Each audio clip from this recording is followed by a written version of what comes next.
Hey everybody,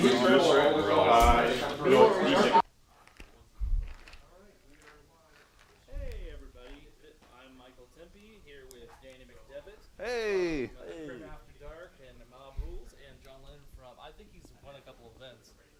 No one's ever heard of that guy before. And Art of War. When they're here not to play 40K, they're here to play Outward Realms, the game made by me, being published by Hammerhead Games, and had a successful Kickstarter, and we're in the process of getting that fulfilled now. But we're like, hey, I think some people are going to want to see two really great players learning and playing this game. So the format that we're going to be using is I'm going to show off a couple of the basic mechanics of this that are going to be the most unfamiliar to a 40K player. And then we're going to go ahead and pull out two 34-point armies. John has selected the Batra, and Danny has selected the Nightfall. And I am actually currently collecting tokens because we're running a little tiny bit behind, but we're almost there. So, all right.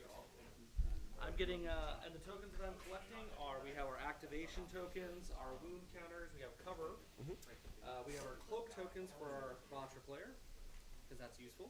Very good. And then we're getting adaptation tokens for Danny, so that he knows what level of adaptation he is at.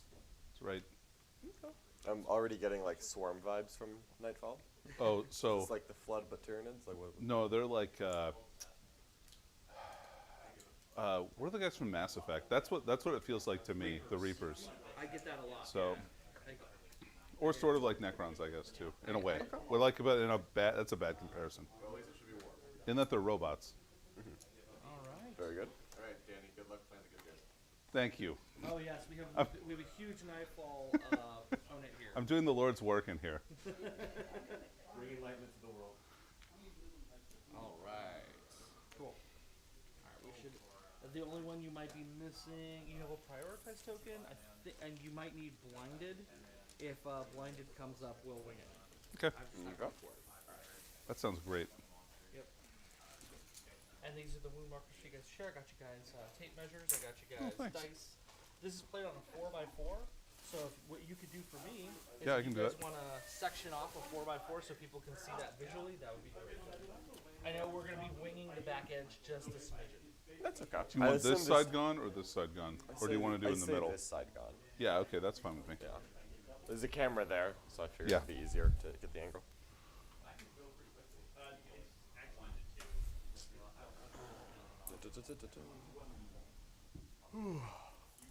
Good morning, Danny. Good morning. Yeah, I know what that is. It is wonderful to be here.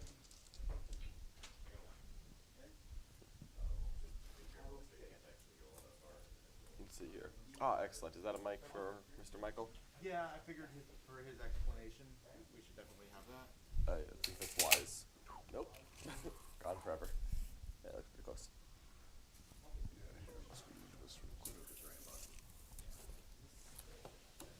Does Outward Realms require large fistfuls of dice as if I was playing orcs? You know, I think 20 dice is fine. I think you'd be doing Cool. all right. Alright, I'm gonna make this I'm gonna make this thicker.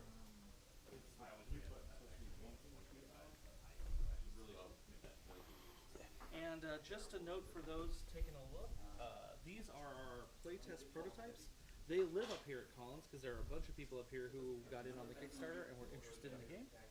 And so, if you see, you'll see that they're not really painted that well, or painted at all in most cases, so sorry about that. It's a little hard to see on the screen.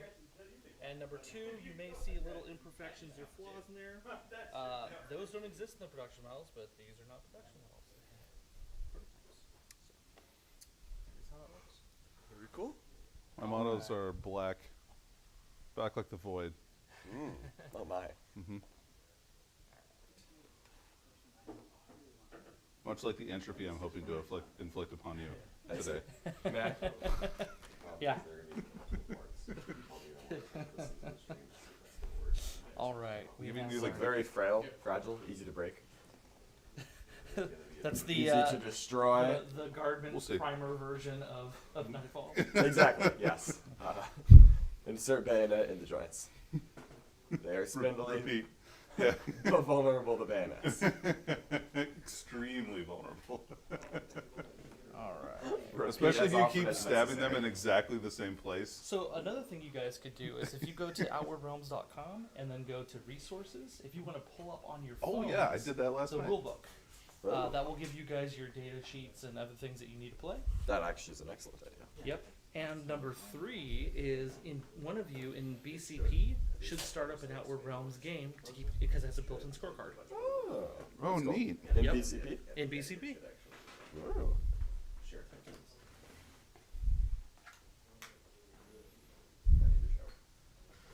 Alright, is outwardrealms.com/ something else? No, outwardrealms.com and just go into the menu and choose resources. Done.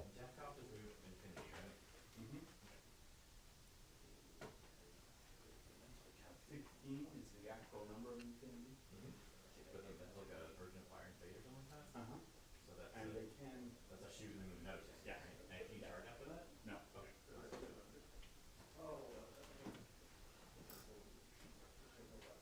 Alrighty. Danny, do you know the lore for my frogmen? Yeah, so they're like a. I feel like they're a pretty secretive species, right? So they kind of like to. They like to observe the human expansion. I think, right, Michael? Which one? The Batra. Yeah. Yeah, so they. Well, hold on. I'll answer that. We had a bit of a casualty, Oh Oh no. which is sad. We have a little bit of leaking, which is gross. Oh man, I think this is the model that Colin dropped. Oh. Okay. If there was one, it would make sense that it's that's the one that's broken. Hold on. Wash my hands. That should not live there. That should be on a paper plate or something, actually. If we have that. This model should be on a paper plate, like we have one. So John, what's your experience playing? Do you play a lot of like non-GW games?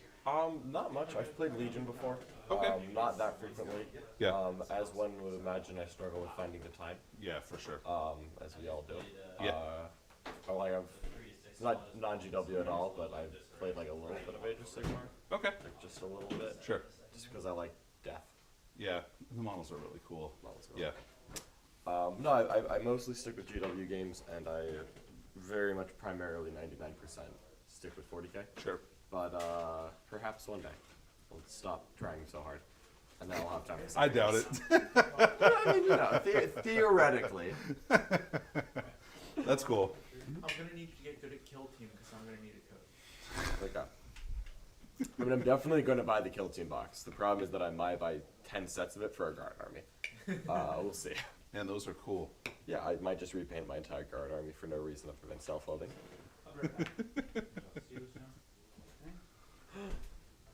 Oh, this is cool. You got a frog tank. I hope this is mine, not yours. Yes, those are Excellent. Excellent.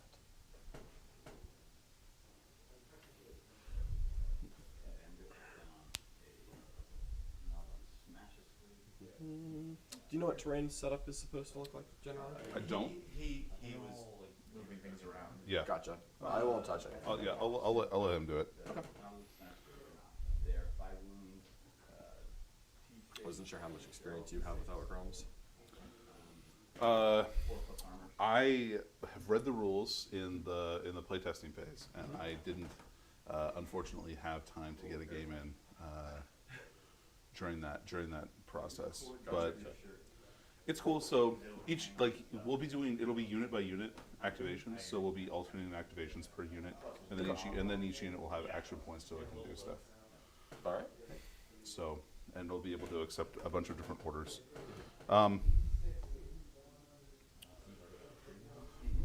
Let's see here. So, we'll be just like in 40k. Each round is like a bunch of different phases, and we'll have like activation tokens next to units to show that they've actually gone. Yep. So that you can't do them again. Okay. Probably. And if somebody has more activations than the other person, They that just person will finish get out like the round. pass. They'll get pass tokens. Yep. Well, you just basically are able to use an activation token to just pass and just Yeah. spends it, Okay, cool. which is how you take care of the incongruency. We're almost ready. Thanks for your patience, everybody. Which can be cool because like if you obviously some of the strategy there, like if you have that alternate activation, is like it lets you kind of forward load if you have less units, so you can like skip a couple of activations for them, and then like kind of almost like a Sigmar double turn where you just like do a bunch of guys in a row that are really good. That's usually how that kind of stuff works. Someone has the rules popped up. Can you go over to the unit points section? And I want to make sure that I get you guys roughly on point. It's a lot less here than you do with the Gene Stealers, because you can move forward, string back. It's actually before the data. Before this? Yeah. Okay. Thank you. Keep going. And there we go. One more over. Perfect. Thank you. And down in Nightfall. I'm absolutely shocked that wire's not in the shot. It's not. 18. I just look at the wire and I look at the camera and like it's gotta be in the shot. That's impressive. 28. Just like eyeballs telling me it should be. And 14. I think it's because it's a fish island, but I'm like, Okay. how? And then let me look at the equivalent. The equivalent. I could, but That's the same webcam I use. They're really great.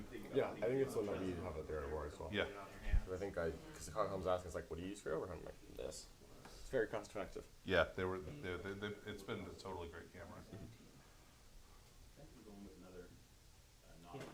Okay, so we'll be basically more or less equivalent. If you need to give John a little bit of an advantage, that's totally fine. I think He's gonna need it. Oh, damn it. I think he's gonna wind up with a 2-point advantage just in. That's in cool. this I because- get it. But I want people to see a bunch of units being used. Yeah. I think that's a really strong goal. Mhm. I'll go ahead and do that. And one of these tanks is actually going to be a Shikari. Oh no. It's going to be a Shikari. However, we'll have to mark it because the actual Shikari was. One of them looks different. Yeah, they're all the same. Is an actual Shikari hull, but Colin dropped it, Oh. unfortunately, and it exploded into just Oh no. sad pieces. So. move the truck. You would move, and they can advance on turn one. I also like how I gave the pieces an emotion, like they were sad.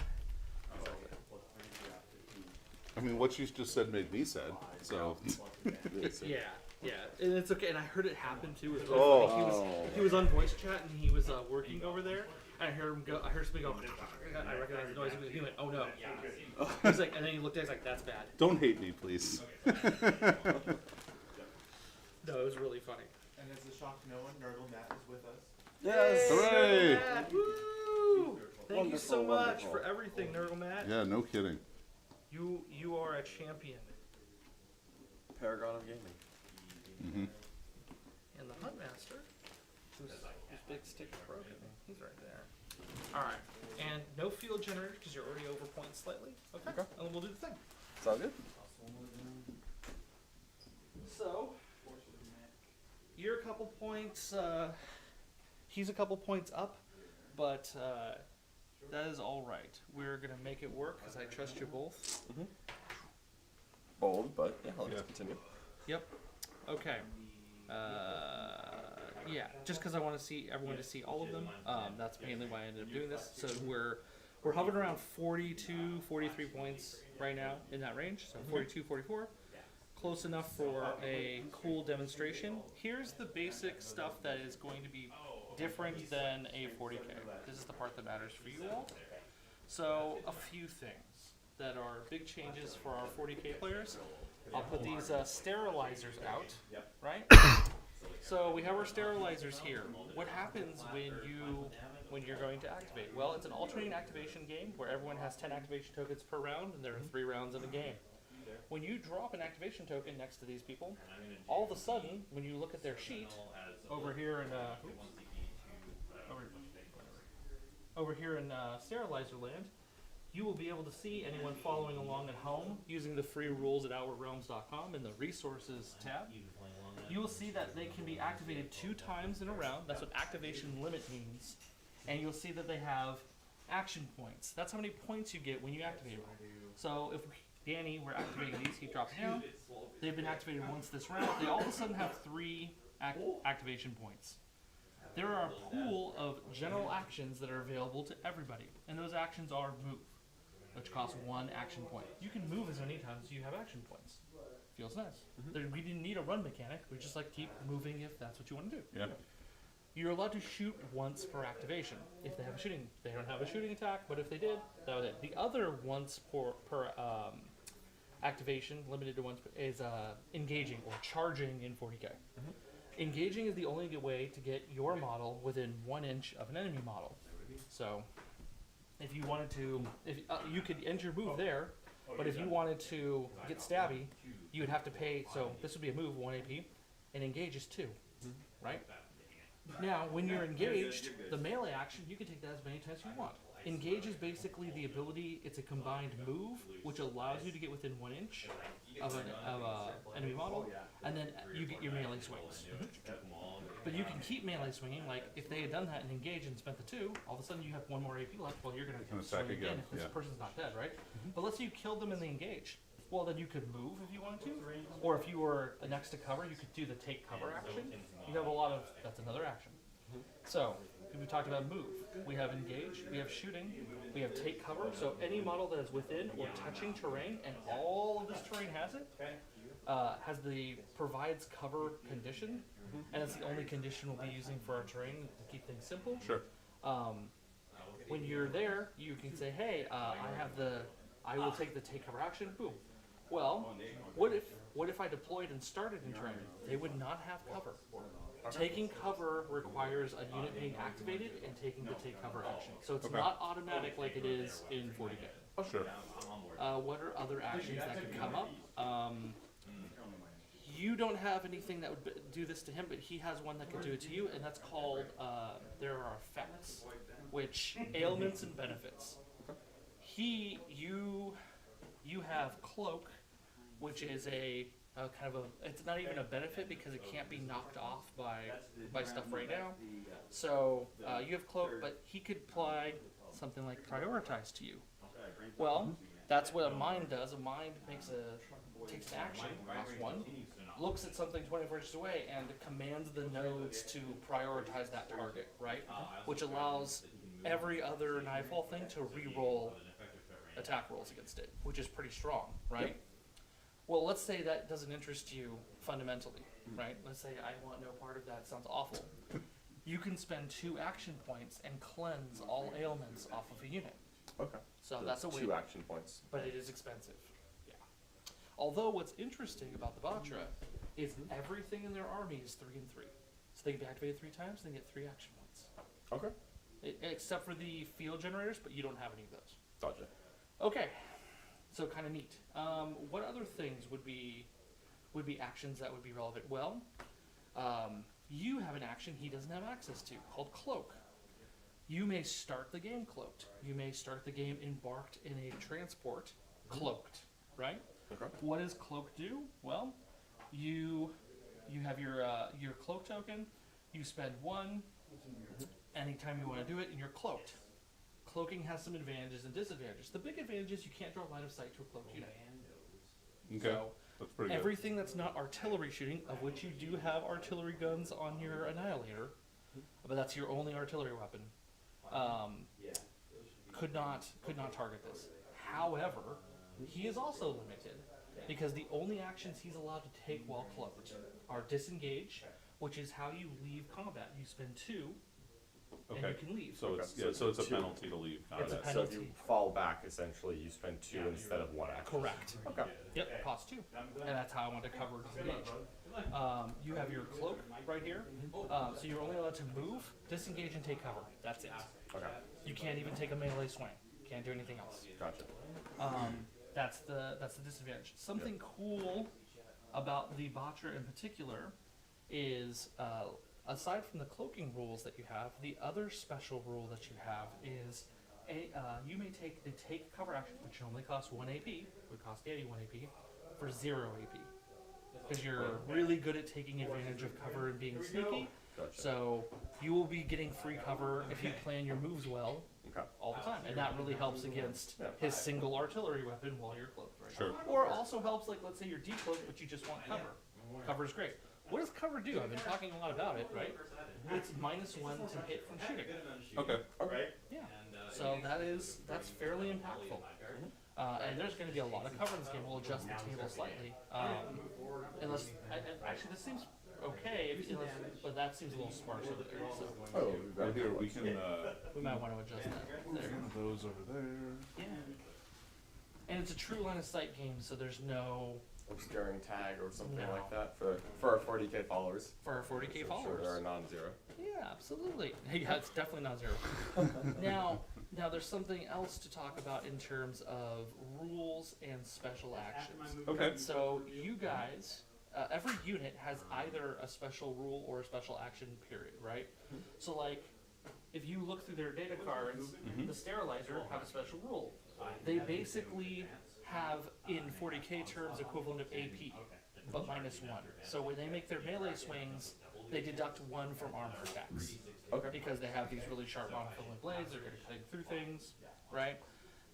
So you'll have to go through your cards and look at your special actions. Like your Huntmaster, for instance, has an aura style ability in 40K terms, which allows Batra infantry units to go ahead and make a free move, a zero cost Wow. move. So it makes them like. Really fast. Yeah, he's building up that aggression that they spend a long time trying to like keep tampered down. Right. Yep. He gets them like worked up for battle. Okay, so he's a hype man. He's a hype man, and gets them built up, and then they want to get froggy immediately. Absolutely. Oh. I had to do it. That was for you, buddy. That was so bad. That was good for you. That was for you, Danny. I'm happy about This is it. this is the content you come here for. Yeah, it is. All right. Excellent. So, I'm happy go ahead about and look through those abilities, and I will go remind you as well of things that are happening Okay. to keep you guys on point. What I could use is some way of marking. Actually, well, you know what? The tank with the off-colored wing will be your Shikari, which would not have these little holes on top and would have 2 little guns there. Okay. But that's the big changes. Well, remember that one's a Shikari. The Shikari is an anti-vehicle. Well, we don't have the term vehicle. Construct. Okay, sure. So we have 4 classes of model or unit in the game. We have our infantry, of which actually there's no. These guys would be your infantry. You have your heavy infantry. Oh, we're okay. Thank you. Actually, you know what? I'll put it on for the viewers. That might help them. Thank you. We have our heavy infantry. We have our skirmishers on 60 mils, and we have our constructs, which are the big stuff, Okay. like things that you would think of like vehicles and tanks, but also monsters. Also So other construct is most of the big things. constructs are big things. Okay. They'll always be on 100. Well, they'll always be on the large 100 mil bases, and Understood. okay. What is So- occupation? I noticed that I'm seeing that on some of my Yeah. units. Yeah, I'm glad you asked. So, we have all these units have these assigned traits, right? These things that, you know, you'll see that they'll be like, it'll say Batra, or it'll say, you know, occupation. Right. Occupation, annihilation, and recon are the 3 traits that unlock what would be secondaries in 40K. Oh, I see. Okay, cool. Which are, for us are called additional objectives, right? Every mission has what you'd be familiar with from 8th edition as objectives, which is kill 1, kill more, hold 1, hold more. That's Okay. every mission. Easy, right? The additional objectives are where things get a little more interesting. So every one of these units has one of those words associated with it for the most part. There's a couple that don't have any at all. But what they do, a few that don't have any at all. But like this one, if you saw like occupation, right? It's an infantry unit designed to occupy territory, hold things down. You'll notice that there are 3 additional objectives under occupation. When you take this unit in your army, right? You have access to take those additional objectives. Yep. What I have done in this is because this has annihilation, these have occupation, these have recon. I've unlocked all the additional objectives for Danny, and in the same, by the same measure, because you have recon, you have an annihilation, and you have occupation, you also have access to all of them, and that was intentional. Excellent. So there are 9 additional objectives, and you will be choosing 3 of them for the game, and that's how you score extra points, right? And we'll go through those right now. I think that we're kind of at a point. Well, let's look. Actually, we'll go through them when it's time to choose them in the actual lineup. All right, that makes sense. Because then you'll have seen the mission, and you'll see, you're like, oh, where are we at with that? So, are there any other questions about this stuff? Like these guys have fly. That's why they're on that. You can kind of tell they have fly. Those fly. These fly. Batra, they have a ranged attack, and they have really strong melee. So they're very good at running up. Armor piercing. We should talk about that. So Can we go through an attack sequence? Yeah, I would really like. I was just going to ask that question. Perfect. So here we go. We'll and we didn't talk about the Nightfall's abilities either. But we will. We're talking about the protagonist usually in the story. Well, if Tyler were here, he would say. It's okay. I'm totally fine being the anti-hero. Yeah. So let's say that the Batra. This is a Batra hunter. Why don't you give me 2 more of those? So that's kind of an even spread. Let's say that the Batra hunter, John is feeling aggressive, and he gives an activation. He's like, "Aha! I will go ahead and engage." Right? You would then roll 15 dice. Your infantry hits on 2s because you're really good at swinging. So go ahead and roll 15 dice. Okay. And out of curiosity, why do I roll 15? Because each one has, if you look at their, that's a hunt master. So let's scroll it down. Yep. So go ahead and go to their attacks. Down to the Under weapon. the weapon profile. Okay, so energy talons are attacks 5, damage 1, and they are armor piercing close combat. Correct. Which Okay. means they can be used in close combat. What does armor piercing mean? Armor piercing means that you make your armor saves on 6s. Oh, okay. Wow. Awesome. And I see that my attack value is 2+, so I need to roll 15 dice, and Hitting then I need a twos. 2+. And there's no to wound roll. Okay.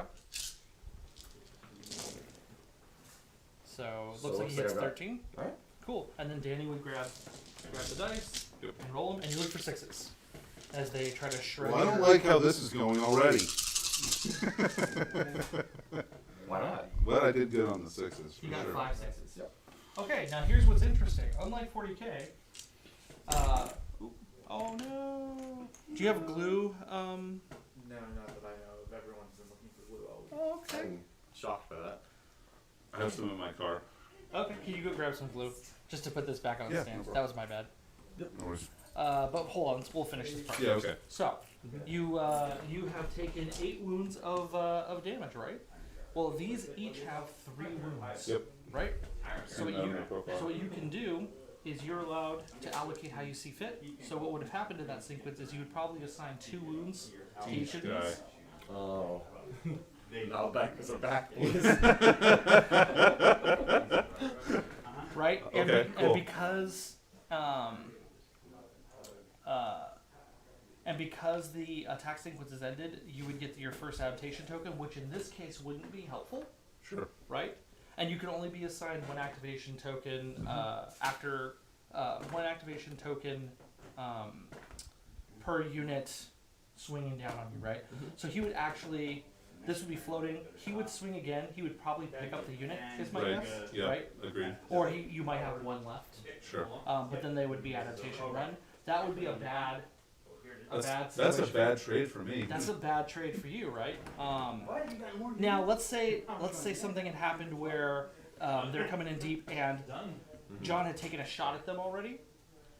There's a situation where you could get your second adaptation token, and then all of a sudden they would be -1 to hit, and that includes melee. Oh, cool. Okay. Okay. Well, that's pretty helpful. And That then would slow me down.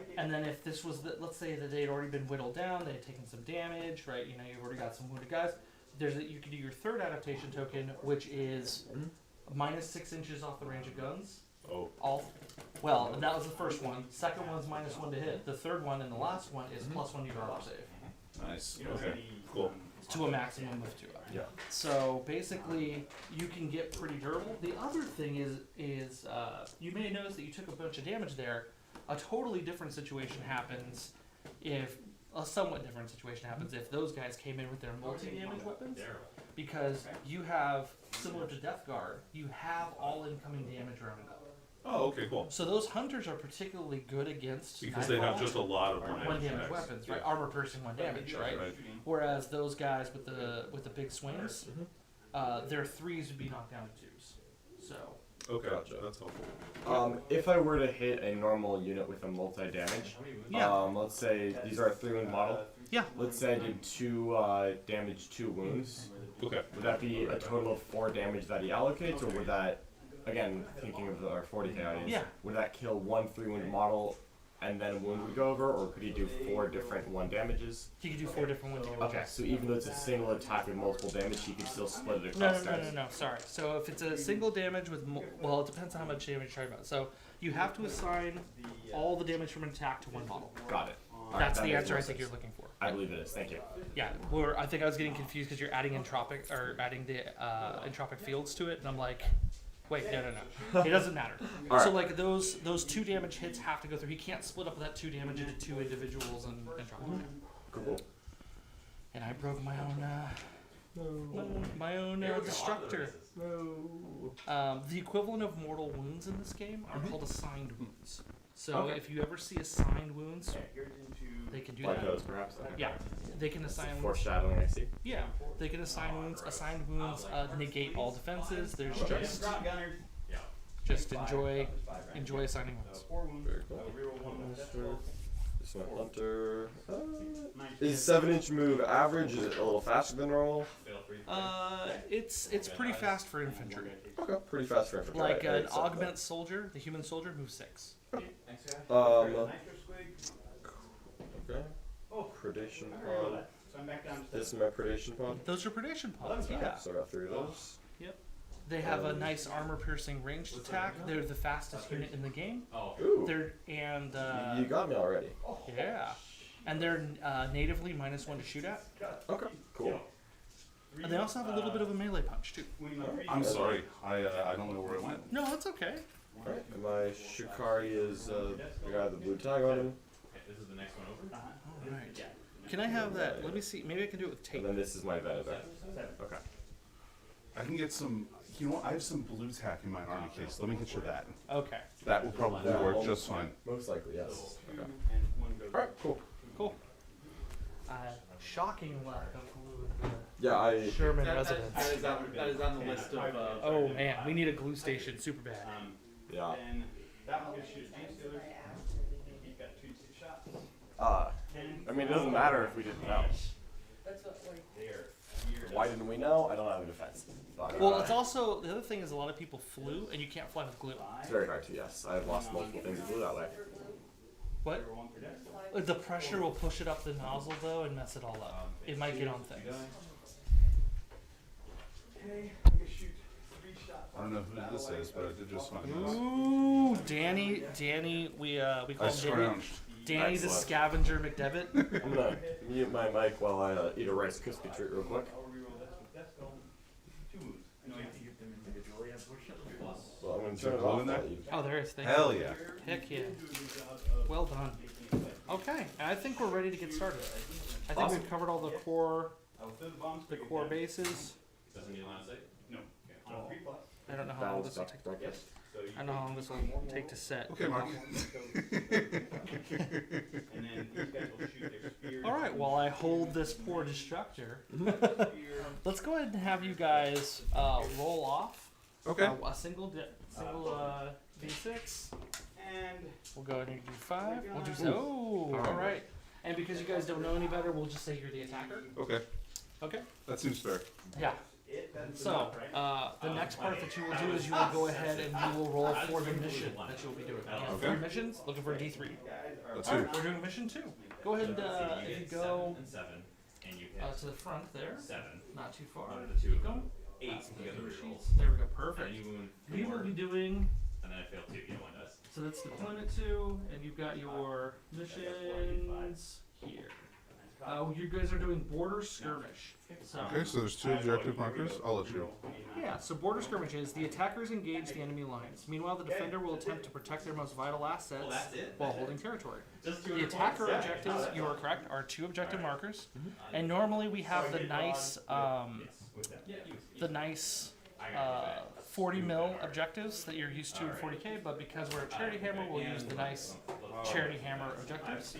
And then the defender in this case, for their objectives, are 2 objective zones, 1 objective marker. So you have, this is attacker, and this is you. What is an objective zone? That's different, right? So an objective zone and objective. Is that like an end zone, Michael? No. Okay. No, but you do want to be in it. So Yeah, I guess okay, maybe it cool. is So like yeah, a little bit. Alright, so Okay. yeah, was that a sports reference? Okay. Sports ball. Yeah, you got it. Okay, so this 40 mil, right, pushed out.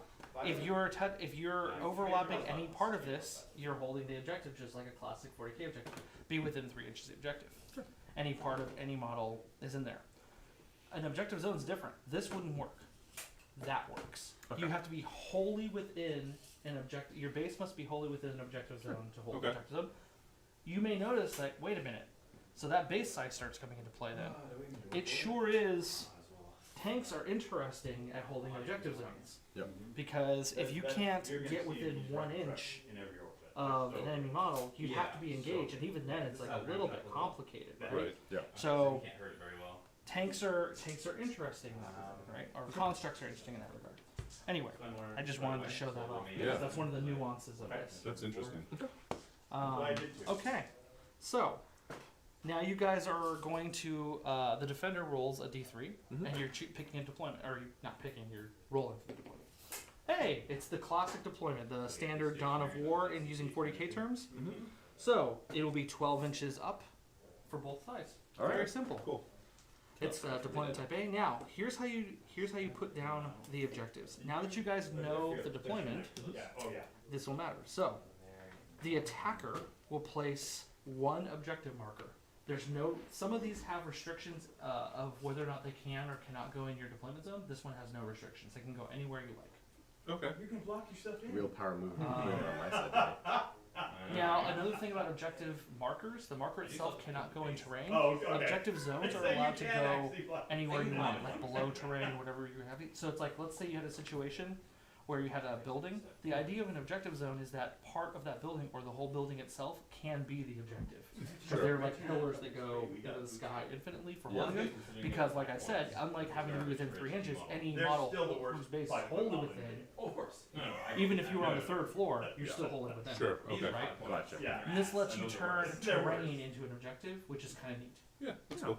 Yep, you place that one. Okay. And then the defender places 2 objective zones. And there's some No tricky restrictions. people. I mean, they actually do get WA. So Well, I assume that I want them where I can reach them. Advance in charge when I call it. Yeah. The only other restrictions for placing these is they are not. You're basically. Can you make sure that you're not within 6 inches of board edge? Oh yeah. You're sure. not within 6 inches of board edge. From the for- center or the whole 40 millimeters. Yeah, the whole 40 millimeters. So you're pretty close. That's There's basically no fine. reason to give one. So make sure you're at least 6 inches, and then 6 inches from any other objective. Gotcha. And the zone could be under a terrain, so I could just like drop it there. You could. But these are core. Well, so I that's think fair. at least Oh, one of actually, them is light, gonna go which is interesting. Lights and core. Yeah. underneath this terrain piece, like this. Yeah. I can get on board with that. Partially underneath. Yep. Kind of like They that. have to Yep. remove me from it, but that really Right. isn't hard. And then I will say that might add some complexity to your own situation because it'd be hard to like put a model above that. So you've actually restricted that zone yeah. bilateral. Okay. Mhm. If that's intent, that's intent. These guys move 8. London already trying no, Game the system. It's cool. to slice 30% off from the objective zone. Well, I assume that part of the mission is going to be him trying to take it. Yeah. Yeah. Oh yeah. Scoring points. Seems Definitely good. doing one. You already there. know that hold one, hold more in the game. So Yeah. And is that count objective markers and end zones? 45 more. yeah. Cool. I think I am actually going to take it off because all of my small guys punch.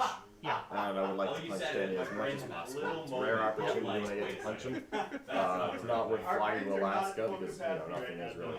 But I'll take when I can get it. Oh no.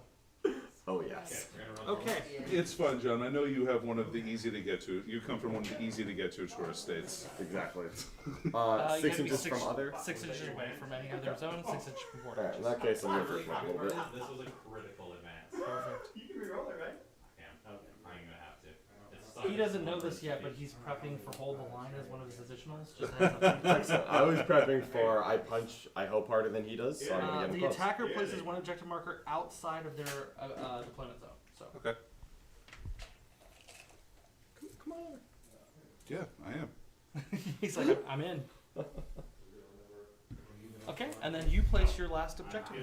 Okay, so I get to place one, and does this have any restrictions? Nope, there are no restrictions. Zones and mats also, or objective zones Correct. and The markers? whole zone is now locked down. Alright. That was. Want to make sure I couldn't just, you know, No, Let's do it. I would if I could. Just. I'm sure you I would. know. We all know. Alright, and this cannot be underneath the terrain piece. Correct. But that's the marker Correct. itself. And we have those markers if you need more for reference. Okay, so let's. But that's. Oh That's yeah, so- as long as you keep that 6 inches away. Yeah. I'll have to finagle a little bit, and 6 from an edge. Good job. Hey, It looks about pre-measured. there you go. Great. So all of these are down. Mhm. So the attacker starts deployment. It's done by unit type, and the first unit that you bring down are your 2 constructs. Okay. This is your Nightfall Mind. This is Yep. a 0 cost model in your roster. It's your commander. It has a nice, decently long range armor piercing gun. It has 8 1 damage armor piercing attacks in melee. And it has the ability to look at an enemy unit within 24 inches and say kill that in particular for 1 AP called Yep. prioritize, Okay. and it will drop prioritized on them.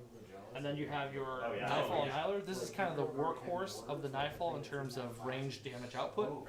It has 2 heavy death rays, so good long range armor piercing weapons, and then fractal artillery, which it fires off these little spheres of mutated physics that rain down on things, and Just please die. 10 no AP, but 10 shots, 2 damage each. Okay. I can So see. that can be harsh. Should leave a mark. Do I have to deploy both of these at the You same do. time? You Okay. do. And just 12-inch deploy up on the board wherever you like. Is it already predetermined that one player will go first, or would there be Yeah, a the roll attacker off? always goes The first. attacker will go first. Okay. That's why it's in the rest. Bring back C's. Yes, there should be some familiarity for those who played previous editions of 40K. Now you would place both of your constructs. Those both have a transport capacity of 4. So if you wanted to, you could stick in squads. Yeah. And we should talk about a couple actions that are only transport related stuff. So only infantry can embark for 1 AP, and all your models have to be within 3 inches of the transport. They hop inside. Transports disembark you. Oh, so they spend the AP to get you out. Yes, and it costs 1 to drop out. Could I theoretically move a transport and then disembark? Of course. But then keep in mind, then he would activate, so there's a turn of response. Okay. Alright. But if I notice that he has perhaps already acted with a unit and I Correct. can Exactly. Or if something is locked out from activations, like that can't be activated in that round, you know then it's in that won't place. be able to respond. Right. Alright. Yep. So we're going to be devout pushing a little bit. Alright, so you would go ahead and place your 2 constructs. Okay. Your And I can Shikari and your Theoretically Venator. choose to embark here. You could if you wanted to. So looking at my guys, just trying to feel out what my range is looking like. I think this is restore. Hooray! Hooray! Our friends are back. Did you paint those ones? They look cool. Yeah. Oh, thank you. Yeah, I did. Skip back the And then I stupid. stopped painting brittle prototype models. I'm like, how about I paint production models? Can I not do this? Alright, so I'll put down my Venator. Okay. I'll look up the names. And is there any the hold 1/hold more is dictated at the Oh, end. actually, before we do this, let's go ahead and do this real fast. Thank you for reminding me. So let's do our 3 additional objective picks. Okay. You can find them inside of the rulebook just before the unit sheets start out. And then here we go. Yep, you have additional objectives that require recon, occupation, and strength. That's it. Go ahead and choose those 3, and let's get those punched into BCP. because we'll get a score sheet going. Okay. Oh, here we go. It finally loaded the scorecard. Cool. Excellent. So we'll go here to here. Additional objectives. Do I pick one each from these 3 categories? No, you can choose as many as you want from any category. You just pick 3 in total. So your mission is going to be border skirmish. The fun type is template A, template 1. You have your factions, which are not currently, you choose those prior so they don't need to be here. Danny ended up with the first activation. And then for your, here's where you can choose your additional objectives. Oh, okay, cool. Yeah. All right. And if you have any questions about them, please let me know.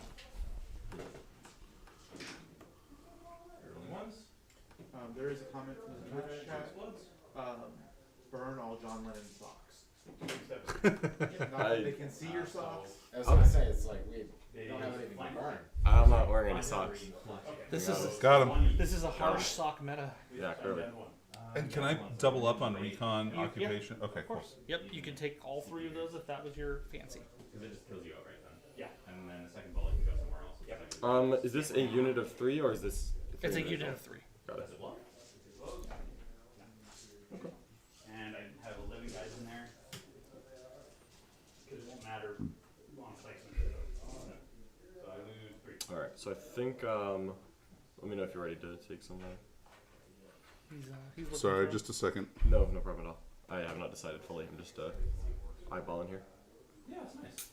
I'm definitely going to make wrong decisions, but I'd like to make the most confidently wrong ones I can. Of course. Yeah, you're losing. I killed 90 boys. Yeah. Alrighty, I think. Yeah, I don't want to plan on killing Danny. I want that to be like a nice reward. Right. and that's the gene stealers, right? That's the stealer tip. All right. I think I know what I want. Okay. I'm probably gonna move down to 13. All right. I think I would. I think what I would like to have is stay on the move. Yep. Because I think that I had a lot of movement in there for free. Yeah. He's keeping track of the scorecard for you. Excellent. And I think I also wanted that. I feel like I'm probably going to be moving around because I feel like I'm going to need to see you or get over to the other side of the table. I'm also going to take hold the line. Yep. John, emergency disembarkation is 1 or 2. 1. 1. Okay, you good. I think I'm going to take breakthrough. Breakthrough? All right. You know, no pressure. This is hard flexing on you. Consolidate farther. That's the Hormagaunts that do that. Oh, okay. Because they still And then I think hold the line is also a thing. I'm going to take combined They arms. naturally. Ooh, very nice. All right. So we have our additional objectives selected. Sure. And then you go ahead and you place your finish placing your 2 constructs. Yes. They don't have to be on the board. These guys. Yep. So I need to declare my transports now if I want to do that. Correct. All right. I think And you also should say who's starting cloaked and who's not. Gotcha. As Is you- it an action to uncloak? No, it costs 0. It is an action on cloak, but it costs nothing. Okay. It's 0. So is there any incentive to not be cloaked with everything? That's a tactical thing. So I've seen in botcher players who feel they want to start cloaked, but it slows your tempo down a little bit. It protects you from shooting. But the downside is there's a lot of, like the Venator hole, for instance. Yep. If there are things in range, if it's uncloaked, it gets its free shooting action. So there's incentives to not do that. I also see botcher players who are just like, it's fine, because you can't cloak and decloak in the same activation. So there's like a tempo So if differential. I were there. an attacker, perhaps it'd be better to not cloak and then Right. maybe make a first move and then do And then something. shoot and then cloak. And then cloak immediately. Correct. Okay, so all right. I'm Second volley from what? picking up on this. That screen. Okay. No, we're totally cloak. Everything. Everything's closed. So we put a cloak token over by your So I think this guy is going to have just the 1 unit of not the blades, the punchers. Yep. I messed up the names already. Stalkers. Stalkers. It's okay. So you can go ahead and leave them off to the side there. And are the stalkers cloaked or not? So When they pop out of the transport, are they going to be cloaked or? I'm gonna say no. Not Okay, cloaked. so go ahead and put a cloak token over by your vendor hole, and now you Kills have my your. cloaked Venator hole. I'll just be sad. I don't really have anything Seems a else to say. little unlikely with a single artillery weapon, but yeah, So Don't count me out, though. I would never would. Danny. Okay, so we'll be good right there. Awesome. John Lennon told me I was never going to score Stranglehold yesterday It's again. not true. I said you were going to score 6 on it. You did score 9. And then you'd also put down your Yes. your Shikari. Okay. I don't really have a concept of how much this is going to hurt, to be honest. So I think I'm just going to go here. It's much less of an alpha strike than a 40k. Okay. That's good. I like that part. I think the worst alpha strike, quote unquote, in the entire game is a realm battle tank getting a full shooting on something, Oh, sure. because it has a lot of output, and then that's it. Yep. Then it's activated and you get to respond. And this one has my my blades. Okay, so you put a unit of I put hunters a, in I there. put a unit in each. Yeah, so I have a unit of hunters in In that one, and then you know my stalkers. in that one. Shikari, and then I have stalkers in my Venator. Okay, perfect. Sounds great. So go ahead and move those off the board. And is the Shikari starting cloaked? Yes. So cloak token, perfect. So now we're going to be moving into infantry, of which you have none. You only have heavy infantry, so you get to deploy your 2 cleanser squads. I will say, Danny, that cleanser squads are particularly good at the following 2 jobs in my experience. Late game objective grabs, because they're fly and they can, you know, scoot around, and also running up and engaging things, like tanks who don't have any melee. Okay. Keeps them from shooting. Because then I have to spend 2 to not disengage. 2 to, it eats up a bunch of their AP, because he could go ahead and spend the 2 to fall back and then do 1, right? What's the range on your tanks like? So the Shikari hull, yeah, I'll bring it to you. Would probably help me, honestly. Alright, so the Shikari hull has 2 different weapons, it appears, that are both a range of 24 inches. No, the artillery. Oh, Shikari, yes. Yeah, the Shikari hull. Correct. Yep. And the Shikari hull is this one here. Correct. And then my second one, And those that's 6 shots, 2 damage, doing armor piercing. So you would knock that down to 1 damage. and my Venator has 3 weapons. 2 of them are 18, and the third is 40. 40. Yep. And that's your artillery. I'm gonna switch these. Okay, go ahead. This one's longer range, and therefore I think we'll be fine as far away as possible. I know. Makes sense. Such a gotcha moment. We'll see if I'm right around. I think they need to be on this side. This is where all the action is going to be anyway. Mm-hmm. As we know, Danny Is a man of action. is a man of action. What about coherency? Yeah, so it's called formation, and keep your stuff within 2 inches. Okay, just of another model. Or 4 inches vertically. So I Another just front. have one continuous section of 2-inch coherency. Yeah, and all the units are so small, there's not much of a Yeah, problem yeah, with yeah. Congo line interchanging. Now we're on to heavy infantry. As the attacker, he will go ahead and place first, and he has 2 units of sterilizers, which are melee only murder bots. Beep boop. Fly bayonet. You know what? It is an energy efficient way to exterminate life. Excellent. And they need things that can get into buildings and basements and places where something sentient might be hiding. Yeah, in your case, I don't know, a burrow. It's just hanging out on my lily pad. Well, it's also interesting that he chose Nightfall. Nightfall are like the classic enemy of the Botcher.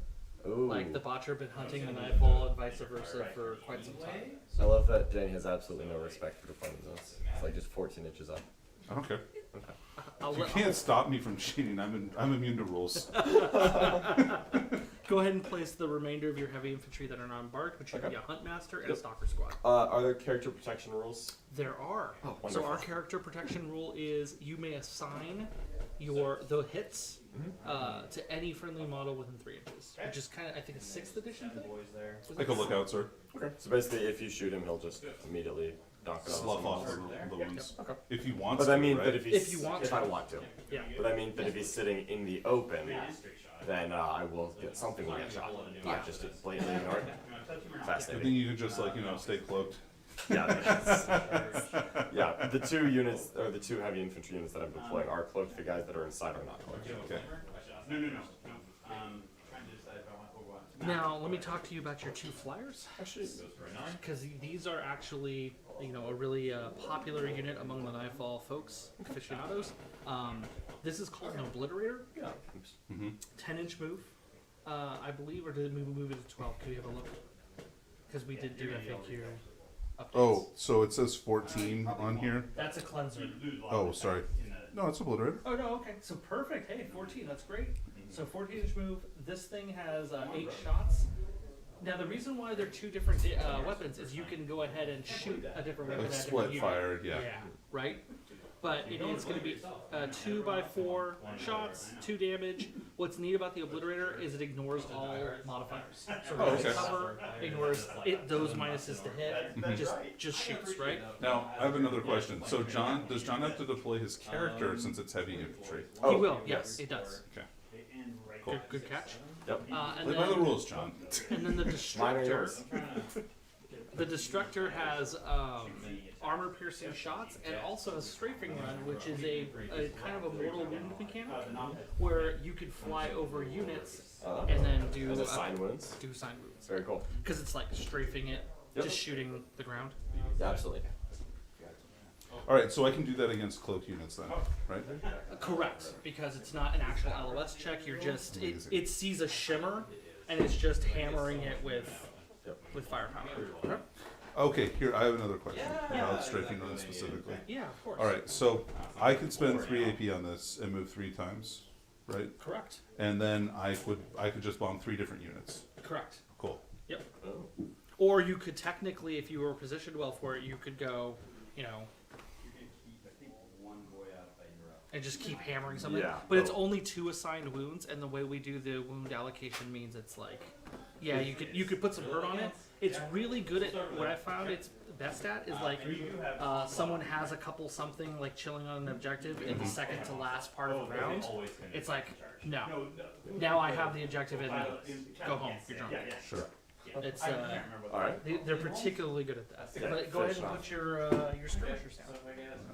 Your Obliterator and So your skirmisher is the last category. It is. And that's your predation pods.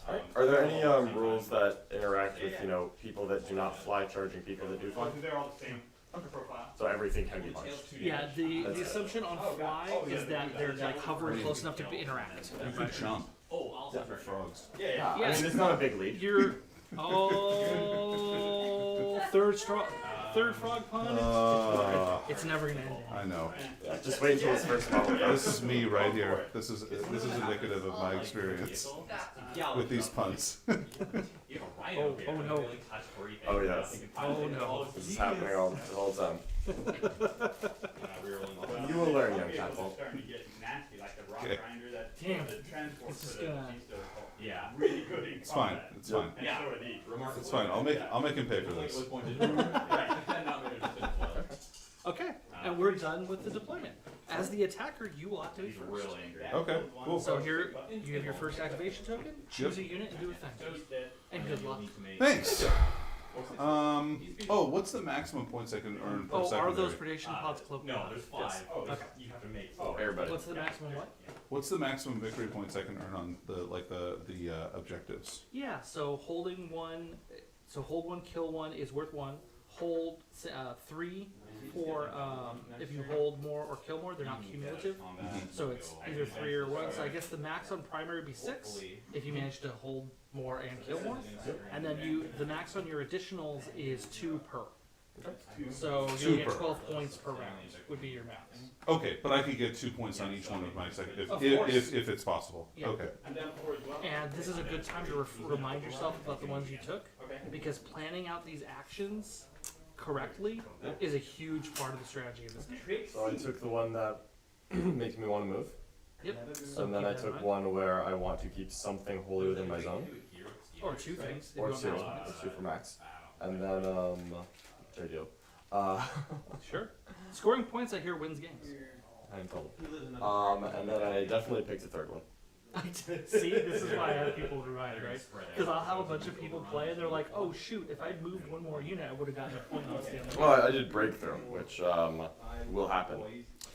Okay, so I'll activate my Annihilator. He's got 3 action points. So the first one I'm going to take is to move. And one last thing: Yeah. constructs cannot take up. Ditto. So you, but I can use one. They're just cheap. Alright, so he moves 10 inches if I so desire. That is not what I decided to do. Yeah, keep in mind he's very fast for hopping into melee. Yeah, Okay. Yeah, I think Fair enough. that's as far as I want to go. Okay.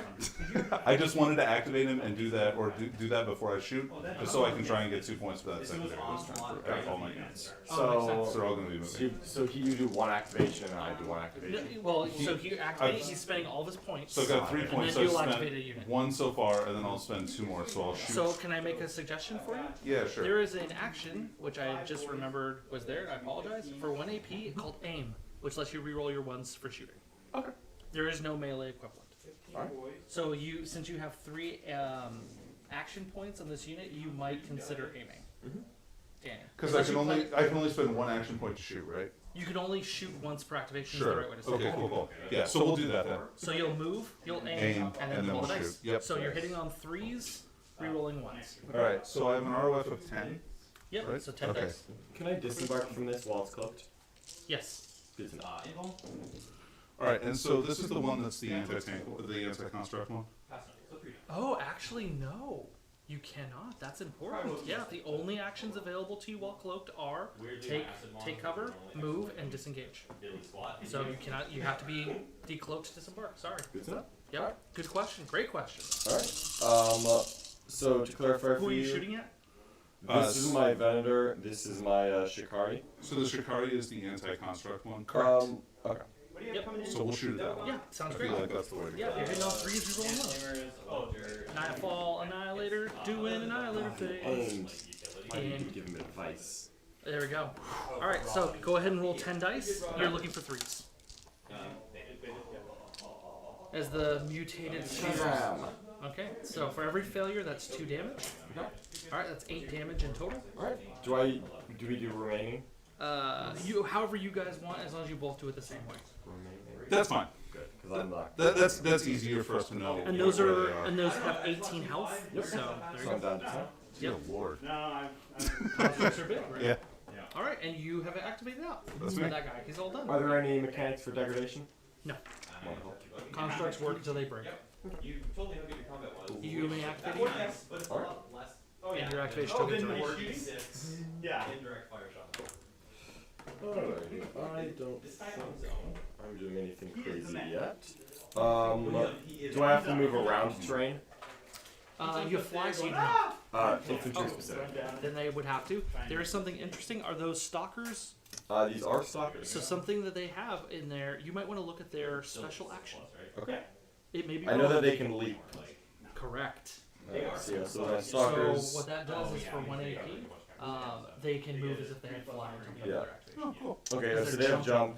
Shit. Assuming from a move, engage, or disengage as if they have the fly trait, that's cool. Yep. And then the hunters have leap, which is the first, if their first move is It's a- basically the Huntmaster ability inherently, which is the free move if it's their first action. Gotcha. 10, 12. So, the bottom. Because from a lore time. I know that you're not a big lore guy, John, but you're a big lore guy. I know he is. I mean, they do a show with Taylor. I gave him the recommendation for the worst character in 40k. It's true, he did. That's awesome. And I was right. I was right. So He made it on the list. You made it on the list. So the lore perspective is the stalkers are the older, more experienced warriors. They've got their aggression under control. They're pretty measured. The hunters are younger, so that's why they're already aggressively like wanting to get into the action, do the thing. Sure. And the huntmaster makes the more experienced ones get fired up and act the same Oh, way. cool. Okay. Nice. Yeah. So now, can they leap if they're close? Yes. Okay. Okay, because it's a move. It's their special. Yeah. And I will put a little thing on there to make sure that's not gonna. So I will leap, Make a note. and we're gonna get onto this objective. Do this amazing attack. Because this is a objective, not a zone, I just need to be partially on. Just within, just like Yeah. a normal 40k objective. Wonderful. So that's how we'll do it. I've not done anything to make myself not cloaked. All weapons require line of sight in Danny's army. Except for his artillery, which he fired, and the mortal wounds from the strafing. Okay. Well, Assigned on. wounds from those. I'm gonna interchange. I'm gonna interchange a little bit of 40k terminology because we were having mostly 40k people play. Naturally, yep. Yep. So I'll say it both ways. Yeah, so I'm actually fine just moving them here. That's one activation. So theoretically, I would. So one activation here, and So you could I spend. theoretically move, perform a shooting activation, and then move a second time? Of course. These guys still.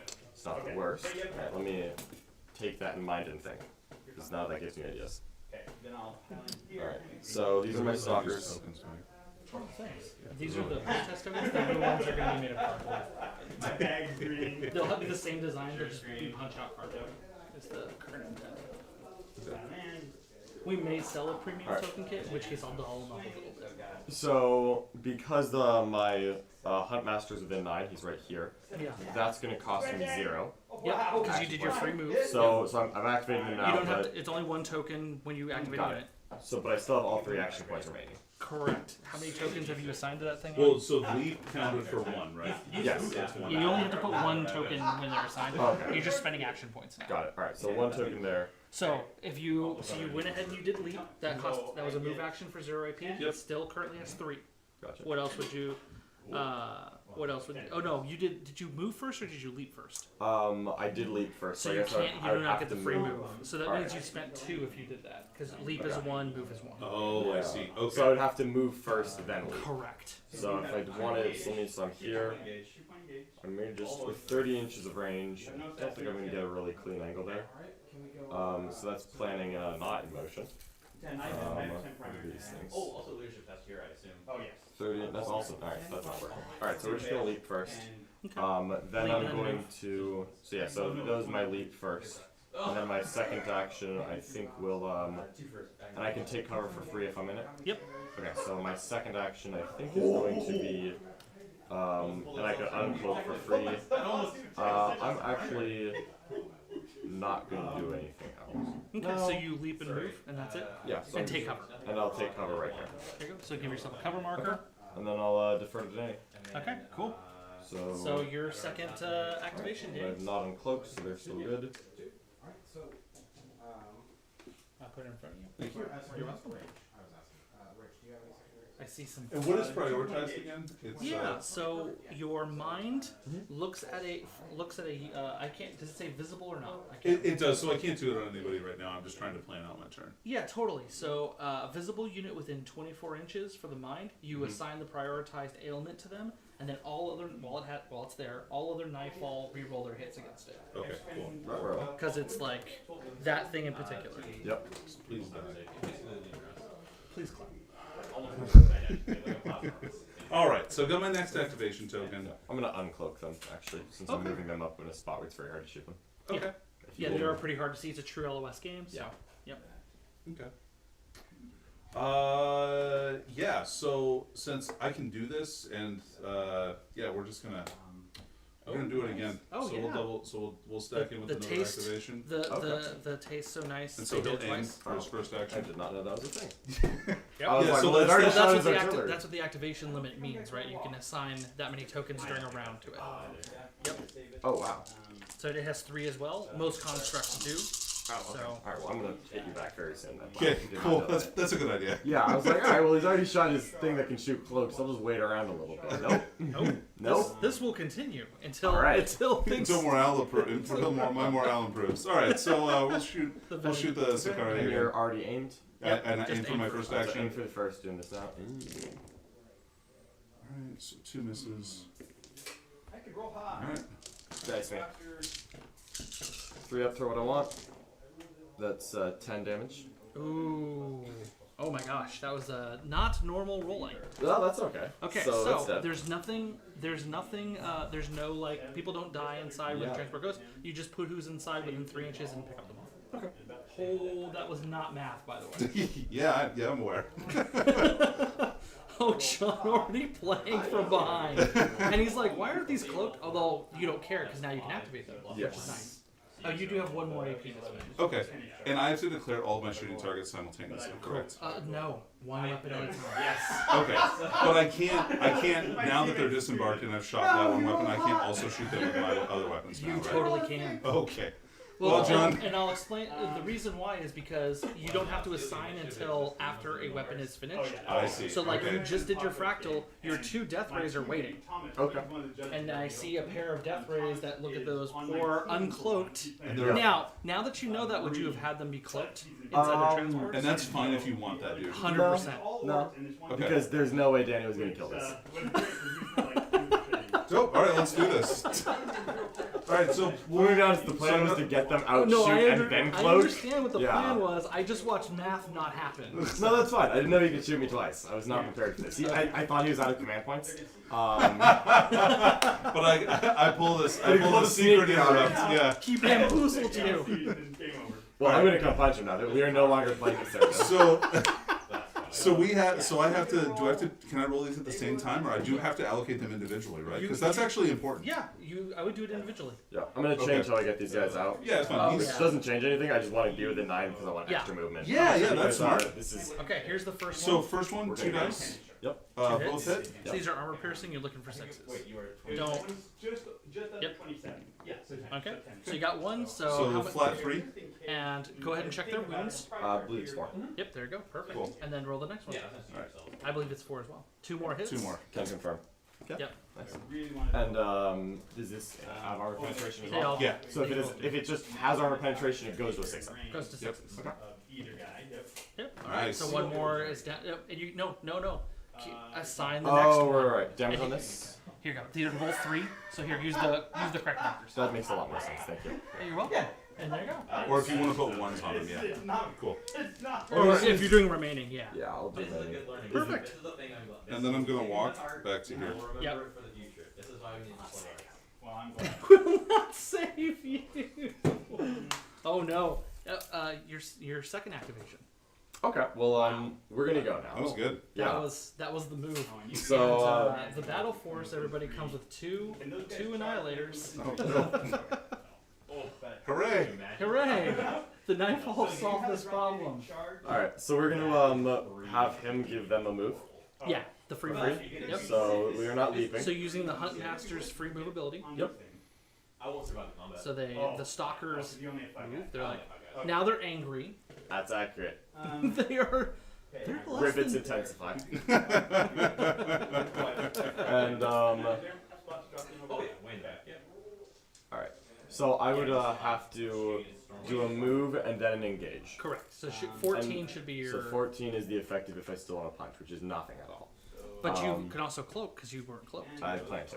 Yeah. So I might just do a little quick shooting, and then A move and cloak. Yeah. So Oh, move, take cover for free and cloak probably. pretty much. Yeah, that's a Yeah. great move.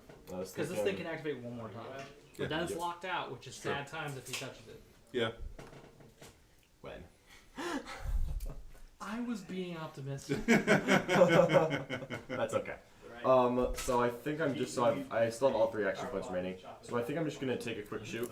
Yep. How many wounds does that construct have? 15. 15. All right, and does it also have a rule where it would reduce damage? Yeah, everything in the Nightfall, Everything in the Army Nightfall Tropic Army Fields. has that. Okay. So I think I'm going to. So my cloak action is free. Or no, cloak Cloak costs costs 1. Cloak costs 1. Yep. And Take cover's free take for you. cover's free.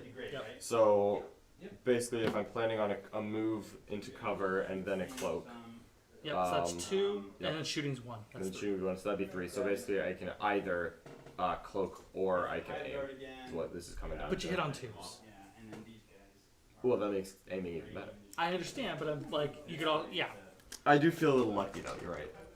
So we're gonna shoot without aiming. So the range, you have range. And the range on their 30. molecular slicer is 30. Yep. Yeah. Which, These the are eyeball- basically very powerful lasers on their shoulders. Yeah. Well, Just gonna predator shoulder cannon me. Yeah. that is correct. Okay. Cool. So I'm just gonna make 3 shots. Yep.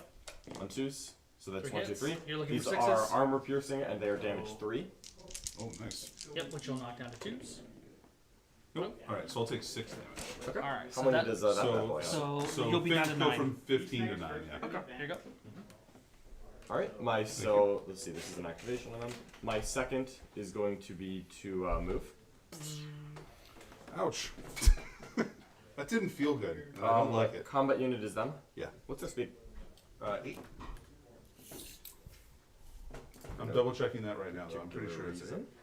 Yeah, it's 8. Okay, so I'm just gonna go about 17 inches away. feels good. Feels good. And engagement range is base to base, correct? What? Engagement range is base to base. 1 inch. 1 inch. All right. So 17 inches raised. Okay, cool. All right, and then does every model need to be in terrain to take cover or touch it? Everything has to be touching it to take cover. Gotcha. Okay. You don't have to be in it. Just touching it is fine. So I think I'm gonna. It does not have to be the same piece of thing. All right, and I have. You are correct. And But you might be at a formation there if you're not within 2 inches. Yeah. And I just have 10 activations total. Yep. So let's see, and I can do max 3 on everyone. All right, good. So we're gonna go right here. Perfect. And we are going to. I mean, wounded. I will cloak. Yep. And I will Should take do cover. lots of things. All right, and if I move, will I lose my cover? If you move out of the cover or get Okay. engaged. All right, so if I stay in this cover while moving, I will be covered Correct. until the next time. Correct. Wonderful. All right, All right. Okay. Your next activation, Danny. All right. Wow. dual and chips. Let's go. Stupid artillery. He's dropped down. We're coming for it, Danny. Okay, so for real though, like Are you I about to just shoot it again? I have to shoot it again because I don't really have any other options. Well, you could start getting your flyers into position. You could start. I want to wait until I have the option to actually do something meaningful for them. So if he's just going to move around, that's fine. But but at least I'm projecting the threat of him uncloaking. Yeah. Gotcha. So Here's a question for you, actually. Yeah. I think about what I'm doing next. So if a unit inside was cloaked, Yes. I could move this, Yep. uncloak, get the guys out, Correct. and they would be cloaked. Correct. Which is why I asked during the whole. Yeah, that would make a lot more sense. This is. I'm gonna cloak the guys. Is that okay? Yeah, if go I ahead. cloak the For guys a inside cloak. this Fine. one? Yeah, Of they were course. already uncloaked, Yeah, Okay. totally. and that's why they got shot. But these guys I'm gonna cloak. okay, Alright. yeah, that's cool. Thank you. Yeah, I'm not going to shoot that guy though. That's fine. So we'll aim. Yep. Then we'll shoot those guys again. We'll shoot. The people in the woods. Yep. All right, so you'll be I'll hit on fours. you'll be hitting on Danny, they're fours. cloaked. You'll be hitting on fours. Hitting on fours. And and I'll rolling aim, ones. so I'll aim first and then do that. Yep.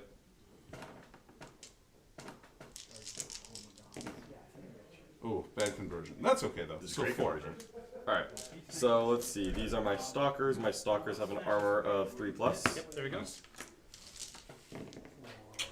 Six. Intercessors. Wisdom. Remember the intercessors, Danny. He's gonna go 11, And Yeah, we'll and move you- to there. Perfect. and then this one. Okay. Okay. There we go. And it is now done activating for the It rest is. of the round. Okay. Alright, so this bad boy, being my only remaining tank. Fingers are neat, right? It's pretty good. Okay, and then this boss. You want to be cagey? We'll show you artillery. Alright, so. Oh, Alright, hide so- from me, will you? Oh no. Assassinate. Alright, so The I'm Night gonna Folk been I'm gonna dealing with this activate. for a while. Yeah. So I'm gonna activate my Venator hole, Okay. and the Venator hole has a movement of 12. Okay. So out we go. Hello, friends. I'll change a little bit to subjective. And then its guns are 18, 18, and 40, so I'm just going to make sure that I've done things the right way. Yes, good. All part of the plan. So this guy is cloaked right now. And it should have its activation token with it as well. Yep, we'll Perfect. drag that along for the ride. Yep. And so I can uncloak and it won't cost anything. 0. Yep. So. So the Alright, and I'm going to first fire. No, they're moving. That's Okay. why. And then possibly disembark afterwards. So we're going to fire, and I have multiple weapons, you do. which I can assign one at a time. You 100%. These are all damage 2, which is fantastic into you. Wait. Does projectile mean anything in particular? It means it can be used for shooting actions. Oh, okay. Alright, that makes sense. Artillery means that I could shoot something cloaked. Does it have any other? The only thing artillery is you do not need it bypasses the LOS check of God, the so shooting action. artillery Which is doesn't need why I LOS, can shoot at the and cloaked cloak guys. said you don't have Correct. LOS. Correct. Yep. Cool. Alright, well, none of this has armor penetration on it. Nope. It's just a ton of shooting. And it's Yep. even nicer when it's already decloaked at the start because that's the only unit in the game that gets like almost 2 shooting actions. Because the free its overloaded turrets means it can fire 2 of its guns if it's the first action it takes. It has to be decloaked, right? Because you can't take a shooting action while They're cloaked. rotting. Gotcha. But if you have something in range and it's decloaked, it can hammer stuff, move, shoot again, shoot all of its guns. So it's kind of like, it's almost reactive, like little turret. Yeah. It's kind of neat. Probably. I see a lot of Mantra players will start it decloaked and put it in position to apply pressure. It's not quite Overwatch, but like if something activates it, it doesn't touch it. Bang bang. But then it'll do the. Gotcha. Okay. So I'm gonna start off by putting my tri-phase plasma burster, which I appear to have 2 of. You do have to have them. Okay, so I'm gonna put the first one into that unit. Okay. All right. Put it up. Yep. I did not aim, and I hit on 3s. Yep. It appears. Okay. Yep. All So your attack value is 3+. So 3, and these do not have armor penetration. Here we go. So here, there you are. I believe you are a 4-up save on. I am a 4+. Yep, 4+ save. All right, so I'll take 2. So I'll take. These are 1 damage apiece. Yeah. Yep, against him. And are they these? They have 2. They have 2 apiece. They have 2 each. Okay. All right. Well, I'm gonna shoot the second of the same thing at them, Okay. and that's 5. Okay. Perfect. Retaliation will be swift. Okay. So I'll take 3 more. So we'll just Yep. carry wounded on everyone. Okay. And then I will put the pulse array into them. Yep. Artillery, here it comes. Boogity boogity. Wiggity wiggity. I'm up to 5 CP. Ooh. Brutal. Okay. Not very kind But you do lose. 2 guys. 2 guys, because they all. Oh have yeah, one left, 4-ups. To Yeah. them. Not in cover either. Alright, so 2 of the cleansers have been wiped, and now they have their first adaptation token, all shooting Oh, can I against have them. one for him? Oh yeah, because he took. Yep, thank you. All shooting against these 2 targets are -6 inches from the range now, Okay. because they're adapting. Gotcha. And I now have the option to disembark or do a third action. We're gonna just think about that. Great. Yep, we're gonna get out. Yeah, he's 4. So I missed on the second one. So 1 hit. And these guys are cloaked. Yep. 1 wound. I'm gonna try to be about 17-ish inches from these boys. Yeah, that's fine. We're gonna back up a little bit. Yeah. And then. But that's what I want. Dink dink dink. Cloaky boys. Okay, and so they move 8. They move 7. They move 7. Yeah, I move 7. That's fine. Okay. Scorch will fire there. Okay, your activation. Here we go. All right. You're in the hang of this. Danny That's will, no. Danny will rue the day he crossed my pond. 1 wound. Yep. 1. Okay. Then the. I enjoy this. Okay, we're going to start. It's kind of a different style of thinking, right? It is. Yeah. The Slugger Boys into the Gene Stealers. And for the next 9 shots. Oh no, there's not 9 left anymore. Oh yeah, that one has 9. Artillery. Yeah, boy. I haven't used them at all. 3, 4, 5 hits. 30. Moving on 4s, 3 wounds. I assume that's also artillery. No, it does. This is the only artillery weapon he has right now. Oh, that's good. Oh, but your minimum. Here's your token. Oh, thank you, sir. You're welcome. So we'll activate my Nightfall Mind. One die, 2 other shots. 1 hit The from mind. frag. Actually, hold on. It may be a little different than that. So you're at 10 now? Exactly a 10. So I only get, I should have shot these first because they would have got max shots. Oh, yeah. I got in my own way. Shooting it then. I thought That's they were okay. gonna win. These shots go there, but All right, then I won't. Then that just means I don't have to do that. So he'll aim for his first action, and then he'll move to here for second action, and then he'll shoot his X-ray laser. May I make a recommendation? Yeah. And I'll also be helping you at the same I would time. imagine as much. Why not prioritize it? So you get to re-roll your. I'm out at 24.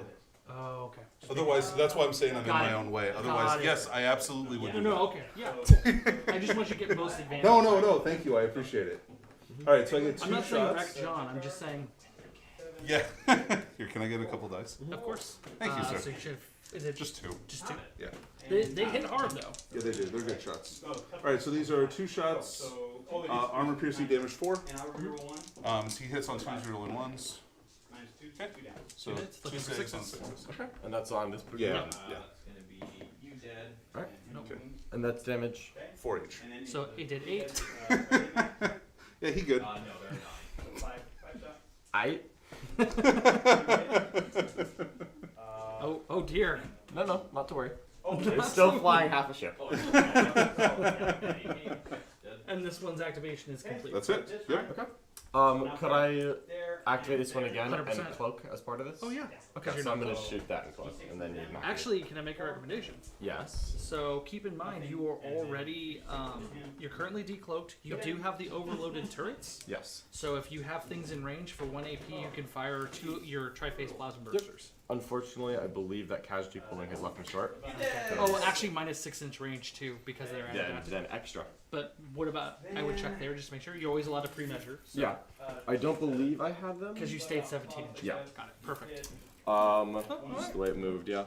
That little range reduction thing is a little sneaky. Isn't it? Alright, so I think, so I essentially had, I know, yeah, hey, look at that. so I essentially have 3 activations here. The last one is going to be cloaking. One of them is going to be shooting. So I'm basically going to move or aim. Did hit? Oh no, that's 3 Move, get extra shots. I think better. Those things are melee. We've already discussed that they move reasonably fast. Yep. So we're gonna take They're a sprightly. So I'm gonna put a second activation token down, and they're gonna move a little bit, Charging. Okay. and I'm just gonna step within 18 of those. So my goal is to be about 17 and a half away. Which, Yeah, looks good. all right. And my second activation will be to shoot, and I'm gonna put my first weapon is one of the 18-inch boys in there, Okay. I will also mention and that'll be 3. that I'll Alright. just notice now. Looking for fours? Yeah. Or are they threes? I was just gonna check that. I can't remember. They are fours. Okay. I'll go with 10 first. Yeah. Alright, So, made one. So those Two are damage 2 damage apiece? traditionally. so, So it'll be one. yeah, I'll just So you start can doing hand me some twos. for remaining. Yeah, So you, if they're they're three. They're three each. yeah, so they're doing 2 damage. He just But he reduces mine, right? oh yeah, there we go. Perfect. Thank you. We did it right. Thank you. I'll have him keep going because Oh, I'll just yeah, get that's I'll cool. get your wounds All going. right, and I'll do the second activation the same way. Okay. And that'll be 5. I did this exact same thing last time. 3 then 5. Okay. Ooh. So here we go. I'll just So just it's a, pretend that's all of them it's so a far. cumulative 6. Charging here. So I imagine one of those will end up as a 1. Ooh, they have even barrel. And then your pulse ray.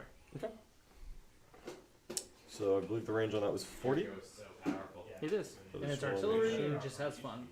Right. So you could do It's just a real friendly right? trait.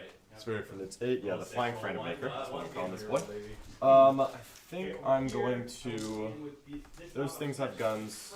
The little unit over there. Yeah, they're not great. They're just I'm 1 not- damage, 3 shots apiece. What is even going on? He does Little that. tachyon bursters. 11 on 11, 12. Yeah. And this does not require traditional line of sight. 45 thing.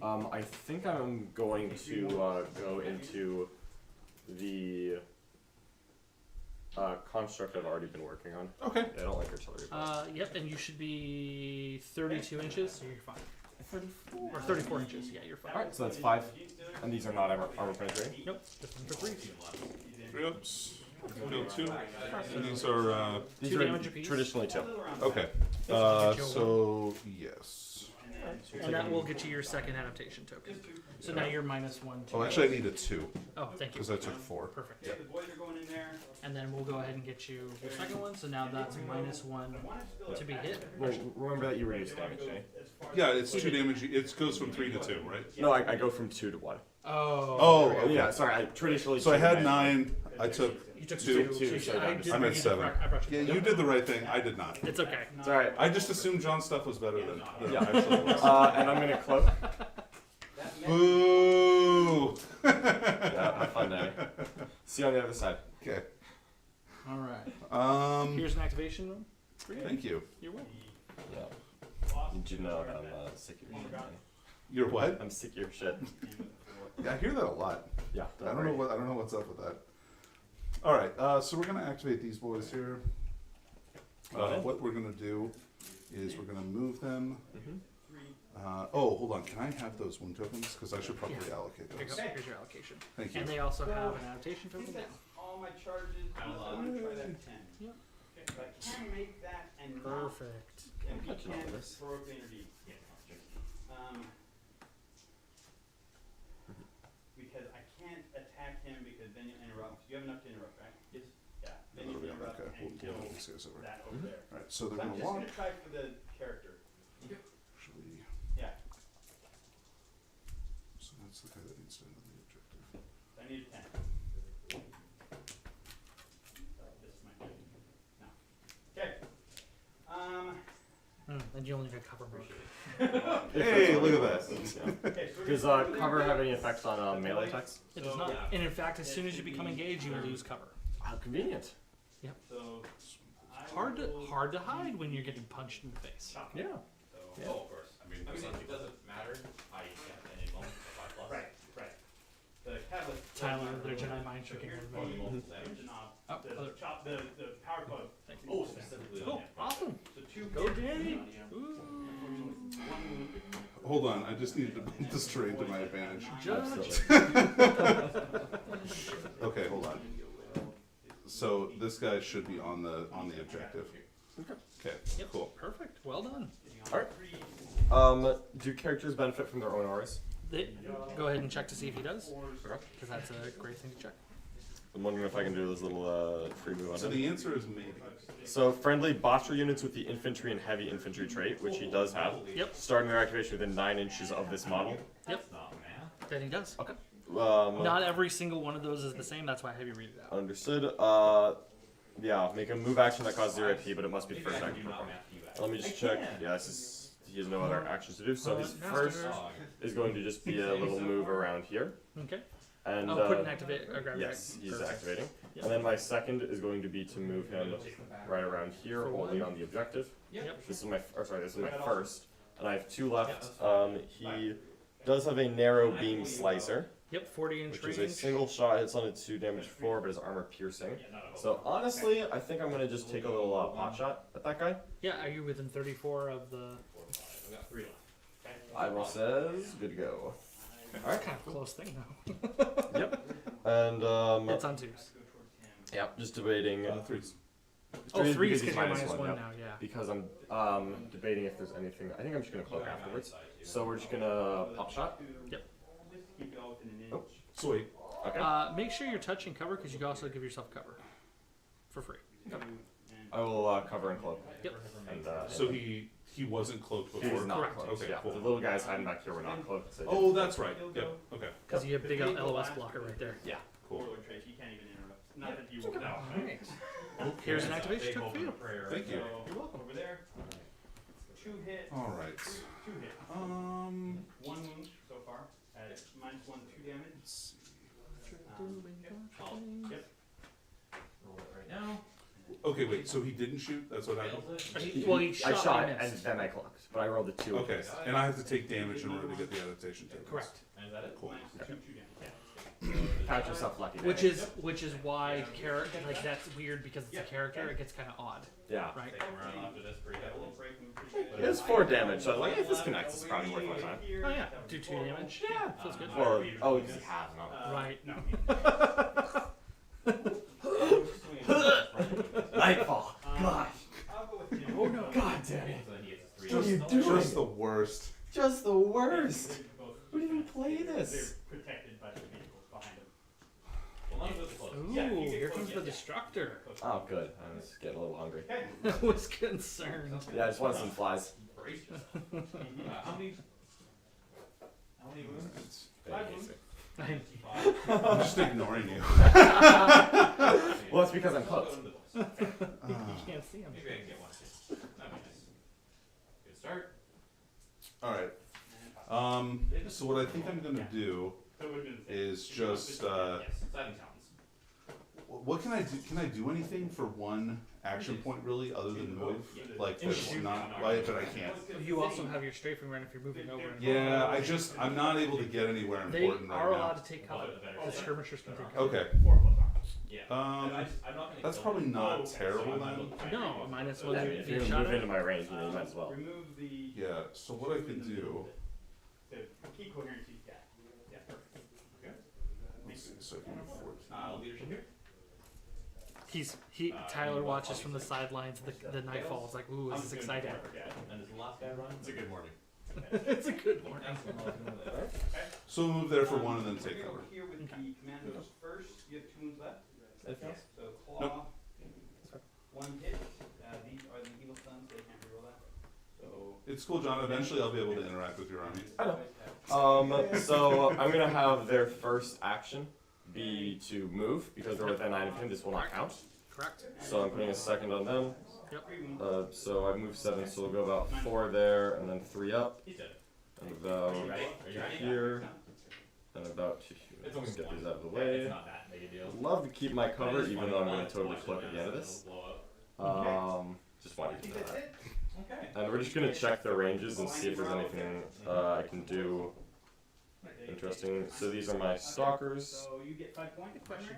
Yeah. Why not move it one more time and touch the cover over there and threaten that objective zone? Well, Because if you put yourself opposite of that crater, you should be out of charge range of those stalkers. Stomp them. How many use today? Or at least well, I it- wouldn't it- be able to get cover at all. Oh, you could touch the edge of that crater, right? Yeah, but I wouldn't have enough action. No, I did not have enough movement to touch this. Otherwise, I would have. Okay, got Yes, it. absolutely. Okay. That, I was just curious. Yes. Hold over, big one. Hold on. Sure. Let me, I've got So I've got a 30-inch gun, which you will pretend is 24. Yeah. And then I move 7, so being 31.5 inches away is the very wrong number. Okay. Okay. But anything that I am within 31 inches of with all models, I could light up. So decent chance of finishing them off, but I think I'd actually rather. And remember, they're 24 as well. Yeah. Okay. But I can move 7 and then shoot Oh, 24. Because my okay, range is sure. 30. Yes. I'm just kind of talking myself into it. So my first taken action is going to be to move 7. Cost me 2. You know what? And they are not clipped, right? They are not At close this point, I don't care. yet. He'll buy him on that. I know this. And they're gonna go right here. So this is my my second. And they lose cover. They lose because cover they now. get clipped cover. Yep. So my second action is going to be to shoot there, Yep. and I am minus. No, I've only damaged them Minus once. one, yeah. All right, so I'm gonna roll 3 here, and I will hit on a 2. Yep. Okay. Down 2. And these are armor piercing. So you're looking for. Oh, actually, you'd be You hitting have 3s because it's in you have cover. But you, but it's only 2 Fair hits. call. Okay, but these are still armor piercing. Okay. So 6s. All right, and those are damage 3 normally, so we'll go to 2. All right. So we'll lose a 1/1 guy and a 2/1 guy. And this guy should still be within 2 inches of the other. That's fine. And here's your second adaptation. We're getting there. Yep. Okay, and Danny. Yeah. I'm gonna close. Cool. Like, you already killed my tank. I'm kind of mad at you, so like we're gonna keep doing this. So you That's get fair. for going after my Shikari. It is on me, right? Shakira. Yes. I just want to Okay. make sure. I So don't- here's your activation token. I don't flip flop very often. I'm very bad at it. I have to because it's to my opponent's advantage because I Fair enough. do tend to play a little slow sometimes. No problem. Until I get ramped up. Once I get a lot of practice with an army, I'm fast. Yeah. But Right now, this is not This an is army. brand All right. Yeah. So we'll activate the Cleansers. cleansers. Yes. Cleansers. Thank you. All right. So first action is going to be to move. And then I'm going to move. You just Then I'm triple going to move. move again. So 30. So that'll get the furthest guy right behind this piece of terrain. More or less. All right. So what I'm going to do. Trying to come for the objective. Fascinating.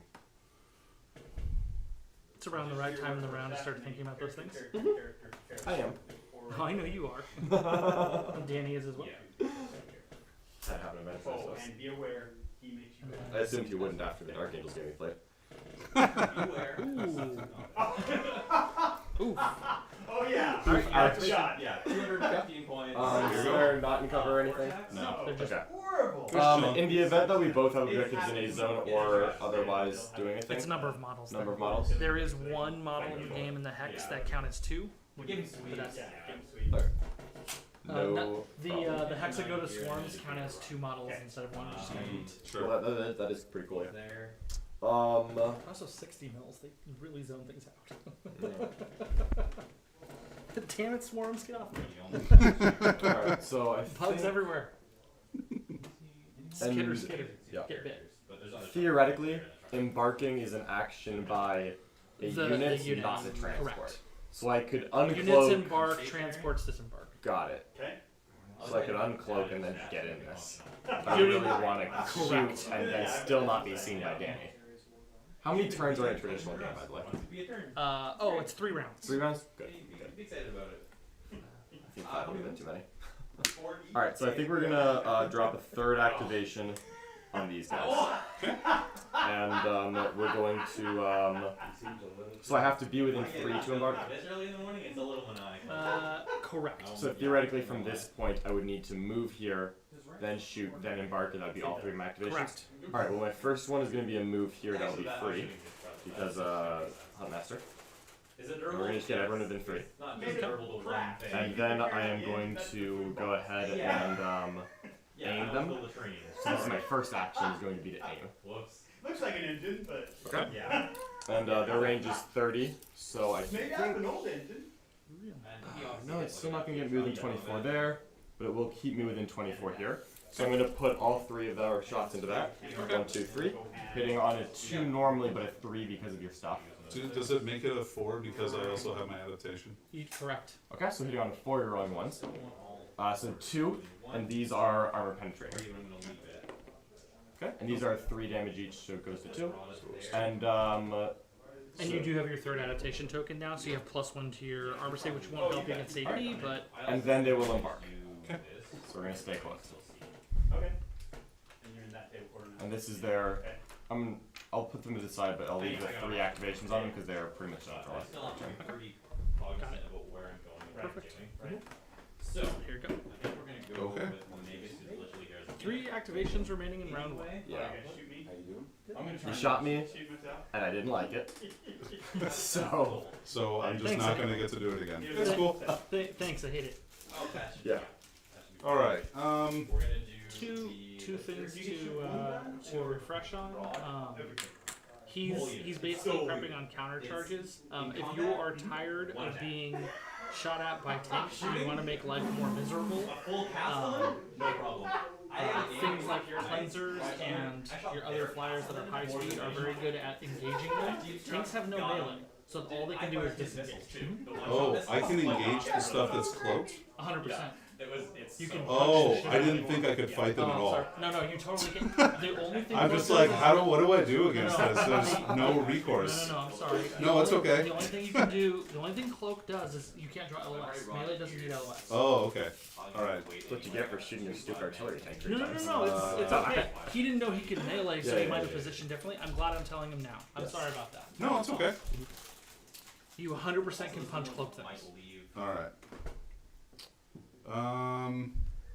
It's like, damn it, well, it's a totally different game now. You son of a bitch. No. John, the payment for PayPal. Good. Let's bring the gaunts in. Yeah, you could totally engage Cloak units, so that's good for like making forcing activations and stuff. Did you kill Yeah. one? Sure. Double gone? Regular gaunt. I don't. I think you got like a weird incidental shot into them. Like from the Oh, boys from the or board whatever. boys. Yeah. All right, and since if I don't have melee attacks, I can't make combat attacks though. But you can still engage. Right, You right. can still touch Okay. things. It's weird because normally these guys are just like weird utility troops. True. Mostly myself. That's gonna happen forever. Against Norton. Yeah, son of a- Michael, I mean this in the best way possible. After last night's experience, it looks like you visibly aged. It's true. It's true. Oh, Let's see. So I'm a changed man. So what I need to do is I need to Okay. got get a it. kill by the end of the round. Right. Essentially, Okay, so I can I need to hold something by the end of the round, and ideally I will hold more and kill more. And objective zones and markers are even Correct. for the It's so. just how you hold them. Okay, is so different. if I hold 3 to his 2 or 2 to his 1, there's no difference there. Doubling Correct. doesn't matter. Yep. Okay. one more. And so far, Danny has killed 8 units. Yeah, he's up by one. Okay. Cool. That's the only reason I'm like, okay, can I survive the fight last? Like Catalyst. But that won't which last. 3 plus is kind of nuts. Now, I have choices.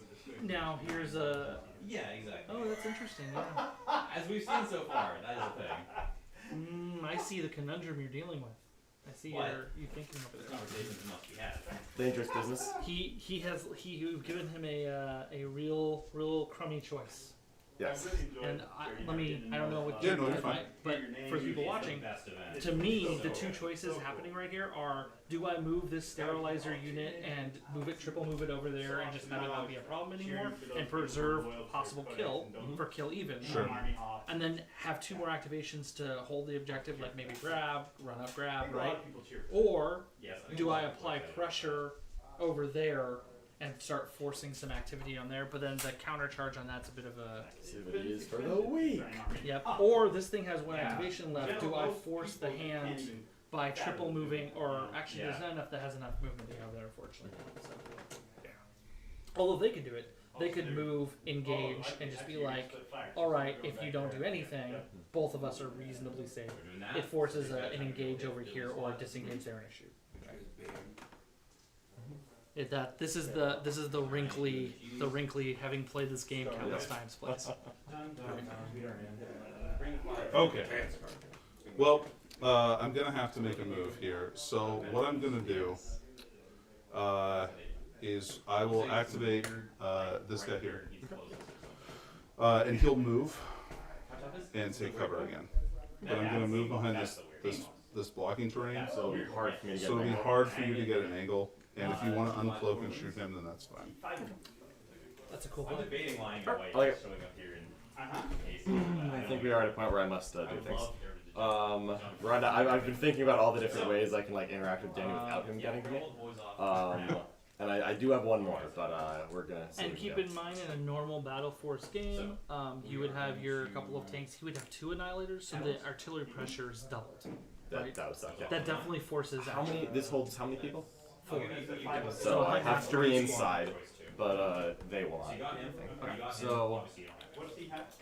cool. Smite, I think onslaught, and I would want to go kill that artillery piece, quite frankly. And it is 7 left.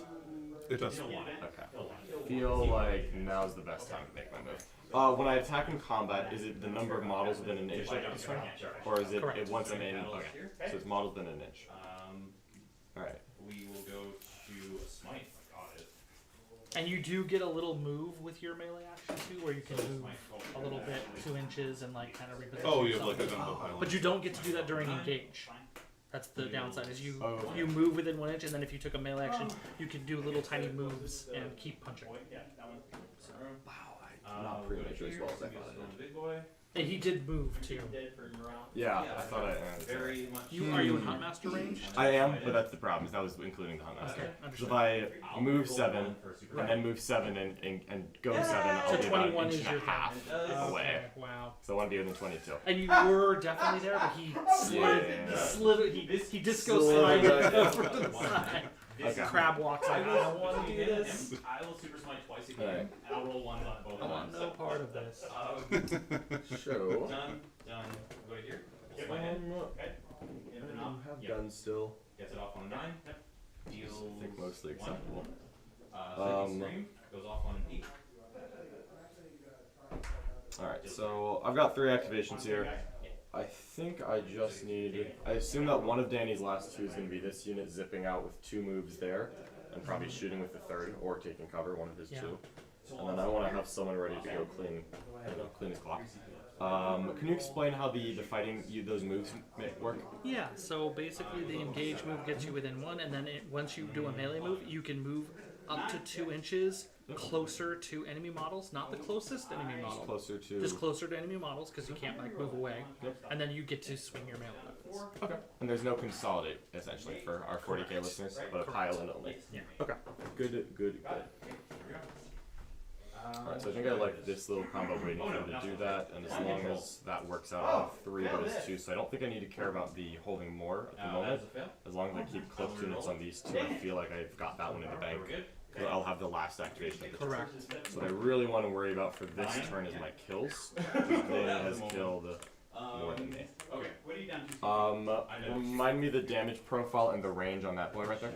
Him? Yeah. 30 inches, damage 4, armor piercing. 2 shots. Really 2 do shots. like- Really like those. Okay. Now that you mention it, really do like having these. Alright, these skirmishers, let's my battle pods? Predation pods. Predation pods, so that's much cooler. I like that better. 16-inch move. Yeah, that's not bad. Little armor piercing slicer shots, and a bit of a melee punch. Not armor piercing, but they each have 4 attacks. So 9 shots from these boys. 1 damage. Armor piercing, damage 2. It's actually them activating, like diverting the plasma energy to their skin and just ramming you. Oh, cool. And just burning, shocking you and shit. Because there's no like knife or blades or anything on there. Sure. Blades. Alright, so I'm gonna move 16.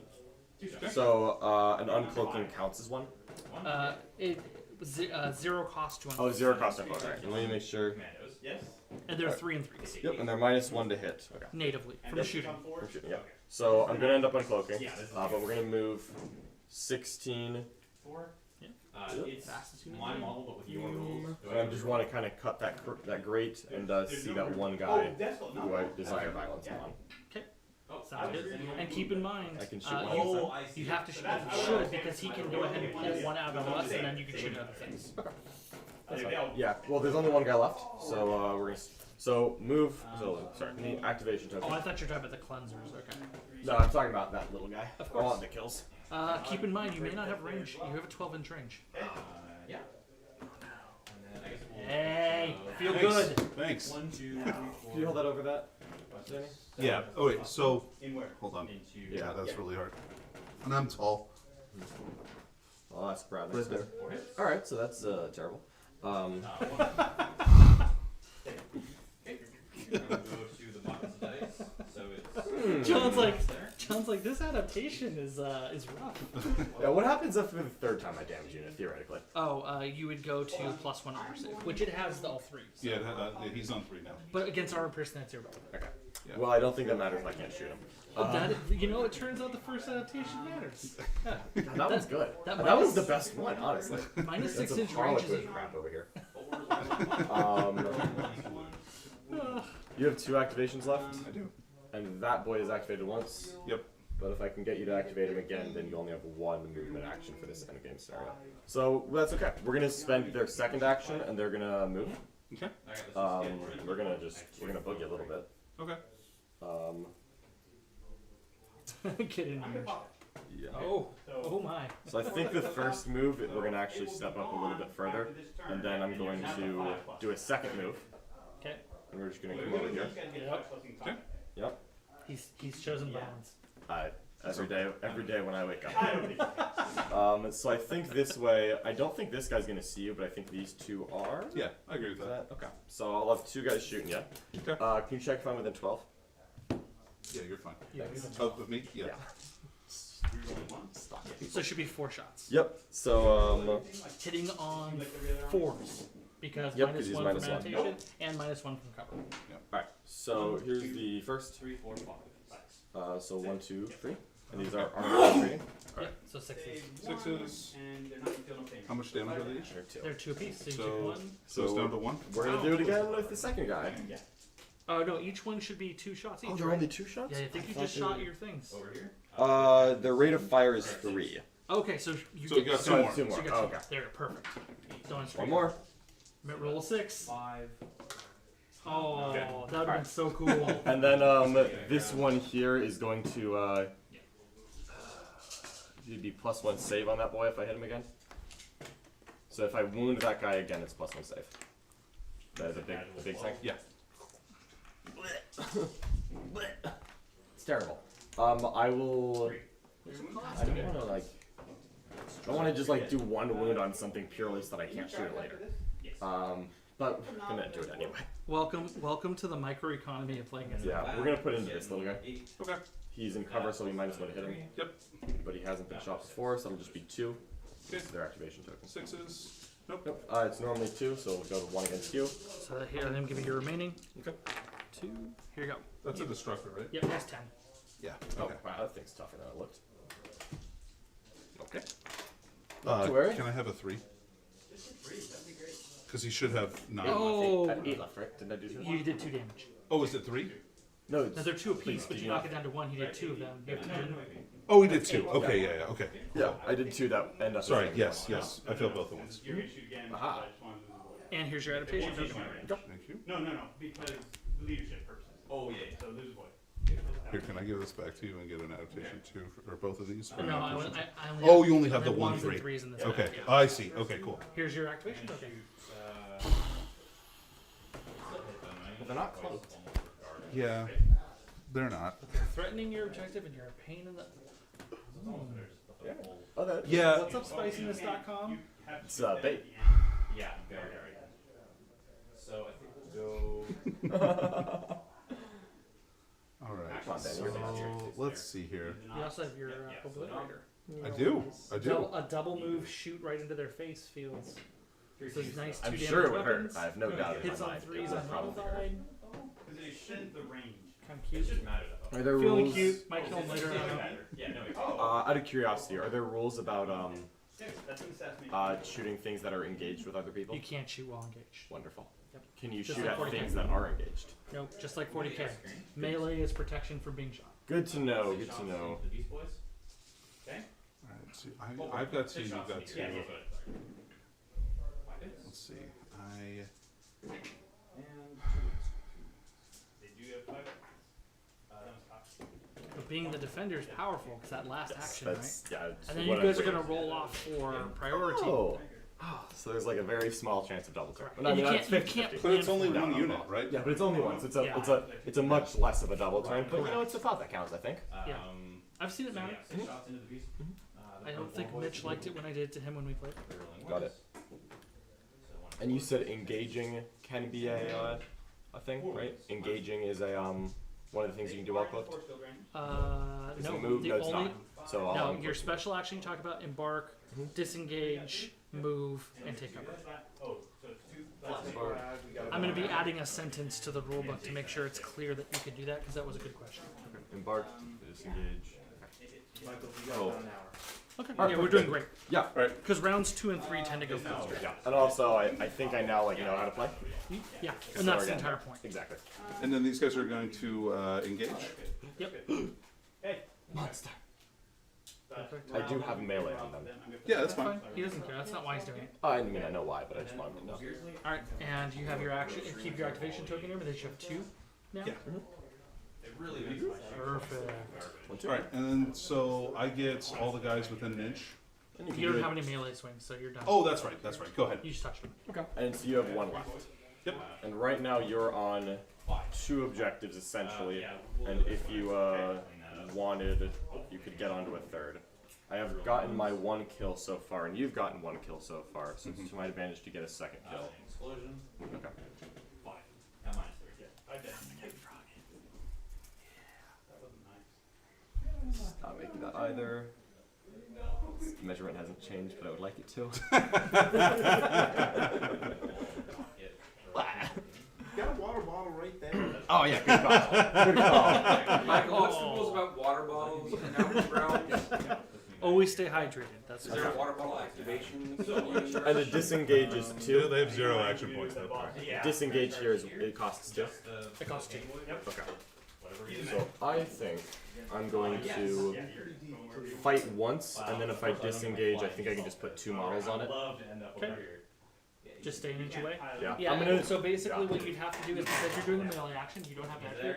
This would move 2 inches, which would get you within an inch.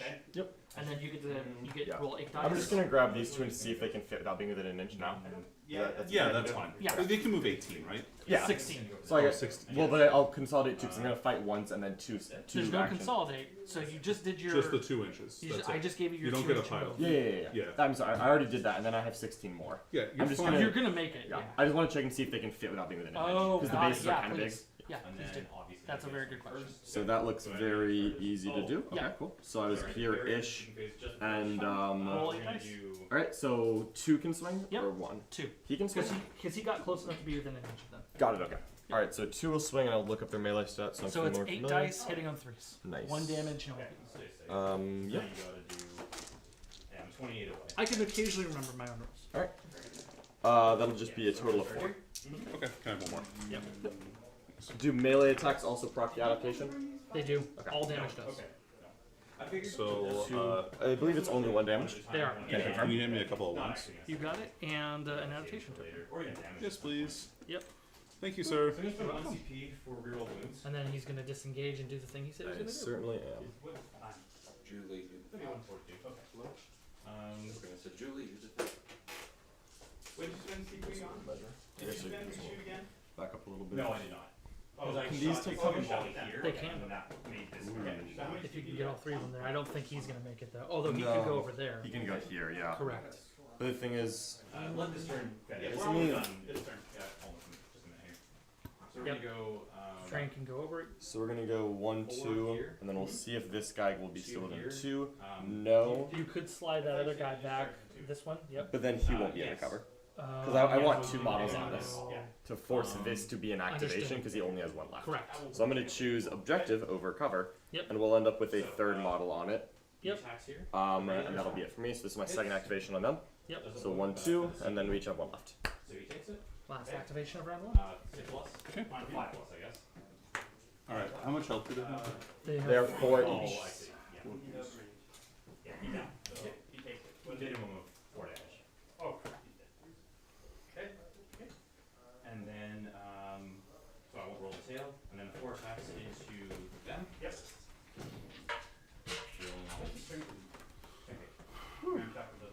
Now I will I'll say take one of what, those. I will say is what fun. I was going to do Yeah. after I see what Danny does. I am curious as well. Yep. But I'm getting into But it. then the only thing I was doing, I got ahead of myself. I didn't get to stomp him again because you killed more. I can't fight him, but the pivot was to get within an inch, so he has to take a strength test now. Oh, okay. Strength test? 1 dice, and your strength 4. So. Yep. And I was trying to put them down so it'd be hard to get another model in. Mhm. But I will take a Oh, you did fine. into both. Because they have to be entirely on, so just touching it doesn't I help. have a feeling you were not going to Correct. interrupt. That's why the zones are interesting, right? Yep. Yeah, that's why I was trying to Yeah, I get it. block as much as I could. Just kind of for everyone watching. 1 miss, I'm figuring out and then elementary strategy. Eight ball one. Yeah, I've been watching people play on TTS. It's been really interesting. 2 assassinations. Just the different play styles and stuff. And then. And I will honestly- say Realm and Hex play very differently than these 2 armies. Yeah. Overrun him. Hex, just to give you the 40k terminology, Yeah, has okay, I think that's Yeah, so he's gonna go. their engage is double move. So their threat ranges are quite high, but their activation limits tend to, and action points tend to be lower. Gotcha. And then also the That's and for Realm, their mechanic is shields, so they have regenerative ablative hit points. Yellow squad? So you have to keep burning them down And they are. to consistently keep damage going. Oh, I lost the knob, so I fail it. Okay. Did I do the right thing? But it's very close to what I would have done. Okay. Yeah. Cool. So he's gonna activate. He'll aim. He's gonna move, and then I'm gonna shoot those guys. And what are his guns like? 4 shots, armor piercing, 2 flat. 2 flat. Yeah. Yeah, Yeah, that could hurt. like that. Okay. They're dead. What I would have done is I would have moved Three. the obliterator Also lost the knob. and just taken 8 shots, hitting on threes flat against. I just wanted him to not have good saves. I understand. Yeah. Yeah, I I get it though. Yeah, I just Yeah. it's more about having the obliterator in position to be a problem next turn than Gotcha. Sure. That's my thinking. Sure. Because right now he's just like, hi. That's true. And I mean that it just cover falls off though at the start of the round, right? Nope. Oh, okay. Yeah. Yeah, that's fine. This is still okay. This is still Now. It's in the realm of stuff I would do. If Okay. that one flies from one cover piece into a different cover piece, does it keep cover? No, because the second you leave it at all, Got it. And I'm going to That cover out there. yep. just touch that. Okay. I'll That's an FAQ. That's a good FAQ question. All right. And I am hitting on 3s, reeling ones. They are inherently -1 to hit. Okay, so hitting on 4s, Does reeling not ones. change anything at all. Not in the slightest. And these are rend. Armor piercing. Yeah. So Yes. okay. And it was a 3. So not make any, and it's 2 damage each, and I believe I'm a 4-wound goon. So I think that will destroy me.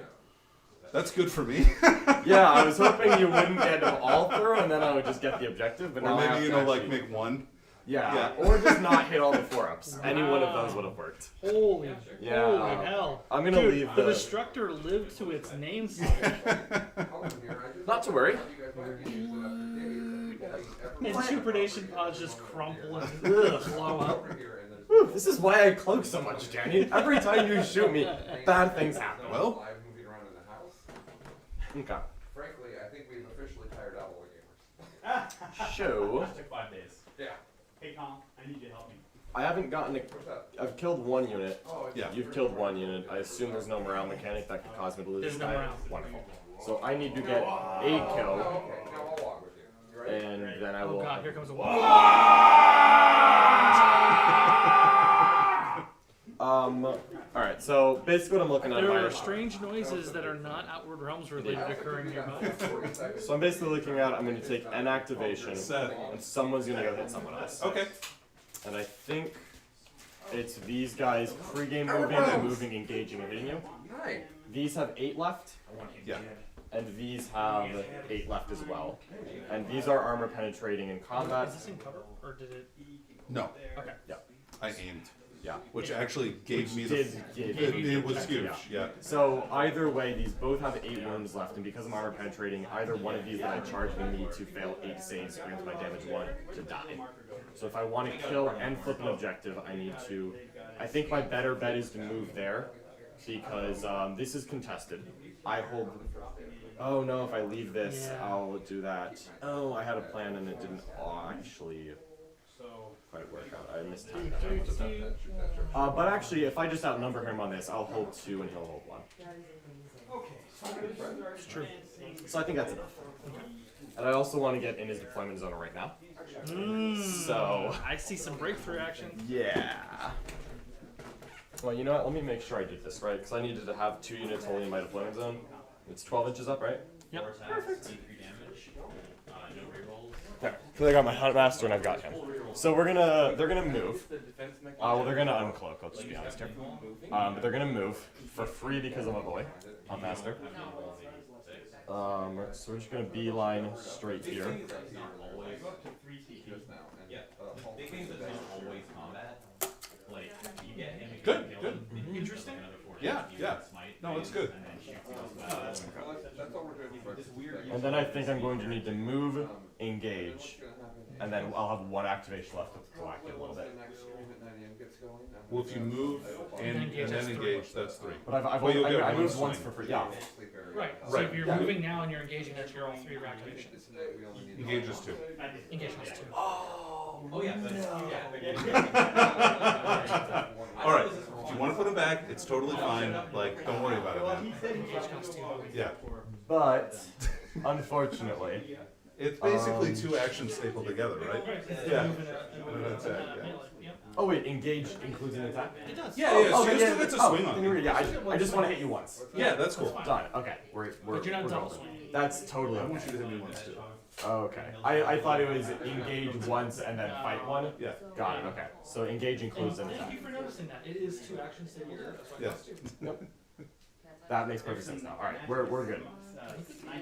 Look at Danny. All right. So this is a normal move, and I have 2 left, and I'll spend them both to come right here. And I need to be within 12 of your zone, so that's fine. So I'm going to engage, and I'll go 7. Misha's joke was, Actually, I'll move him first. there's a wedding element to this because it's so obsessed with engagement. I feel like playing this game without getting the bone ram over and over again is an interesting decision. Bone ram! Yeah, like, nobody has anything that does bone ram on the table, and I'm a little bit disappointed by that. All right. So I'm going to I've hit been this shooting guy with death everything. race though, so I'm pretty happy about that. It's every time he has shot it, has been excruciating, Thank you. and I've really The been few trying to times avoid he's it. allowed that to happen, it's been rough. Yeah, he's apparently very good at it. All right, so I'm going to make 15 attacks for my 3 boys. Yep. So Froggy boys going in, hitting on 2s. These are armor piercing, 1 penetrating, damage. Yep. and that's pretty good. Yep. So that is 14. Okay. Get some 6s. Well, I'd like to kill more animal, please. No. Yeah, but not enough. I mean, I don't want to add damage. Okay. And there's no consolidate mechanic afterwards, so I will not be engaging your Meki boy. Nope. Which would have been fun, but that's okay. Although you actually may not have wanted that because if he activated first, he would just triple stomp and probably just kill all of them. Whoa. Okay, so mine don't, his do. Got it. Alright. I know my guy doesn't punch. That punches. Full disclosure. Yeah, This that's- thing does assigned wounds to all models within just a couple. So it'd be like get off me. Nope. Okay. So this is now the end of a battle round. It is. Okay. So now you calculate your round 1 scores. Alright. So we both kill. and we both hold. Yep. And I killed 2 to his 1. Correct. Or, yes, I killed 2 to his 1. You're holding more objectives, and because you're holding 2. So you would score 2 points for your mission objective, and you would score 6. Because it's 3 for holding more, 3 for killing more. I like that. Yeah. All right, and then we have Playing the secondaries. mission really matters. Sounds like bonus points. Bonus points. And then for your additionals, let's have your look. So you're gonna get 1 point for standing. I think your guys didn't care. You're going to get did everything move? Yes. So you're gonna get 2 points for stay on move. Right? Actually, this tank didn't move because he blew it up during combat. Oh, it doesn't matter. It's remaining units. Good. Okay. So You can't slow me down, Danny. he gets 2. You get your 1, and then what's your next additional objective? Let's see. I've You got have hold 2 the hold the line. line, and you have 2 hold the line. 1, 2. Good morning, Nick. And then did you only killed 1 thing? So you only got 1 for combined arms. And then breakthrough. He has 1. Yep. So I get 2 for on the move, 2 for hold the line, 1 for break. So the current score is 11-6. Yeah. And we're in round 2. Collect your activation tokens. Oh yeah, it's all coming together. Everything's coming up Millhouse. So Michael, that was 11 for John, 6 for Danny. Correct. Nice. Regain all of them. Okay. And now we're in round 2. And we roll off for the And other. roll a d6. Whoever rolls higher gets to choose to activate first or not. See, I love the mission playing element, but I also love being in front of him right now. So we're gonna go first. Oh, yeah. I'm gonna hit artillery bar right now. Just let this happen. Yep. Okay, that feels good. So I could spend 2 to engage Yep. right now, Correct. and I think we're just gonna do that. Yeah. Makes sense. So Just move you. Yep. You got it. Yeah, I'm just going straight in. Honestly, there's pull me a little bit back just in case I can hide from my little shooting. Although that thing's tall, so I don't think that's good. All right, so we're gonna do the exact same thing I mean, before. actually.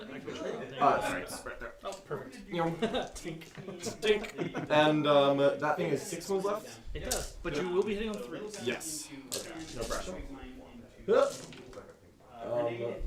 bad. Not great. Not bad. It looks like that's a total of 8. Okay. So 8 out of 15. That's not bad. Force that last AP on him. Get D6s. I got 1. So failed 7. Ooh. Froggy. So this is the second round. So that's 2. And I have 1 left, so I'm gonna kill it. Okay. Now, here's Life of frogs. now here's what's interesting.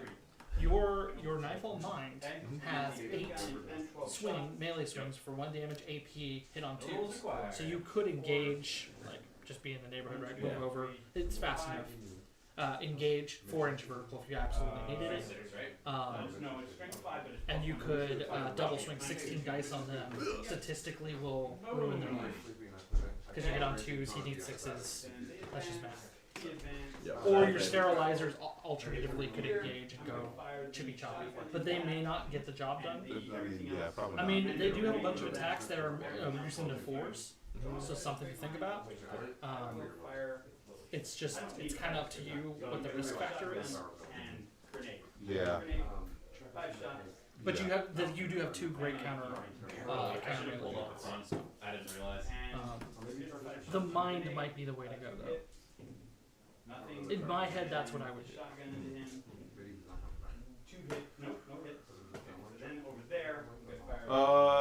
Yeah. Okay. Yeah, we can do that. Okay, do you want to hand me a? So we'll go ahead and engage. And here you Oh, go. can I have an activation marker? Yep, of course. I'm getting stoppered. And 8 dice hitting on 2s. Yeah, I'm right here. Cool. So 7. Gotcha. And these are armor penetrating. They are, so you need 6.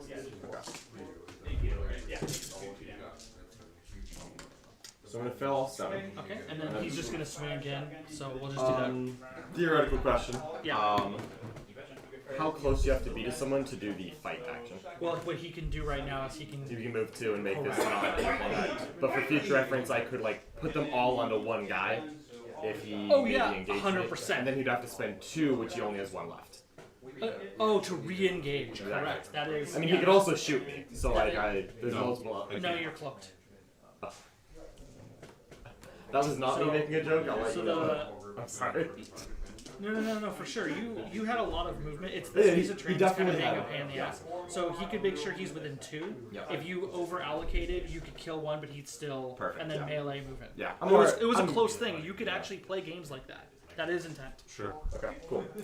Alright, so I'm just gonna. I lost. But he's 8. gonna swing again right now. So Okay, well, I'm gonna get wrecked. But they're 4 wounds each, I think. Let me They just are. check. So I did 3-3-1 over here, and was just keeping track. Yeah, that's fine. Okay. Alright, so I have 7 left. And rolling dice. Okay. I took all the dice for no reason. I'm sorry. Yeah, that's really good. Those kinds of little things start to really matter. Yeah. These other 2s as well. So 6, and I need to roll 6s. I roll 1, so I'm gonna lose 5 total. So kill the 1 guy. And then you'll have 1 2 left. guys with 1 left, or So hold on. It So was, and 7, then we have to do 1. 5 more. So 1, 2, 3 knocks that out. 4, 5. That's the unit, right? is it damage 1 or 2? Damage 1. Don't I? So, I thought I. he took lost? 7 the first one, right? So I went with Yeah. this has 1 remaining. This has 1 remaining. This has 3 remaining. He did 5. 1, 2, 3, Oh, 4, you've 5. done wounds taken. Yeah. Got it. Okay, yeah, I'm done. 100%. I thought it was the other way. No, it's okay. It's just the math is the same, right? Yep. Okay. So they got swung. Okay. Cool. And then what I do with activation tokens that are done is I just flip them, put them next to my pile. Gotcha. And these hunters have hunted their last hunt. They did good. Alright. It is your activation. Yes, it is. Do you like that mind action? Yeah, that's good. It has an X-ray emitter, so it's just like cooking and damaging things around it with high power. I'm looking for your cancer, and I found some, so I had to remove it. Was it okay with you if I did that? Dude, are you ready for this 30-second full body X-ray? Oh yeah. It's a body scan. It's quite invasive. It is. Indeed. You just move them. I think I may just. Not blocking him. No piling after. Alright, I think I'm just gonna have my little guy. So, second activation, we're gonna drop it there. I think I'm just gonna have him shoot you right now. Okay. 3 shots. You're minus 6-inch range because you have 1 adaptation, which is totally fine right now. I'm just gonna bonk you real quick. It's gonna be 3 hits. These rend and are inherently 2 damage. Okay. So I make no saves. So 1 damage applied. Here you go. Yep, Here's 3 so ones. everybody's got one. Everybody's got Here you one? go. Yep. And my next 2 actions. It's a great song. Yes. My next. Actually, no, I hate that song. Here's another adaptation token. I want no wounds, thanks. Oh no scrubs, no wounds. Yeah. No, I don't want no wounds. Okay. And I'm now minus 1 hit in combat as well, right? Nope, just -1 to hit. Just minus 1 rate, right? So my next 2 actions are going to be to engage them. And we're going to get into it pretty easily. I'm just going to go right here and get within 2 inches of these 3 guys. Sure. Okay. And 4 attacks. Hitting on force. How many points? So it'll be 2. Yep. Looking for force. Okay, an absurdly bad roll for them to live. And that's okay. Okay, so then we dig into 3. Right. And they want to be on the 15 hit. Alright. Cool. You can get closer here. I'm trying to get into engage. So can the knob get Alright, your activation. over the line? The knob, not the board. Not to get fully over. So What does blinded do? So blinded, basically it does whatever it says there. It's you choose take the action. I believe that it applies a -1 to hit for that unit until they scrub the ailment. Okay. you can leave combat and I believe that Danny should bring some amusement to the stream. Do you want to, correcting for the swear word, do you want to share what Paul has said about you in the Yeah, sure. the chat? Okay. Yep. So Paul Winters. not like, but it's only 4 attacks. So Paul Winters. After this last Hot sauce eating this contest? last hot sauce eating contest from last night has named my Nickname. my anus. We'll go full scientific name here. The mixtape, if there's room, I'd like because it is on fire. Which is false. I just had to take Tums this morning. I had a little heartburn, but I didn't go all out, guys. How many levels did you make it? I went all the way through the levels, but in the tiebreaker, I'm like, yeah, no thanks. Okay. If we're going to name an asshole, excuse me, a butthole, Yes. shouldn't it be Michael's butthole? Yeah, it might be. Yes. I would go with Michael or Tanner, sleepy boy over there. Tanner's happy to be here, let's say. I think Tanner's actually having the most fun of burning everybody in the here. fire. He might be. He very well might. He very well may be. Very well. All right. So. All right. Here's what we're gonna do. Yeah. Yeah. So we'll activate these guys. They'll disengage. That's the action name. Yep. Yeah. Cool. Cost And that two. costs 2? Yep. Does. Nice. So they'll move. They'll So you can't disengage, disengage and engage. and then they'll shoot you. Well, yeah. I mean, theoretically, there is a unit that could. There's something that has 4 AP. Okay, one then, unit then in they the totally game. can. But Uh, most a cannot. queenling could disengage and then engage. But she has the most AP in the game. So high fleet kraken, got it. So many cute moves you get to make with that thing. Good. Oops. Imagine Tyranids would be good. Did me hitting him in combat and killing one dude give him a 3rd activation point? No, because when the activation tokens are assigned after. Not activation, the 3rd adaptation. adaptation. So the way it works is the unit has to be done with its activation, then you apply the activation. Got it. So the fact So you don't get to melee swing out of melee swing out Got it. of. So if one unit shoots and hits, then. Correct. Alright, cool. The most you can get in being from a single unit hitting you is 1. Alright. Okay. So I'm getting shot. It takes a little time to adapt. I need 4 more dice, please. Yes. Okay. Oh god, wait, these things shoot a lot? They shoot 3 shots each. Yeah. I was hoping for less. So hit on 4s normally, but goes to 5s because of your My shenanigans. stupid abilities. Don't mind if I. Not bad though. So just 4, and they're whatever your save is. Alright, my save is a 3+. Okay. On my predation pod. I will fail one of them, so I will have a 3 remaining. I'll just mark what I've got left. And that's my activation. Okay. So. And I can only shoot once no matter how hard I try. Correct. Yesterday after. Doesn't even matter how hard you try. Alright, so I'm going to take an activation, Come on. drop it there, and I'm going to aim, Yep. then I'm going to shoot, Okay. and I have 3 shots. I just realized something too. Go ahead, no. I'm making notes for FAQs and stuff. My question is it better to... No, I think it's better to not aim, and I'm just going to shoot and engage again. Okay. We're just going to kind of headbutt a couple times. Sounds good. Actually no, we're going to aim and shoot. So aim, shoot. So, rerolling 1s, well, was so the right choice, is going to be 2, these have rend. On your time on you. Just one. That is one. Alright. And its damage 2 goes to 1, so just bump And it here's to your the- adaptation 3 token. Yep. Alright, and then it will cloak. Yep. Rerolling wounds. 3 dead, 1 play 6+. Alright.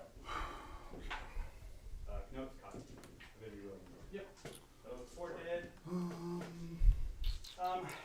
Yeah, I'll lose 4.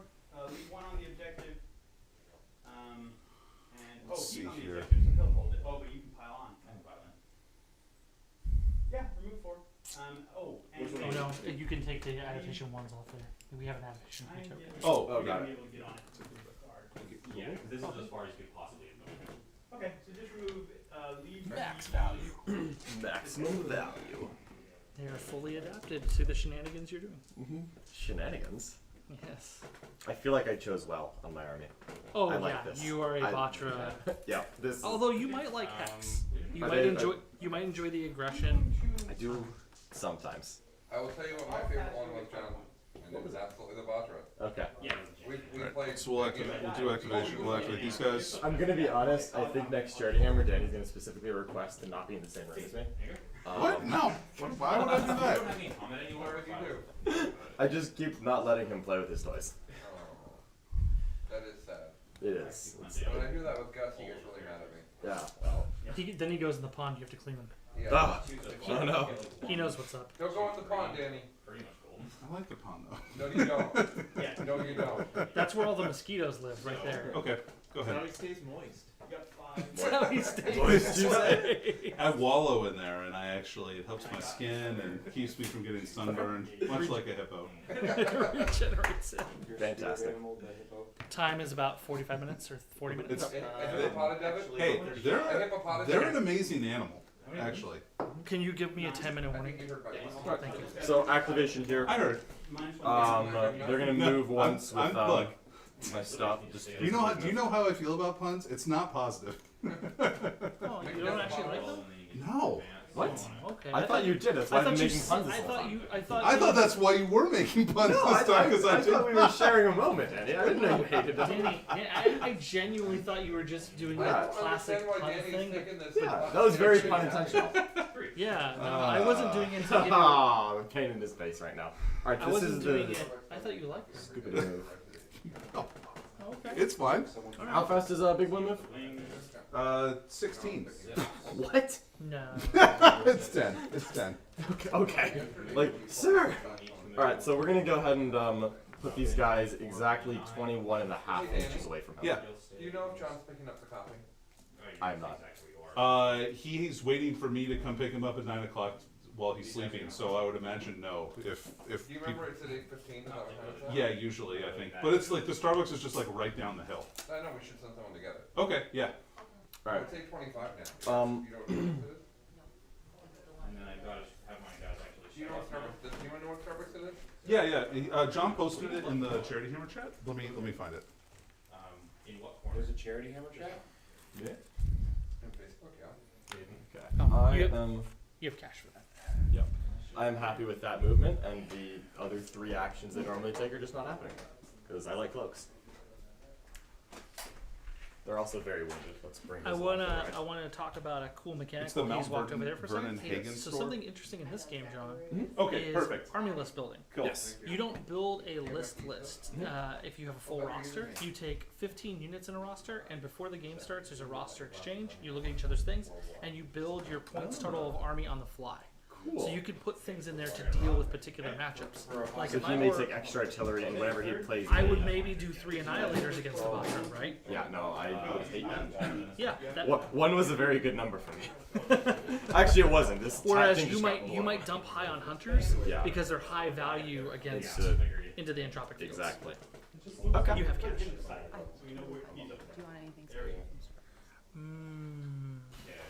Okay, sorry. So they moved. They I'll let cloaked. them They play. were already cloaked. I moved and I just wasted my other 3 actions. Okay. I did my little like scout move cloak and I'm like, I actually don't want to get any closer. That's fair. I get it. Yeah. You're a coward. Well, That's the Batra in one word. yeah, honestly. I know what I'm doing here. Hippity hoppity, get off of my property. Okay. How cool is the cloak mechanic, John? If he only has allowed 1 artillery piece, it's a little broken.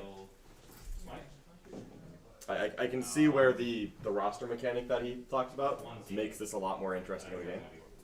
I think that's the. However, I am, by my nature, absolutely a coward. 100% to the core. One. It wasn't worth it. For that. Second scream. Okay. Ooh, here comes the obliterator. Here comes the It boy. does 1. Excellent. Excellent. So move to here. That's my first action, and then I'll take cover of my second action. Goes off 1 and 8. Okay. 3. Alrighty. Let's get froggy. Alright, I'm going to activate this unit a second time. And they're going to move because of the found 9 of him. Then I'm going to move, and then I'm going to engage. I'm about 21 and a half away. So that'll get me about half an inch away. And that is the number I wanted. There we go. So I'm just going to do it all. Okay. So 7, 7, 7. Just go. Boink, boink. I want to punch you. This. Keep in mind that 2 of them have a single wound remaining. So I got hit by 3 damage, boys. And now I get a 2-inch little. Nope. Not during engage. Oh, so Only it's two of only them get 2. to swing. Oh, wow. I'm so bad at pre-matching. Okay. Alright. Okay. Alright, and I'll remove this cloak token for you, just so yeah, we're yeah, aware of what's happening here. Danny's so happy not to see that token. Oh, man. You know, the realm does have a lot of artillery, if that makes you feel That does make me happy. Although 3 annihilators change. Then it's just like the Yeah. prospect of shooting frogs just. And you didn't hear this, so I wanted to explain So army building in this game is a little different than 40k. You don't actually build a list if you have the models. Usually you build a roster of 15 units. And prior to the game, you would do a roster exchange and then build your points total at that fly. So you can counter each other a little bit. with Oh, the that's cool. So you can just put 3 artilleries in your roster, and when you see that you're Correct. playing me, you're like, yep, all guns. Yeah. And then he's like, I'm going to take a bunch of hunters because 1 damage AP is perfect against you. That's exactly the value I'm looking for. Yes. What are the stats on their melee weapons? Damage 1, but they have range. No, they're 3 damage. So they're not Oh, those are not the. Nope, those are stalkers. I may have rolled too many dice. Though. It's okay. Oh. Yeah, because things. Well, if things we are have to different. redo it, that's fine. Whatever. Yeah, It doesn't matter. he probably rolled too many dice. Almost certainly. All right. Oh, they make 2 attacks. 4 plus 6. I think I rolled too many dice. Okay. So let's do it again. Let's just try that again. Much worse plan than I thought. All right, hitting on 2s. Yep. 4. These are armor piercing, and they're normally damage 3. Okay, so damage 2, I need 6 to save. I'll save 1. Hold on 1 second. Oh, sorry. So, now, this is important to do. You have models within 3 inches, and you are a character. You can allocate. Oh, That's a that's fine. character? I'm gonna take him on him. That's fine. Okay, that's fine. So he takes his 6 so Okay. far. Oh, those frogs are so That's it, right? Oh, good.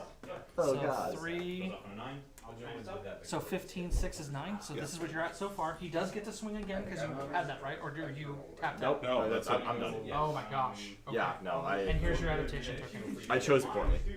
Yeah. But I learned. He chose violence, but I mistakes chose were made. Yeah, and the mistakes were mind made. is like, you know what I love doing? I love rolling. No, 8 no, dice no. against you. We're scanning. Checking for cancer. Cancer found every time. They're so unhealthy. We're just trying to help you. No, All right. they're really not. Okay. Now priority. Prioritized. It costs 1. Yeah. Does it? Ouch. And does that affect melee? It does. It's reroll hit rolls, so it doesn't care. Okay. I don't think I need to. No, you're hitting Yeah, on yeah. 2s. All right.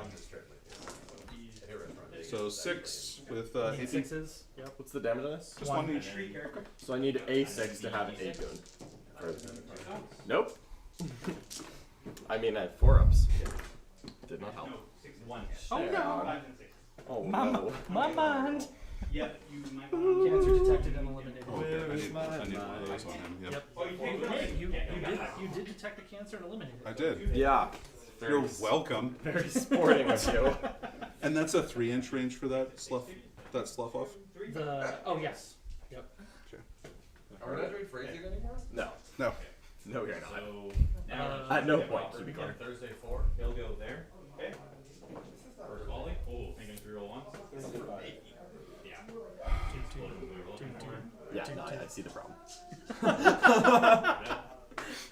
You see the flaw inherent in Yeah. the system. Yes, I know. I see what I have done, and I see why I shouldn't have. Like the stalkers, the huntmaster gets them all worked up. They're running there. Yeah. I was thinking those are my 15 attack boys, and I was like, okay. It's like I go in there and I shouldn't kill it, but I'm gonna like really make it easy to kill later. And it turns out that's not what happened at all. No. I mean, 9 left is much better than 15 left, True. but there are layers to that. There are multiple degrees. The guys inside here are cloaked. They're not. Okay. Yeah.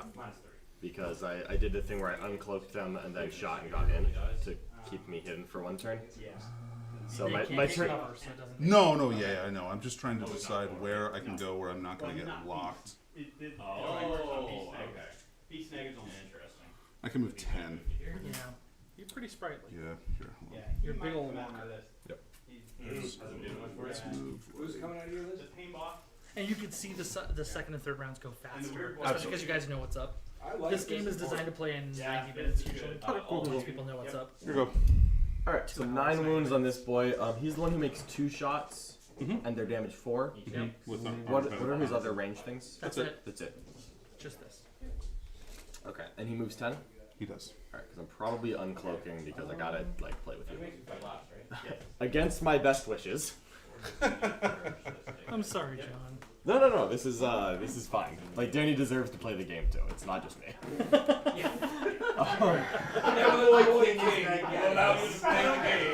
Thank you for deigning to allow me to play, John. I appreciate How it. magnanimous. Don't think of this as a habit or a trend. Just once. Alright. And this moves 10. Moves 10. It moves 10, yeah. All right. So I'm gonna sit about 11 and a half away so that it's not just one charge into me. Basically, I want you to punch me or shoot me. Both is way too much.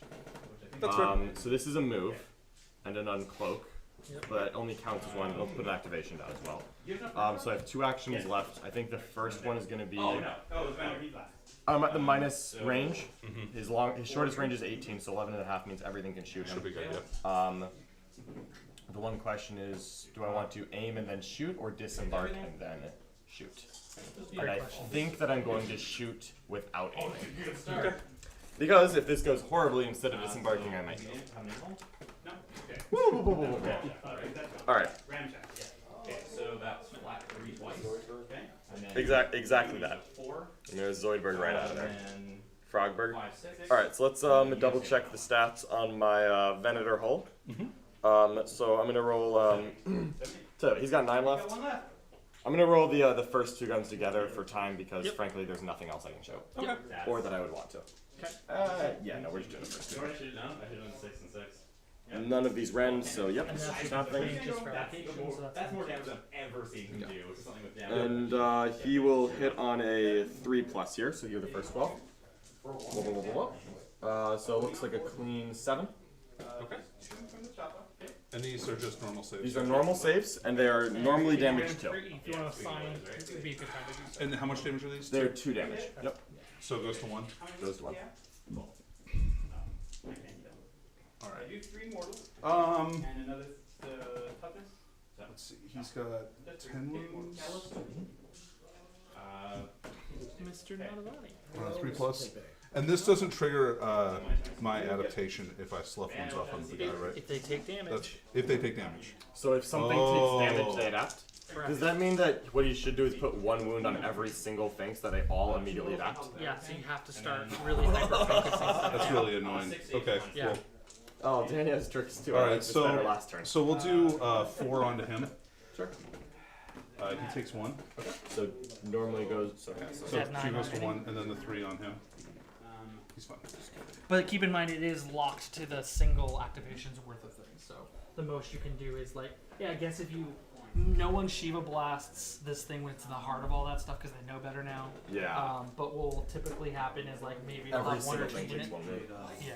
Well, at least, yeah, exactly. Or sometimes I've seen people try to game it and mess it up. They'll make their save and not get the adaptation token. Right. Got it. So you have to kind of, you know, like, I want to nickel and dime it, but Yeah. like there's a secondary called Weaken Them that no one will take against Knife Edge. Sure. Do 1 wound to multiple units. That's like the worst thing you can possibly do. Yeah, no, I didn't really plan No. on that. Okay, oof. And then did you take any damage here? No, I made that's all all my mistakes. saves. And so no adaptation. So. But you still have your pulse array. Yeah, I'm just thinking if I may not do something better with my life. Because it wasn't that. Ugh. So I'm just. And the pass off is 3, so you basically have that one guy there. Yep. So he's already, they've both already taken, no, he hasn't taken damage. So honestly, I think I'm just gonna shoot him. Okay. Because he's the only thing adapting right now. Yeah, sure. So, where's your measuring tape? I'm gonna make sure you have range. 40. Oh, that's 40. Yeah. You're fine with that. Yep. Do you have 34 though? Oh yeah, good call. 5. Alright. No. And they are mine. He is -1 Oh, yeah, because so he has this is cover. Oh, he's covered. Yeah, he does. Okay, 4. 4 hits. Looking for 3s. This, yeah. Alright, so normally 2 damage goes to 1. Okay. So can I have a 1? Yeah, of course. He gets 4 to the wall. So he's got 4 hits. 7 left. Good boy. Okay. So now I can either disembark or skedoodle. Oh, what's the range on his Big gun. It's like 30 or 40. It's long. Oh, put me here. Oh, and here. 30. Oh, yeah, here. Okay, so I'm not getting out of that. For just being objective here.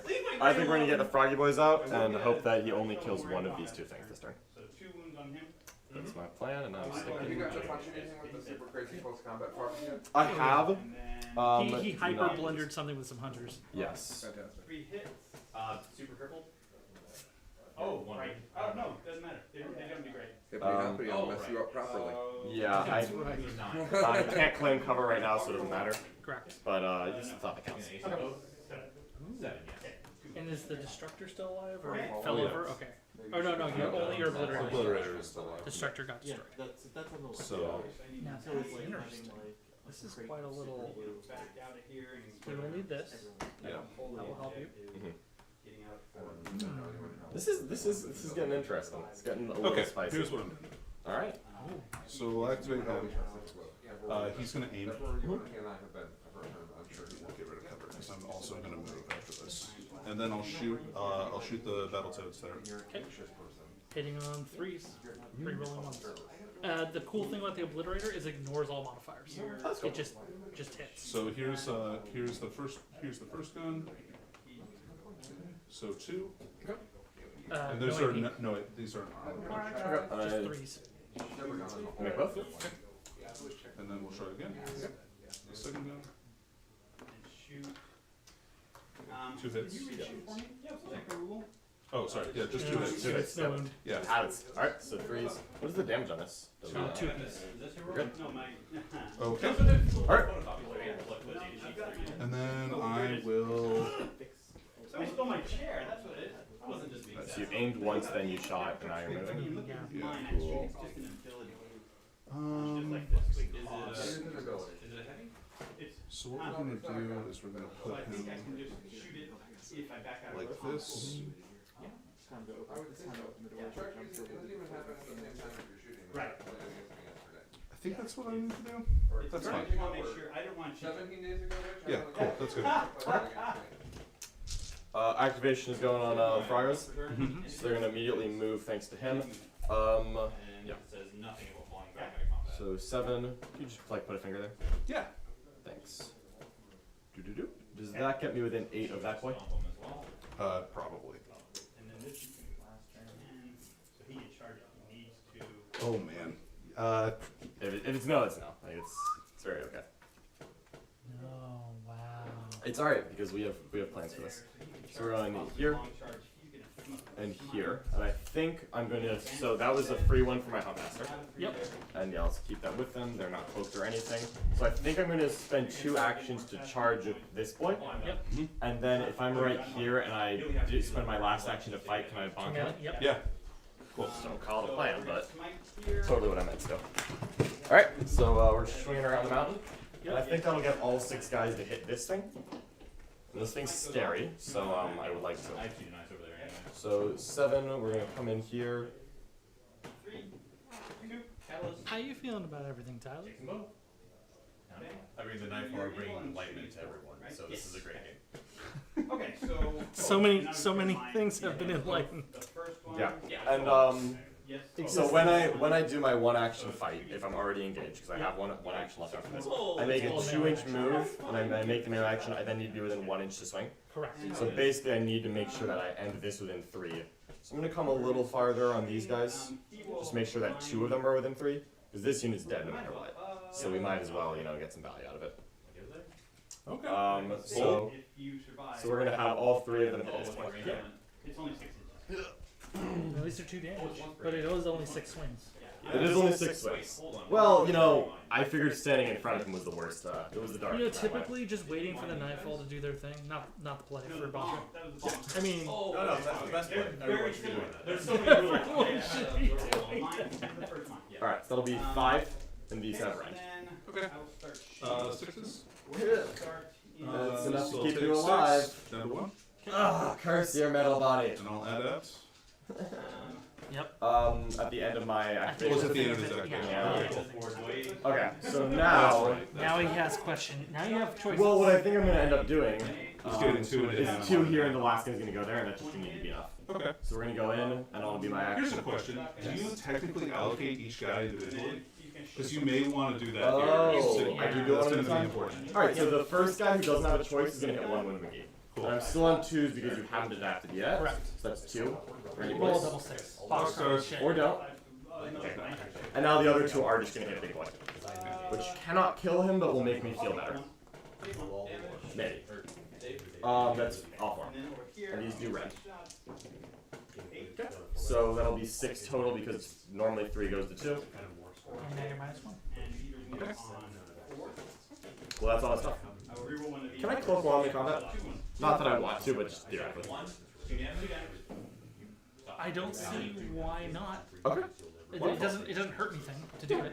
Yeah, I mean, It just obviously, means you can't do I'll still anything get else. punched, and it takes an action.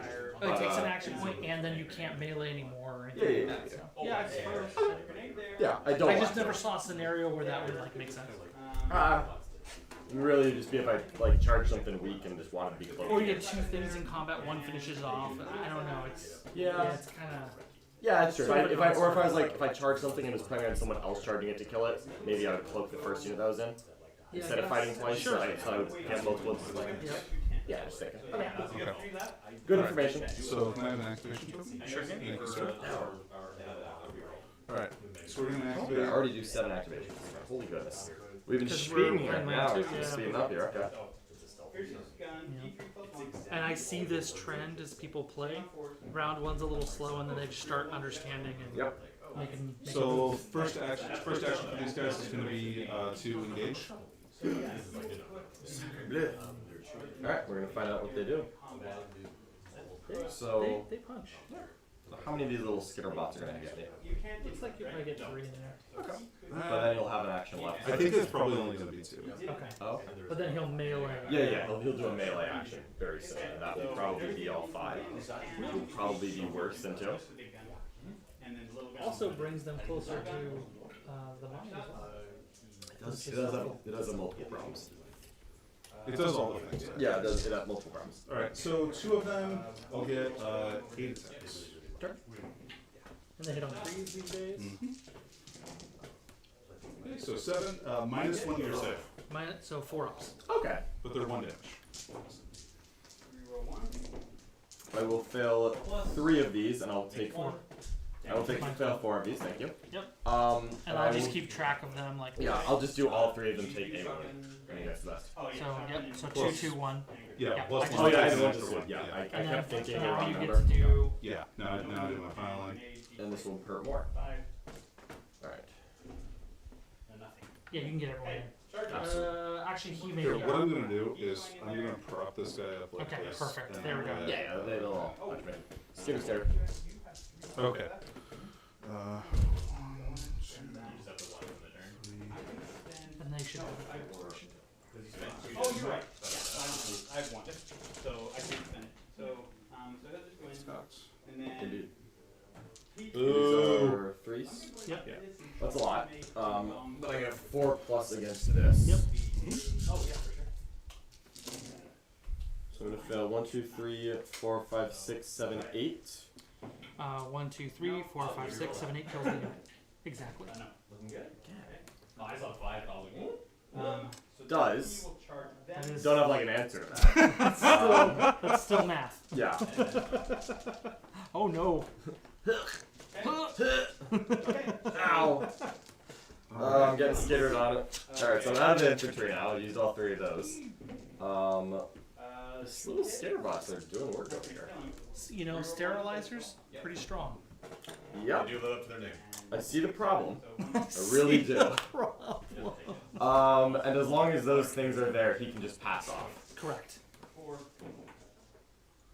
3 hits. Your Alright. Huntmaster has the same ability. He's just been giving out free. Yeah, no, He's just I know. being efficient the entire game. Alright. Here, would you like to save AP? Here, I'll save you 4 AP in a It game. doesn't look 5 like AP. I'm getting the kill more this time. Okay. So I think what I'm gonna do. These guys are. There's still like 3 ones. I'm looking at their number. They're at 3. So they're at +1 save and I was just chip. Oh yeah, they've got the whole deal. All right. So I think what I'm doing is tossing this here. Yep. And my first action is gonna be to shoot. Yep. With your overloaded turrets. Yep. So I'm gonna shoot now. Okay, where would you like them? Honestly, I really want to shoot the big guy, but I feel like I might as well shoot the skitter bots because like it's an automatic pass off, right? Why give more potential adaptation tokens? Yeah. Can you pass to anyone besides the skitter bots? Not right now. Okay. So there's no real difference. It's just you making the choice if I shoot the big guy, whereas I'm making the choice otherwise. Do you choose how many you pass off, or do you just roll them 1 at a time? Yeah. Like That's a good question. I don't know the answer to that. Yeah, Well, I you know do. who You does. do allocate damage one at a It turns time. out. Yeah. So if you ever have a question about something, if it would favor the attacker or the defender, pick defender. Okay, pretty much. Alright, that's a good rule of thumb. Yep. Alright, so what I think I'm gonna do is, because I'm short ranged here, I'm gonna put my, so I'm gonna shoot these each twice. So basically I have 24 shots from these things. So I'm just gonna start dumping them into the skitter box in front of me. Okay, so this is the first AP using overloaded turrets into the scaring box. Yes. So this is my first action. Yep. So the first one, shooting twice into them, Hitting on is on 3s. That looks like 8. And then needing 4s. Yep, and these don't have our armor penetration. All of these dice. And they're reduced to 1 damage due to tropic. Yeah, it's gonna take, but it's the thought that counts. So run the tie on that. But that was good. That was good. If you get it. So 2 of them take 1 damage. Alright, well, we're gonna do the entire thing again. Yep. Skitter. So now you're in your shooting phase. No, this is.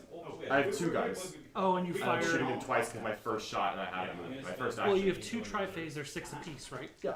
So you just rolled 12 dice for your first one. Yep. That's your overloaded turrets. That action is done. Your next action has begun. Oh, wait. Overload turrets only is the tri-phase, and if you could do it if it's your first action. Well, then, in that case, why wouldn't I just shoot both of my little guns and my big gun? What do you mean? Okay, so. So the overload turrets doesn't let you shoot the pulse ray. It's only the little thing, only the 2 tri-phase, and only if it's its first activation. Oh, so this doesn't count. Oh, that's No, you the still get strength. to shoot. The strength is that I still get to shoot. Correct. Got it. Okay, this now makes sense. Yep. Okay, 100%. so. Can we wrap this up in a couple minutes? Of course. Yes, we can. This will be the end. We won't do it Okay. right. Okay. Good Got it. morning. Thank you. So I just did 2 wounds on that. Oh, okay, so I'm going to do it. See that. But you could now aim now if you wanted to as well, right? Or you could Yeah. move. What I was planning to do is shoot the tank with my first activation, and then I can then I was thinking I was just going to move and cloak, because I want to back up. You could also shoot and cloak. Yeah, but those shooting and sterilizers cloaking aren't I'm really literally right in front of. That sounds terrible. I've already observed, and I've seen enough. Okay, so I think I'm gonna do is, if it's okay, instead of doing that, I'm just gonna shoot first. Yep. Okay. So I'll just do a normal shoot, not my normal action. I'm gonna put the big gun here, and then I'm gonna probably move cloak. Okay, so fire your pulse ray. Alright, so pulse array is 8 shots here, and I'm -1 to hit because they are on level 3, which is very, very bad. So that'll be 2. Okay. So they have +1 save. Is this armor? Is this armor penetration? All right. Nope. So Yeah, I 3s. needed that second screen I'll lose off, one. and I get him, and I'll find you. And is there any adaptation besides? Nope. So I'm then going to cloak and then move. Now we're into it. Okay. He's gonna go first. He's hit. And then there you That's a good help. We'll do Yep. this. That's exactly what I want. Yes, I'm already in. Yeah, we'll do that. You've done it. Whoa, whoa, whoa, I whoa, solved the whoa. mystery. They move how fast? 8. So it's like here. It doesn't want to get in the thing. So you could engage me, I'd have to spend 2 to fall back, which would be a giant pain. You wouldn't hit me with a lot of stuff, and that would be another activation on them, and I need them to stop doing that. So we're just gonna scuttle over here. So right there. And I think you'll be able to charge me and hit me with several of them, but not the full unit. And that's gonna have to be enough. I have points tied into being over there, so that's right. No, I am engaging. And let's go ahead and we only have a few actions left. Let's go ahead and talk about it at this point, so we can give them their table back. Yeah. So what was the last thing they were gonna do? Just out of curiosity.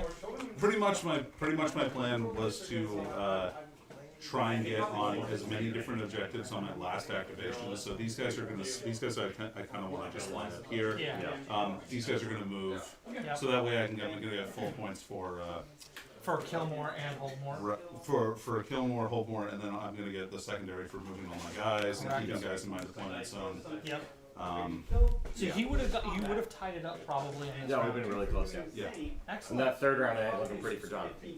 Right. Yeah, my realistic goal, I don't think I've killed a unit yet. You won't be able to get on that. Yeah. This turn? Yeah, I don't believe so. No, You got the flyer. I also got the big guy in the very first go. So I've already gotten 2, and you've gotten 2. So what I'd probably want to do, because I'd probably lose one more, I think what I'd probably try to do is have him jump over, kill this, Yeah. just to Which try you to would get do. myself a 3rd kill and an objective. And then I think my last one would probably be to skitter that guy back there, uncloak and shoot a little more just to get my my breach the line, and then hold on to a couple objectives. Sure. Okay. Very cool. Anyway, I'm Absolutely. Fun. I'm glad that you had a good time. Yeah, I really enjoyed this. I like my froggy list. If folks on there are interested, we have a nice Discord that you can reach at outwardrealms.com. It's really good and active. It is quite active. And we still have the last chance orders available on, if you go to, the Kickstarter link is on outwardrealms.com. If you click on it, there's a link that will take you to the last chance store, so you can still get in on the pre-order action for those interested. But thanks for joining us and watching everything. Yeah. And thanks to you two for playing the game. Yeah, thank you for walking us through. Yeah, that was really fun. And I think if you guys played again, you'd have a much more dynamic. Oh yeah, I'm sure. I mean, this was still dynamic, but I mean, you would know what's going on. Where should I put them on? Just over there. Nick, are you playing now? Okay. Oh, did you like the Nightfall, Danny? Oh yeah. Especially if I get more of those artillery guys. Yep. Yeah, that's a lot of big boys.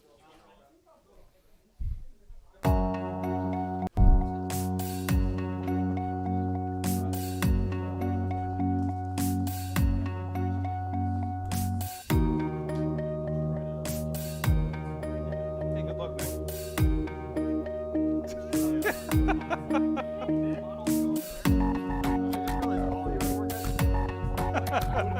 No, that's cool. No, yeah. No, man, if I only lose to the loser, then that makes me a winner, kind of. Yeah, no, just let me do my logic.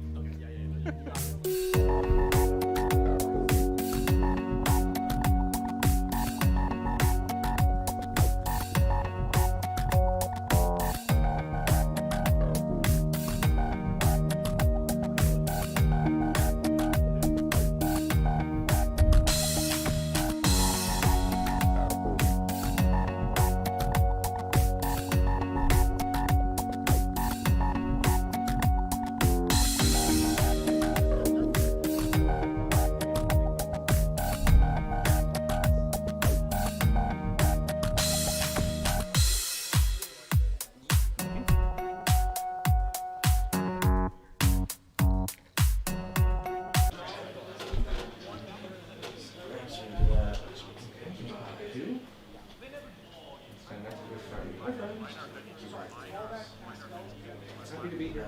Everything enjoying myself.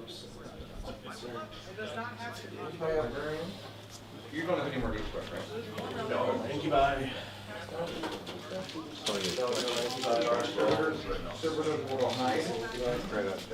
We did our one job, now what, get lost? Now I gotta go see. I can't just sit here. They're in here. I'm sure I think I put those on my Kickstarter. There's no way. Oh, yeah. Don't even, there's no way. Okay?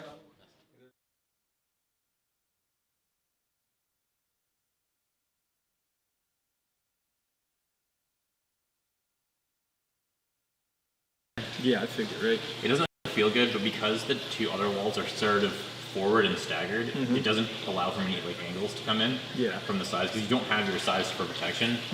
But there's no like no like line through here or this way where you can actually get to you. So if he's getting me, it's just with dogs, basically. Yeah, and you can flip those out. Are you ready for me to just deploy the line? Yeah, absolutely. Master strategist. Deploy the line, win the roll off. Like, game over. You cannot table this in one turn. I can. I'll do +1 of wounds, but I'll put one of them into here. So these are the 3 hitting that enter on 2s, rolling everything that's not a 6. No 6s, so just 1. And 2 dice, please. Thank you. And then I wound on 4s, just +1 of wound into the T7 one. We're doing what? 4s, just +1 to wound. This is into the T7. So 8, 11 saves. AP2? 4 wounds. AP3. So 5 of wounds. Are you an assault doctor? Yes. Okay.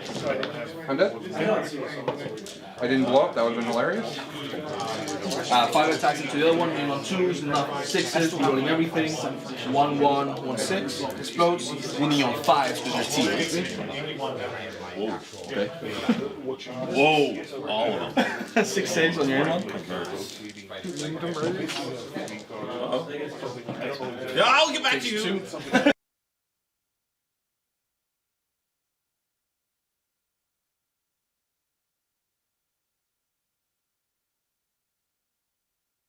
Okay.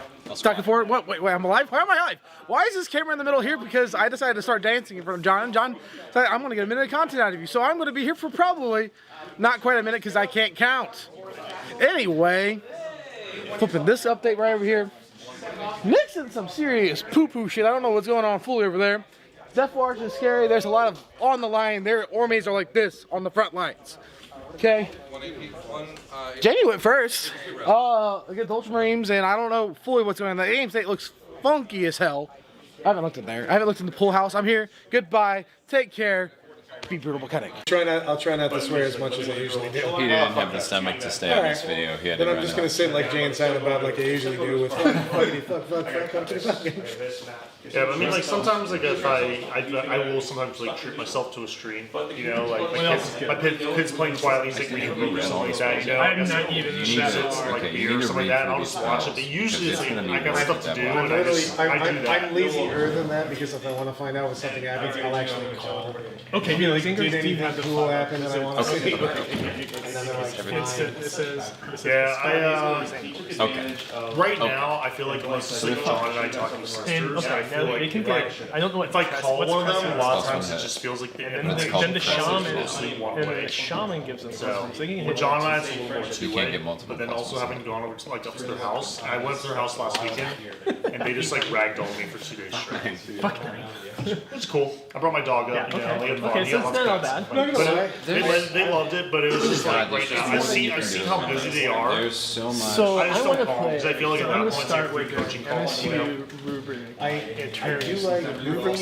Nobody wants to lose, either but through man, jumping you or learn so much rhinos with flamers, and then rubric's just Well, the sitting thing, back. the reason why I went up there is, and then cleaning up. because I feel like No, I'm we at the didn't point look where at generally chaplain like, prayers. secondaries, my stretch feels fine. We still have a little bit to go. Micro feels fine. And then I need to figure out how to play hero.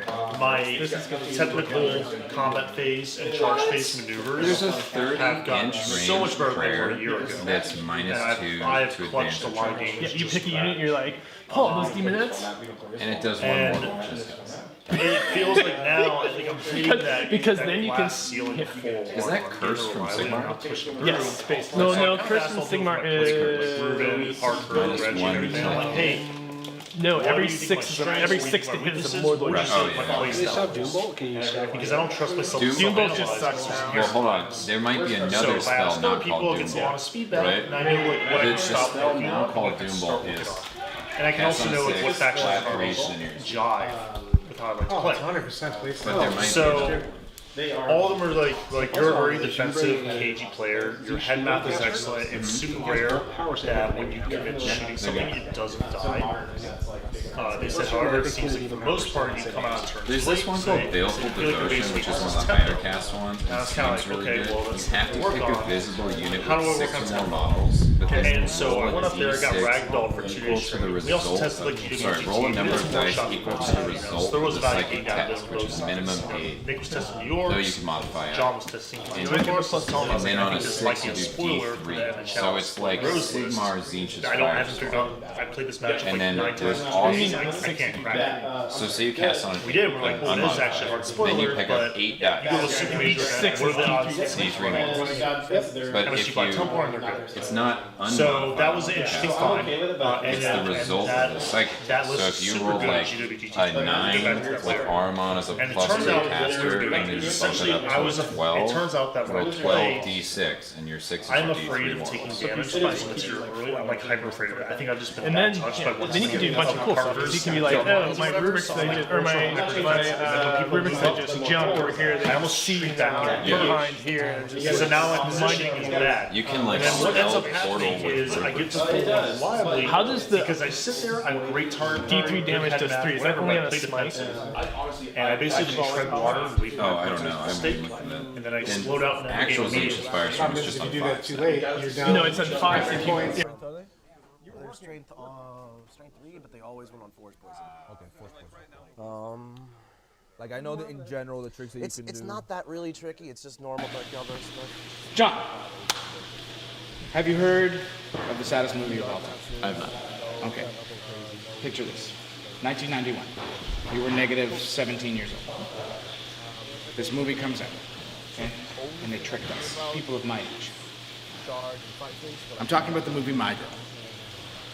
So, Macaulay Culkin, big star, just did Home Alone, smashed Joe Pesci in the face with an iron, probably killed him in real life. We've never seen him since. He's in this movie. The trailer, Dan Aykroyd, fresh off SNL, Ghostbusters, champion. Little Tubby, yeah, Coneheads, little Tubby now, very dad. He was always very dad, really.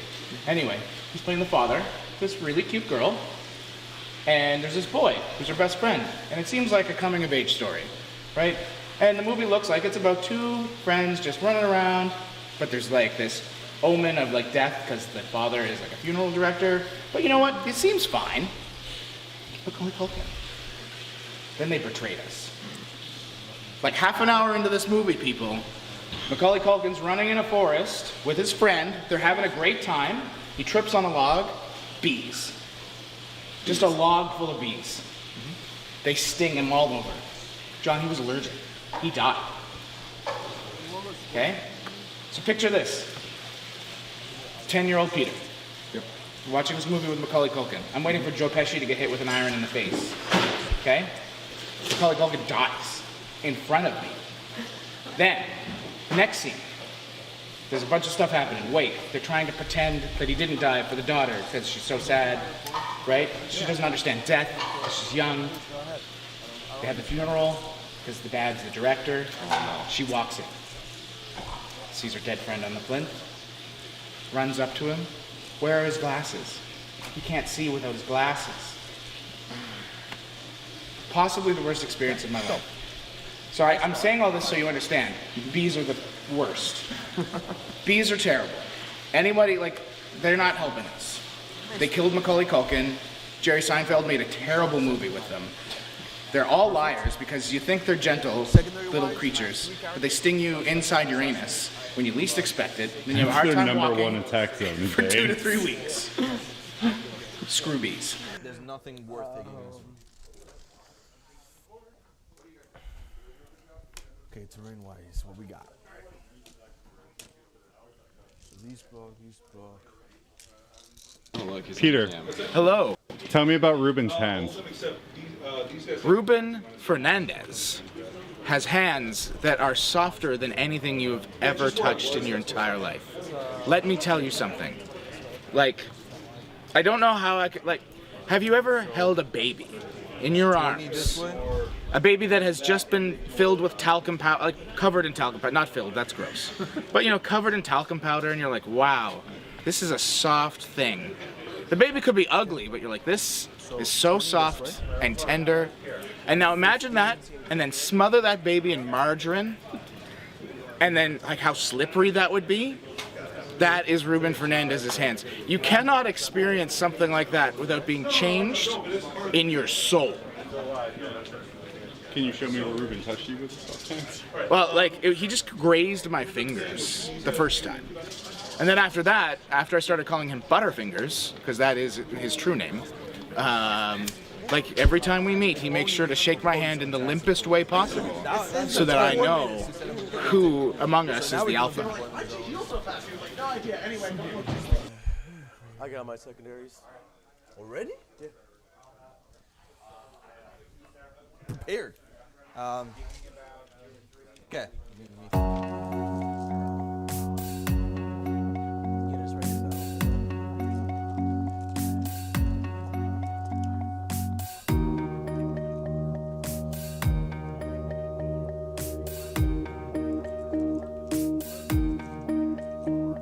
I got mine. Rod to the last and engage.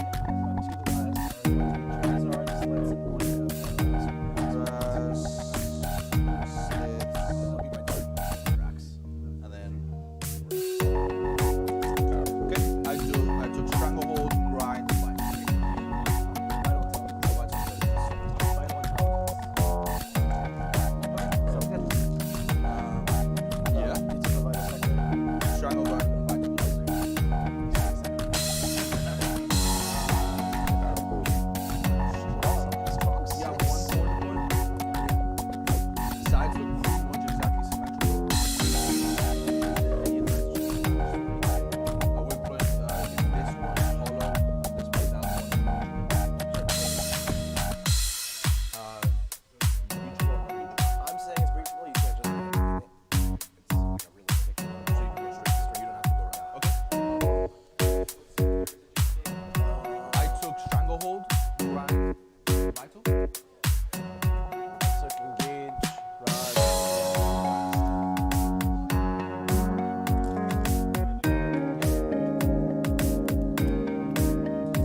I will deploy first, and I'll just stay on this side. Yeah, cool. I'm gonna start off. Yep. Thank you, sir. There we go. Drop what is in deep strike with the long fangs. Yeah, I'm in a deep strike 5 scourges, and that's it. Okay. So I'll start these incursors. Oh, you're doing the thing. He's doing the thing where if he goes first, he gets the points. Yes, sir. So let's have him touching there.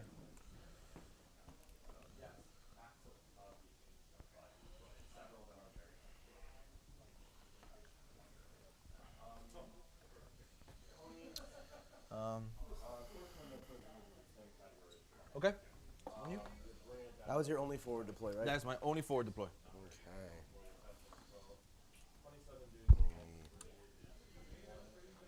Figure this out real quick. Oh, time on me. I'm gonna give you a hug. And Damien says hi, by the way. Oh, say hi, Damien. Good luck, bud. Time back on you. What do I do, Mr. Jaime? What do I do? I think I start off with some rack attacks.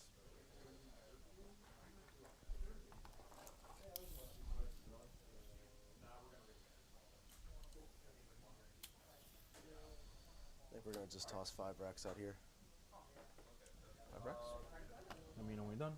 I am done. Cool. On me. 5 blood claws. Cool. Doing their vital. Doing the vital stuff. All the way in the back. You have 1 unit of scourges in deep strike, and what else? That's it. That's it? Can you let me know? We both took stranglehold and we both took raise the banners. I took to the last. Blood claws. Gotcha. 5 more racks. I'm gonna not be touching walls unless I am obviously touching walls. Yes, no worries. There you go. Almost broke my blood claw. No, no. It's good, you survived.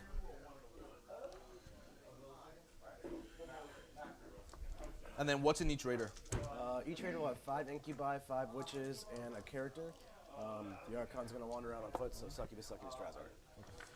You're gonna put like the models? I'll put the models on it so you'll tell. No worries.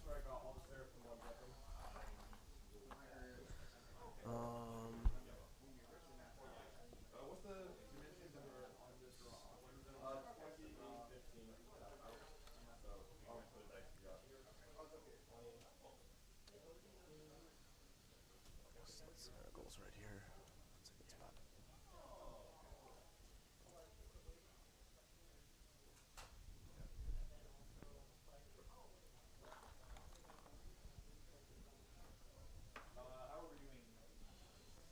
I assumed they were split, but sure. But like I'm moving through them reachable or There you go.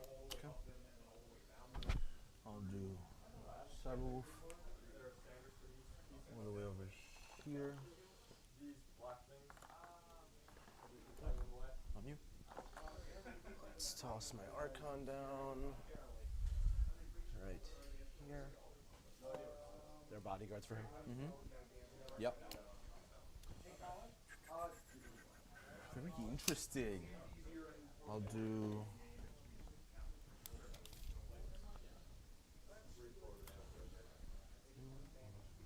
First Redemptor. Interesting. Right there.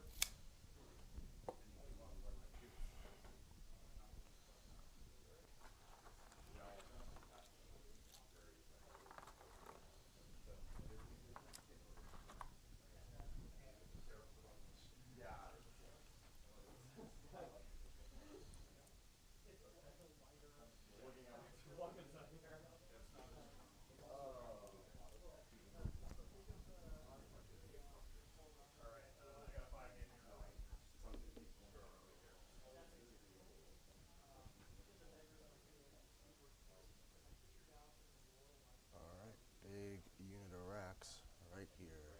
Mm-hmm. This is not my to the last rack. Okay.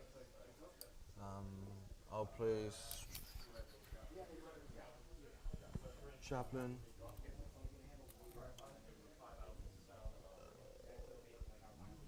There. So within 18 objective, within 6 of that Redemptor, 6 of that spell there. Okay.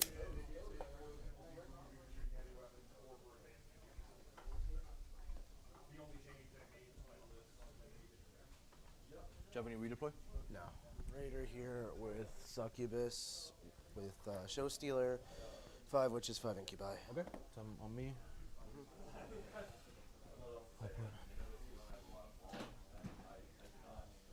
Do you have any AP1 shooting? No, not really. So I'm either taking 2 ups or 4 ups. Yeah.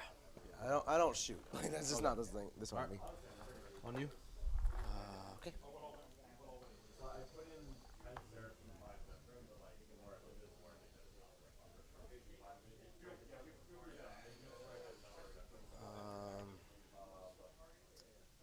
Morax. Oh, I'll wait to deploy. Sorry. You're fine.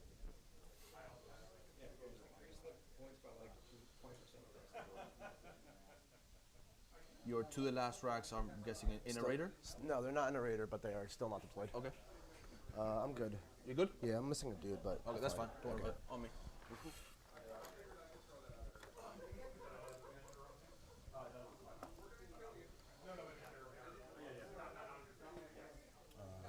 Mess this up. Let me fix that. So, 2, 3, 4, 5. 1, 2, 3, 4, 5.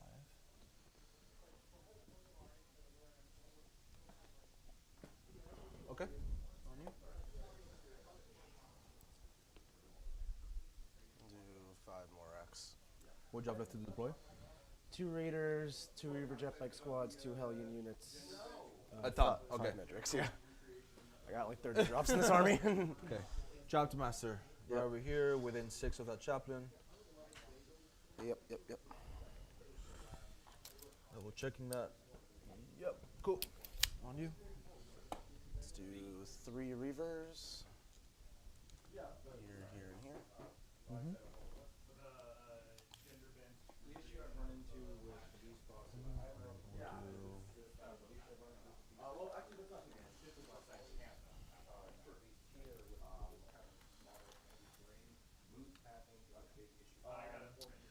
We'll do.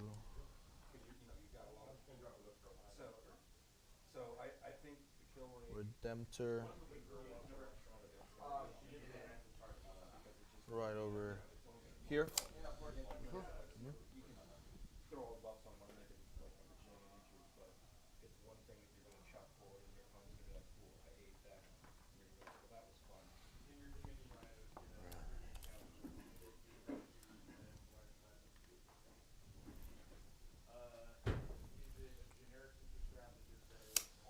Five hellions.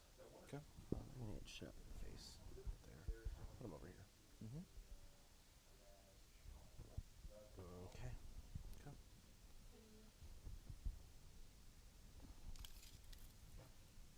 On to full kite. Oh, sorry. You're Yes, good. I'll wait for a second.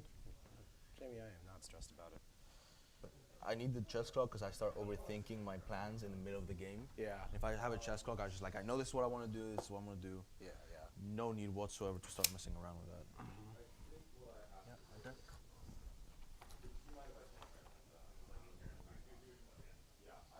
Let's do 3 more jetpacks.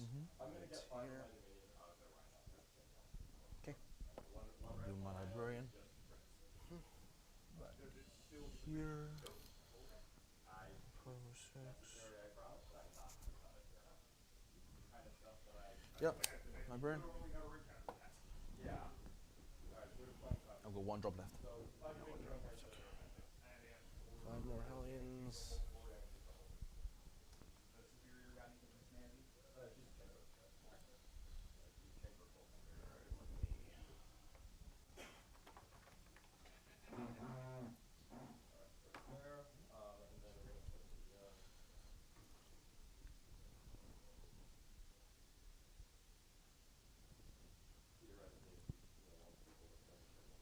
Not that you would.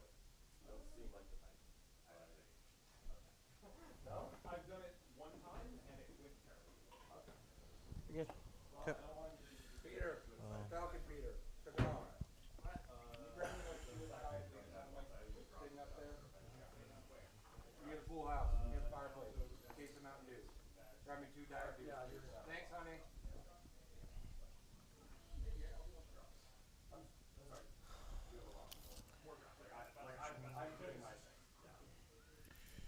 That works-ish. Let's push them slightly more this way.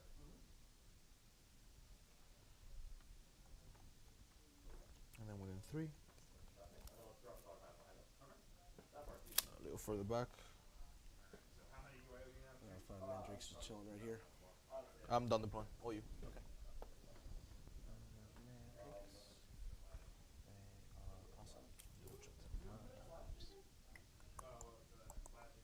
Yes, within 3. Okay.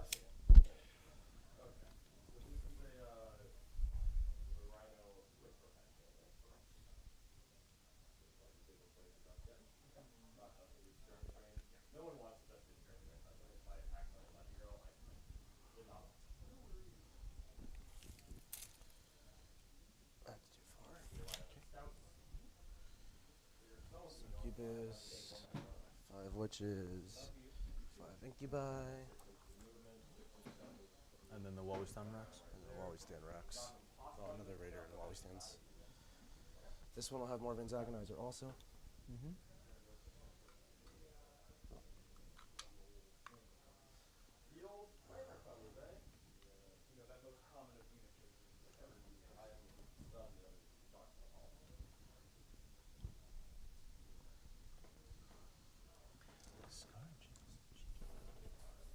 Alright. 10 Mandrakes.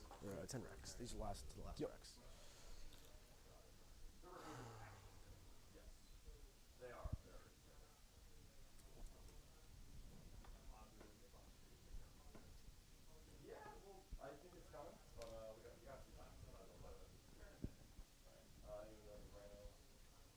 Yeah, that is next weekend. Nick here's actually going to it, so he gets to fly home and then Wednesday leave again. That's awesome. Okay, I am ready to roll. Rock and roll. Roll off. Good luck, Jamie. This is going to be so good. Here we go. 2 and a 1. 2 to a 1. You have to go first? Yeah. What is that face? I want you to come out first. No, I don't do that. Come out first. Wolves go first. All right, let me grab the camera and do a little bit of recap. You take your time. It's on my time, right? Yeah. Cool. All right, we're here. Hello, ladies and gentlemen, and welcome to the semi-finals of the Charity Hammer Invitational GT Single Knockout Elimination. This is for all the marbles, and by all the marbles, I mean 0 marbles. There is nothing up for grabs here except for bragging rights. We have here on this top table, we have Nick Narvati versus Jaime Paddy, or Paris, depending on how you want to spell it. He's a European gentleman, and I still don't know how to pronounce his name. But everyone says Paris. Let's go with Paris. Is it Jaime or Jamie, and is it Paddy or Paris? I think it's Jaime. But let's just go with Wolves guy. who am I joined by? Introduce yourself, sir. Hi, so I'm Ines. I was here about 12 hours ago, guys. So I am back. I've run out of things. Easy. Yeah, thanks for having me, guys. I was here 18 hours ago. He was here 12 hours ago. And this is the last 2 games. So this is the semi-finals. So right now, concurrent to this game, we have John Lennon playing against Hank Adams, that being Admac versus Sisters. And here we have Drakari playing against Space Wolves. Now, I think we're all pretty happy that some kind of Space Marine has made it this far. I'm impressed with this list for going the distance. It has beaten out all comers so far and has definitely made a mark, and hopefully it's one that people start paying attention to, because I think Space Wolves have gone by the wayside quite a lot, and they do have some really unique tools that me and Ines are going to unpack. But what can you see so far? Sorry, Falcon's about to jump in and do a giveaway to kick this stream off. I think they've just got so much more stuff they need to give away. They're going to be interrupting us periodically. And let you know, in this stream, Inez and I are going to be jumping in and out to do recaps and predictions. So we're going to jump in, do a bit of the call of the game, step out for the shooting phase, jump back in, bit of a call, set up, get you guys hyped, jump out for the fight phase, etc., etc. But we have the Falcon here who's about to give away some goodies. So hopefully you guys bought some raffle tickets, and we'll be with you shortly. Racks are toughness 4. Toughness 4. So if I move my 8-inch this way. Jaime, just gonna step in real quick. No, do your thing. Guys, good morning. Good morning. I've had a terrible night, but I'm having a beautiful day. We've got some prizes to give away. People from Old Me, you've won yourself a Mordheim box set. I don't know what's in that. Sounds pretty good though. And Darren Say, you know who you are. Can't Hammer Darren. You also won a Mordheim box set. Nice. Congratulations, guys. Very nice. Congrats. Do I spend CP Turio wants to wound? I could get the other Dreadnought touching as well. Unless I go this way, I'm guessing your point was not to shoot anything back here? Yeah. Unless I move sideways. And we are back, guys. The lovely Falcon. Hopefully everybody's a winner, everybody's a grinner. And if you have donated to Charity Hammer, you are, of course, a winner and an absolute champion of the people. This is Charity Hammer. It's called Charity Hammer because it's here supporting a charity. And that charity is Child's Play. It is a wonderful, wonderful organization supporting 185 hospitals across the world, a truly international charity, as it's become in the last couple of years. And hopefully you guys can know that this is the 3rd year of Charity Hammer, and through your donations, that charity has grown past the borders of North America. It's now helping children in care across the world. What they do is they provide gaming and entertainment needs for children undergoing medical care, in the hopes that through your donations, their stay whilst they're undergoing a painful, uncomfortable, or possibly even traumatic part of their life is eased in some way. Every dollar you donate goes directly towards a charity. Not 1 cent will be diverted for any other means. And every $30 you contribute will go into the draw and get you a raffle ticket to a huge swathe of prizes. So there's still a bunch of prizes to be given away. And yeah, we've still got about 12 hours left in Charity Hammer, I think. I'll get Seth to whisper into my ear how many games we've got to come after this. But it's going to be wrapping up pretty shortly. And I think we've got about 33,000 donated. My goal personally was to get to $40,000. I think it's 40K from the 40K community. So we're still a little bit ahead of us. If you do have some dollars to sling our way, there's still a bunch of amazing prizes to grab. So jump over, click on that link, and donate if you so please. Inez, tell us about the mission, tell us about the disposition of forces, and who do you think is getting up in this one, just based on what's happened and who's going first, who's going second, and deployment. So, So we are playing Vital Intelligence here. This is a diagonal deployment mission, so you can see both players have got their front lines very much facing into each other. We got one objective in each deployment zone and 4 in the middle. Being a Control 2, Control 3 mission, we're going to need to see a lot of people fighting over these middle objectives because just holding that one in your deployment zone isn't going to be enough. You're going to have something live a turn to even get your 5 on primary. So expect to see a lot of fighting in the middle here. The secondary is Data Intercept. We will get a confirmation on what secondary people have in a minute. But yeah, we're going to see a big scrap in the middle here. Both players have a lot of speed, so I would very much expect to see a good amount of punching here. Neither player's taking the special mission secondary, so we've got engage on all fronts from Nick, retrieve victorious data, and to the last. So Nick is going to be trying to keep his stuff alive and then get some quarters in. He's got 2 secondaries that reward him for being in quarters. So anything he's got in reserve, anything he can come out fast and grab those quarters is going to give him loads of points. Jaime, on the other hand, has Stranglehold, Grinding Them Down, and the Vital Intelligence mission. Sorry about that. So Jaime is going to be needing to hold those objectives into the start of his turn, and also at the beginning and at the end of his turn. So he's got a lot of commitment to being there. So he's going to be trying to weather the storm from Nick here. And then Grind Them Down just means he's got to kill more, and that's kind of what you've got to do against Shikari anyway. So I'm not surprised to see that one there. Very interesting secondaries. They're both putting on different aspects of the game here. Jaime's going to be fighting over the objectives. Nick's going to be fighting around the flanks and trying to stop Jaime doing that. Yeah, exactly right. Now, to the I think Nick is just a pig in SHIT right now, having to pick to the last and having gone second as Drakari in a hold 2.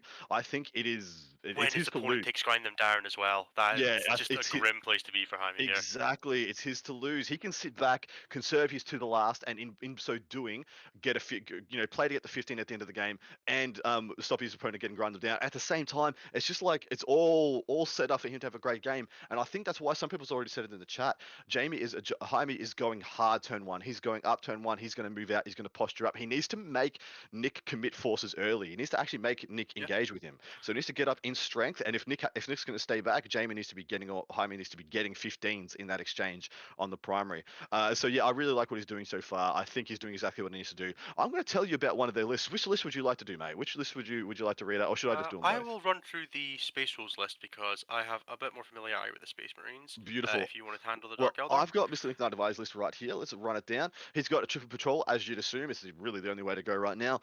He has a Cult of Strife patrol. It starts off with a succubus. He's got 2 succubi actually. One with the razor flails, tolerated ambition, and precision blows with the Dark Lotus toxin. So that is the mortal wound generating pain in your ass. And then the other pain in your ass is the Triptych Whip, a show stealer one, which is of course the other actually horrible thing. 3 units of 5 witches, just bare bones. 2 units of 5 hellions, bare bones. Another patrol, this one of Cabal of the Black Heart. He has he's what he's coined as the Slith and Urgle party, that being Court of the Archon, 4 Slith, 4 Urgle, which is one of the While We Stand We fights. Then he has an Archon with Splinter Genius and the Djinn Blade. Another unit, so this is 3 units of 5 Racks, 2 units of Incubi here, 1 unit of Scourge with just Shard Carbine, so probably Action Monkeys, 3 Raiders, so that is pretty lean on the Raider side of things as far as we go. Then he has his last patrol. This one is Custom Coven, Hungry for Flesh, and Splinter Blades. That makes him a little bit more punchy in combat. And then he has Drazar. He has 1, 2, 3 units of 10 racks. These 3 units of 10 racks can be his While We Stands. So 2 of these can be. He's got a 90.1 and a 95.1. That one of those has an ulcer factor and an electrostave whip. The other one has the whip and 2 ulcer factors. And those 2 plus the Court of the Archon are his While We Stand We fights, as far as I can tell. Drazar, one of them. Apologies. Racks in the Court of the Archon. Drazar, the 2 ulcer factor unit, and the Court of the Archon. Then he has his last unit of Incubi, a single unit of Mandrakes, 2 units of 3 Reavers. So he's very MSU around this kind of core of Incubi and Racks, and it's actually quite an interesting skew that we're seeing, and I actually quite like it. I'm quite a big fan of the way he's gone with this, especially seeing as the secondaries he activates. Getting to the last activated for Drakari is a huge boon to that army, because all of a sudden you're not an army that needs to play this tempo game and worry about this overexposure or overextension. You can just play a very defensive surgical game, which they're also very good at, but they don't really have any secondaries to really double down on that, because you want to take things like Herd to Prey. You don't really have to get the option to take while we stand because you need to commit too often. So yeah, what do you think about this build, and do you think it's something people should be expecting to see on more and more tables hereafter? Yeah, I think it's really interesting. So because we're playing a elimination format here, you only need to win games by 1 point. This list Exactly right. isn't sort of the big hammer style, regardless with big flocks of Hellions, like the 10 of witches that goes in and does a massive amount of damage. It's very much going to be trying to do trades. You get the objective, you take it off them. You don't necessarily have to hold it. You don't have the stuff to do that. You don't have all those raiders that can just be around being really annoying. But what you do have is a much more constrained deployment profile. You've only got 3 raiders you need to hide on boards like these. That's very easy to do, and also get to put all your infantry away. So he gets to play a very refused game, and then just go in and make sure he's picking off his opponent like 1 point here, 1 point there. Make sure they're not getting their 5 extra primaries this turn, their 5 extra primaries that turn. I think if you were playing in like a singles environment where you're having to get big wins, I don't think this list really facilitates that. But it's very much showing that Nick's really good at designing for the mission set that we're playing in Yeah. here, which is only needing to win by 1 point. Yeah, spot on. And in saying that, please tell us about Jamie's list if you can. Let's have a quick gaze at what he's Sure. taking and how this has So- been so. How is this? We're gonna have to unpack how this list has been so successful and how he's using it. Because he's definitely doing a lot in his turn one. But yeah, give us the rundown, brother. Yeah, absolutely. So we are looking at a Space Wolf Successors detachment here. It is a single battalion. We have got Born Heroes and Whirlwind Range, so that's going to give it +1 to hit in the first round of combat, and also 6s to hit become 2 hits, which will then stack with the Savage Fury Super Doctrine, so they'll be getting 2 6s when they're in Assault Doctrine. There's a lot of damage output from stuff that's hitting on 2s. We are looking at a Chapter Master with Frost Claw, Lightning Claws, which are going to be Strength 5, 2 damage. And then he's got Advance in Charge from Hunter and the Imperium Sword for another +1 strength and another +1 attack. So that guy's just a bit of a blender who can also buff up stuff around him. With that exploding 6s, getting all those attacks is really useful. We've got a Librarian with Murderous Hurricane and Stormcaller, which I believe is just to get triggering off things like the cover stratagem, and the -1 to hit for his dreadnoughts, just keep them alive a little bit longer. He's also got the Armor of Rust to be a bit of a tech piece. Then we've got a Primaris Chaplain on Bike, who is sort of the blender style with Benediction of Fury and Master of Sanctity. He's also got the 5-up Field Obeying His Mortals ability, so that's just giving him more of that protection against stuff like this is the battle that can just dump out a lot of mortal wounds in the shooting phase.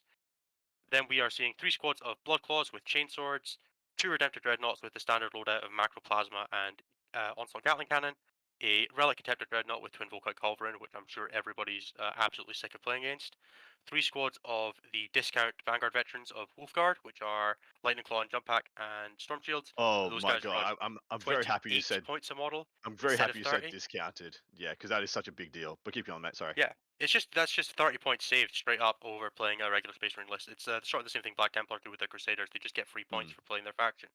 Then we've got one Cyber Wolf just to be a little backfieldy boy, and then 2 squads of Long Fangs with 3 Grav Cannons and a Multi Melta and a Remorium Cherub, all in a drop pod. So that's just a bunch of Grav Cannon shots. So that's 24 Grav Cannon shots coming out of those 2 squads, and then 4 Multi Melta shots.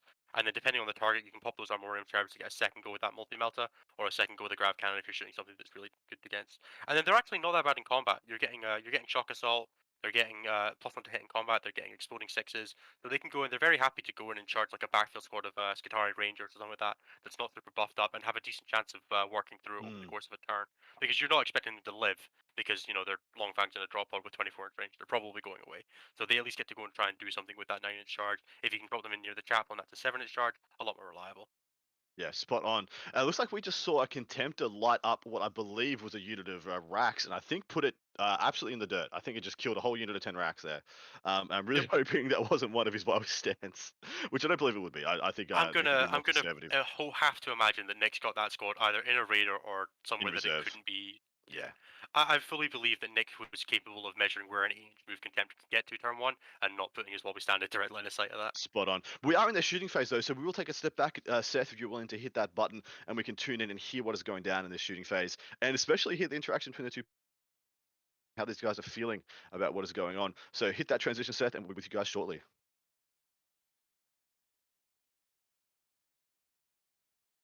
Let us know when we're out, mate.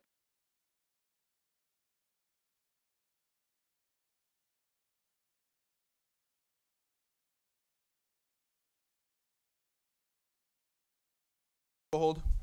Grind, I have 1 kill. Yep. So we had a judge call, but we got to the bottom of it. 5. So turn 1, I have 1 kill. Okay. Is there any fight last stuff going on here? No fight last, no nothing there. Any obsec going on over here? No obsec, no nothing. Good to know. Good to know.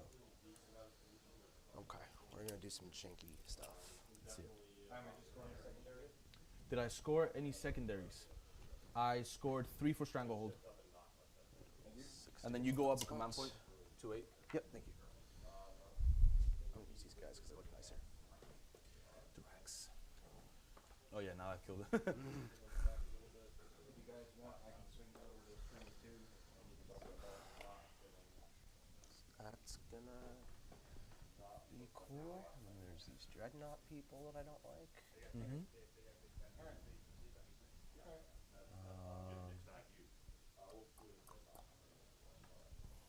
Not a big fan of that Contemptor blowing me up. Can't say I liked that. This building again? Take that wall. Let's see what the Archon does for an advanced roll. Ooh. 11. Is that going anywhere cool? We are back. Oh, not No, the fight last. All right, end of space tools turn 1. All we did is we advanced this Redemptor onto the objective. We have these 2 Redemptors shoot at some racks, killed a couple. I killed, what, 1 with the plasma, so no reach over there. Wolfguard pushed up hard onto these objectives. Those racks are up to sneaky things. These Bloodclaws planted, not planted objectives, they did a vital. Bloodclaws and Curses moved off the objectives because on this mission you control them if, at the start of your command phase, so I moved off. Nick now has to move onto them if he wants to steal them. These 2 objectives over here, my Curses were holding at the start of the game.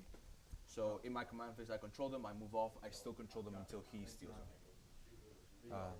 So over here, Chapter Master Librarian. So that's what the board looks like. Nick is up to some shenanigans. Not really sure what he's going to try to do. I don't know what I'm doing either. Just measuring the 6-inch heroic interventions for my Redemptors. That is what I'm doing. So there's a tiny little spot there where you can put models to try and steal that objective. But yeah, we'll come back at the end of his turn and see what he pulled off.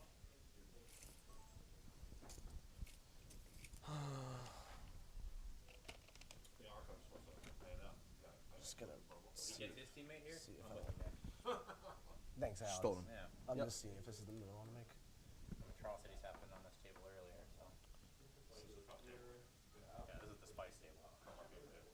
So this would contest the objective here. I am but you obsec would- because of the rights of you're war. obsec. That's important information. Yes. That's why the Redemptor's on there. That makes so much more sense. I have no obsec over there. Yeah, yeah. But I can heroic with any unit on the entirety of the objective. I asked in the wrong spot. Yes, it's over here. No, I'm gonna tell him everything where I can do and what I can. We're not having a bad game. Not at all. No, it's just so funny. That kind of question right there is like loaded. Yeah. All right. Let's. Because unintentionally, right? Yeah. It's like, do I have obsec over there? No. If you weren't realizing what he was doing, Yeah. and he jumps up there and As soon as he put that there, it's like, hey, by the way, I ain't gonna work. if you didn't, and then like he has a feel bad about it, right? Like, but he's like, I lost that unit for nothing. So we're gonna just get out and move 10, and then do some rods. Yep. In this quarter. Yep. She's obsec. She's obsec. We are. You now control that objective. Outside 6. That's very important. Mm-hmm. They don't care about the terrain, right? I'm gonna have to. Oh, spend you have a the s- super. I'm gonna spend a CP. Okay. To Ignore the terrain. Fly. The big fan with the objective here. Yeah. I'm just gonna fix your coherency. Yep. No problem. And then you still control both objectives. Yep. And outside of heroics. And then this is gone. This is This is gone. No more objectives for me. No Rude. objectives for you. Very rude. So that one's rods up. Let's do. To get in where? They're asking how you got those racks over there. Deployed them. The Vanguard deployment goes like this, and he has right there. Yeah. Mm-hmm. These racks will go for an advance roll. 9. That will get them within 12 of the raiders. So they're just gonna sneak their way into it. Yep.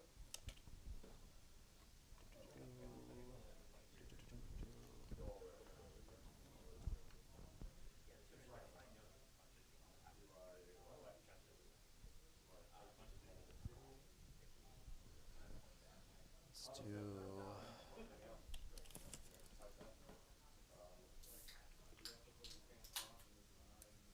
This raider will advance just to go a little further. Yep. Cool. A lot of power on this side of the table now.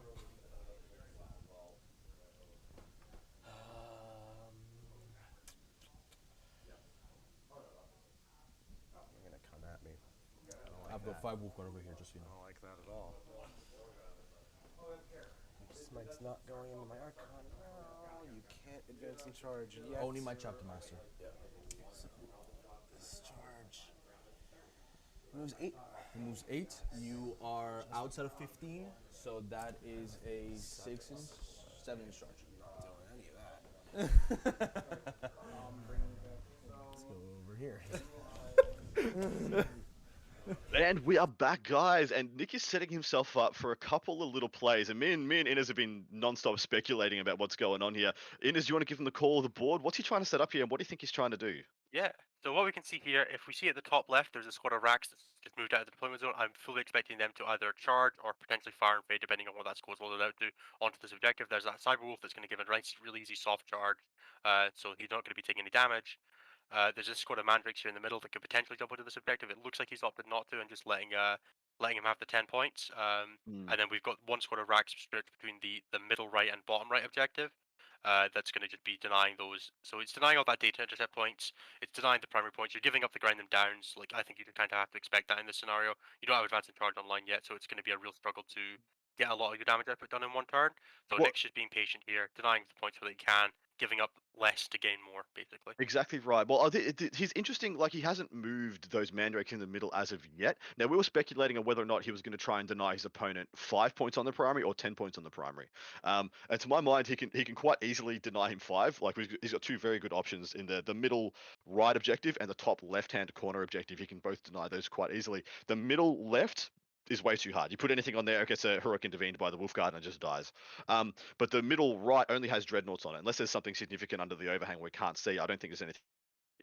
I think there's a very real possibility that Nick just accepts that he's There. going to get a So 10 I thought, here. yeah, the mandrakes in the middle would be going down to the middle right. And yeah, and to not overcommit and to stop bleeding. It's But what I also don't that like, he if you needs to move. expect your opponent to get a 45 primary anyway, denying Yeah. 5 points here. So if you Doesn't think he's going to matter. get 15s Yeah. in the later turns, denying 5 here isn't that big a deal. Exactly right. Maybe Exactly Nick right. just thinks he's going to try and win this game on secondaries, which is an Mm. entirely valid proposition. The other thing here is, though, I think those mandrakes need to move. Firstly, first and foremost, they need to move they don't because die. right now, all they're going to be doing is giving Jaime a leapfrog into his army. Like, he can just charge 2 or 3 units of Wolfguard off of that, and then next turn they're going to charge anything in Nick's army, and there's not much he can do about it. Then that would force Nick to commit like 3/4 of his offensive assets and just expose them all for the dreads to pick up next turn. So they need to go. They need to go somewhere. In addition to that, he needs to spread. If he's going to leave them there, he needs to spread them out in a nice little conga line, so at least they're blocking out the drop pod. Yeah, that's true. I'm actually vaguely surprised the drop pod didn't come in. I feel like Jaime could have done a lot of damage with that turn 1. I actually thought that's what he was going to put on the bottom right objective. I thought the dreads were there to support on the bottom right. Chuck the actual drop pod on that objective, so he has to divert things like Dark Lancers onto it. And then you could have deployed the long fangs to the right of that, looking straight up into a bunch of the juicy arse end of Nick's deployment line. And I thought that would have been a good play. Yeah, I suppose the potential risk there is that drop pod just gives Nick a staging ground, but I don't think that's as big a threat here. Well, with I only think one unit in the army being able to fall back and charge. Exactly. It was on on one of the furthest objectives, and he had enough over there that he could commit to push them back off. Things like I said, the dreads charging in. He has got a unit of blood claws and Wolfguard down on that middle right. Just seeing the disposition of forces. Like I said, the top left hand corner looks like has 1 Cyberwolf. Looks like it has 2, maybe 1 Wolfguard with jump pack and his Primaris Chappie. So those 5 racks, one of those 5 rack goes on there and takes it away. We were looking at his army. We were trying to figure out, and naturally we're gonna have no damn way of figuring out where his Libby is, who's giving out rights of war. But we don't believe it's over the there. guy that sat with this card at the bottom. I would have to guess. That was my assumption as well. He's buffing the dreadnoughts, giving them cover. That's why the dreadnoughts stay together. That's why the Libby's in the damn list, right? One thing we did get from the table is that Nick has bounced one of his raiders back into reserve with the stratagem. So Nick just setting up some reserve plays. That's giving him an option to come in and counterplay the drop pod. And it had an Incubi and Draz on it. So that's one of his to the last, which is really good. And then also that sort of Incubi, he could potentially drop them out, come into that backfield, try and sweep up some of these objectives. There's a lot of options you could do with that there. Nick's trying really hard to stay safe still, and I've got to assume that Nick wanted to go second, but he didn't want this side of the table. The other side of the table offered him so many better ways to hide from his opponent, especially with his opponent going first. Let Jamie just walk up into the good lanes of fire and really pepper Nick's backfield. And the way he's like lining up everything just to string like back from those line of sight blockers. It's pretty funny, really. Yeah, this is what happens when you don't have L's on the tables. You get forced to play at really, really weird angles. Exactly It's right. always really fun to see. Exactly right. Don't forget, guys, this is all for charity. The link for the donation link is in the chat. Please click on that. Throw a couple of bucks our way. Still some incredible prizes to win, including an entire Necron army, from what I can hear. I think somewhere in the region of 2,500 to 3,000 points, and it's already pro painted. So you just get to start a whole new faction if you want.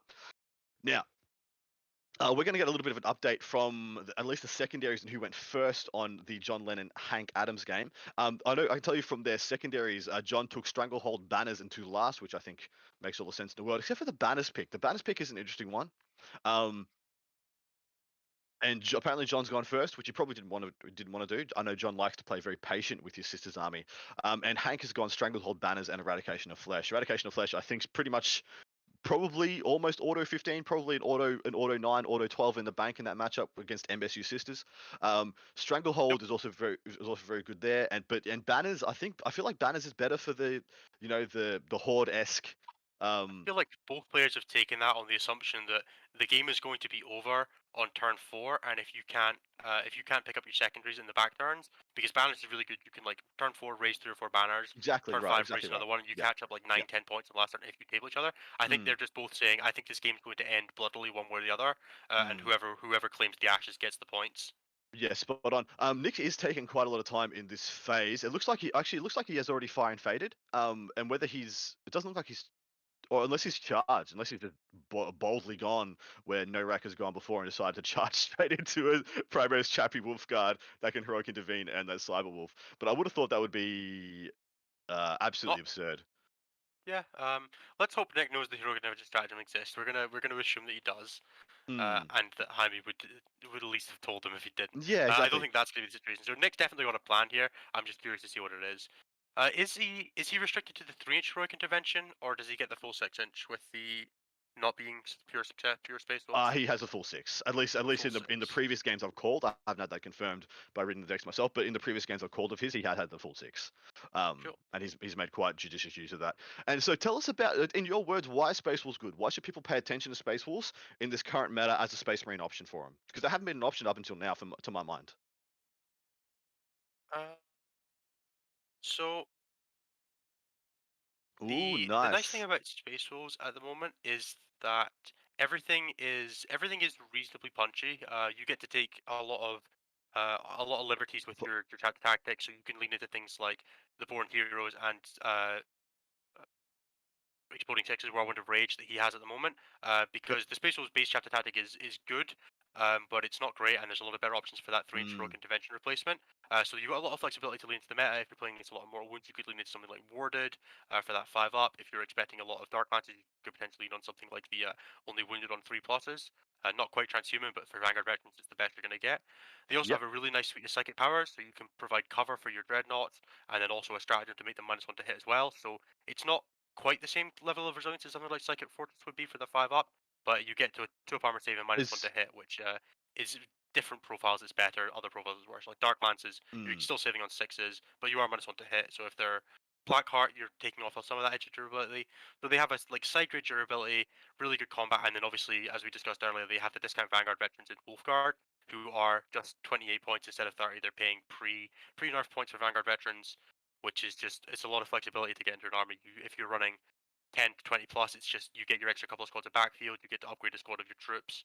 And then also, Blood Claws are 18 points, same points as Tactical Marine, but they get chain swords, so they get to punch up a little bit more than you would expect from a squad of their size. So just a quick call of the game. I think this play for Nick in the top left-hand corner has backfired. It looks like Seth, can you confirm for us? Does he have a character up there as well? I'm seeing a blob of racks. I'm seeing a single model, and I'm assuming he has got a character committed here in some way, shape, or form. But I think we've seen, if not, I don't think we've seen an interrupt. But that unit of Wolfguard has piled into the racks, and looks like they're swinging there with at least 4 of their number, which might backfire this play. And if it does deny and give him the 15, I think that's absolutely huge.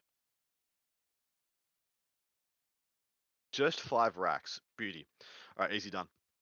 Has he Nick's moved just gonna himself? roll the saves, mate. He's just That, just that, gonna that, roll. that looks like a lot of field of Nah, play. he's dead. He's dead. He's dead as hell. Yeah, the unit's toast. I don't know why. I don't know why he placed himself like that. He had obsec versus opponents no obsec, and he would have taken less attacks if he just towed one guy onto that objective. And with the pile and consolidate and the way they were, so with the heroic intervention and the I don't disposition. think that squad had a gun. I think that's the problem we had there. Uh, okay. So they couldn't do the fire and fade, of So they would have course. had. So you'd have had to Yeah. deploy a 10-man there. Yeah. That's a good thing. If you're gonna run Racky, you want to do obsec stuff with them. Spend the 5 points to give Spend the them 5 points. Or the assault gun. It's very yeah, useful. hex. Yeah, I'll see all the hex rifle. I actually really like the hex rifle for the dark techno build. If you're gonna go I think the mass hex 5 rifle's mans or heavy. 10 mans. It is heavy. Yeah, you can't do you can still do fire and fade, but you can't But you get can't the advance in advance. fire and fade. But with Talc Techno being that's strength 5 and then going to damage 3 with an additional option to get the 6 for the extra mortal, they get pretty saucy. They get pretty saucy for Dark Techno. Yeah, If someone to go down that way, they're pretty nice. Sorry, mate. It's a reasonable little sniper there. They're still one of the best snipers out there. Like you compare what they can do to like just an eliminator, and you're like, wow, I'm paying a lot less points than eliminator. Yeah, but I mean, eliminators are only okay, right? So No, I don't think comparing snipers to eliminators is fair. Yeah, eliminators are not good, unfortunately. They're good. Like they're good secondary enablers, but that's about it. Look, so that play in the top left, for Nick did not pay off at all. And yeah, so he's given up the 15, and I think I think it's 4 still a on 10. vital I think intel. Nick's controlling both of these this middle and bottom right objective. But I think it's a 10 primary, which we're seeing there on Jaime's score. So it's not giving up the full 15. I Yeah. also don't think that play would have kept him to a 5 because he would have still had 2 objectives. Yeah, no, so he would have kept him to a 5. Yeah. he would have given up the 5. He's given up 5 points in that play. Look, 5 racks for the opportunity to deny 5 primaries, probably worth it for Nick. But I am happy he guaranteed that Jamie wasn't going to get the 15, because otherwise that there was just throwing away resources for absolutely nothing. Those mandrakes have moved, which is what I assume is on the possibly on the middle right objective, and the thing that's denying the 15. You know what? Otherwise, I don't know where they went. I have no idea either, but there's a squad of racks between those 2 bottom right objectives, so that's that's what I thought. Yeah. So I have a question for you. Do you think the play Nick made there was throwing away the racks so they were dead and couldn't be charged by the Wolfguard for a slingshot? That too. Exactly. Or am I giving Nick too much credit here? No. Spot on, dude. Spot on. I think you're absolutely right. And in Nick's case, with where they were put and with going second, they were possibly like a turn 1 enabler. Like, Nick had the option there of either they live and he denies the 5 primary, or they die and they're not getting slingshot off of.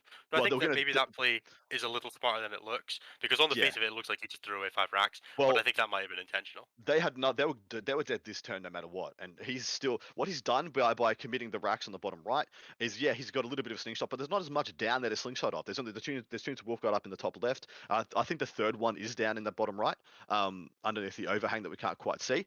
But so he was just going to be a slingshot target for his opponent to go off, and now he's created and a bit all the of a null Hellions zone. are down here. So if you try to slingshot into all the Hellions, you're just going to get charged. Like that's you're gonna get swiped, and then you're gonna get charged. Yeah, of course. But yeah, it looks like we're seeing a bit of a null zone being made between the 2 armies now, and I'm interested to know what Jamie decides to do. I think this turn is the turn for the drop pod. The drop pod has a really nice juicy target in the bottom right. Again, pretty much same place, but he doesn't get to put on an objective anymore. But yeah, going into those 2 raiders, popping him, demeching him is probably going to be a smart play. And in all honesty, I don't think he's going to get a better turn than he does now. But actually, no, he probably does. But next turn, Nick's going to be really spread out, and Nick's going to probably have to commit next turn with how the scoreboard's going. With Jamie just going to be racking up 3 on Stranglehold, bunch on Vital Intel. He's just going to get those points. So Nick really needs to go and start disrupting this primary battle as well.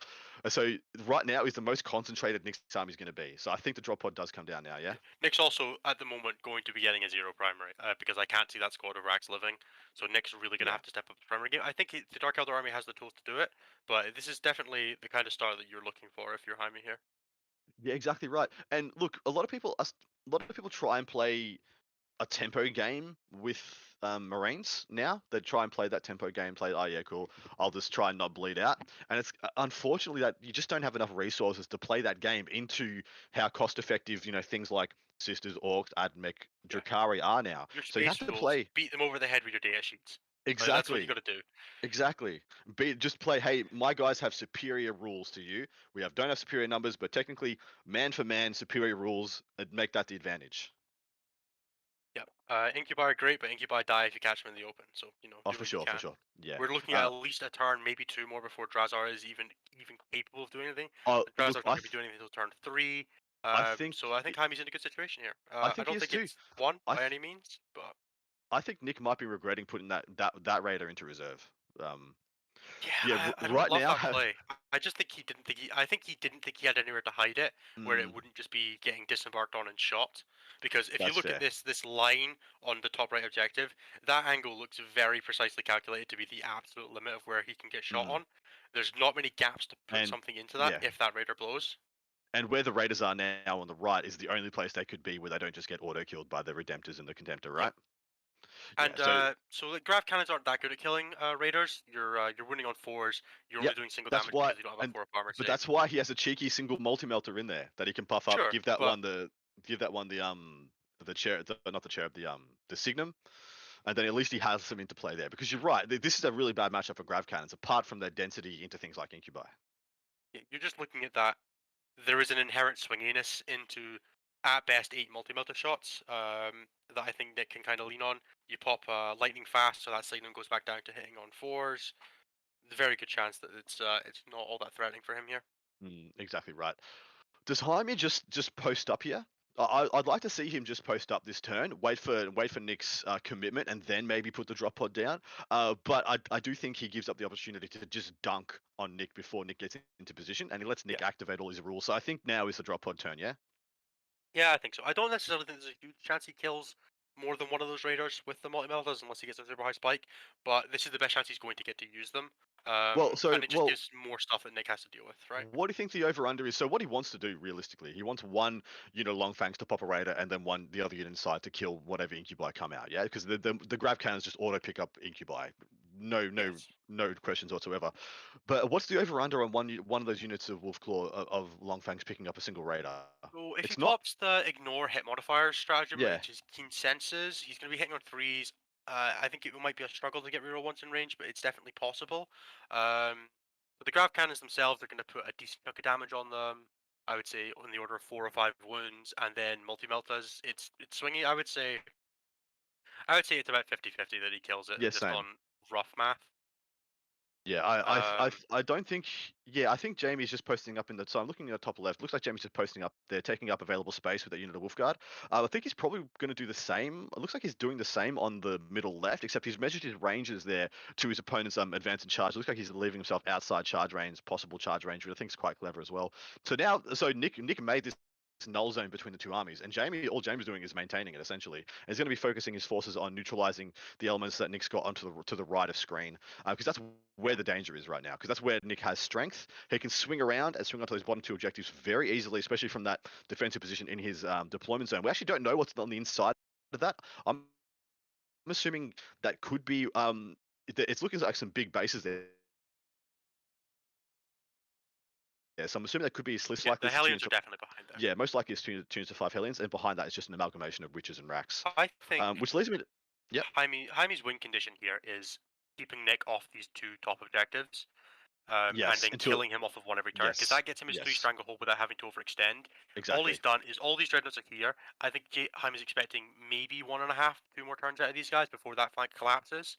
But by the time that flank collapses, Nick will have run out of steam to come and take the top, and then Jaime will get all his points, and then just hold Nick down on primary and win that way. Essentially, all Jaime wants to do is see this middle right objective, keep Nick off that objective until turn 4, and the game's over. Essentially, if you can keep him off that, keep control of that until his top of his turn 4, so all the way through turn 3, this is kind of he's won essentially. I think, and that's the one that Rick really needs to zero in on, because he can control the bottom right very easily from where he is. Like he can put all his Hellions and 2 Raiders and all their contents on that this turn. But it's that middle right one that he can reinforce quite easily from the top left, whereas the right in the top left corner, that one could get exposed, which is why I think he's trying to body up on it. He's trying to posture up. He's trying to look strong there when he actually isn't that strong. It's only 5 guys with Storm Shields. They can, 5 Incubi pick those guys up pretty reliably. But whether Nick can get over there enough strength, because you can see he's got a very weak He's very weak on that side of his deployment zone. He's got like 3 Ravers up there, and maybe some units of 5-mans behind that ruin that we can't see. Like that's it. Yeah, that's the big struggle with a list like Nyx with the MSU is that once you start engaging with an army that can take a bit of a punch, so like a squad of Racks or a squad of 5 witches isn't going to pick up a squad of Vanguard Recruits. This is not going to happen, and even a Succubus is potentially going to struggle if they have a bit of a high roll, especially with that 5 up against mortal wounds from the chaplain. If you punch those precision blows through, there's a very good chance that he just doesn't quite get there and then gets interrupted on, and that's always the struggle for an army like Dark Eldar. And we see here, he's just falling back off that objective because he doesn't actually need to hold it, he just needs to shoot Nick off it, and then he gets his stranglehold points. Well, this Jaime's is win condition here is very much primary, and Nick's is the secondary, and Yeah. Nick needs to start getting his secondaries and stopping Jaime getting his quickly. Yeah. I mean, Nick could have already accepted that Jaime is getting the 45 and he's just going to get the 40. And he's taking into account he's going to get a 5, 15 or something, or a 5, 10, 15 for his primary. What I don't like here about Jaime is I think he should have done the inverse of what Nick did. Nick put 1 unit down, strung across 2 objectives. I think Jaime could have put up 5 blood claws and done the same thing, strung across 2 objectives, because this is the mission where you hold. If you're holding at the end of a turn, you hold even though you destroyed off. So it's not giving Nick an Holding it at option. the start, you have to hold it at the start of your command phase for that. So Jaime will only have the 3 left-hand objectives. Of course. Okay, so that is actually good. If he doesn't put anything on his objectives, he just shoots him off. He's actually just giving Nick a 10, when he could be giving him 5s, right? No, because Nick won't have controlled them at the start of his command phase either. Fair. That's fair. Oh no, So no, but at the he moment, has Nick no. But Nick did control him at the start of Jaime's command phase. No, you have to control them at the start of your own command phase to drop the data terminal on it. Oh no, the data terminal is not. But you control objectives when you're not on them, as long as you were the last person controlling them. Is what I'm saying. And you'll still score primary off them. Yeah, that's fine, Intel. No, Yeah. I'm gonna check it. If you control in this mission, if you control the marker at the end of your command phase, it remains under your control until your opponent controls it at the end of any subsequent phase. Nick has not controlled either of these bottom right objectives during his command phase. That's fair. So he doesn't have primary control. I thought it was either command phase. No, Man, it has to be specifically your own. That's actually very restrictive. That's way more restrictive than I've seen it played. Yeah, you have to have started your turn on it. You have to have already scored primary off it, basically. Off it, yeah, to Or score have primary off it stored again. at the turn Man, from- I see so many people playing that wrong. Interesting. It's the same in sweep and clear. It's the same second. It's the same rule. Yeah. There you go, guys. Note that one down. So Nick does not control the bottom right 2 objectives. And if he I tries to think score it's very, primary off it, very likely Nick scored a 0 here on primary. yes, he should. He should absolutely score 0. Yeah. I mean, those shots are gone. So Yeah, yeah, I think yeah. I blinked and missed it. They're already scoring at Jaime's turn. That's it. That was all he did in his turn 2. He's playing very quick, very clean, and he's only doing the things he needs to do. I like that he's being conservative on, and he's saving his clock. He's not committing his clock, and he knows that he put Nick in a position where Nick has to go this turn. Nick loses if he doesn't go this turn. Yeah, Nick can't but take how another much? turn to 0 primary. No. Well, can't the take a game's second turn to over. 0 primary. The 30 points he gets at the end of the game for his while he stands and he's 15 is just nullified completely if he doesn't get any primary points next turn. Because that's the loss of 2 turns of primary completely. So there's essentially 30 points down the gurgler. One last thing to note as well is that notice this backfield of Jaime's is very spread out. There's going to be no space for that raider to No come in. space. Nah, 0. Only place I would consider is in the top left because that's where you could get Drazar out there, insulate him with a raider. Yeah, insulate Drazar with a raider and Incubi and keep him safe from reprisal. That could be a good play there, but getting both those units out, getting them all charging at the same time is actually very hard to do from reserve for Nick. I have a question for you, Adam.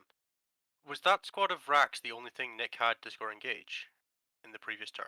So Nick scored a 0 on engage as well. Did he just get donuts all the way down? I think the score is currently up to date with. Yes. Nick did not get engaged because yes he did. That was the Racks in the top left was the only way he was going to get engaged points. Now this is counterintuitive to me. Yeah, you take to the last. That doesn't compute to me. To the last retrieve victorious data and engage. Yeah, that doesn't compute to me. No, I think Nick very much should have had Stranglehold here instead of exactly right. Instead of engage it off front. Instead of engage. Stranglehold is just the best secondary, guys. Take Stranglehold. It's way better than all the other ones. Agreed. You need to stand on 3 objectives anyway if you're going to win the game. You might as well get points for it. Well, he should have taken Herd, to be honest, mate. I think Herd is risky in this deployment zone just because it's only 2 points unless he starts tabling stuff. But if you're taking to the last and you take Herd. Herd is essentially a comfortable 8 points because you're insulating your backfield and keeping a minimum of 3 units back there to keep them safe. So that's a 1 table quarter. He's most likely going to be able to definitely keep him out of because you can have strength there to protect you to the last points. And then opportunistically you keep him out of 1 other table quarter, and cool, you get 12 points for 2 turns of a game. So literally that's a safe 12 when I think he's taken 2 objectives where he might get a 6 and a 4 for engage in Rod. So I think he might be in trouble. Well, he has to do a full commitment. He has to actually just everything he's got goes this Nick's turn. gonna have to Otherwise, go Nick broke is. here. I think Nick's put himself in a hole he didn't need to be in here. He did, but I think it actually is poor secondary choice. Where everything else is gone is in his favor. So he got the bottom of turn with while taking to the last in a hold 2 playing Drakari. Cool, and When then his he for some opponent took reason grind them down. It's yeah a horrible situation to be in for the grind them down player. Exactly, and then for some reason he took engage on all fronts and Rod, which don't compute to this game whatsoever. Interesting. So yeah, we've seen it. Yeah, cool. And so far as I can see, Jamie's playing a perfect game, like absolutely perfect. Jaimy's playing this absolutely fine. I'm not 100% sure I agree with the drop pod play, but I can follow his reasoning, and I don't think it's a mistake. I just think it's not how I would have played it, and that's Well, not yeah, the same same. thing as Well, playing wrong. from Jaime's point of view, no pressure has been applied to him. He's like, I'm under no pressure. So why bring down my counter pressure piece? I suppose it's essentially. whether you're playing for that 1 point winner, if you're playing to break the back of the game open. I think if you were playing to break the game open there, you'd have just gone for the Raider play. Exactly If you're right. just playing to win by 1 point, this is the play you make. So that makes For sense. sure. He's in the driver's seat, man. Look at the scoreboard. 22 to 0 to 0. Yeah. I don't think any of us would have thought of that. So right now we're seeing the Hellions coming out. There have been and a couple of unit of Reavers as well. Maybe he's even popped a strat to give him all the extra advance, the extra charge. It's nice to see that Jaime didn't give him any flyover options. These are only 5-mans though, but if I was Nick, I still would have done it. Like just 1 CP to pop a couple of mortals on some of these 4+ invuln, I think units there's a would have decent been worth chance it. Nick is needing to save all of his CP for damage here. That's what I thought as well. Well, so that is damage though. If you can just drop 3 mortal wounds on a Wolfguard unit, kill 1.5 dudes. I suppose it's just like does make him a lot more is 3 palatable. mortal wounds, is that more valuable than doing like +1 attack or doing double drugs or Yeah, reroll wounds? yeah, spot on. But well, against these, when you need your shooting to actually do work now, maybe it is. Maybe it is. And like the difference between having going into a unit of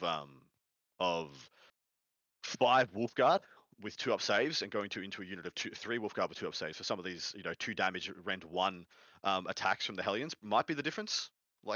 They don't like 5 Hellions doesn't kill 5 Wolfguard for my mind, but maybe they kill 3. I suppose the other thing that if he had gotten the 2 mortal wounds, it triggers the prey on the weak stratagem for the reroll ones to hit against the squad below starting strength. That's fair. That's fair as well. I did. So I that could have been useful. Yeah. Yeah, I completely forget about that one as well. But I have had that used against me to great effect. My what are we seeing? my regular practice partner uses it every game against me. It annoys me to no end. I lost 1 dude. Stop getting reroll ones against me. I was playing Dark Angels into Drakari, so he didn't even need the help. He was just walking right over me. So yeah, so full commitment down on the right hand side. There looks like just more racks towing onto that bottom right hand objective. And this is the problem now that I see that the drop pod might have. If Nick has a full commitment and spreads out, that drop pod comes down and doesn't get into range of much. He might have to use it to kill an empty raider because the raider was zoning off for more meaningful units. And one thing I would like to see Nick do is start charging things with his raiders. Like, do not charge a Redemptor Dread, but the 5-man units I don't know if he had range. He might have just needed to. He might need to keep the Dark Lances alive this turn. Yeah, exactly right. But I'd love to see him charge Wolfguard units with Raiders because Born Heroes and all the crazy stuff really only gets activated when they get the charge. And so charging those units in, tapping them, and then tapping them in such a way because he's strung out in a lot of different ways. Tap one guy, you only get swung back by 3 instead of getting hit on 5 when they charge you, and then they don't get a bunch of their buffs. So I actually quite like that a lot. And Raiders are one of the only tools he can do that he can use to tap things that aren't just going to get auto picked up. Yeah, that's entirely fair. I just think maybe Nick has to preserve. He's going to have to preserve raiders on objectives in order to have that 2 layers of holding. So that even if he gets picked up, he's still got stuff. He's still got stuff that can disembark if they get charged by like the Wolf Lord, things like that. and it forces so there isn't a huge amount of shooting for Jaime. I mean, it's a lot more than Nick has, but it's only like what 6 instances of shooting. A Contemptor, 2 Dreads. So it's only 5 instances of shooting, of meaningful shooting. The Contemptor, 2 Redemptors, and the 2 units of Long Fangs. So he only has 5 opportunities to target things. In all reality. So yeah, when you do make 2 of those be into a raider and contents, you're right. It's a very safe thing. We got some got some comments in the chat that are pretty good.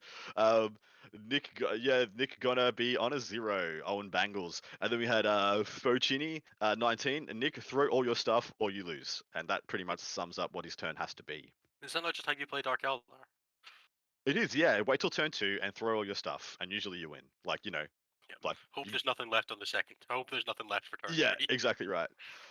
Yeah, and if he does throw, I mean, he has to throw. Like, well, there is no kind of two bones about it. He has to throw his stuff. He has to throw enough stuff onto these 2 bottom right objectives that it sticks. That's their next turn. And in all reality, I'd love to know if we got any. It looks like we've got some wound counters on some of the dreads. Looks like there's a wound counter above that lowest redempted dread. If either that or it's a buff, like he's turned on a buff. But most of his buffs are in the form of the magic card, so I'm assuming it's not a buff. Yeah, Nick by his posture, I think he's got a little bit of frustration on his mind as well. I don't think he expected to be put in such a high position so early and so succinctly. I don't know anything about Jaime. I've never know this guy, but never met this guy before. But man, I'm impressed. Yeah, he's playing a really clean game so far. He clearly knows his space moves.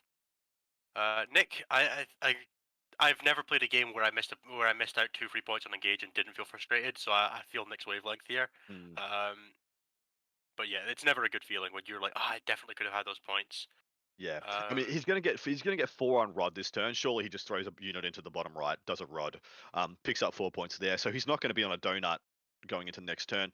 And in all likelihood, all he needs to do is just throw 1 unit into the top left over that center line, and he's going to get 2 points on engage pretty easily. He has enough 5-mans here and there and everywhere. That shouldn't be a hard prospect for him. But he's There's just also left himself weak. the hidden points to the last here, so he is sitting on 15 at the moment. He's sitting on 15. Exactly right. And in all likelihood, if that's all Nick has doubled down on playing that already through his conservative, first turn plays, conservative putting stuff back into reserve. So you can bet he's going to probably end up with a 10 a minimum. So I'm of the opinion if this continues to go bad, he can't win this game without using Jazar, without exposing him. And so very likely, I think he might lose Jazar this game. I don't think he loses the Slith or the Urgles. I think they're the perfect thing to sit in the back line. I think they should be going in. They are so good into Vanguard veterans. You are right. They are. But if you're going to have one thing that can stay at home and defend your back line against things like the Vanguard vets coming in, that's probably it.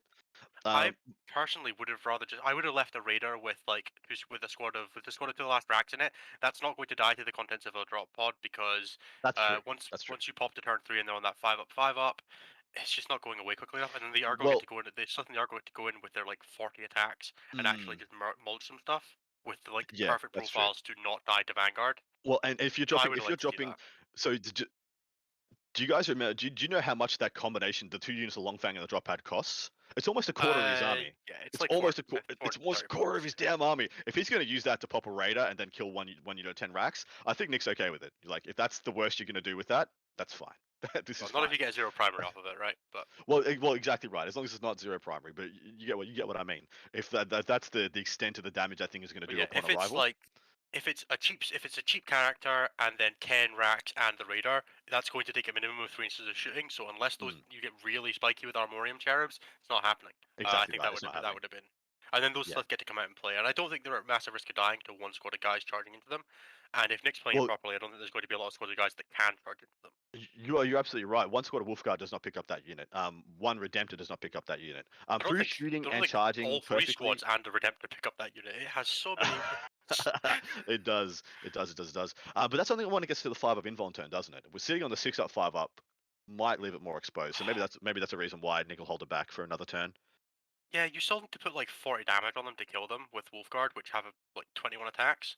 Yeah, it's not going to happen. Even 2 units of you're right. 2 units of Wolfguard don't kill them either. They might expose them to morale, but whatever. What is Nick jumping over there? Looks like he's jumped over. I actually have no idea what that unit is. At the top left, it's probably witches. There's probably witches. He's just diving them out to go get him engage points. He won't even charge from there. He'll just sit him on engage. They'll probably just rod. They'll probably rod. But I'm assuming they had to advance from where they were, unless they rolled up the +2 move drug or whatever. in the bottom right, looks like we have another unit of witches or racks on the bottom right-hand objective, and then we have a raider chock full of goodies in addition. I wouldn't be surprised if this turn all Nick did was posture up on these objectives and send in his characters, like send in both of his like his Archon and his 2 Succubi, because then they get to do max amount of damage and then get picked up, but that's fine. And then you have the next wave being the Incubi that come in with Drazar and your 10-man racks if you need to do it, and the Slither Nurgles. I use the surgical tools early. I like for Dark Eldar, especially when you're waiting for some of your other units to power up with the plus to hit and etc. And the extra invuln. But yeah, and of course he has the max amount of CP now. To what you said before, then you get to pump all your CP for max amounts of damage. You don't get to have to diffuse that by having them all go in one hit. You just go, oh yeah, cool. Here's the enough CP to make this We're gonna have to see. We're gonna have to see a bunch of damage come out of Nick this turn, and I think this is the time to do it. And he has the army to do it. Yeah, so for I wouldn't be sure. surprised, especially if we get some good tormentors rolls that could really just put the nail in for Jaime here. Well, on this flank. I think he's doing his charge phase. This is a good time for us to step back and listen into the game. So we're going to take a step back, guys, and we'll hear from the players. Hit us the transition, Seth, when you get a chance.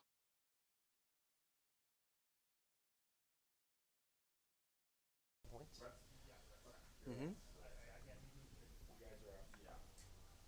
Otherwise, I'll just give him 15. I'll be real sad. Now, what do I do with these Reavers? Do they want to charge? They're just going to let you heroic and make me sad.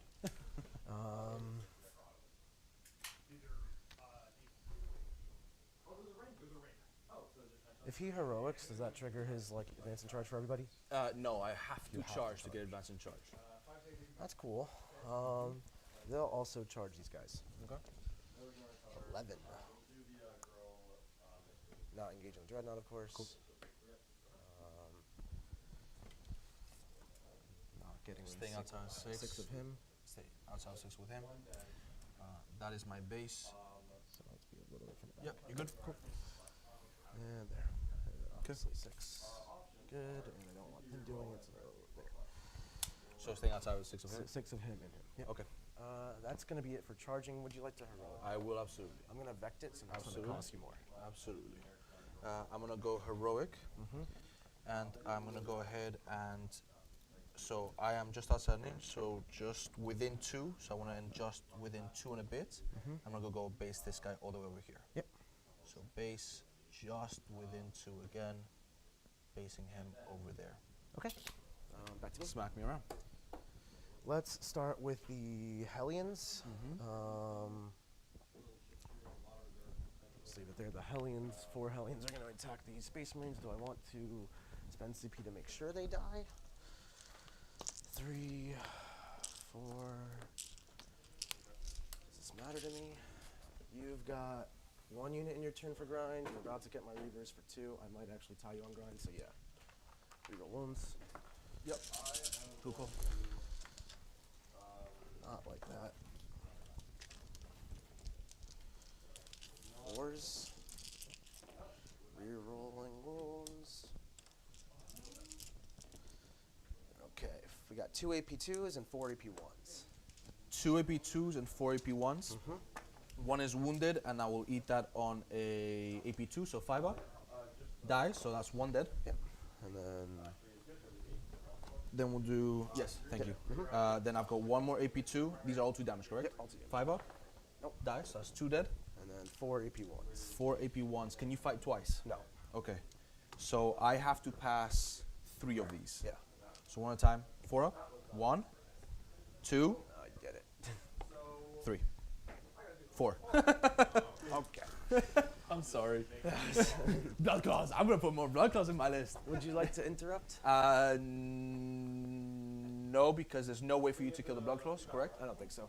And the incursors are gonna die no matter what I do, because even with Palins, the Hellions are closer, so there's no way for me to hit the succubus. Or you. Someone back on you, please. Let's do... Is there any way for her to whiff? It's really hard. I mean, she attacks you more when she whiffs. But let's do it. 7 hits. 1 dies and 6 6-ups. They're gone. Gone. Dead.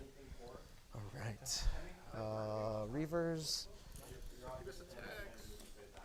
Can't do much with this, unfortunately.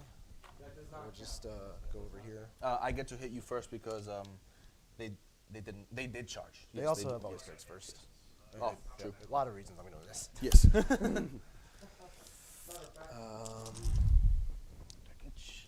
There's more dice over here. I get 3s. 6s. No. Okay, time on me, It's please. 1 AP1. I'm sorry. That's 5. 1 AP1? Yep, that's good. And she gets to consolidate. Let me just do that real Yes. quick. She's got And the show she's out. stealer. Okay. So then we'll do the Redemptor into you. You have an invuln? They have 6 of invis. I've only killed 1. You've killed 1. So I'm gonna slow roll the last one just in case I need to like CP reroll a wound or something like that. Yeah. So hitting on 3s, Chapter Master rerolls. The 6. There it is. There. Redemptor. Wounding on 2s. That Okay. is 6 saves so far. They're dead. Okay. He will consolidate closer but not engage. They cannot fight twice. They Right? cannot fight twice. No nonsense. Nope. Should Actually, not be within 4. I'm gonna spend the CP to consolidate 6. Okay. Can I even do it? I am just outside of 3. So is there a spot where I'm within 3? Yes, there is. Yeah, there is. So I'm gonna spend a CP to consolidate 6 inches Nice move. to contest that objective. That's a spaceful strat? That's a spaceful strat. That's One cool. spaceful unit can consolidate 6 inches. So I'm gonna go not with an engagement, closer to him, contest the objective. Absolutely. Well done. And then blood claws times to me. Yep. Sergeant is in there, so 1 base, shock assault, chainsword. Sergeant. Doesn't matter, but Hellions can't reroll wounds. Why not? It's cultist strike witches unit. It's not. They're not. Oh. Do they not have the witch keyword? I just keep on cheating. Jamie, you want to put a dude back or something? Sure. Okay. They can't fight twice. No, I was reroll. Reroll wounds with the Hellions. Wait, double check there's a reroll. I think they can. I've seen it before. Brad has done it to That's me, a different so script, I would hope so. So we're good. We're good.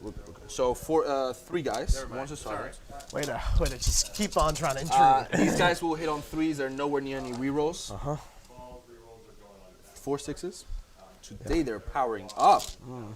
Wounding you on force T4. T4. Ugh. Sorry, T3. T3. They're soft. Okay. So 8 saves, AP1. 8 AP1s. 1 damage. I made 2, so 3 guys eat it. Okay. 1, 2. I don't want you to be free, but I think you're. Well, does it matter if you hold this? Because you're gonna Vital hold points. 3. It's vital points. So either leave a model on there or I get a vital point. I think them doing stuff is worse for me. No, just his Hellions. So I'll pull these 3. The T4. Oh my god, I don't know. I'll put 1 back. Alright, thanks. Because there were 2 3s. Then we'll do this. Appreciate that. Okay, we're good. Yes. There you go. So, I don't owe you morale. I haven't played that wrong all weekend. I leadership 7, lost 2 on a 6-day run. Don't run. Okay. I don't have oath. Actually, do run. No. Okay. We're good. So I got rods for 4. I got engage for 2. Sorry. No, you can do your thing. I'm just right here. You get a 15, and I'm sad about it. I got a 0. You got your grind again. That's not good. You got vital for 3. I got engage for 2. I got rods for 4. And it's your turn. Sir. So I go up a command point to 5. I need to remember that my heroics now cost 2 CP. 1 CP on my characters. She's so dangerous. She's fine. She's fine? She's fine. Oh, we're gonna get super sneaky. I hate you. Are you ready for this? No. No. Usually I'm the sneaky one. I'm getting out sneaky over we're here. about to get stupid sneaky here. Oh my god. Okay, so let's do. Okay. All right, so back end of Dark Angels. Dark Eldar turn 2. Succubus murderize the Incursors. The Hellions failed to kill the Blood Claws. I'm gonna put more Blood Claws in my list now because they're just been great all weekend. Redemptor killed the 3 bags that he heroic into, and I spent a CP to consolidate 6 inches onto the objective, contesting it and giving me a 15 on primary. Incubi and just Incubi in this raider left. 5 racks over here. Super Succubus over here. I have to bring down my drop out this turn. I don't want to forget about that. They came down. They rotted. They rotted here. They did not rot. They have not rotted. Cool. Yeah. And So then I've rotted these stuff- two. Bunch of stuff in the back. Okay, so we'll come back at the end of Space Force turn 3. Okay, so here's the master plan. You ready? Chapter Master is going to select himself for the rerolls. Yeah. We're going to have this Redemptor shoot and kill these racks. We're going to have him charge the Succubus and consolidate onto the objective to contest it. That would suck. All of that would suck. Yes. If I activate there first, there's no way for you to interrupt. She has always strikes first. But I charge. But if you so I activate can her take it first, yeah. Question is, can he kill her? 4 weapon vulls, I could lightning fast. How many wounds? 5. If he doesn't kill her, he dies, and he deserves it. So he's got Chapter Master for himself. Let's do Litines over there. Let's do reroll. Ooh. Are you gonna be in tactical doctrine? Hell no. And we are back. Look at what the Space Wolves are able to do. Nick tries a couple of plays, tries to get sneaky, tried to get cute, especially with those Reavers.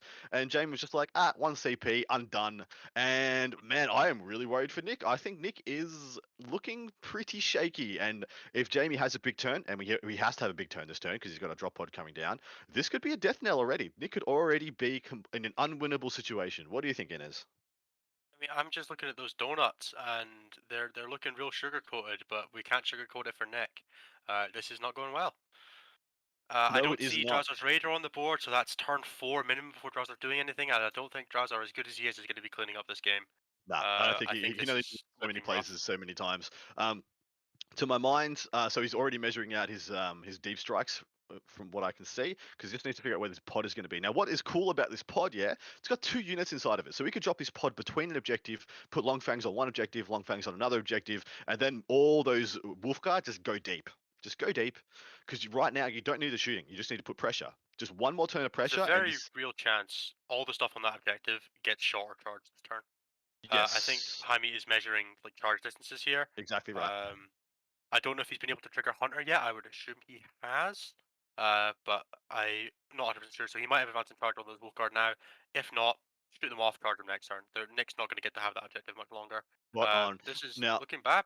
in Nick's defense, and I'll say the same thing in anybody's defense who doesn't have a good showing on day 3 of Charity Hammer, this is a very unique event. This is an event where both of these guys could have played 10, 15 games over the past 72 hours and could have had like no sleep, like zero sleep between those games. They've probably played more games than hours of sleep they've had. So Exactly, dude. Well, legit, at Charity Hammer for me, I played one of the least amount of games. I did call a hell of a lot of games and play a hell of a lot of games, but I got sub 10 hours sleep over 72 hours and played about 24 hours of either calling or streaming in those 72. So 1/3 of my life at Charity Hammer was playing or streaming something, and less than like a quarter was sleep. So if you're not seeing people at their best right now, it's some very good reasons. This thing is you've like had a plenty hell of of a practice marathon. from ETCs, right, Adam? Like you get about match sleep at ETC, right? ET, do you know what I love about ETC and WTC? 2 games a day, baby.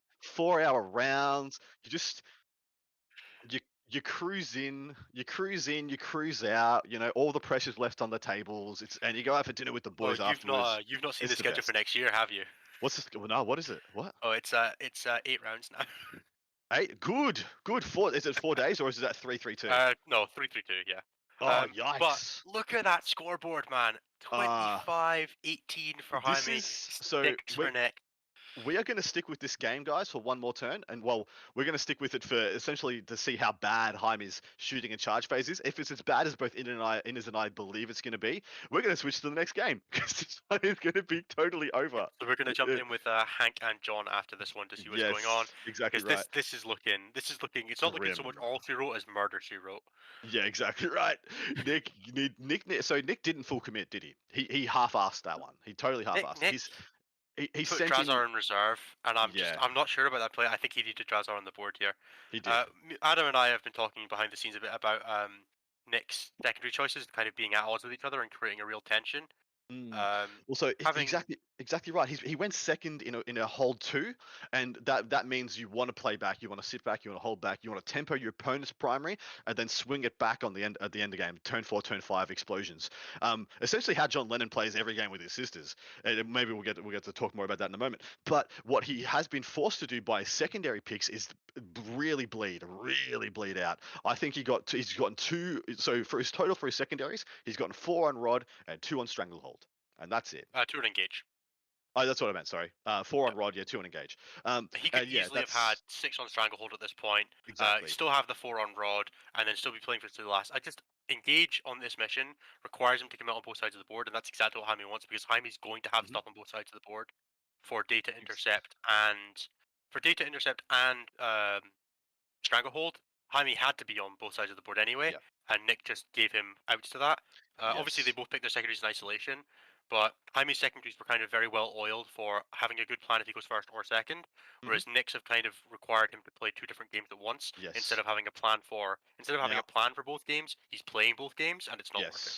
Exactly right. Now, what Jaime, so you see how Jaime postured up, had a brutal turn 1, and it started to fade away. He started to back up, fade away, keep this null zone between the 2 armies, and that's to stop Nick from having a full commit because now Nick is spread because of the dint of what Nick has to do to play engage and to play Rod. He needs to spread himself, and so all Jaime needs to do is actually just continue backing up. There's actually really no way for Nick to stop him getting a 45 on primary now. He's already got 2 15s, so he's got 15 and a 10. So just need 2 10s in the bag, mate, and you've maxed this. So he's going to continue to back up with his dreads. He's going to continue to pull them back. One of them is going to go up and sit up and posture up on the middle right. The other 2 will back up, and then he's just going to do what Nick did.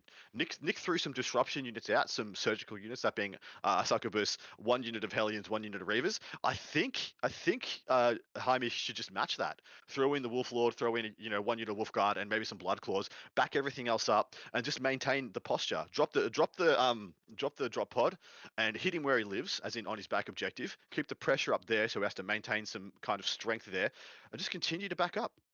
Because right now, everything is in your favor. There's no need to land a killing blow. Nick's doing half your work for you. Yeah, I mean, even if you just work through what Nick's going to get, if Nick gets another 0 primary here, the maximum primary he could theoretically score is 30. The maximum he can now score on his engage is going to be another 9. So that's 39 points added, and then he can get 15 to the last is 54, and his last secondary is Rod, which is another 8. So 62 points is the maximum more that Nick can score, puts him at 78. Jaime's got to get like 30 points. He's got to do that really easy. He's going to get another 10 this turn. Yeah, spot on. And that's if Nick scores maximum, which Nick's not going to do. So Nick has got, I would say that at this point it's an insurmountable lead with not enough resources to do it with. Yeah, and that's kind of the downside with this MSU style list. We were talking about this at the start, but it's really good at getting 1-point wins, but when it loses, it folds real hard because you just... Yeah, exactly right. Yeah. Once you start losing the pieces that are right for the game that you're playing, you don't have anything that duplicates the role. You have a couple squads of Ink by, but if they die, you don't have anything that hits really hard. You've got a couple of Raiders for speed and maneuverability, but they can only be in so many places at once. You don't have any of those like anvil units, like the 10 of which is they can go in with the 50 attacks and the reroll wounds and just murder something. Exactly right. Look, and in all reality, like Jaime's on track to get 100 points here.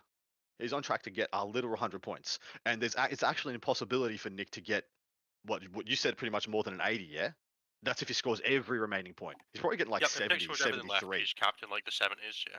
Yeah, so Nick actually just needs to essentially wipe the other man off the table, and he has.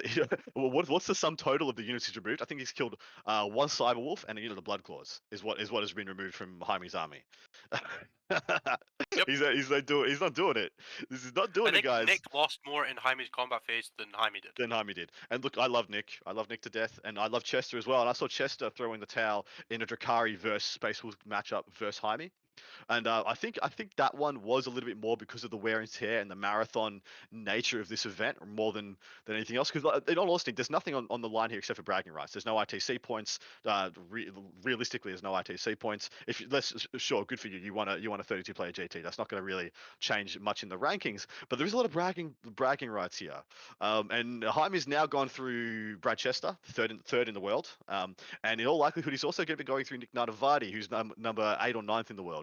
And so, man, a props to him. He might be playing off against number 1 in the world and beating him on the top table next, depending if whether Hank or Lennon gets up. If Jaime goes through 3 of Art of War's best, we've got a star in the making right here. We've made a name out of this event. My bracket had Admech winning, so I'm gonna bank on. I reckon Hank's gonna do it. I reckon he'll be playing Admech. So he'll be playing either the number 1 army or the number 1 player. Those are the 2 choices he's got. Well, dude, see, that's how I did. That's how I did. Fully able to believe he can get one of them. Dude, is that your philosophy as well? Is that how you did your bracket? You take the best army and the best player in the last round. Oh no, I had Danny. I basically went with the bracket prediction of. Did you have Danny versus Lennon? No, I had Danny versus Anthony Vanea. My basic prediction was everybody's going to put Lennon in, so I'll try and be the if Lennon doesn't win, I'll try and win on that aspect because you put Lennon to win, you're one of like 50% of the people who did that. That's true. Good for you. You've got to get all your other guesses right, or you go with something brave like putting Danny for the top with Adbeck, which is not a brave prediction by the way. Well, I And put did you try Danny. and win that way? I did. I put Danny at top. In my bracket as well. I did put Danny versus John because I was like, okay, who's the best player at the event and what's the best list at the event? And I'm like, Danny's got the best list at the event because it's messed up, disgusting, and John's the it's looking like it's John's year. So I'm like, oh yeah, those two in the final. And yeah. Yeah, and I think Chester was on the same side of the bracket as Danny, so wherever Exactly you fall on that debate, you had to pick one of them. Yeah, well, but yeah, dude, Jamie, who did Jamie play in his first round? Just have a quick look. I got the challenge bracket up. In his first round, he played JT McDowell. So he's gone through nothing but Drakari, guys. He beat Drakari to get into the next round. He beat Brad Chester and Drakari to get past that, and then he went into Ultramarines and beat Colin Sherman, and now he's playing Nick Nardivari. So he's going to be 3-0 versus Drakari with Space Marines, guys. And Space Marines, as many of you will know if you pay attention to Stats Center and some of the shows I'm on, has one of the worst win rates against Drakari. Drakari just stomp all over Space Marines. So if you're a Space Marine player looking for Space Marine options, do what this man's doing because he's making an absolute mockery of some of the best really players in the good world at right now. 40k, and then mind control your opponent to pick bad secondaries, and you two can look this good. Someone's pointing out Jamie is ranked 14th in the ITC right now. Everyone just wants to underestimate him. Very good point out, Mad, because Brad, thank you very much for pointing that out. I actually didn't know that. Did not know that. I'm not gonna lie. I have only very vaguely heard of the guy. Same. He's obviously putting on a massive show here, but he's not somebody that's been in my radar for a long neither. time, or even really at all. So massive props to him. But I would say that this is a little bit of an underdog story if you're just going by the narrative. But he's clearly a very good player. So that's not exactly really right. necessarily true. And this is a little bit of showmanship by me and Inez trying to build this man up, coming from possible obscurity to beat, two of the best players in the world, show them all up and stuff. I'm trying to make something out of this, a bit of a Rocky Balboa story, rising from the boonies when in all reality this man is an absolute fully fledged killer and is probably very well renowned in the ponds upon which he swims. And this is what I love about Charity Hammer. It puts together guys like this, and we get to see how they mix it up. Going mono a mono because you go to the only real places where guys like this might play is at like super majors. And at a 1,000 player event, chances of getting this matchup slim to none. Minuscule. And so this is where we get to see and we get to call and we get to see what would happen. It's amazing. But I think we're into a shooting phase for Jamie, and this might be the last we hear of this table for a little while. So, Inez, should we jump in and hear what goes down? Yeah, let's go and see what's going down. All right, Seth, please hit that transition. Let's check it out. Alright, they're dead. At least 2 mortals before I roll the others. Box good. But the second unit killed in shooting, which does not actually change. So we are looking at looks like the start of turn 2. Really sorry about that. We'll find out what's happening on the board in a bit. But we are definitely seeing some interesting stuff going down here. There is, looks like a lot of stuff stringing across the middle of this board, and not a lot on either of the objectives on the right-hand side. Yeah, exactly right. So I've called innumerable John Lennon games with this Sisters Army now. This is probably my 6th or 7th, 8th, 9th, 10th John Lennon game I've called with this Sisters Army. And he plays really, really, really conservatively with it. Like turn 1, 2, usually he does literally nothing. Turn 3, sometimes he does nothing. And then turn 4, all his assets arrive, everything jumps on the table. And literally, I think it's because he waits for a certain density of miracle dice. Like he sits there and he just waits until the miracle dice accrue enough that he can just make his entire army activate in one turn. And you think, oh yeah, cool, he's just going to be pinch hitting here, there, and everywhere. And then you're like, oh dear God, he's all the way down my throat. He's destroying me entirely. And now Hank has actually quite a good army in this matchup though. Hank has just such a density of wounds in his 3 big units of cav, and then his 3 or 4 big units of infantry that he can just weather a lot of the storm. Like John can't put a single unit of anything into a single unit of any of his and think they're just going to trade up automatically. Mind you, Repentia are actually really quite good into the dogs and the hounds, aren't they? Yeah, they're. I mean, Repentia are good into everything that's not -1 damage and Mortarian, right? So. Yeah, well, what I mean really is like. Surprised to see them doing work here. Yeah, but like an 8-man Repentia unit doesn't kill 20 Skitari, does it? Doesn't kill 20 Vanguard, does it? Maybe with like all the buffs, if they're not transhuman, it can. Like it's super variable though, obviously. anything like that when you're working with exploding sixes. The same thing we were talking about in the space with the space list. When you've got exploding sixes, you have the variability is just inbuilt. Sometimes you're going to roll a bunch of sixes and you're going to overkill. Sometimes you're going to underkill. You just kind of have to live with that. But with Skitarii, you drop them down to a 10, they're a lot less threatening, so it doesn't really matter. It's more about just Yeah. making sure they're doing less. Exactly right. Now, there are some interesting portions of Hank's army. I'll do a quick rundown of what he's got, and I'll get your hot takes, brother, because he's got some things in here that we don't see very often.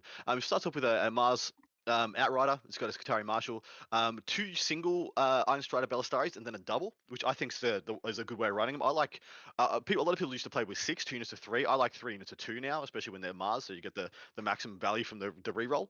And then he's got 5 Taraxi Sterilizers, which I know from previous games he uses as his action monkeys, things to go get rod, pick up, put them down, get engaged, etc., etc. Then he's got 2 units of 9 Cerberus Raiders.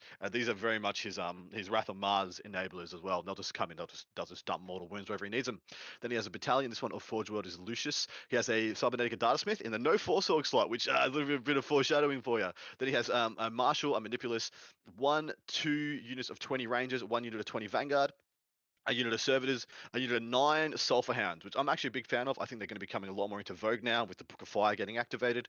And then a single unit of 3 full punchy Castellan robots. Give us what do you think of this list? Yeah. I know, I hell think yeah, that but you have got Solar Flare, and you can give those robots core and teleport them about, and I don't care what else they do. That's funny. exactly And I have right. a lot of respect for that. Yeah, I have a lot of respect for that as well, and a lot of people don't. A lot of people look at that unit like and scoff, like, "Ha, pleb unit, I mean, overcosted, it's still got trash." flamers. It's reasonably tanky. It's a durable anvil unit that you can use. That's core. It can get a bunch of rerolls. It gets to just sit in one place. You sit in Aegis Protocol. You're fairly resilient, and then in the late game you get to just go and do whatever you want with it. It's just very useful. In games where Exactly you don't need right. to use the teleport, it's still got flamers. It can still wander about. No, I think they're a lot better than people give them credit for. I don't think they're like the super optimal choice, but when you're doing it for the vibe, I have a lot of respect. I have a I have a lot of lot of respect respect for for it as Hank there. well. I have a lot of respect for it as well. And what I do like to see is I like to see these people who take their core of super optimum stuff, e.g. like 60 Skitarii Infantry and Service Raiders and Ballistari. Can't go wrong with any of those units in whatever freaking combination you want. They're going to be good. But then you add your little 500 points of this is my special take on this. And I think that really is his Castellan robots and his Data Smith, where he does just dump them on a flank at some point, late in the game. And they just run the table. Like if they survive till turn 4, and Hank always has them survive till turn 3, turn 4 because of how he deploys them and uses them.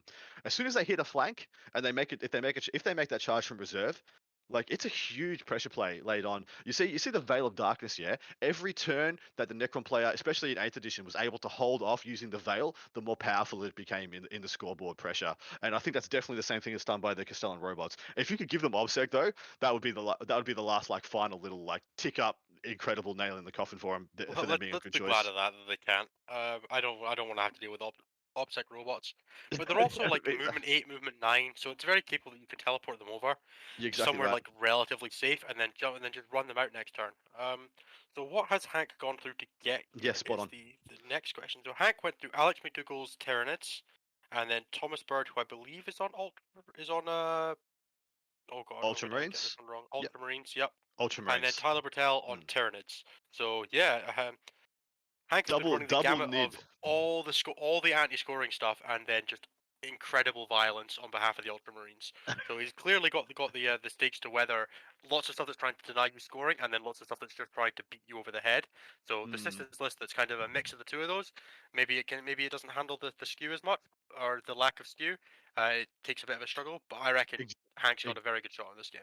Exactly right. I think Hank's got a very good shot at this game as well. He's obviously a gentleman. I played Hank personally when I was over at Charity Hammer last year. I went to a little 2-dayer in Aberdeen, and Hank was there. I played into his admech. I did beat him, guys. So obviously, if Hank does win this event, that means I am better than Hank, and Yeah, therefore I win that this is event. how that works.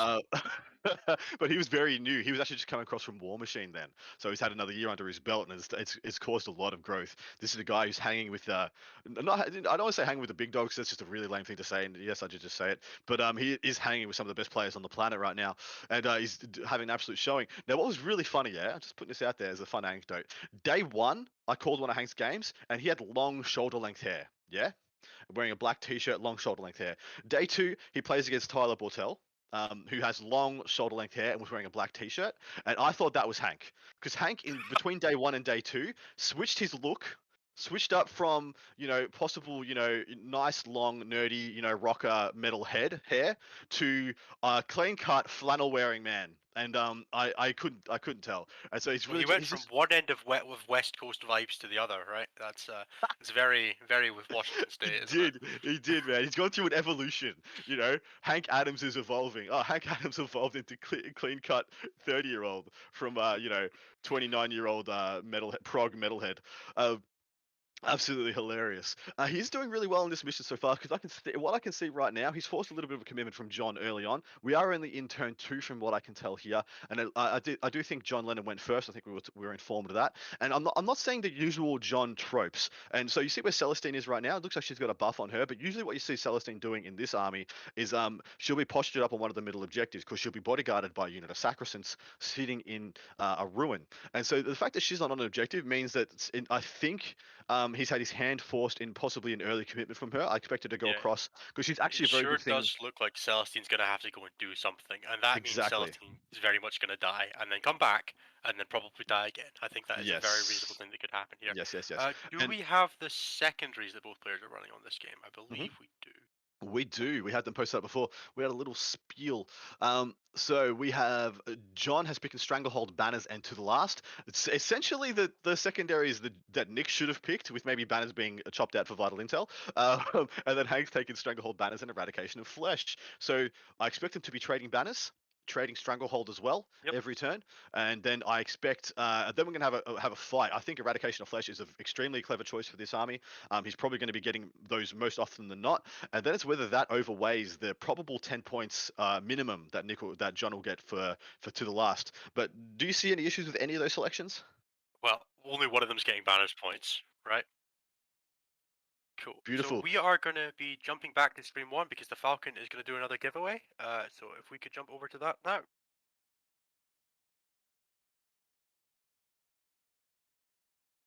Donate.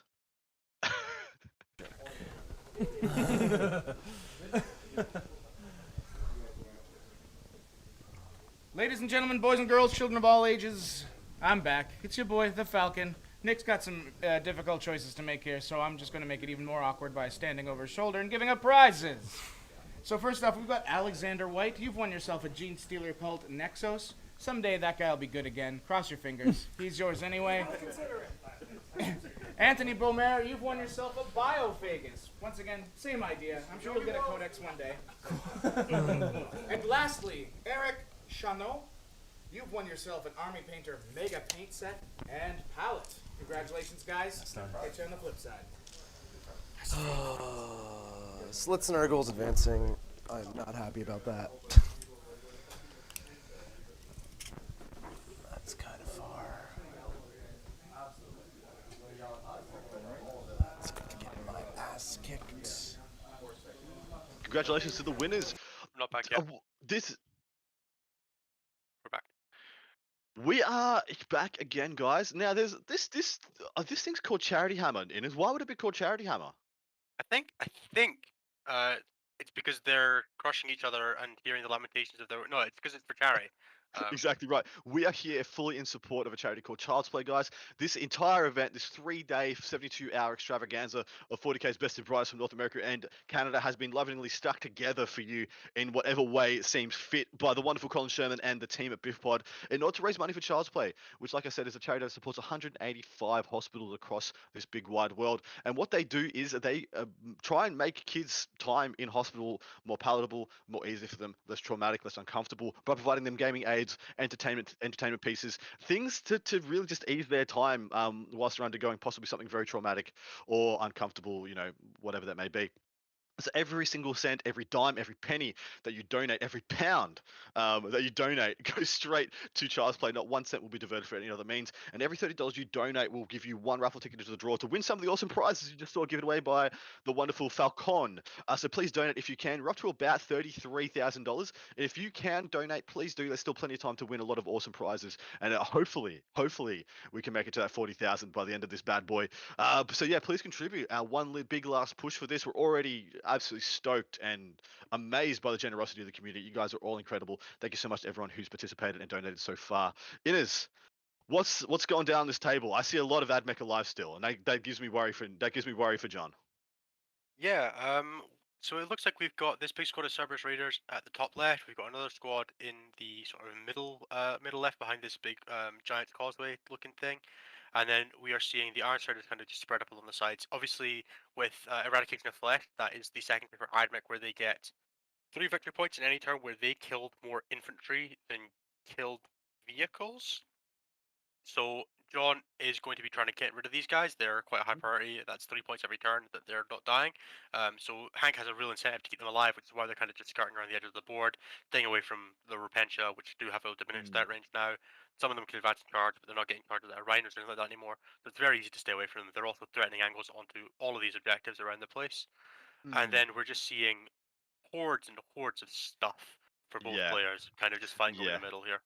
It's an interesting game here for John in the units he's got. To my mind, if I was John, now this might be completely bizarre or make no sense to anybody out there, but I'd have the Repentia in the Rhinos and not the Retributors or the Dominions. The Dominions in this matchup are actually one of your best assets. That damage 2 that they have on the Storm Bolters is so very good here. So good into the Mars Raiders and the Teraxi and things of that ilk. Withing them on 3s with flat 2 damage is phenomenally potent, especially when you're willing to pop the Blessed Bolt at the drop of a dime. So I think like I'd be trying to slingshot Repentia and trying to use those to keep Hank honest, make Hank want to keep those 20 mans bottled up in his back line rather than streaming them out. Because as soon as the 20 mans make it to the middle of the board, you're actually in a lot of trouble because then your hand is forced. How else are you going to dig him out? And the fact that he has the overwhelming amount of obsec models compared to John would really force a mass commitment early.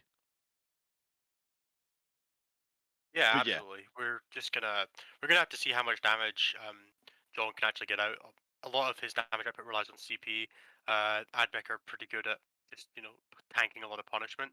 So I could very much see this just not going well for either player. Maybe John spikes high, get a bunch of failed saves, but that Lucius stuff is very resilient, and I wouldn't be surprised to see it not taking much. Yeah, exactly. That's why, like, the Dominions are actually useless into the Lucius. They go in and get cool. You got 16 shots from the four Storm Bolters, and you're going to go into 2+ saves if he's got Shroud Sum up. Like, absolutely tragic. And You you can't. killed 2 of them. Congratulations. You killed 6 of them Yeah, with the mortal congrats. wounds, and now you're dead. Yeah, now you're dead. So, like, literally, the only units that can reliably pick those things up, because the Seraphim can't do it either. The Zephyrim don't have enough attacks. It's the Repentia that can go in and actually take out like 15 of them in one hit. So, to my mind, the Repentia are like the things that Hank wants to kill, and the thing that you want to keep alive. So I'd have them in the Rhinos if I was John, which it doesn't look like he's done. In fact, we just saw a Rhino at the top of the screen just get picked up, and the contents of it also picked up. So I think John's not going to have any choice. He's going to have to actually have a full commit earlier rather than later. This is only turn 2 though, so John's has his turn. I think this is the bottom of turn 2. So there's plenty of games to be played here. Looking on the clocks as well, looks like it's 41 to 44 minutes, so they're playing it pretty close to each other as well. But you'd assume like early on in the game when there's so many assets available and so many CP there for the Admech, they'd use more time. It looks like both players had a really, really movement intensive turn 1 where not a lot happened, but it was very much playing the angles, keeping things Yeah. very safe. Yeah. One thing I do want to say here is this Sisters army doesn't have a massive amount that does anything to do with Overwatch. So unless you can get Sacristans and a character nearby, charging Exactly. those 20-man bricks with the squad of Repentia is going to hurt. Is really bad. So it's going to be really, really Hence- interesting to see how John plays around that. Hence a Rhino, because you charge the damn Rhino in first, and which Yep, was but the whole idea. I'm noticing those rhinos are dying. They're so- dead as hell, aren't they? Yeah, because they're the things that John has to put out there in order to slingshot stuff onto objectives, and they're the things that he uses to get. He didn't take engage, did he? But they're a good thing. They're a good thing for him to put out there with obsec inside it, or multiple units inside it. The same as the Raiders for Nick, where if they get blowed up, 2 units get out, you still hold an objective. So maybe they were used like that early on. Yeah, full commitment there is going to be risky. You've just got to make sure that you're holding the objectives with just enough stuff that your opponent has to commit resources that you can then trade back on. And that's kind of how Yeah. you play that trading game here, which both armies are really good at. Yeah, exactly right. Man, you just see the amount of dice that Hank rolls per phase. Looks like we're into the shooting phase for Hank. Maybe we do take a step back and hear what's going on, because we actually haven't heard from these players and what their mindset is, what their disposition is. So maybe we'll take a step back at this point, Seth. If you're able to hit actually, I'm not even sure in this game if we can hit the cams on and off. The audio. I'll wait to see if we can. The table boss, if they're available. What are we able to do here, brother?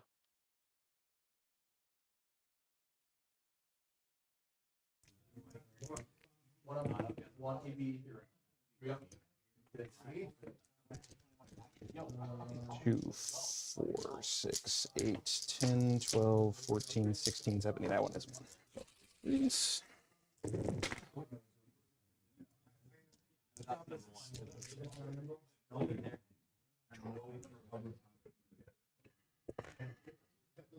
you go, sir.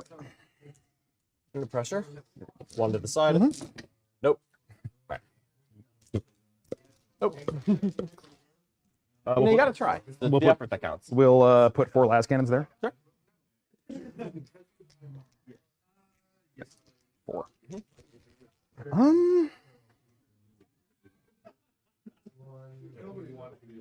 Yeah, we'll do it.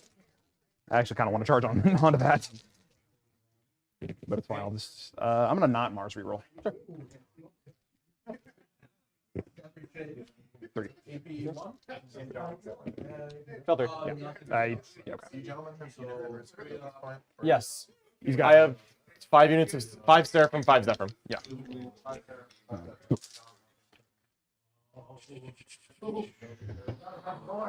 Robots can't do anything. He shot. They've shot. Manipulus himself can't see anything. These dudes are gonna shoot those guys. Yeah. 46. All right. That's 10. 2, 4, 6, 8, and 10.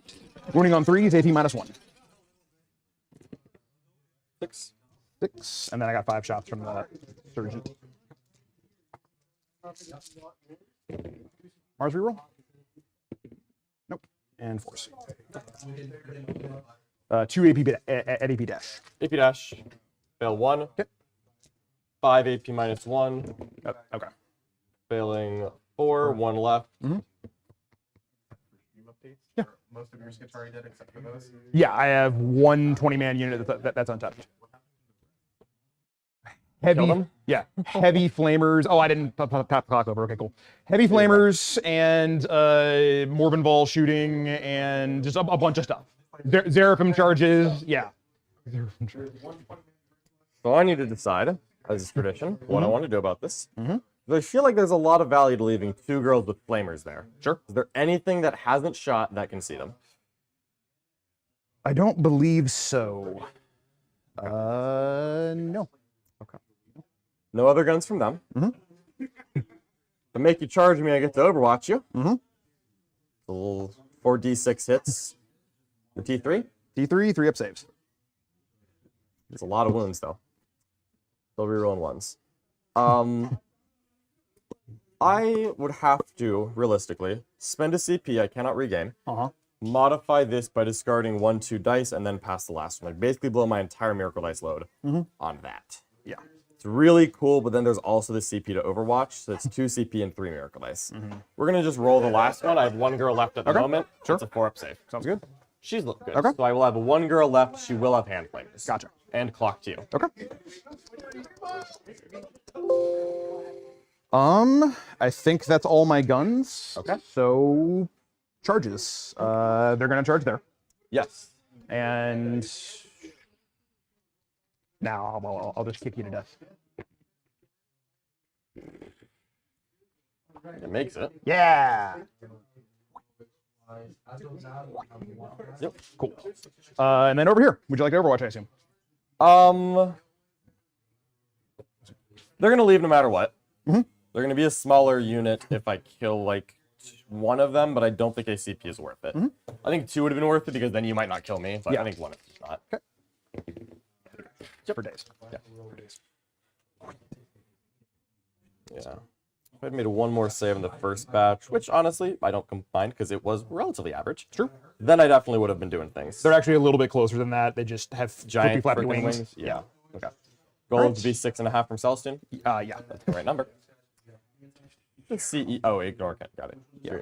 All right. We'll go ahead and bite with these. Sure.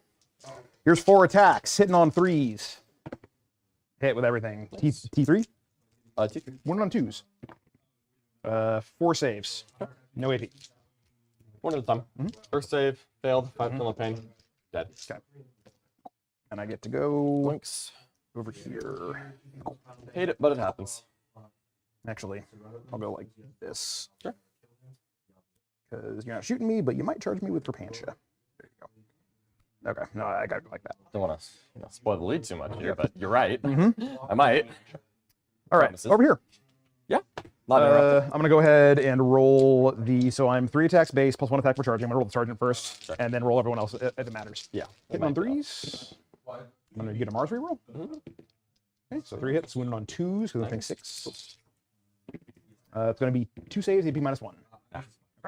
Oh, 2 saves, AP -1? 2 saves, AP Then -1. we're good. Yeah, okay. All right, then the rest. Yep. 2, 4. That's 3 attacks each, 12 attacks. 2, 4, 6, 8, 10, 12. 3s. 3s.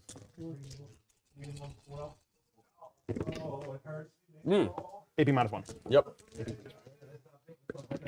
Yep. Cool. Down she goes. I ripped the banner down. Yep. Banner's gone. Cool. I believe that is it. Take me down to CP. They boop into the sky. Yep. Down to 1. Yep. All right. Deuces. Sweet. Deuces. That's what I need. All right. Well, we're doing things now. Yep. That's all there is to it. That's We're now doing things. Is it 0 on primary again? Oh yes. Okay. Yeah, this is. Go ahead. I need to murder your primary. Yeah. At the same time. Gotcha. Is the thing here. I'm hoping I start getting 5s and 10s, but we have to do it first. This guy has 1 left, right? 1 left. You do wins taken. Yeah. Good to know. Clock's on me. 0 primary. You are holding 1, 2, 3 to my 1, so you will stranglehold. Yep. You got your eradication of flesh. I already marked it. Sounds good. I will raise a banner. That's Yep. 1 point. Stranglehold I need to get. I am choosing the charge better canticle, Okay. and I am going to do the everyone shoots better. That's on ballistic skill. Yeah. Well, the goal is that you don't have much to shoot with. That's true. Their It's ballistic just- skill doesn't matter much. Their ballistic skill doesn't matter much at all. I don't care about last chickens at this point because I'm with rhinos. So they need to die. They need to die. Yep. And then we kind of work our way forward. Yep. So they have a 3-up armor? Yes. Okay, because they're 4-up base, +1 for Lucius or light cover, your choice of which one you want. So you'll have a 3-up against damage 1, and you're ignoring AP 1 and 2. Correct. And I'm transhuman. Yeah. Oh yeah, I'm aware this is Okay. going to take some effort. But it's all about doing the best I can. All right. And I think that's going to involve you cannot run away anymore. We're going to make Miracle Dice. Okay. 1 for the Whip Girl. It's a 3. Sure. 1 for the Army is a 4. Cool. So 4, 4, 5 are my showing Miracle Dice. Sure. Could you hold this over that model? Or whoever, if anyone's closer. There you go. All right. This is 20 and change. Okay. So if I move 6 inches towards you, I'm 14 and change. Yep. If I advance and roll a 5, theoretically, Yep. then I will be easily within range. Yeah, so 14 and change, it'll be 9 and change. Okay. All right. That's what I need to know. That's the closest model, which I will not kill the entire unit with this because of transhuman. Or I shoot the dickens out of them and do mortal wounds and a bucket of saves and just see what happens. And we and then I think we I'm gonna go ahead and extend you the same courtesy. Move everything, roll everything. I gotta go pee. Yeah. I'm gonna go ahead and mute my mic. Yep, absolutely. Yeah, mute his mic. Make sure. That also Didn't even try. Jaime, you're very much still in the balance. We did hear from the table boss off screen because me and Iz were sitting there being like, so nothing happened in turn 1, hey table boss, except that there's like only 20 Skitarii left out of the 60 you started with. Because I was like, it looks like John hasn't killed anything, but John's lost a lot of his like killer units. I didn't see Retributors, either his rhinos or his dominions, and so I assumed they came out and just tried to decimate his obsec because it made sense in my head. And I started trying to look for the units and I realized they weren't there. So that's what John's done with his dominions and Retributors because they are kind of the best unit for it, aren't they? They come out, and I did say Mortal like wounds bypass all of Skitari's mental saving stuff, right? So. and the double shooting heavy flamers can't be overestimated in this matchup because they win them on 2s. It's very nice. And so you could just kind of mortal wound dump there as well. You do go into a pretty heinous save though, because all that stuff I just talked about is a +1 save. Although I do note that I misspoke when I said the Skitarii would get a 2+ again in Shroud Psalm versus the Stormbolters. They wouldn't get the +1 from Lucius, so they'd still be. They would if they were on Firepoint Telemetry Cat, right? But they're two wound they're 2 damage. Yeah. So Firepoint Telemetry Catch and Doctor Enough would put them on a 2-up save. Yeah, but then they'd go, oh yeah, you're right. They still get it. Yeah, they still be on 2 up. So one of those blobs of 20 could have been on that. So yeah, John's done pretty well. So there's nothing in reserve for Hank. John still has, I think, 2 units of Seraphim and a unit of Zephyrim in reserve, which is pretty much every game. That's his reserves. Every single one that I've ever called of his with this army is. And we see some coming out now. Is that's Celestine being repositioned? Yeah. Oh no, that's a 5-man. No, Celestine's Celestine's still Yeah. sort of just above that middle left objective. So what John wants to do now? He wants to start trying to zone these 2 middle objectives off. He can't really start to spread himself too thin now, can he? Because he is heavy MSU, but his stuff just gets picked up like by anything, like any AdMech unit blinks at them, and he just 5 sisters just fall over, right? Just stuff like those Cerberus Raiders, even just the incidental fire from like the Manipulus is reasonably decent at putting damage on sisters. One thing we do see on the bottom right is it looks like those Iron Striders declared a charge to jump onto that objective at the bottom right. Yeah. So That kicks somebody Hank dead, has which done I'm. a really good job of spreading out and keeping John low. I think that's primary been scored and John scored a 0 there, which is obviously not where you want to be. That's the situation Nick was in the previous game. Yeah. But at least Hank John's got a only lot got a more stuff 5. left. At least Hank only Yeah, got a 5. absolutely. Yeah. And so that's a big deal because so we're into the top of turn 3, I believe, because John went first. So John really needs to. If he doesn't have any retributors though, I don't know how John clears those 2 dragoons on the bottom right. So unless he puts Repentia in there, in which case he's just giving those Repentia up because he's still got a 20-man unit of Scutari in the middle, and even just 20 Scutari charging into the Repentia will pick him up. Yeah, absolutely. But I mean, look at that score. This is John's second turn of scoring primary, and he's on a 0. Hank's had 1 go and is on 5. Yeah. Gonna need to see a lot of work from John here. Yeah, well, this is what I've seen from John. I've called this so many games, so many times. John just bides his time. He measures his approach. And did you see the Bridge of Han John game, the Custodes versus Sisters? Yes, I did. That was really close. That was really close, and it actually seemed a lot similar to what Nick and Jaime are going through right now, where the Custodes went first, got onto all the middle objectives in strength, and then his opponent just didn't have enough time to get back. John did on the last turn of the game. John got a 10-point swing, managed to win by 7 points, which is a big deal. We could be seeing something similar happen here, where the AdMech got the big posture up turn 1, get the points lead. But the difference is here, John's going first, not second. So John actually needs to diminish Hank by enough on the actual board that Hank can't get the 15. Because now that Hank's got a 5 to a 0, Hank technically could just win this by 10 points at the end of the game if nothing else changes.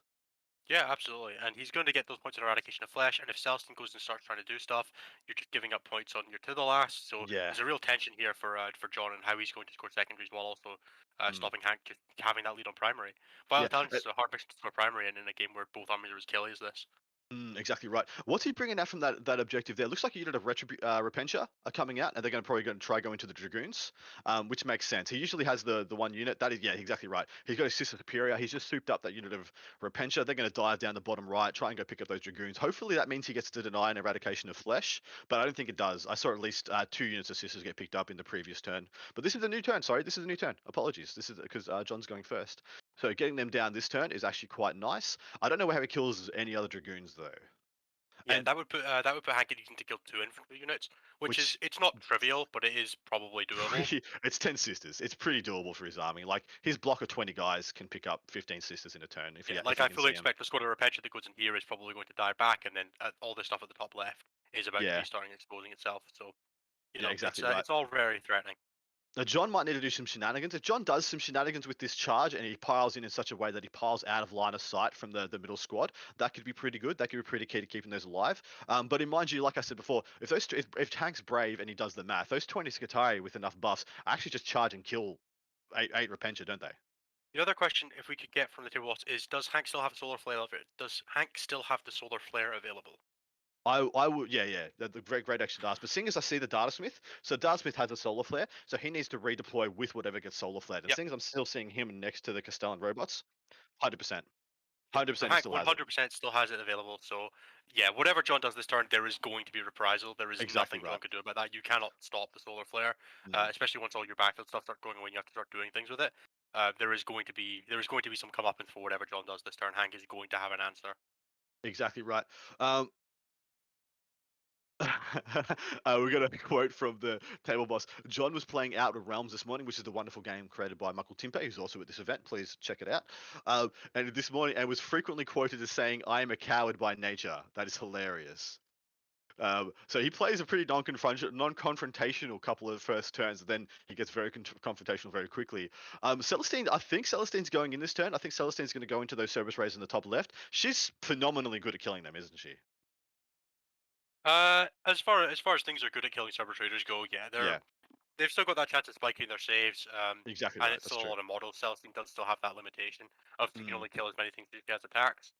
We're able to get from the table With boss some minor variants. Can we get that from table boss what the CP count is for each players and what miracle dice John has available to him? Because I just really want to know how much activation he's going to get from like is the Celestine auto charging into the hounds or the Repentia into the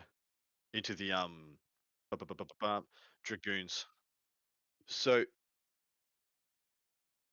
So he's got a 4 and a 5 for Miracle Dice, and he is on 3 CP. Hank is on 1 CP. We're seeing a Deep Strike right now. It looks like there was nothing on that middle right objective for Hank. So this is what I like. This is what I like from John this turn. He's going to put 5, probably Seraphim down on that. He's going to pop a couple of CP. He's just going to start harassing that block of 20 guys. And every bit of efficiency you take out of it is more the better, right?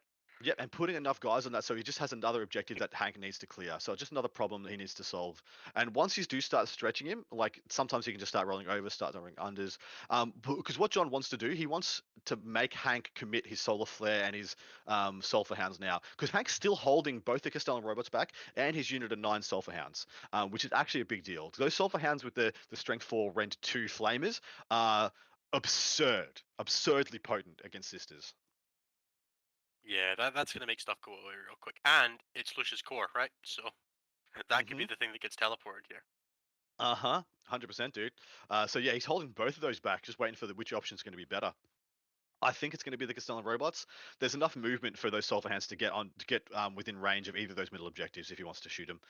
They can advance and shoot, right? So I fully expect it to be the Castellans here, but I would not be surprised if there is the right kind of gap for those Sulfur Hounds to go into the backfield and just wreak havoc, that Hank wouldn't see that as an opportunity to break the game open. Yeah, spot on. Here comes Celestine. I think that was just a move. I don't think that was her charge. But I think we're going to have to take a step back in a moment as soon as this shooting phase starts, because I really want to hear how many assets John has, if he's got any Dominions, if he's got any Retributors. And yeah, I do think this is the shooting phase. So we're going to take a step back at this point. We're going to hit the table mics, and we're going to have a listen in. Two. See if I keep. Cocked. Okay. So 2 haven't kept yet. And what is this? This is shooting the Seraphim on the drop. Gotcha. So we're just dumping full payload into them. Rock it out. 3s, re-rolling 1s. Nope. 3 hits. 3 saves. Okay.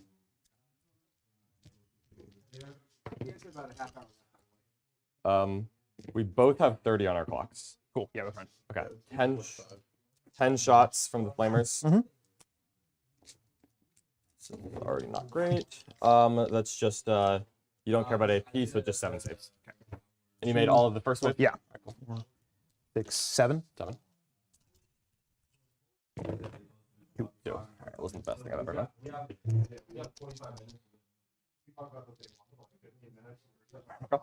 We're gonna spend a CP and keep it on a 5 to extend the range of my flamers. Okay. Actually, I'm closest to this one, which is this one, and then this guy in here. Sure. Yeah, trying to pull the Repentia away. Make the Repentia work a little bit harder. I get it. I understand. So here we go. This is the thing. Yeah. You can go ahead. Yeah. So pistols again. Okay. Rerolling 1s. 6, 5 hits. Okay. 4s, rerolling 1s. 1 save. It's a 1 AP dash. This is the second round of shooting from them? This is the second round of shooting. Cool. Okay, so let's go into... They're good. Cool.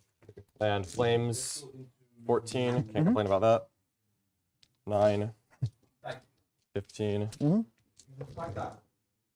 Rerolling 1s. Okay, so that many and 3 mortals. And 3 mortals, gotcha. You spent the CP for extend range. Extend range. Got Yep. it. Okay, so you're on and 1. I did not keep it, so I'm down to 1. Okay. So 3 and 3, so 6 so total. 6 total. All right. That could have been better.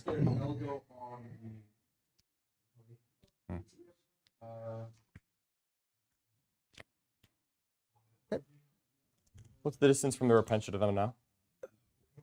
Good question. Yeah. Dalston's gonna flame that guy, by the way. Yeah, go ahead. And I'll do this stuff. Roll it up. So flame, 2 shots. You're looking at an 11-inch charge. Okay. 2 AP, 2 on him. Neat. Cool. No one close enough to explode. Doesn't matter. 2 bolt pistols here. Racked up. 2 hits. And nope. Mhm. T4. Yeah. Nope. All right.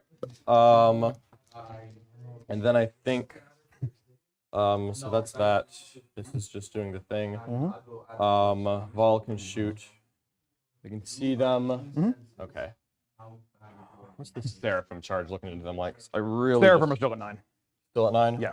I didn't pull from stopping them. Okay. Vol's gonna shoot the unit. No, it's 9 to this guy. Okay, got it. This guy. Vol's gonna shoot the unit as well. Rack up. Fidelis. 3 rolls from herself. Okay. 3 and 2. Full rerolls. Oh. Wait, Well, did I just roll twice? You rolled to hit. Everything hit. You Okay. rolled to wound. You got a 1 and 2 2 and wounds 3. because they're strength 6, right? But you're transhuman. I am transhuman. That's right. Yeah. So reroll all of it and 2 AP, 1 damage. You ignore AP. Yeah. There's 2 saves. Yep. 1 more nice. And the frag, I assume you're still blastable? Yes. Now the Seraphim turret is harder. You killed that guy. It's now a 10 for them? Yeah. Alright. Rerolls. And dope. And force. Good rerolls. Okay. 11. You just want to take those? Yeah. Give me these. It's easy enough.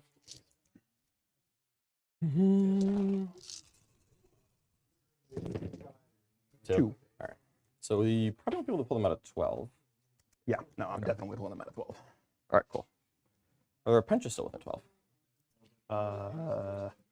That's the only one who I'm pulling out at 12 on. All right. So Repentia will have to declare. Repentia, yeah. That's just life. Okay. Good to know. Good. That's all I got. You can do random bolt pistols here. I don't think I want to shoot them because I would like the Sacristans to make their charge. Sure. I'm just going to do a couple random bolt pistols to try to kill the 1 wounded guy for my own amusement. Sounds good. 3 bolt pistols from Sacristans. 3 hits. 4s. 2 AP, 1. Good look at him go. Yep, that kills him exactly. Kills the 1 wound. That's all I want to do. Yep. And I think that's it for me. I mean, charges.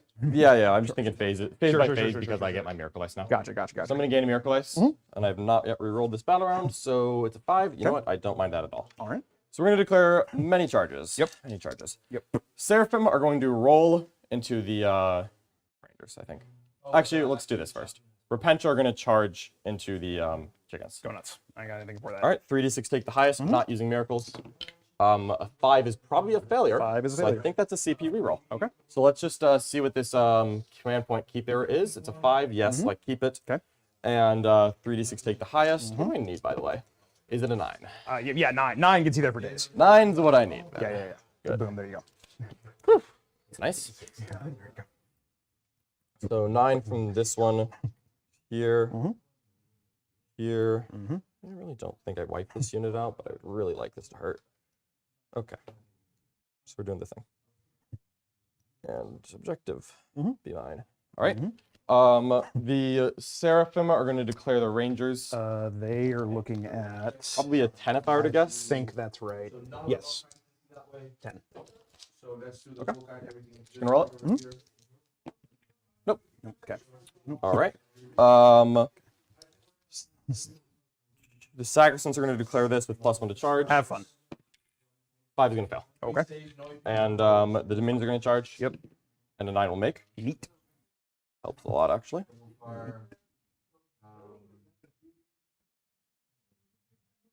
Okay, Celestine. Doing the Celestine things. Beep, beep. Yeah. Yep. Cool. So Horses, y'all did above and beyond. they did great. They really did. The ones in the middle that died like punks. Yep. And the Zephyrim are going to charge them. Rock out. I'm going to overwatch them. Yep. How many? It should be these guys. So 1, 2, 3, 4, 5, and then 6. 6. So 12. And they're hitting on 5s. Yep, because you're all indefensible. Yep. Yeah, nothing I can do about it. 4, 6, 8, 10, and 12. And they are still galvanically fielded. So they're AP2. Yeah. Cool. And you're going to cover anyway, so nothing to do there. That's a lot of ones that I get to reroll because there's a dude standing right behind all of them. God, did you just roll 8 ones? I did just roll 8 I ones. get that that's like normally terrible, but I really wish those were 4s. Yeah. That helped a lot. Yeah, it did. All right, nice. And threes. You're rolling the ones. Okay. Yeah, okay, 3. AP minus 2. All right. I'm not gonna miraculous no matter what, so I fell 3. Okay. Ow, but we gotta do what we gotta do, which is maximum damage. How many are left in that spot? 1, 2, 3, 4, 5, 6, 7, 8, 9, 10. Yeah, this is worth it. Dropping the 9. Connecting.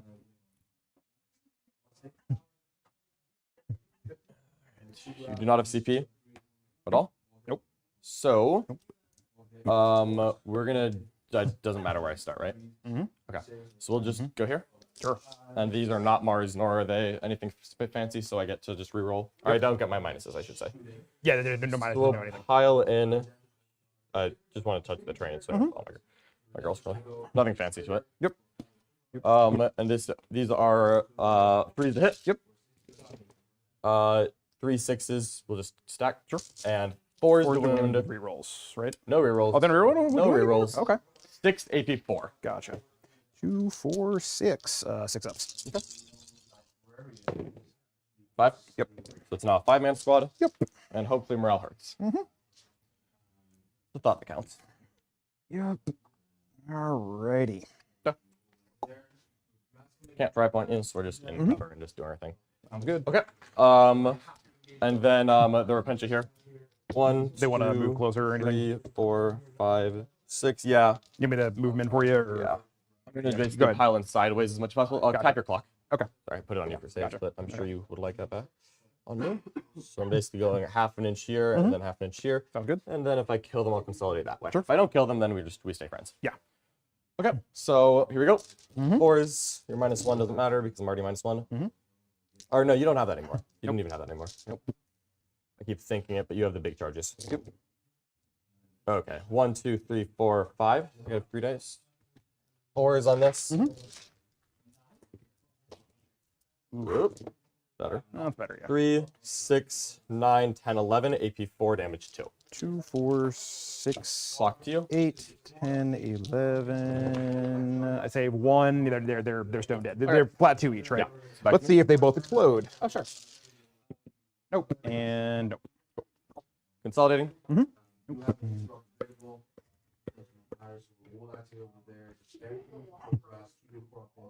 gonna go ahead and fight back right here. Yeah, sure, go ahead. I'm gonna have Celestine do her thing. 6 attacks. Yeah, just fucking just roll some dice and tell me to how hard they die. Yeah. How hard they die.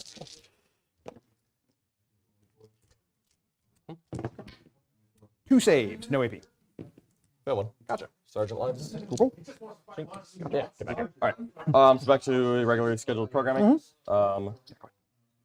She is gonna go right there. Not doing anything too crazy. And we're just gonna hit him.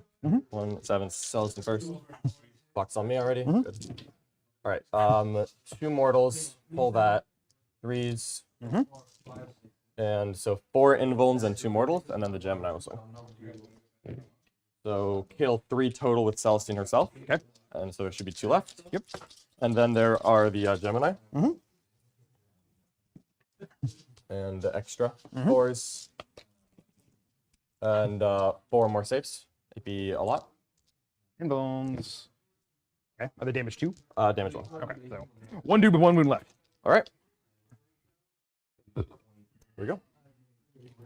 We're gonna consolidate in. Mark it up.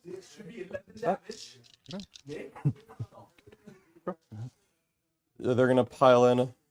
Not quite swing. I think I guess I'm gonna have to pile in. So I'm gonna pile in and not base, but engage. And I'm gonna come around and base you and try to trap you in case you roll 1. Sounds good. How many did I kill? Box on me. I killed 4 this turn, right? Yes, 4. No, 5, because you killed the 1 wound guy. That's right. Yeah, it was 6. I've killed 5. He's lead 7. Yeah. So on a 3 plus, you run. On a 1 or 2, you stay. But you don't have enough CP to desperately break out. Nope. So it'd be hilarious if it worked. So we'll just go in here. Only one girl is gonna swing. Sure. And the rest we are are just back, guys. That was a pretty 1.1 away, good so that I can. damn turn for John. a lot of what he needed to get done, he has gotten done. He's gone out in strength in the top left-hand side and the bottom right, which are the two objectives I thought would be harder for him to do. Looks like he's got a unit on the middle right objective as well. No, so that was a unit of Repentia that went through the wall, went down and picked up 2 Dragoons. Now we're trying to figure out what picked up the Dragoon on the far left. You think it's a unit Retributor still alive, yeah? Yeah, it's like a unit of Retributors or a unit of Dominions. It's something that shot and killed that squad because nothing's in common with it. Exactly, So it had exactly to be right. something. Either it was Blessed Bolt or it was Molly-Mel. It's one of the two.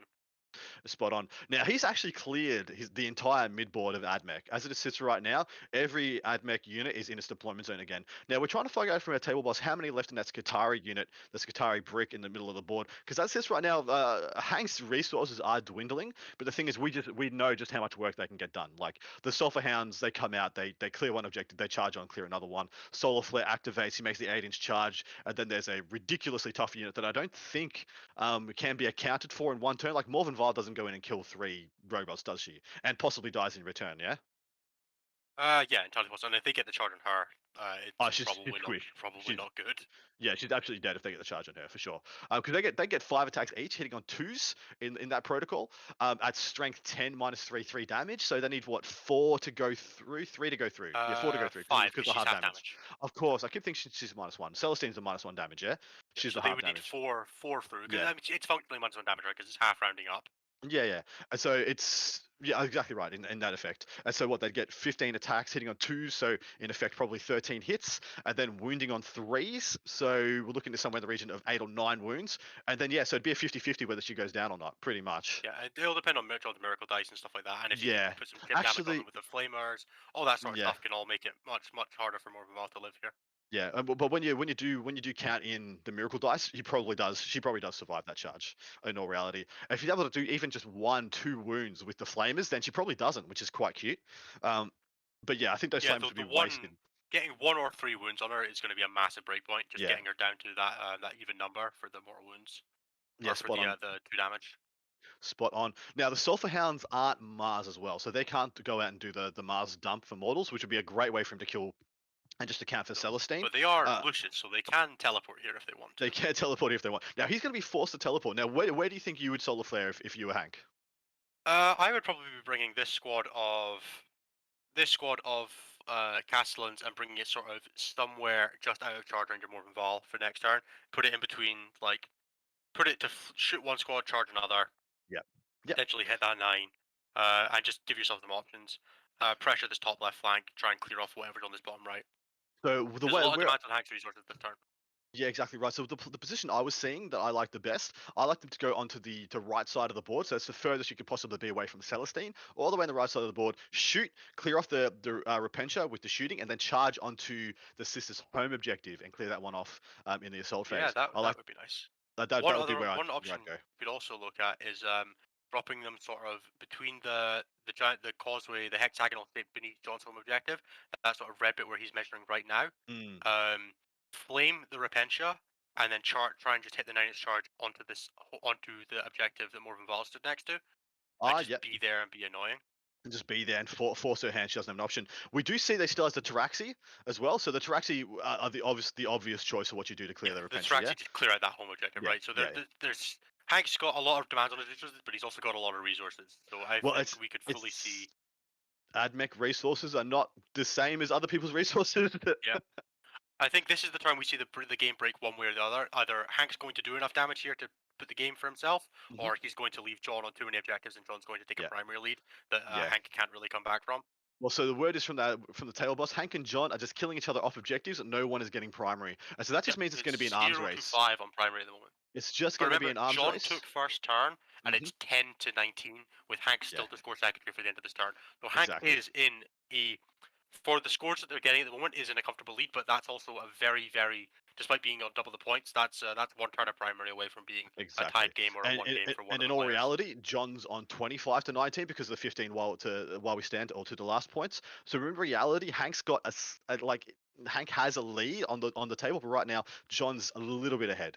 Not that it really matters just yet. Looks like they're measuring out for Hank going even deeper in his opponent's deployment zone. I would like to know if he has popped the canonical for the 3d6 charge this turn, because if it is the case, do you just use those Taraxi to try and charge onto the bottom right objective just to get you some primary next turn, hopefully, or do you just flame him and take John off and not risk it? What do you think? I think if you were just going to, if you're just going to flame them, then you probably would have positioned to charge something else. Yeah, spot So on. I don't know if there's maybe 2 squads on that objective that we can't see. There's like a second model. There's no that- second that's model going from what I can see. But see where the hexagonal like lumps are in John's deployment zone, the one directly above them. There is a Repentia Superior just sitting diagonally. You can just see her, the blonde of her hair, to the right of that in that little crevice. It And is that's what's entirely stopping him. possible. He That's could what charge that Repentia Superior and then sling. chain to the objective. Yes, exactly right, and sling onto the back home objective, which is what I'd be going for if I was him for sure. Clear the Repentia, can't risk him of being alive. Even just 2 Repentia is enough to cause a And heinous amount of here go damage. the robots. They're going to go and That's it. murder all that stuff next to Oh, Celestine. not sure I would have done that, but we'll see. I think this is the break the game open play, not the safe play. If this goes Yes, it well, is. this is going to look real good. If it doesn't, it's going to look real bad. Well, the thing is, though, that Celestine's backed up by that unit of Sacrosants that can go in next turn. Between Celestine and the Sacrosants, I think he kills the unit. I think he kills them. But he could potentially kill. Could he kill Celestine in shooting here and then kill her again in combat? Well, I like think he's he's got got the the- Sulphur Hounds, which should come out. That's true. He has a 5-man there with Celestine, though, and Celestine still has 2 Gemini. So killing her and shooting is actually a really hard task, especially when you have no las cannons to contribute either. So You yeah, could potentially do like the mortal wounds from the Sulphur Hounds. No, they're not Mars. they're not. They're Lucius. Yeah. So yeah, I think shooting her dead. There is possibilities here, but I don't think it's super like maybe or maybe he's just banking on John filling the 2 up. So Back on war shots. What I don't understand, to my mind, there must be something on that middle left objective. There must be. Otherwise, you just put them on that, and then if they fail to charge, hell, they're on an objective. Cool. But they are a bit closer to Val, aren't they? Then you just cop Val, the Sacrosants, and Celestine next turn. So maybe this is better. This is the safer. But no, actually, it's what you said. It's the back break. He's trying to break John's back rather than just trying to keep these. And I his mean, edge. Celestine is only strength 7, right? So she is still only wounding the Castellans on 4s. They On have 7 4s, wounds. yeah. She's only 2 damage. Maybe she just only kills 1, and it just doesn't do enough. Oh yeah, so he's not going to kill them back in this turn. But what my thing is, once the Sacrosants come in, the Sacrosants have the halberd, so they're strength 7 as well. Actually, are they strength 6 or strength 7? I think they're strength 7 because of Bloody Rose, yeah. No, Bloody Rose doesn't give +1 strength. It's just +1 attack and AP. Yeah, so what? So they're not good at killing Castellans. For some reason, I keep thinking they're strength 7 when on the charge. Is there something else to give them +1 strength? There's 6 to hit automatically wound, I believe they could do. Are they? They're +3 strength, aren't they? They're strength 6 on the halberds. Yeah. Yeah. So I keep Strength 6, thinking 1 there's- damage. Yeah. So between those and like if Morven Val's in bodyguard range, Morven Val gives them the rerolls to wound as well. Then that unit does go in and makes a little bit of a mess with the exploding 6s, 4 rerolls to hit. Like they can go in there and they'll win that eventually though, because they'll go in and between Celestine and the Sacrosants, they probably kill 2, and then there's only 1 left, and you're not actually that worried. Yeah, but it's making him spend resources, right? Exactly right, and making him put him like there rather than chucking him on the mid-board. I'm curious, what's going on with these Sulphur Hounds? Are they just still not doing anything? I don't understand how he can afford to not use them this turn. I think like. Or was that like something that happened in reinforcement step? I'm not 100% sure what's going on right now. Yeah, I'm curious. I'm curious why he hasn't committed to Sulphur Hounds. I'm assuming it's because he actually doesn't have anything else on that objective. If he does, but this is the mission where you hold your objectives when you move off them. And if John went first, that means John has nothing in reserve anymore, and you can move off that objective pretty safely. So I really wondering why he hasn't committed him. Does look a lot of stuff's going away though. It does look like a lot of stuff's going away, as it does every turn when you're playing Admech. Is that 2 Gemini going down? I believe it was. No, can't be. He had enough guys there to bodyguard her for another turn. So I think that might be the 5-man that was keeping her safe is gone. It's possible the Gemini could have been like the front unit that was the one that they were the closest, but. Oh, okay, yeah. And now he'd have to go through. That would be pretty cool if he could get both Gemini down, and then that gives him good odds in combat to kill Celestine or give her first death. That's good. And then you can mop her up next 3 turn. wounds through to make her go away. John had a model in combat on the Skitari. In the Skitari blob on the middle bottom, which just got picked up then by a las cannon. So yeah, we must have missed that. Maybe that was his canoness, I'm assuming, because I don't know what else. Sure, what it that model could be. was a model, definitely. Yeah, it was definitely a model. Definitely a model. Oh, we're good at this. Top-down views are hard, guys. Okay. Seth has had to dip out for a sec. He says, "Sorry, all. Revenge of the hot sauce. I'm out for a bit." Did you watch that last night? What do you think? I did, yeah. Well, I was watching that while I was waiting to find out if I was commentating at 5 a.m. So I had to fill something with the time. And watching the pain of people that I've met and haven't was very worth it. Yeah, exactly right. I was just like, please don't let me lose friends like this. Please, not like this. To quote Colin, the trivia's okay, but I want to see them break. Yeah, he did. He was literally playing the Joker in that. He wants to watch the world burn, or the rings, whichever way you want to cut it. The guys in chat, that's how he gets to the strength 7. It's I don't think he has it in the squad, but in the Magify I can give him the +1 strength, and that's Oh that's yes. how they Does get John the strength have an 7. Magnifier on this list? No, he doesn't. Not to Yeah, what I I remember. I was- don't believe he does. I have a quick scan now though. Like he has the Dogmata, which can give them +1 attack, which is nice. But again, when you're running on 5s, +1 attack is only okay. Yeah, the rerolling to wound does put him over the top though. Makes him actually deadly. Like, because what they got Yeah, what but have I'm four pretty attacks sure they're each? not going to be in range of Morven Val for Nah, for I a don't 6 think in they are. collection. Yeah. I believe so. I think John actually moved her out in order to just get her in a pressure position rather than just leaving her chained. I was just weird why Val didn't go on that left objective. The middle left. I mean, obviously because he wanted to threaten both middle objectives because he knew there would be some commitment. I guess that's why the Sulphur Hounds didn't go out. Maybe that was the bet John made. Hey, I put enough stuff here. You have to commit the Hounds. Morven Val goes into the Hounds. Job done. But yeah, I guess. Looks like we hit the charge. So That's what you want to see. He killed the Repentia Superior with the shooting and made the 3d6 charge onto the objective. Well done to him. They should pick up the Repentia in pretty short order. If John has the CP, which I don't think he does, he'd probably use the fight on death, because even just like 3 Repentia fighting on death is enough to kill those 5 dudes pretty easily. And But they I have don't that think 5 of invulnerable save. It's not always that reliable, right? well, that is true, yeah. And you're being charged, so they only get like 2 attacks each rather than the 3 they get on the charge or whatever it is. So what? Yeah, 6 attacks, hitting on 4s, re-rolling. Like, yeah, you're right. They probably don't kill 5 there, but I think he's got a unit of 5 there, and so it would be worth it. 10 attacks, hitting on 4s, re-rolling. That probably does kill him. With the exploding 6s.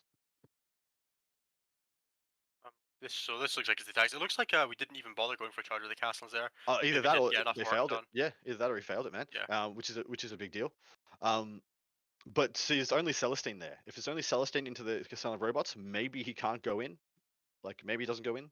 That is a pretty rough thing for her, especially if she has no Gemini, because she probably goes in, kills 1, and then dies. Yeah. Because she's not really, unless John has the miracle dice to hit the guaranteed like long bomb charge, she's not going to be able to do miraculous tears to action 1 back and then charge later. Yeah, exactly right. Looks like John is slow rolling this just to see if the Repentia are going to make it through. I don't know if I'd be very And surprised it if they did. looks like they didn't. Yeah, I'd be very surprised if they did. No, he's still got 1 or 2 left. Still got 1 or 2 left. There you go. And so he's just going to hit back. This is the only combat here that I can see. And it looks like, yeah, they're just trading primary. So what's John going to get on his primary score? I think he's going to get 5 from what I can see. 5 here, yeah. Yeah, looks unless like a 5. unless these Repentia go nuts. Yeah, looks like they got 2 extras, so 5 hits. Needs to get 5 wounds. And all fails. He got 5 wounds. He got the 5 wounds. All right, Hank, don't flub. Don't flub. Oh, he killed 4. Yeah, that's not what you wanted to see for Hank there. Yeah. That was really not good rolling from Hank on the damage output there. I was fully expecting that to be dead. What's there? It looks like there's 2 Repentia there. That looks like 2 models there for John. And John, but John might not have a miracle dice in the tank to auto pass this morale check. We'll have to wait and see. Oh, and Hank might not either though. Hank lost 4. Yeah, exactly. So Hank will be on a 50-50 to lose this guy. Are they 8 or 7 or 8? I can't remember what. He rolled a 3. I think he's fine either way. He's fine. I think he's fine. And John did have the 1 to pass the miracle dice. Whatever he did, he just discarded the miracle dice to pass. That gives John a 15. That is freaking huge. Yeah, that's exactly what I was saying. That if Hank goes for this, I think Hank should have shot them and charged the Repentia. Other way around. I think other way around. Yeah. Yeah, I think he went for the greedy. He went for the greedy play of getting. I don't think he needed to. The Repentia Superior was not going to do the damage in combat that squad would have. Yeah. I don't love that play there. The Repentia Superior goes in with like 6 or 7 attacks, but they're only damaged 1, and I think they're only strength 4, strength 5, so they wouldn't have been nearly as threatening. You're right. No. And then he could have overwatched her to death as well, which is also an option. If he's got 1 CP hanging around, I think that was bad. That was not great from Hank there, unfortunately. No. I think that's a couple of lose him the decisions game. that I think were a little questionable, and then just not quite getting the damage output from the Draxi to bail himself out of it. Exactly. He didn't. And I don't know what these Silver Hounds are doing, man. I really don't. That's the other thing. Yeah, that's the other thing. There's no pressure on John now. There's actually no pressure on John. John can just walk. If I was John, yeah, I would move advanced unit assisters up, wall the Castellan robots off from getting on an objective. Yeah. Yep. and then just stay there. Just sit on the objectives. Like move the Sacrosancts up so Celestine can't be shot, and put Morven Vile on the middle left objective. And I think the I'm game's over. curious if Hank is forgetting about data terminals. Oh, In genuine seriousness. yeah, forgetting he can control the objectives without being on them. Yeah, like I don't think that Silverhand squad needs to be there at all. Nah, I don't think it does. If that is why he's left them back there to hold that objective, that's huge. That's actually huge. And I'll tell you right now, 100%, he did not get Eradication of Flesh that turn. To my mind, he picked up 2 units from what I saw. That being the Repentia Superior and the unit of 5 Sisters that were on the middle right objective. He might have killed the Retributors at the top, or wherever the squad at the top left was. I'm not 100% sure. Yeah, that's true. That's true. We don't. I thought I saw jump pack units being picked up, so maybe it's a unit of Xeraphim, but I don't think it was. I thought it was just regular Sisters. So that's why I thought it was the Gemini. But yeah, this is actually this is a spicy game, and I'm sorry to say, Nick, way better than your game. I will say Hank does have bottom of turn here. There is still a lot. Yeah. There is still potential for a lot of points. If he keeps on to a 15 primary, which is still very possible, that's going to be a bad time for John. Because Hank is probably going to get 15 on the last turn. Yep. So this is us going into the top of 4.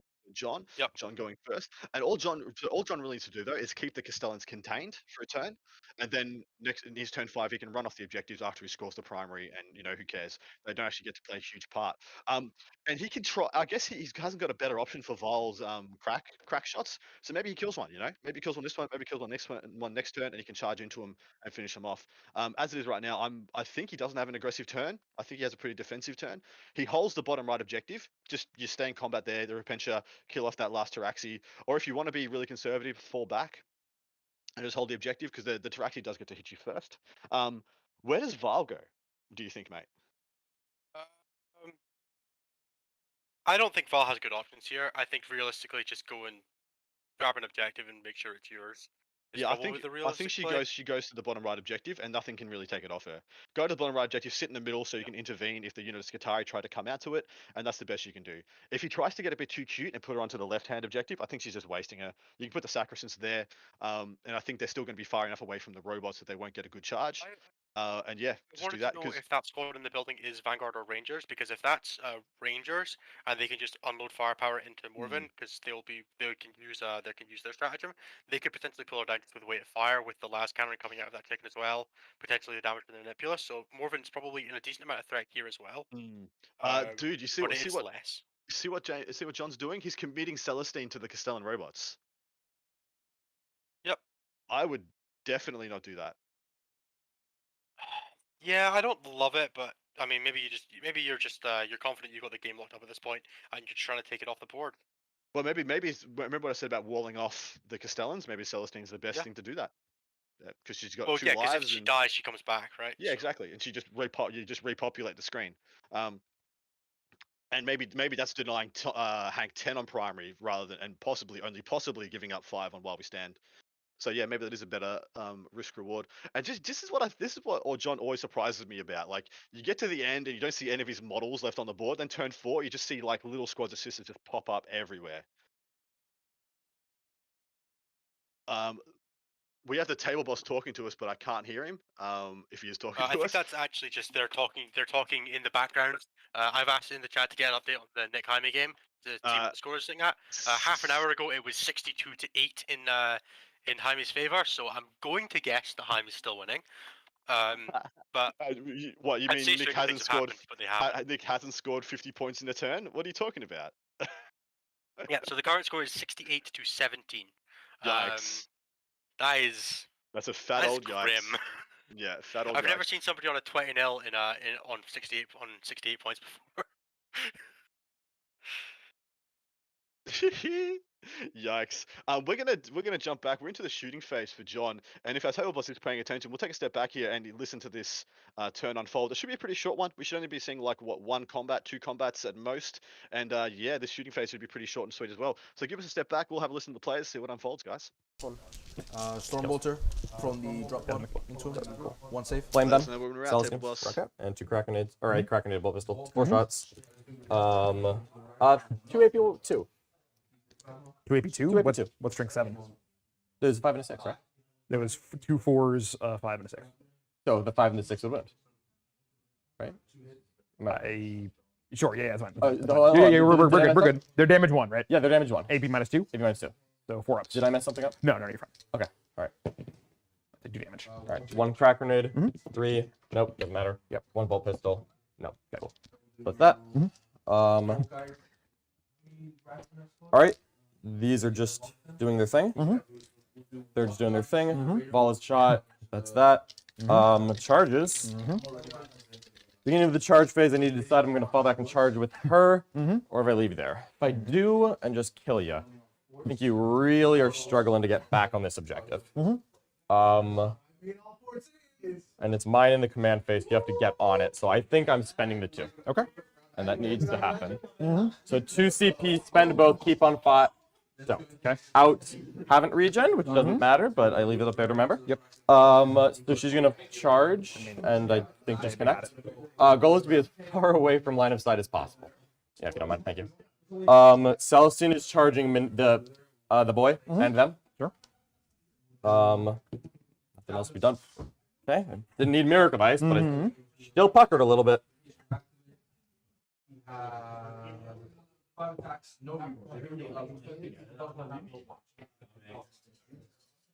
Really wish I'd saved the CP. Yeah. Helps a lot. Well, because I could always fight last if I had a CP. Yep. I know. Yep. I know. Okay. Yeah. Morvenval needs to roll something pretty decent to get there. It looks like I need to roll a 7. Sounds good. Did I kill anyone in shooting? No. Don't think so. You killed a model. I killed a model, yeah. I didn't really have much shooting. Yeah. So I'd have to spend a 6 on the Miracle Device, and if I do, I think I just hit it. So I think I'm spending it. Yep. And 3, so 9. Yeah, no, you got it. No, you got it. Yeah, no, you got it. All right, Morvenval. Do me proud. So 9, she's going to come hit him right here, not touch the terrain piece, but be within an inch. Okay. You have no interrupts or CP? Nope. Celestine is going to put all attacks into the robots. Go ahead. He has 5 left? Yes. Okay. So we're going to do Gemini there first. Okay. I do not have Warham on them because it's all here. Okay. Gemini. 3 hits. 5. No. Okay. She shrinks 7, right? Yep. Okay. So the normal attacks. 6 mortals. Okay. And 5 additional hits, but the mortals come last. Okay. 2 AP, 4 damage 2. Okay, well, let's just go straight through. Yep. So I take 4 on him, then the mortals kill him, see if he explodes. Does not, and then 5 more mortals go on this. Yes. So 2 left. Take what I can get. Taking 5. Yep. I'm going to consolidate and base him right there. Okay. Consolidate and base him right there. Okay. Consolidate. You know what's happening. Basing him right there. Yep. Staying an inch away from the punch pop. Yep. So he doesn't get to activate? Correct. Okay. Repentia into the one Taraxi, the boy who lived. Rerolling. 1, 2, 3. 2's that many.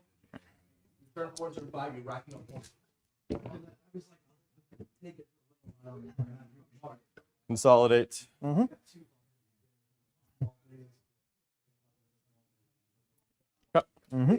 You ignore AP2 on them? Yes. And there's 5 of them. Yep.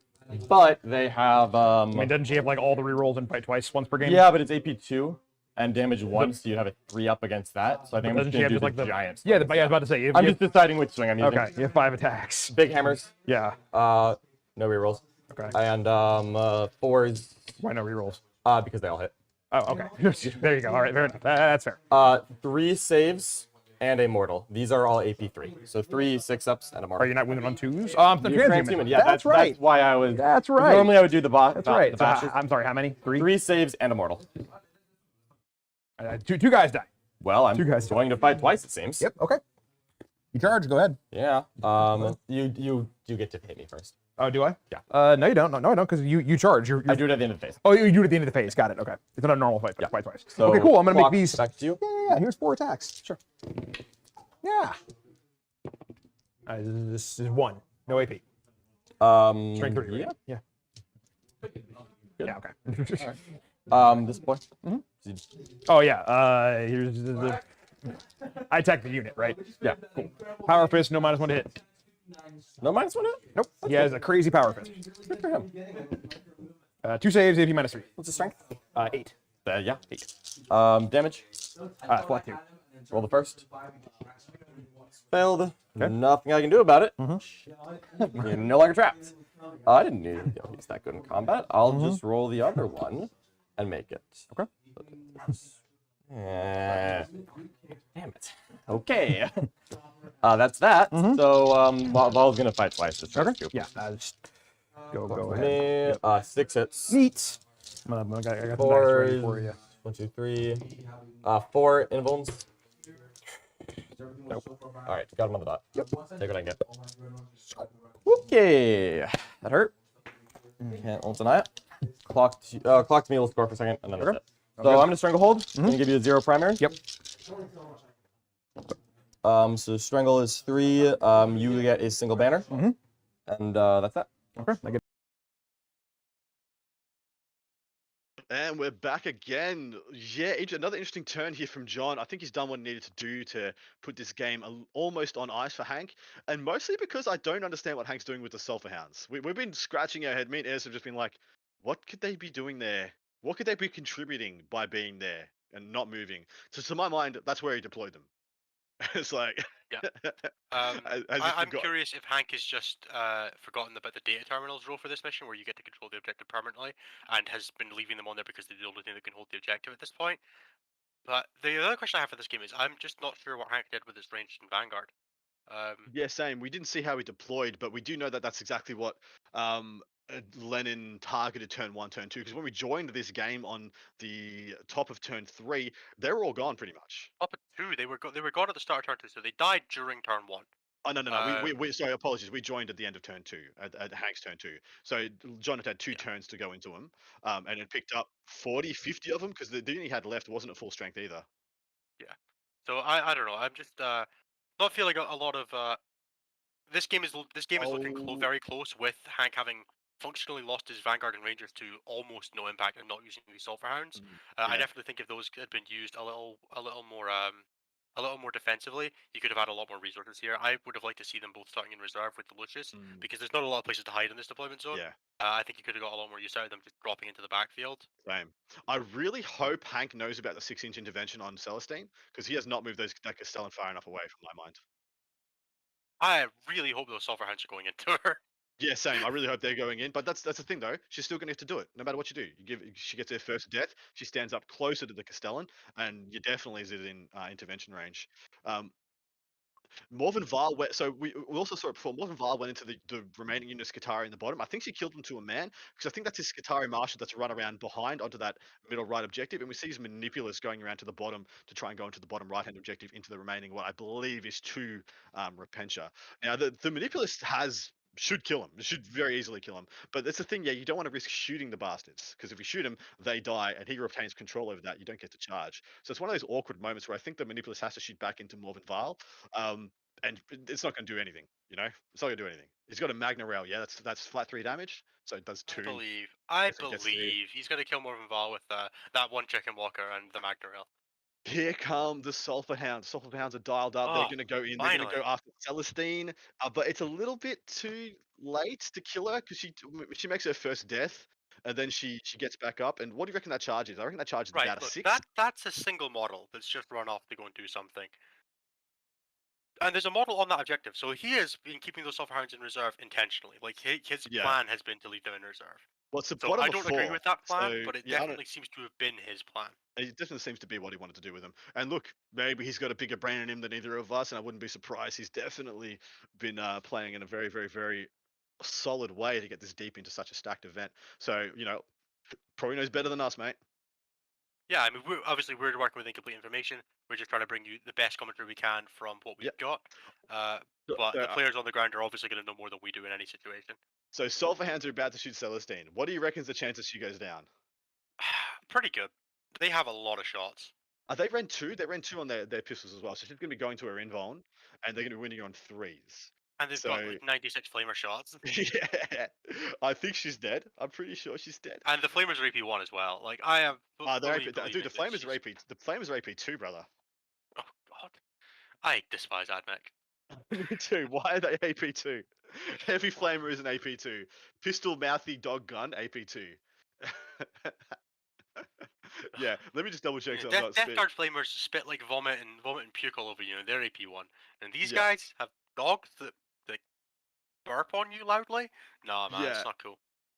So yeah, sulfurous breath. That's a lot of wounds. So phosphorus breath, pistol 12, a D6, strength 4 -2, automatically hits. Yeah, at least I don't ignore cover anymore. But who cares? I'd rather have it all the time. Is that the number of saves Celestine's got to make? It is. I think this is the Gemini. Just lie That's her the down, man. Gemini, Just lie her down. She's cooked. She's well cooked. And don't roll a 1 here, brother. Like, do not. So she's still alive. She's actually still alive. Well, she's got like 6 wounds though. She's personally got like 6 wounds. Yeah. Maybe there's still the pistols to go into her. Nah, Like nah, that's she just the dead. She flamers dead. done. She dead. She's lying down. She dead. I was gonna say like that was a lot of 4-up saves to pass, John. Yeah, no way, no how. Oh, dude, this is ferocious. She does get back up. She does get back up. Cool. If he rolled a 1, that was actually going to be a big swing. So she's back up pretty much exactly where she was. So you have to be as close as possible. And what to you the see existing there, target. John's lovely Indrasta model from the Dominion box as the Celestine. Oh, it's a great Celestine choice. model. It looks Great so good. choice. And she's nowhere near as spindly or as breakable as so the existing Celestine model is gorgeous, but my god, she breaks. She breaks and she breaks. It does not transport well. The wings come off. She snaps off the little bloody scrolls that are holding her up. Like, yeah. When John was talking about it, I was trying to convince him to use 2 regular Celestines as the Gemini, but he wasn't having it. Yeah, exactly right. I'm interested to see if we do see Celestine do the intervention. She has got a 6-inch intervention, could go into this data smith very easily. So that's why I think the does she Sulfur not Hands. technically count as a returned model, which means that you can't do things now? Or am I just thinking? Or I just getting think charged? no. I think she just got charged to stop her doing the intervention.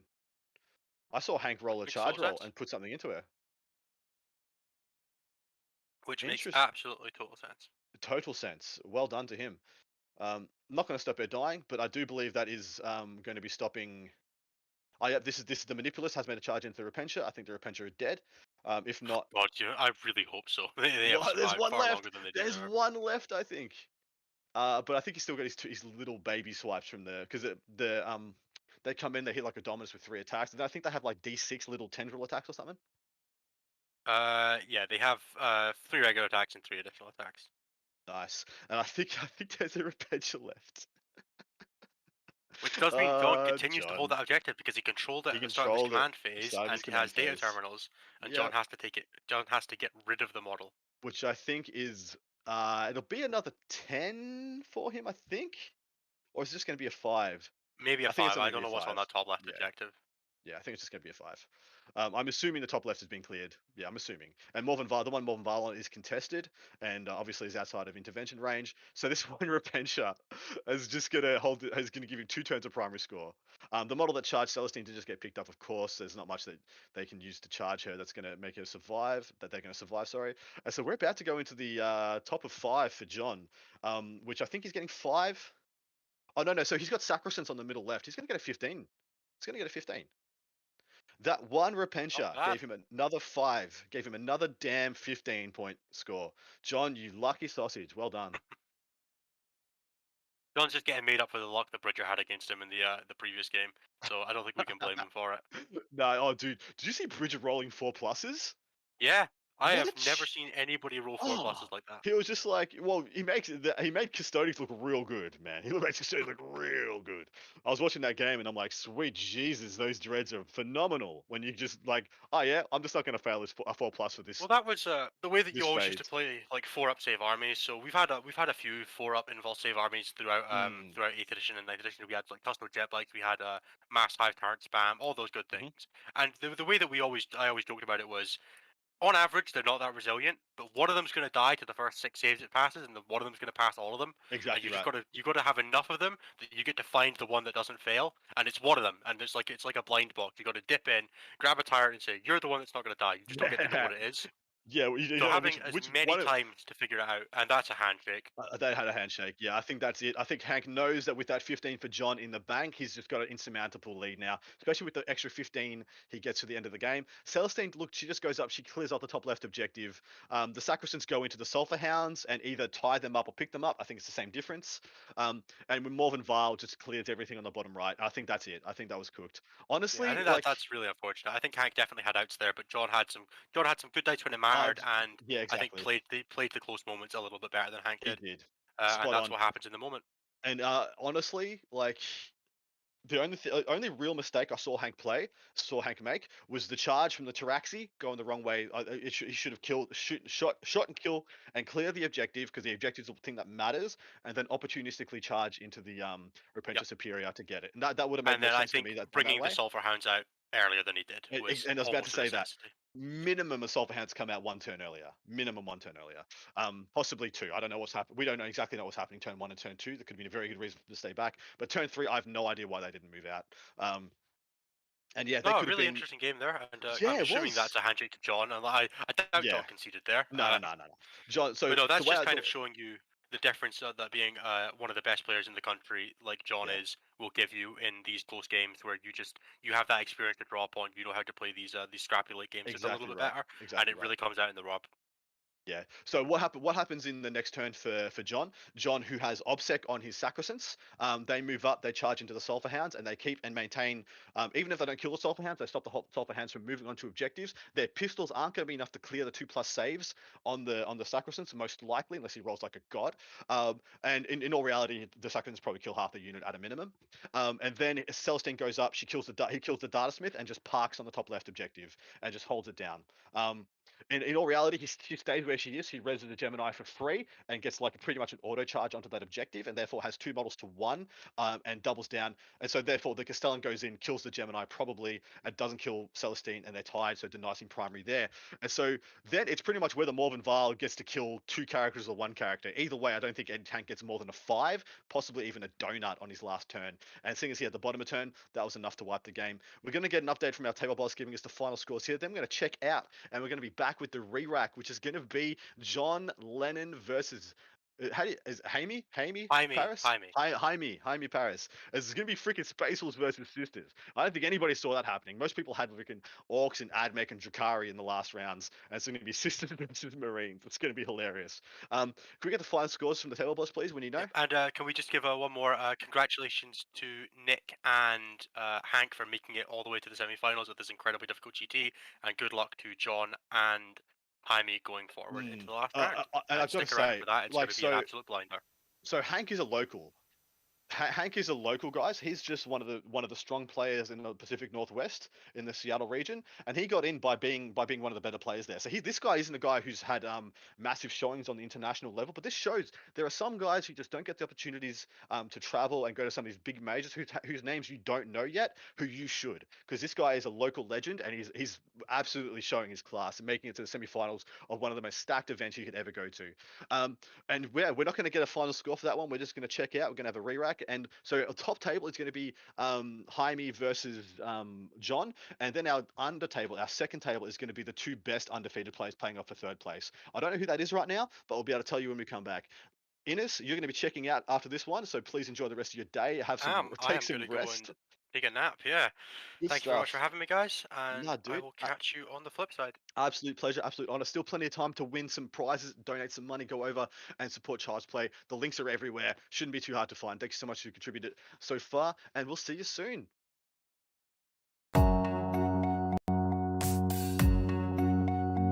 Let us know when we're out, please. Fabulous. Thank you. Good job, Ines. Thanks very much, man. You fucking killed it.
Happy to be here. Nice. Everything enjoying You don't have any more deep breath, right? No. Thank you, bye.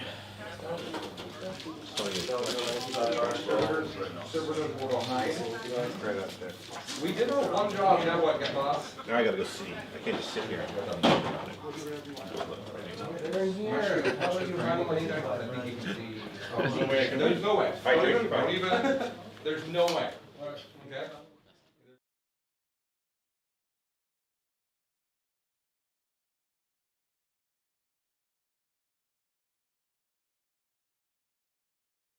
Yeah, I figured, right? It doesn't feel good, but because the two other walls are sort of forward and staggered, it doesn't allow for many like angles to come in from the sides because you don't have your sides for protection. But there's no like line through here or this way where you can actually get to you. So if he's getting me, it's just with dogs, basically. Yeah, and you can flip those out. Are you ready for me to just deploy the line? Yeah, absolutely. Master strategist. Deploy the line, win the roll off. Like game over. You cannot table this in one turn. I can. I'll do +1 to wounds, but I'll put one of them into here. So these are the 3 hitting that with enter. On 2s, rolling everything that's not a 6. No 6s, so just 1. I need 2 dice, please. Thank you. And then I wound on 4s, just +1 wound into the T7 one. We're doing what? Force, just +1 to wound. This is into the T7. So 8, 11 saves. AP2? 4 wounds. AP3. So 5 of them ones. Are you in a assault offer? Okay. I'm dead? I didn't blow up, that would have been hilarious. 5 attacks into the other one, aim on 2s, not 6s, rolling everything. 1, 1, 1, 6, explodes, wounding on 5s because they're T8. Okay. Whoa, all of them. 6 saves on your aim one. Yeah, I'll get back to you.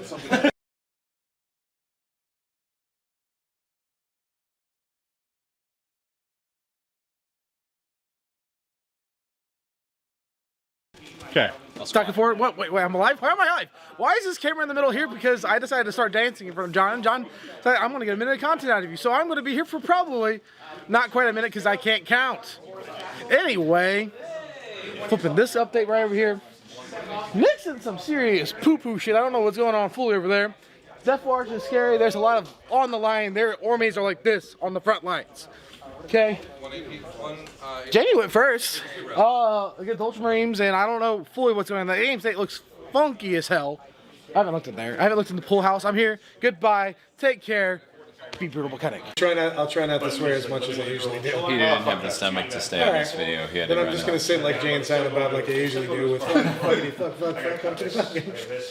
Yeah, but I mean, like sometimes, like if I will sometimes like treat myself to a stream. You know, like my kid's playing quietly, he's like reading a book or something like that. You know, I'm not even like beer or something like that. And I'll just watch it. But usually, it's like I got stuff to do, and I do that. I'm lazier than that because if I want to find out when something happens, I'll actually call. Okay, Be like, did anything cool happen that I want to see? And then they're like, okay.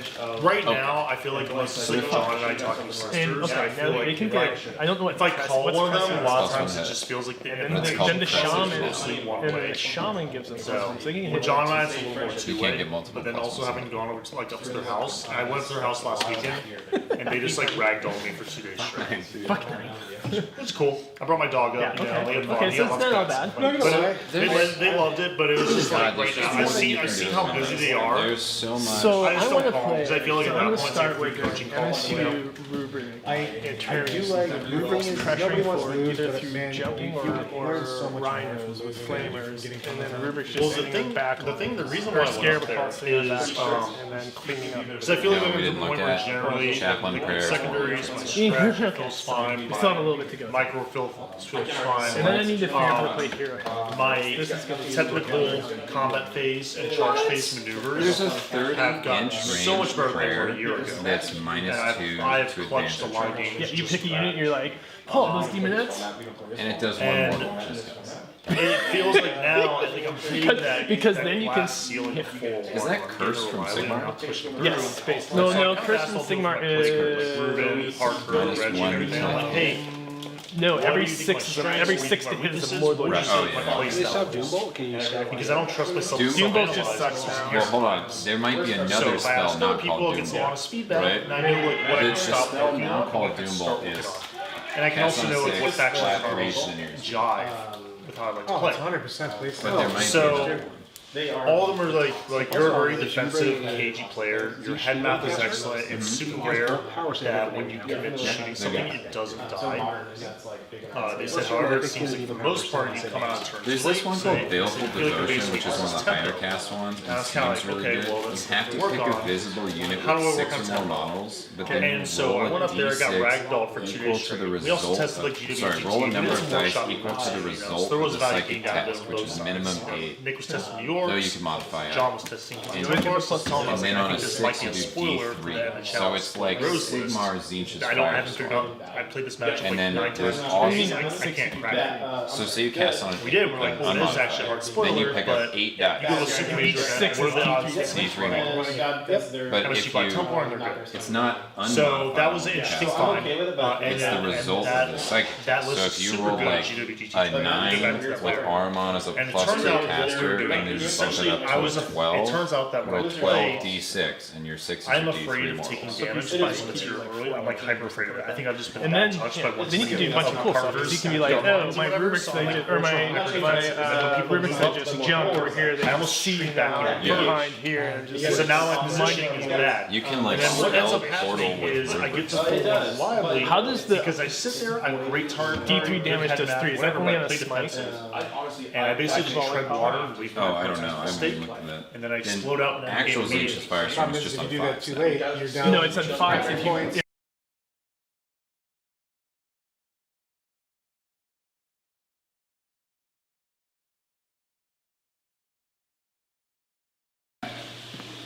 John, have you heard of the saddest movie of all time?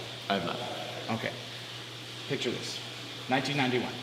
You were negative 17 years old. This movie comes out, okay? And they tricked us, people of my age. I'm talking about the movie My Girl. So, Macaulay Culkin, big star, just did Home Alone, smashed Joe Pesci in the face with an iron, probably killed him in real life. We've never seen him since. He's in this movie. The trailer, Dan Aykroyd, fresh off SNL, Ghostbusters, Champion. Little Tubby, yeah, Coneheads, little Tubby now, very dad. He was always very dad, really. Anyway, he's playing the father, this really cute girl, and there's this boy who's her best friend, and it seems like a coming-of-age story, right? And the movie looks like it's about two friends just running around, but there's like this omen of like death because the father is like a funeral director. But you know what? It seems fine. Macaulay Culkin. Then they betrayed us. Like half an hour into this movie, people, Macaulay Culkin's running in a forest with his friend. They're having a great time. He trips on a log. Bees. Just a log full of bees. They sting him all over. John, he was allergic. He died. Okay? So picture this. 10-year-old Peter. Yep. Watching this movie with Macaulay Culkin. I'm waiting for Joe Pesci to get hit with an iron in the face. Okay? Macaulay Culkin dies in front of me. Then, next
Ladies and gentlemen, here we are back, and we are live, and this is the last game of the 32-player Shark Tankity of Shark Tankity Invitational for Charity Hammer. I'm joined by the wonderful half-dead Dustin Henshaw, who just had his second vaccine dose. How you doing, man? You're sticking with us. Don't pass out.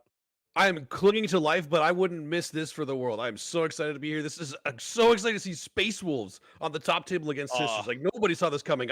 Let's have a moment of peace or a moment of silence for everybody's brackets because I think Jaime actually ruined a lot of people's brackets. Dude, ruined me. I'm a little bit ashamed to say this. I had never heard of the bloke until today. I'd seen him in the rankings, but I hadn't seen him play. I didn't know his class, didn't know his caliber, and didn't know he was already top 14, eh?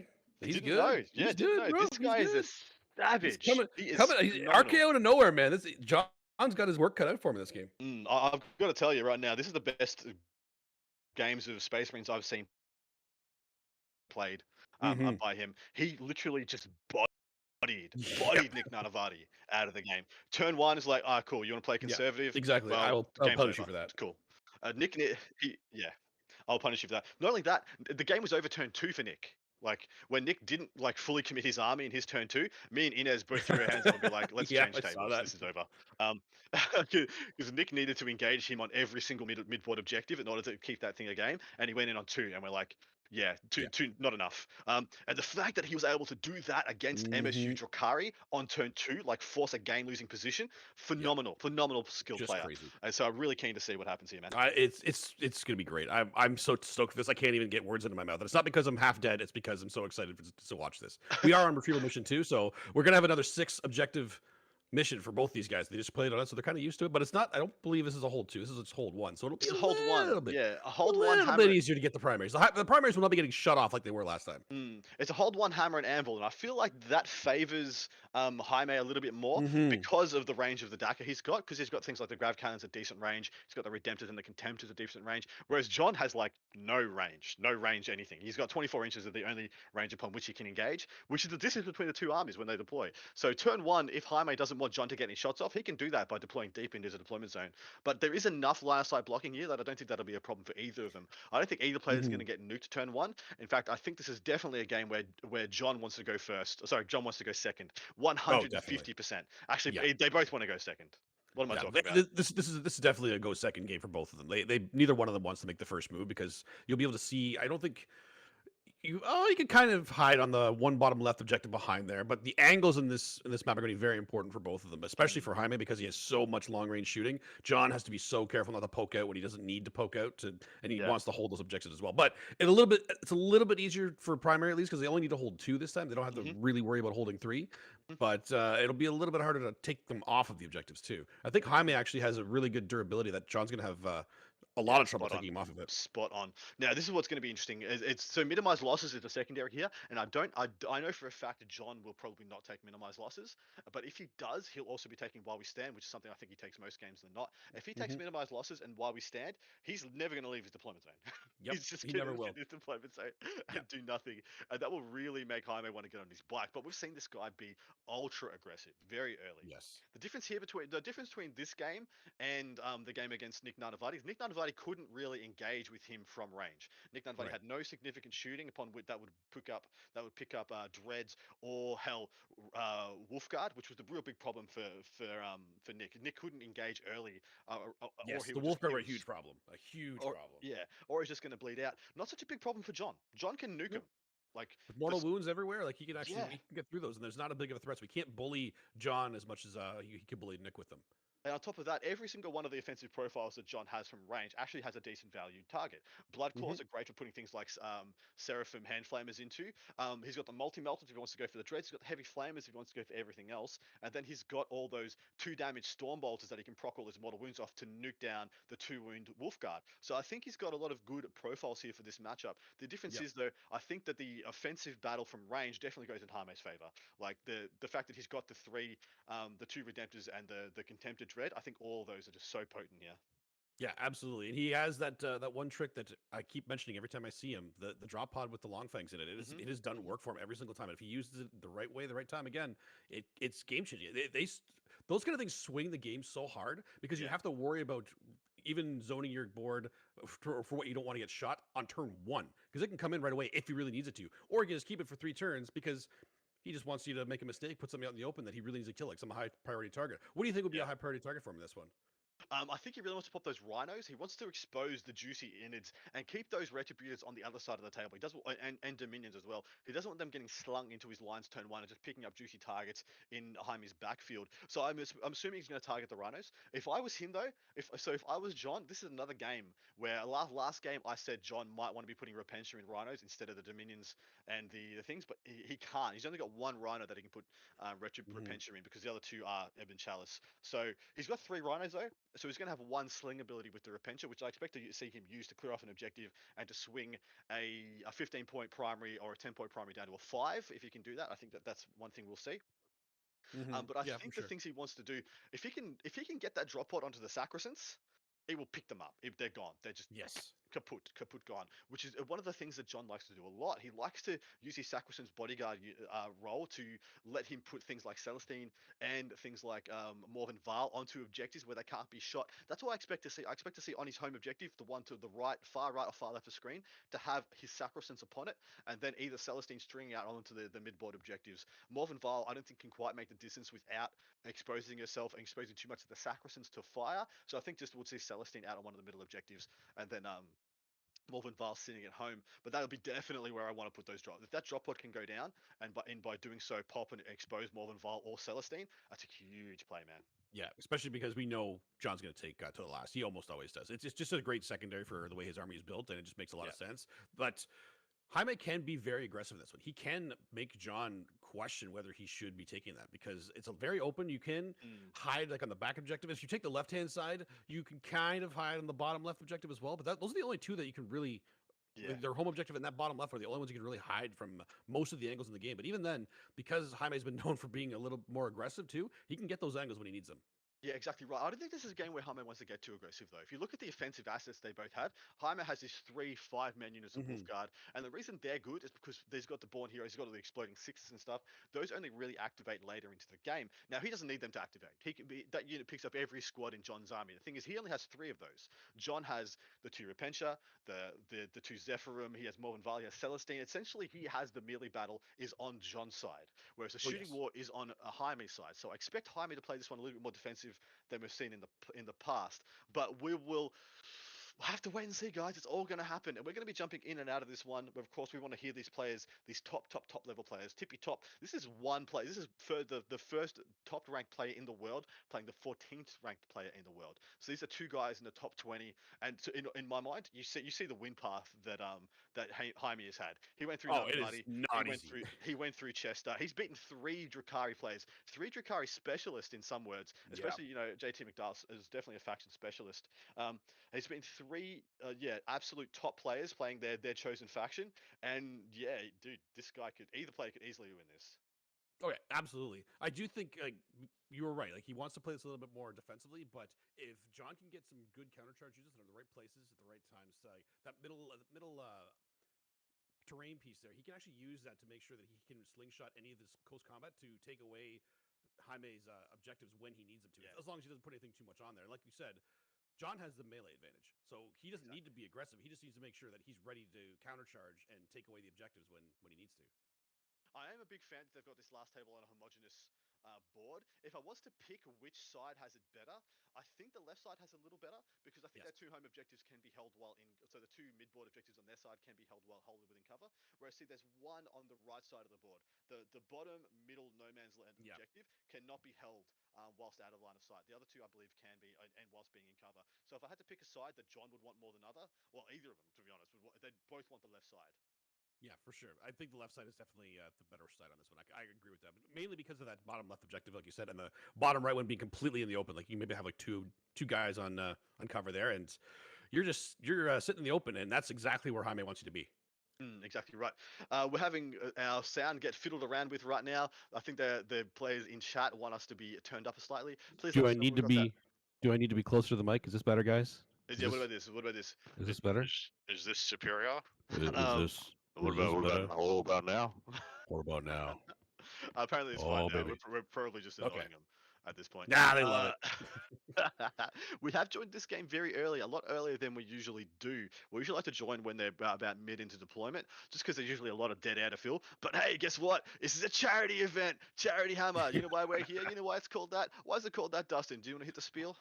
I will hit the spiel. It is a charity event because we are supporting Child's Play, which is an international charity with a network of over 185 hospitals worldwide. They do amazing work providing toys and video game entertainment to assist children undergoing medical treatment. Sorry, I swallowed my own rage there for a second. Jeez, I was getting excited about the game.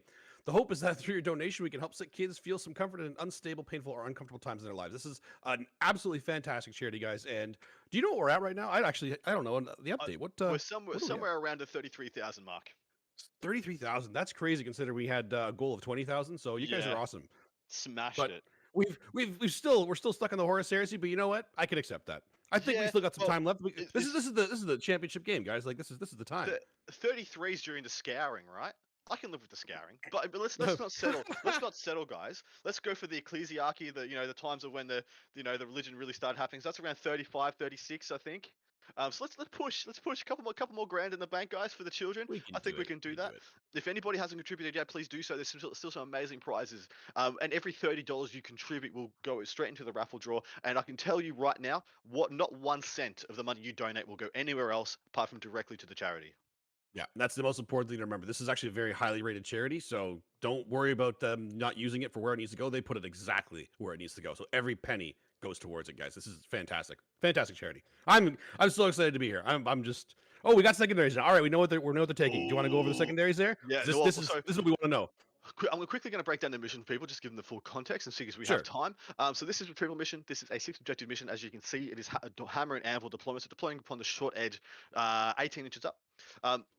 The secondary for this one in particular is minimize losses. That's the one where you pretty much bet how many models you're going to have, how many units you're going to have left at the end of the game. If you have more than 75%, you get a 15. If you have more than 50%, you get a 10. More than 25%, you get a 5. I think you always get 5 points. Maybe I think you always get 5 points.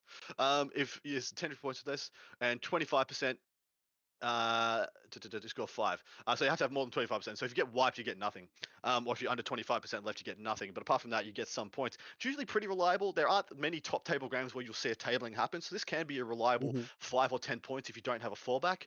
But dude, tell us, what they take? Jaime took Oath, Stranglehold, and Banners, which is that's pretty standard, I think, for this one. And John took Stranglehold, Banner, and to the last. Like we said, we knew he was going to take to the last, but they both have Stranglehold and they both have Banners. So both of them are going to need to be taking one extra objective this entire time. Yeah, spot on. And the Stranglehold is going to be an interesting one because that is one they can trade, but they're going to be bleeding units to do so. And I think the bleed, if we're going to be bleeding units in that manner, I think it favors John because he has more units, and his units are worth less than Jaime's are. If Jaime at any point has to bleed out like a Wolf Guard to like get Stranglehold, that's going to be a bad time at the office. But yeah, Oath is a bit awkward. I think I'm actually a little concerned about that one too, mainly because of the giant piece in the center of the table. Like, and the fact is there's no secondaries there to score. But what I do like about that is that he's got this one single Cyberwolf, yeah? One single Cyberwolf, which John has no reason to want to kill. He can just shoot that up, sit it there all game, and get himself 10 points for that, just holding the middle. Which I think if you can get away with that, that's hilarious. And I think you should try. And you can replace that with Blood Cause if it dies, whatnot. That's no problems there. But and that's a good way of making it something that's not an objective into an objective, Yeah, absolutely. So I don't mind that pick here, but as long as he's willing to play for it, because if that just causes more bleed out, like, because if you're bleeding out for Oath and you're bleeding out for, like, let's say you got the top of turn, man. If you got the top of turn for Jaime, that's my main concern. Yeah, that's my main concern as well. So John took Stranglehold, makes sense. To the last, he always takes it. And Banners. Now, see, Banners is an interesting one here because it's very easy that you can put up 3 banners and hold 3 banners. At EG, that lets you max banners, which is going to make it. It's a really quite a defensive posture, which means I think we're going to see like a really defensive game from John. Yeah, he's going to have to be pretty defensive in that one. But they're both taking Stranglehold, so it also means they're both going to be throwing away at least one resource every turn almost, or shooting them off of one. Exactly right. That's what's going to happen. They're both going to stay in their damn deployment zones and deny each other one objective every turn. It's going to be hilarious. Like you're saying earlier, though, Jaime has the range advantage. So as long as John has enough things that can still shoot it off, like I don't know if he'll have enough to do that with. He'll eventually have to start throwing some like Repentia in there or Zephyrim. Yeah, this is a hold 2, isn't it? This is a hold 2 for 5. No, it's a hold 1. It's a hold 1. It's hold 1 for 5. Yep. Old one for 5. Someone just messaged me and said, someone just messaged me and said, I'm like, no, it's not. No, it's a hold not. one. Yeah, it's a hold Old one. Come on. All right, so who have we got deploying on which sides? Looks like we've got John to the right of screen. So he got the less advantageous side, but it was only marginal. It's only simply because of how exposed you have to be on the bottom right in order to hold that objective. Whereas the bottom left is nowhere near as bad. You can essentially be in the overhang of that terrain piece and be out of line of sight to the majority of shooting. So I think Jaime's got the better of it here, but it really doesn't matter. If John gets to go second in this, then that'll be pretty much even Stevens. Yeah, for sure. It'll be an easier job for Jaime to knock him off that bottom right objective. So I think that's where he's going to focus most of his firepower when he needs to, just to get the triangle hold and everything every turn, and make sure he gets a 10 at least. Yeah, so I very much expect to see the dreads deposited pretty centrally behind the middle terrain piece, but they're 100% they're going to move down, and their best lane of fire is onto that bottom right objective, 120%. Oh yeah, definitely. That's apparently the table's actually really tall too, so John might not have noticed that either if he actually chose, but he looks like he deployed first, didn't he? He dropped first. Yeah, he's dropping first. Yeah, he might not have seen it. So far down for John, looks like we have what seems to be a unit of Zephyrim and a Rhino with at least 2 squads in it. So that means, Doms. That means it's an Ebon Chalice one. And then behind that, I don't think he's deployed anything else. I think right into the bottom of the screen, actually into the bottom right of screen, we do have the Sister Superior and a unit of Repentia. So that's a really good staging point for them because if you can't hold your one, if you can't hold your bottom objective, put something across on that objective to make your opponent not just walk up and take it. And that unit can sling. Turn 1, it can sling and get aggressive and take away the bottom left-hand objective, middle objective for Jaime. In the top left-hand corner, looks like we've got a unit of Blood Claws and a unit of Wolfguard. And then I don't think anything else has been deployed. Maybe that other unit of Wolfguard that's just sitting below his phone has also been deployed. I always give people tips. A weird place for them to go, but yeah. I always put it's not a bad point. They may be the late game Wolfguard. He's got 3 units and he doesn't want to commit them too early because then John just gets to pick him up very easily with the mortal wounds. What he wants to do is force John to use the Dominions and the Retributors to pick up stiff like even them picking up like one of his dreads is better than them killing 2 units of Wolfguard, which is something they can do between the double shooting heavy flamers and multi melters and all the mortal wounds from the Dominions. They can absolutely pick up 10 of those Vanguard models opportunistically just because of the mortal wound dump. But yeah, I do think that's a better call. Don't let him get any max value out of it. And if anything, you want him to get into commit those resources to picking up blood claws and stuff like that. Or even like I said, like it's fine to lose 1 redemptor for that combination of models because it's firstly to trade up in points and he only has 2 of those where you have three dreads and the long fangs. Yeah, for sure. The dreads are actually going to be very, very important in this one. It's going to be curious to see if he actually puts them so he can shoot at both the objectives, so we can try to keep John down to a 5. Because whoever can actually put the other player down to a 5, 1 or 2 turns, is going to take a bit of an advantage because it's a lot easier to hold 10 in this one. Yeah, so I think, and because Jaime has the shooting to do that, I think that's the play he should be making because he actually does have a really good line of sight on both of those objectives, and he does have the shooting to do it. And John's going to need to be a little bit careful in what he puts there. Mind you, he can always put Celestine up there and make sure she just sits on it. And he then Jaime will have to bring some melee into him, and he doesn't want to do that. Fair enough. We have Eden Hurd? Eden, whatever. Hi, new question here in the chat. He's asking about terrain and where is a good place to find guides about terrain and terrain placement for a fair board. So yes, you have. He says he's found the WTC terrain maps. You can also go and find and have a look at the Orlando G Dub terrain maps as well. See what they've done. There's also a bunch of other ones that have come out, like Hellstorm Wargaming have done their own one. It's really. I actually like Hellstorms. I don't mind Hellstorms actually. I actually quite a fan. It's somewhere of a middle point between the G Dub and the WTC. It's like their own little flavor. Don't mind that at all. So yeah, go and check out those ones, mate. See what you like. But it's more importantly that you play the ones you like. But it's good to get familiar with all the ones you may find. You want to get used to doing like both light and heavy. And I will say, like, I prefer WTC, but WTC is a little bit heavier than what a lot of tournaments will run normally. Exactly right. It's always on the heavy side. And I do prefer that. I find it makes for closer, more engaging games, which is what I think you want at that tippy top level. You don't want just a who won the role to go first. I guess you're the winner. That's the last thing you want at that level. Exactly. Yeah, for sure. I do actually. I'm a big fan of the new frontline gaming idea where they're actually placing the player placed. I do like player placed. Look at that too, because I hope that's what they're going to start doing with all their events, because I think that's fantastic. Yeah, exactly right. And Tom, we got the wonderful Tom Adriani in chat, who is one of the primogenitors of the WTC. He's been one of the instigators of their split and really trying to take WTC to the next level. So if you have any questions for him, just ask him in chat. He's an absolute top bloke. Very happy to have him. He's got the exact point right there. WTC turn is designed for team play. That's why it's 100%, 100% it is. Exactly. And if you do play it on singles, you will have some games that might have the feel Yes. that. Yes, you will. You will. But that's just how singles works, right? It is exactly right. It is how singles works. But at the same time, so I've played on bowling balls in singles. I've played on Uber Terrence, Uber Dense. It swings and roundabouts.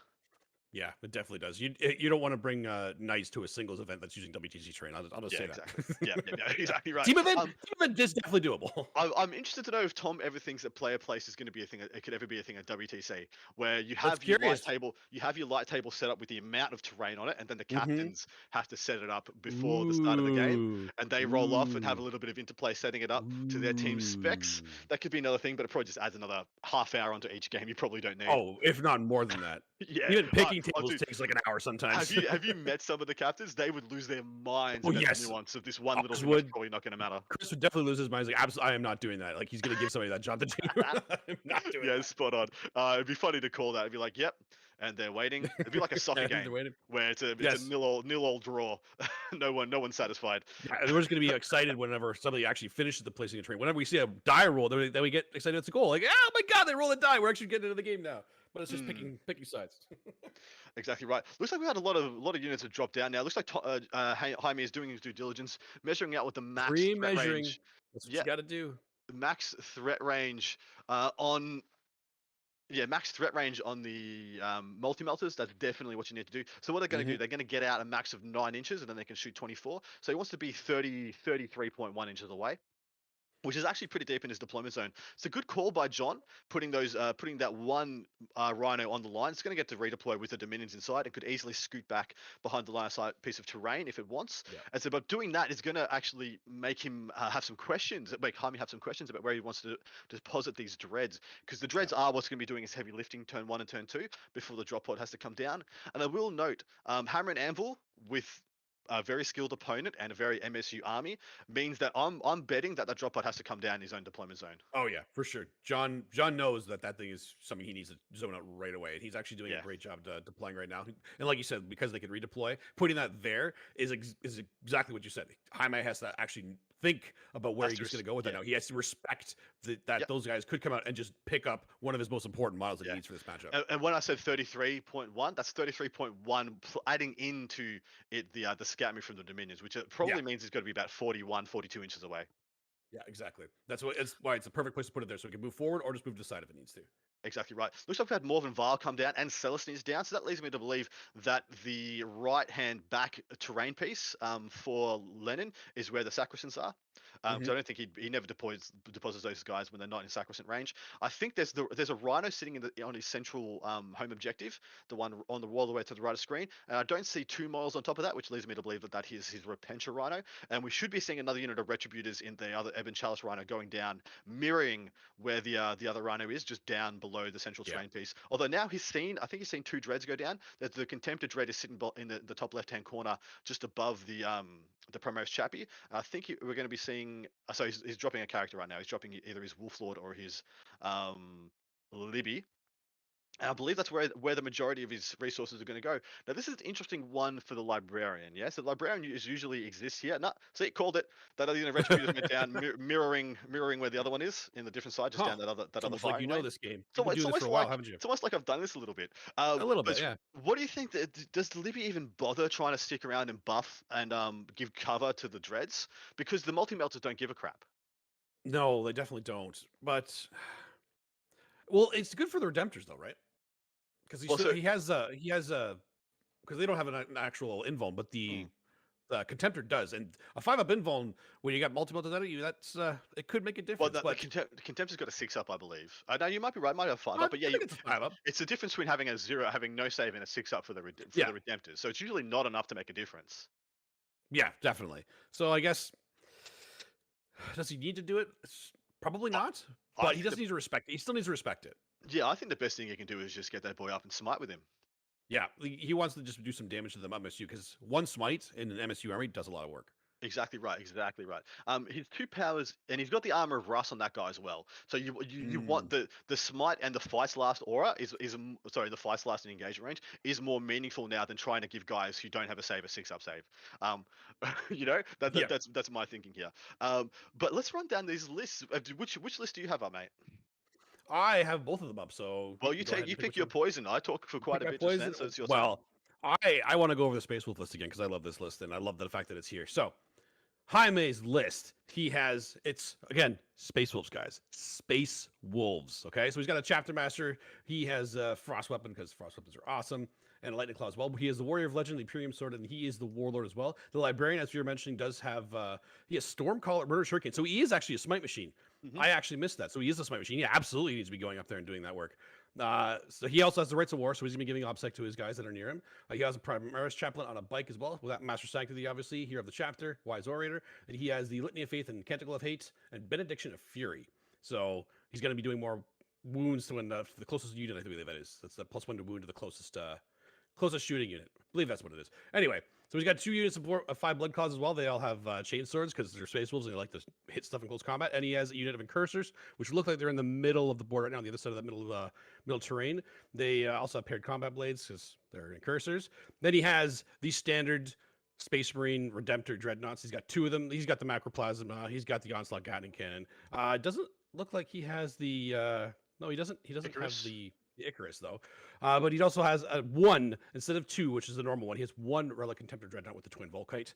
He also has 3 units of 5 Wolfguard with Lightning Claws and Storm Shields. That is his bully unit, but like we were telling you earlier, it's going to be a little harder to bully John with them, but he can still make use of them. He has that 1 singular Cyber Wolf that might be getting him 10 points this game if it works out the way he wants it to work out. And this is what I really like about it. This is instead of a few other things, but it's also instead of the second Contemptor, it is 2 groups of 5 Long Fangs with 3 Grav Cannons each and 1 Multi-Melta. And they are in a drop pod. I love that spice in the end of it. That is my favorite. What do you think of that list? You've seen it a couple times before, so. I'm a big fan of everything except the pod. I've still Really? Jury's out for me on the pod. Jury is out. And do you know why the jury is out on the pod? Because there's not that much power armor at the top end of the meta. Admech don't care. Orcs don't care. Sisters only care sometimes. And if you're using grab cannons to kill 5 sisters, the sisters don't care. That's why I'm still the jury's out on the pod. If this was 3 months ago when we're in the Death Guard Dark Angels meta, that pod is sick. But as it is right now, I can't say I love it, but it's doing work. I can't deny how good it's being. It looks like Jamie's going first. If I had to hazard a guess here. Yeah, and looks if like it. it is going first, I believe he is going to be using that pod turn 1. Although, no, I was just seeing John moving models. I would like to let people know that the Incursors have been infiltrated up. They are sitting in Oath of Moment range of the middle objective, just under the overhang on the left-hand side of the big old middle terrain piece. And if you'll see where he put his Redemptors, so he has a very strong left flank for him. If he's looking down long ways on the table, his left flank, the top of screen for us, is the strong flank. It looks like it has... at least a unit of blood claws and a unit of wolf guard up there. He's got his Contemptor Dread. He's got his wolf lord and the Primaris Chappie. And then to the bottom right, at the bottom of the screen, you see his 2 Redemptors went down there. So that means he's definitely not buying in to the cover save given by the Libby. In addition to that, I've also been just informed that I completely forgot about this. The cover save, Retributors ignore cover. They just ignore cover. Because they need that rule. They don't care. And so. They don't care anyway, so he's definitely not buying into that. The Smite is 100% the play. The Smite and the fight lasts 100%. And Murderous Hurricane is actually a pretty legit spell as well. So you can definitely pump out a couple of models here, there, and everywhere. And it was funny that I was right, that the unit of Wolfguard all the way to the left of screen, they're actually been placed there. They were. Wow. That's pretty funny. Threat range, making sure they're at a threat range so they can't be shot, so they don't need to be closer. I think what John is doing right now, I think maybe John has gone first. If we can get a little word from our, John is going first. Yes, John is going first. And he definitely did not want that. So what he's doing right now, he's checking if he does move his scout and he gets out of the Rhino, what angles of fire does he have? What can he get done? What can he accomplish? And I don't think it's going to be much. I think it's much as nothing. So he still needs to do his scout moves. Now they know he's going. Yeah, he needs to know his scouting is going to be worth it. I think it is. Personally, I think one of these things scouting now, and because we know how good Jamie is at using his assets, using the stuff he's got, and he's being aggressive with one of the units. Is he going to be aggressive with both? Is the question. I don't think he should do with both. I don't think you should do it with both. I think the other one should go behind that middle. Exactly right. I was going to say the other one should stage behind the middle terrain piece, and just be threatening for every objective for here on out. But yeah, it looks like he might be going for both, but definitely going for one. And they'll get the disembark, they'll get the sling, and they should have lines of fire that they can get some stuff down, especially onto that Contemptor at the top, which is what I think he wants to be going for. Yes, definitely. I think that's the biggest threat to him right now. Like, the Redemptors are good, but because they have like the macroplasma stuff, they're going to kill a squad no matter what anyway. So I don't think they're going to be the major threat. The Contemptor with the mortal wounds to a lot of the things he wants to not die with all his infones, that's probably the bigger one. And plus, it has more shots overall. Really, I think. And on top of this is the other thing. Yeah, if he gets as soon as he gets units past the middle center line, that drop pod does nothing. That drop pod drops Yes, into his own that's the other lines. thing. They get out and they get to be picked up next turn. And so Yeah. I would actually wouldn't mind him seeing sling out either the Retributors or the Dominions of the bottom squad, leave the other one in there, and then put that Rhino behind the cover. Either that or just sling out the Rhino, pop pop smoke, I guess, if he tries to shoot at you, even though he can ignore the thing. So he's having a little bit of a medium move with the bottom one.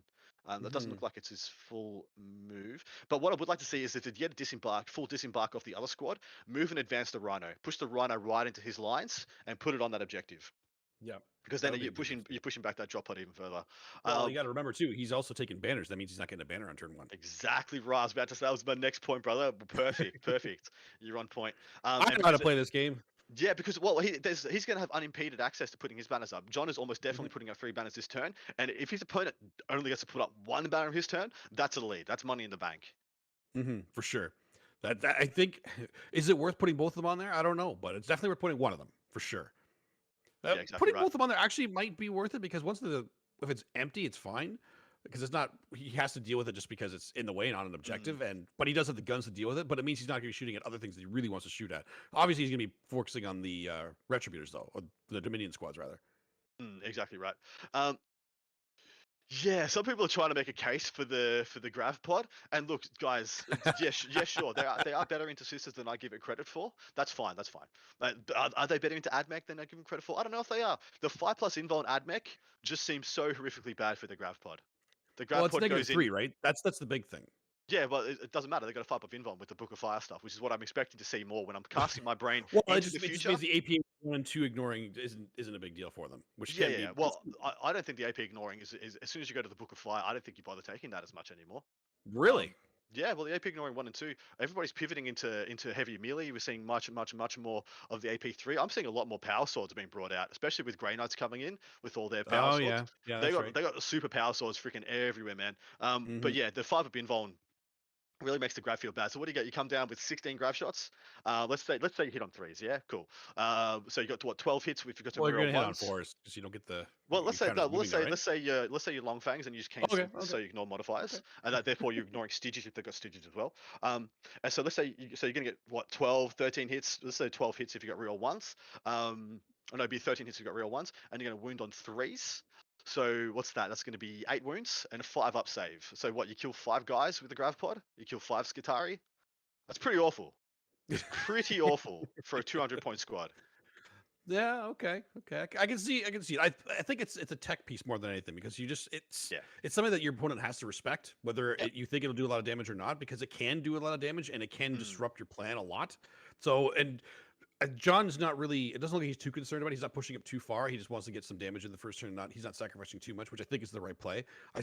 Spot on. Putting that Rhino on that one bottom right objective probably is the best idea because then he'll shoot it, kill it, and then he just gets guys on there. So he'll still get his 10 even if he can shoot a lot of the stuff off.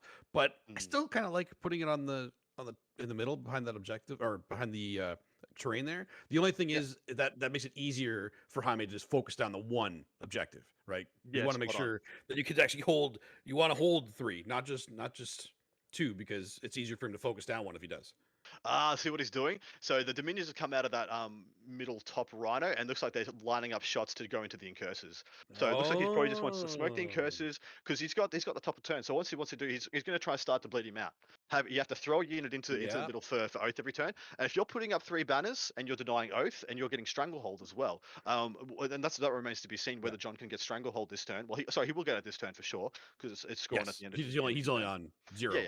Yeah, exactly. So he's going to get a free there, and he's going to deny the Oath as well. That's if he kills the Incursors, and he is odds on to kill them. Like he's very odds on for to sure. kill them. I think this is actually the perfect play right now. Like what we said before, Jaime does have bottom of turn, so that is going to be a little bit better for him for Oath. But what John's going to be doing right now is making him have to sacrifice more things to try to get those 2 points. And this is going to be such a close game as it is. Every point's going to count. So I think this is the right play. Spot on. Well, so and that's what we said before. But taking Stranglehold and Oath causes a bleed. It causes a bleed, Yes, especially if you want to play a it does. defensive game where you have the ranged advantage. The last thing he wants to do is next turn he puts five. Well, so what does he have that's going to be in range to get within 6 of the middle once the Incurses go? He's got nothing. He's got a huge dead zone around there. He'd have to Where's move the it. wolf?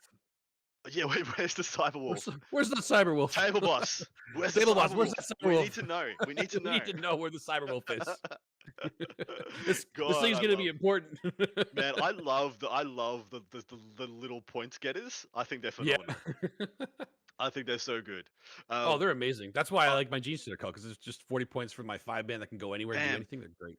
See, that's exactly what I thought he'd do. So he scouted Yeah. up the Rhino onto the left objective, disembarked the Dominions into the cover, and now he's moving that Rhino down into the middle. I wouldn't be surprised if we see him do the same thing on the other side, but I'm not sure he wants to use those wants to lose those Dominions yet. But that Rhino is just going to pop because he's got 2 Redemptors that are just going to walk up and kill that thing. So I'd be very surprised if that doesn't die. What could he do to not lose the contents? He's only got 2 instances of shooting at the bottom of the table. That might be where the pod goes, to be honest. Because if he brings the pod down on that side, but that's what he wants. So he's setting up a trap. The unit of there's a unit of Repentia sitting behind that wall with the Repentia Superior. He wants the pod to come down in the bottom left. He wants him to put it on that objective, get him out, and clear off his home objective. So the Redemptor Dreads firstly one of them walks up, gives Rio wants to hit, and then they pop that transport and they pick up the contents. And then everything on that side, both units of Long Fangs and it'd be both units of Long Fangs. Charge in and get killed by the Repentia, and then he tags off the drop pod, forcing the Dreads to have to commit to a charge, which would get awkward again. So I think that might be the trap he's setting up there. I'm going to call that long shot. You're That's a big, long pointing play. it out right now. You're doing the point. I like this. So let's see if you're right. We'll see. I'm doing the clairvoyance. I'm heating the prognosticators Clairvoyance. right That's now. the Adam commentary clairvoyance. I like it. We're gonna see what that. We're gonna see if that actually. Fuccini 19. When you're turning the mics back onto the players, we normally put it on them when they're in shooting and charges. They So get to the shooting phase. Yeah. Which So I think is happening. I think they're happening right now. So our table boss, please hit us over to the player mics. Let's have a tune in. Good call by the table, and please let us know when we are out, so I can stop jibber jabbering on, as is my want. Do you think? Can cough and take a drink. Cool. All right. Good.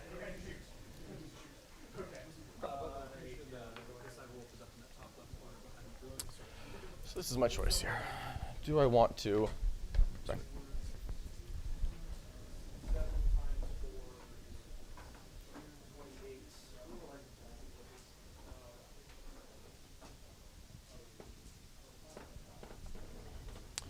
I think I would be okay with it if you came and shot me. So we're going to drive right here.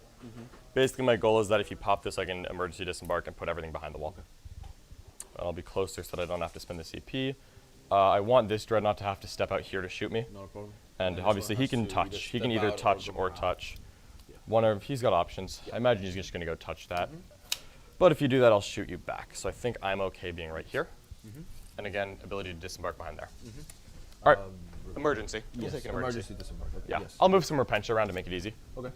Because I don't think you're going to push the other angle. So I'll make sure there's plenty of room there. This is touching the terrain. It's just nudging up as close as possible. I just want to leave a lot of room to put right there. Because I want to melt you. So you have to emergency disembark to go on? I think I might be able to normal, but bare minimum. Not both. You're on Not 32s both. or 25s? 36. Yeah. Maybe the Dominions die. We'll see. Not worried about it. All right, shooting. Who needs them? Exactly. That's the enemy movement? Yep. Okay.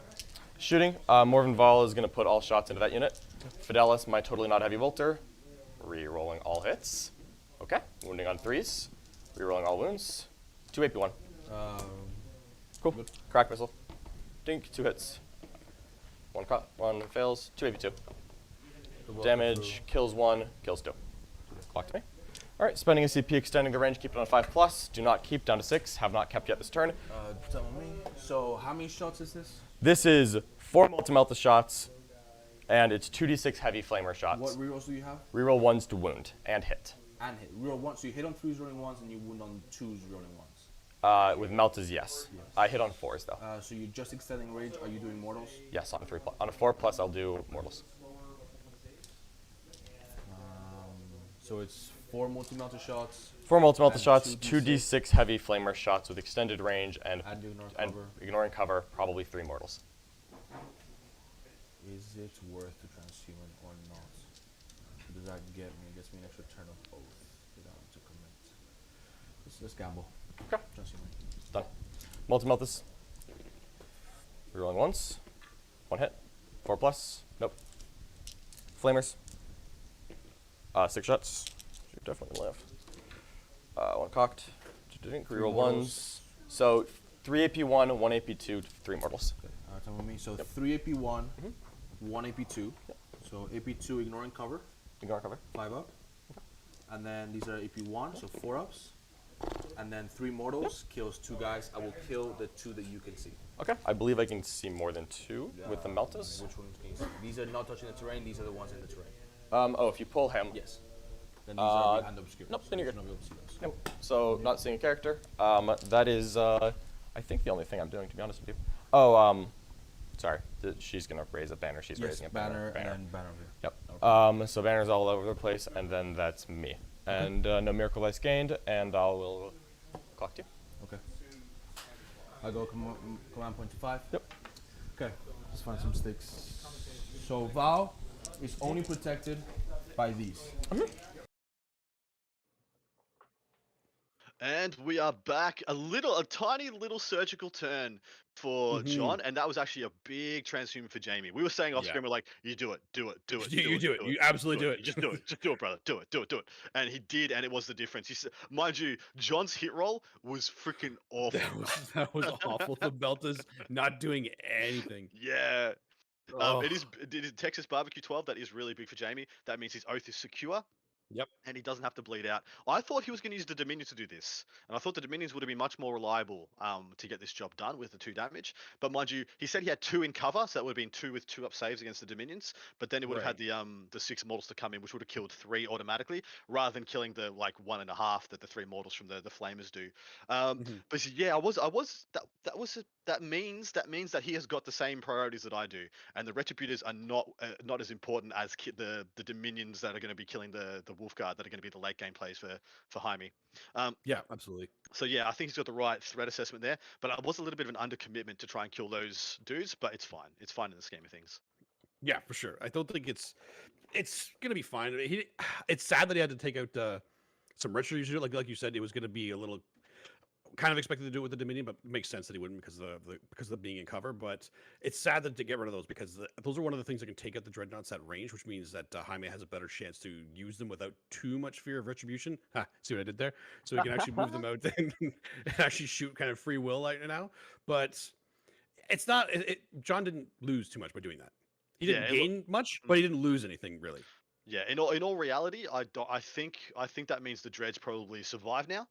Without 2 units of look, maybe 1 dies, maybe 2 dies, but certainly not 3 from this position, especially without 1 unit of Retributors and 1 unit going down. Looks like he's measuring his 36. That is more than 24. That's almost definitely measuring his 36. And what would be the point there? Do you think? Is that measuring for the pod or is that measuring for the Redemptor? Redemptors. I think he's moving the Redemptor there because he can get on that objective, hold it, and if he can still see those and shoot them, it means it's going to be a little bit more safe. Because he does have 1 Retributor squad still left, and I don't think he wants to poke it out to shoot the Rhino on the bottom right now. So yeah, spot on. Killing those Retributors, that he's got to do that. Like he can't just leave them there. Exactly right. And so we do know for a fact that John has put up 3 banners this turn. I don't know how Jaime puts up 3 banners this turn. I know that the Wolfguard put 1 up in the back, 1 goes up in the top left. I don't know the one in the bottom left. I don't know where he puts up how he puts 1 there. Yeah, actually, that's a good question. I guess he has to put the drop pod there with the Grav Squad. Yeah, well, even then, they get out and don't shoot. Put up a banner. Well, no, they can use a strat and shoot and still do an action. Yeah. I mean, it's not. Oh, he's got some infantry back there. Okay, I just couldn't see those. Yeah, we just couldn't see him. It's always the thing. Yeah. It's always a thing. But top So, yeah, 10 has advantages, but also disadvantages. Yeah, spot on. So he definitely can put up banners there, but he's really anything he puts on the bottom left and the top left gets exposed really well Mhm. by the dominions and the retributors that are still alive. And we saw what John was doing in the bottom right. He wasn't actually trying to set up a bait play. He was just trying to put that rhino on there so he can screen what I believe is Repentia Superior that's come up to put that banner on. So she's quite insulated there by the rhino. And then Right. the units that are in there, if he wants, can disembark on the other side of the wall, either by emergency or not emergency disembark. Yeah, he mentioned it. He put it right up against the wall there. So at least one squad, he said, is gonna be fine, even without the emergency disembark. But he's definitely gonna have the emergency to get them all out. Yes, If it goes down, if it goes Yeah. down, he might Jaime might not even focus on it.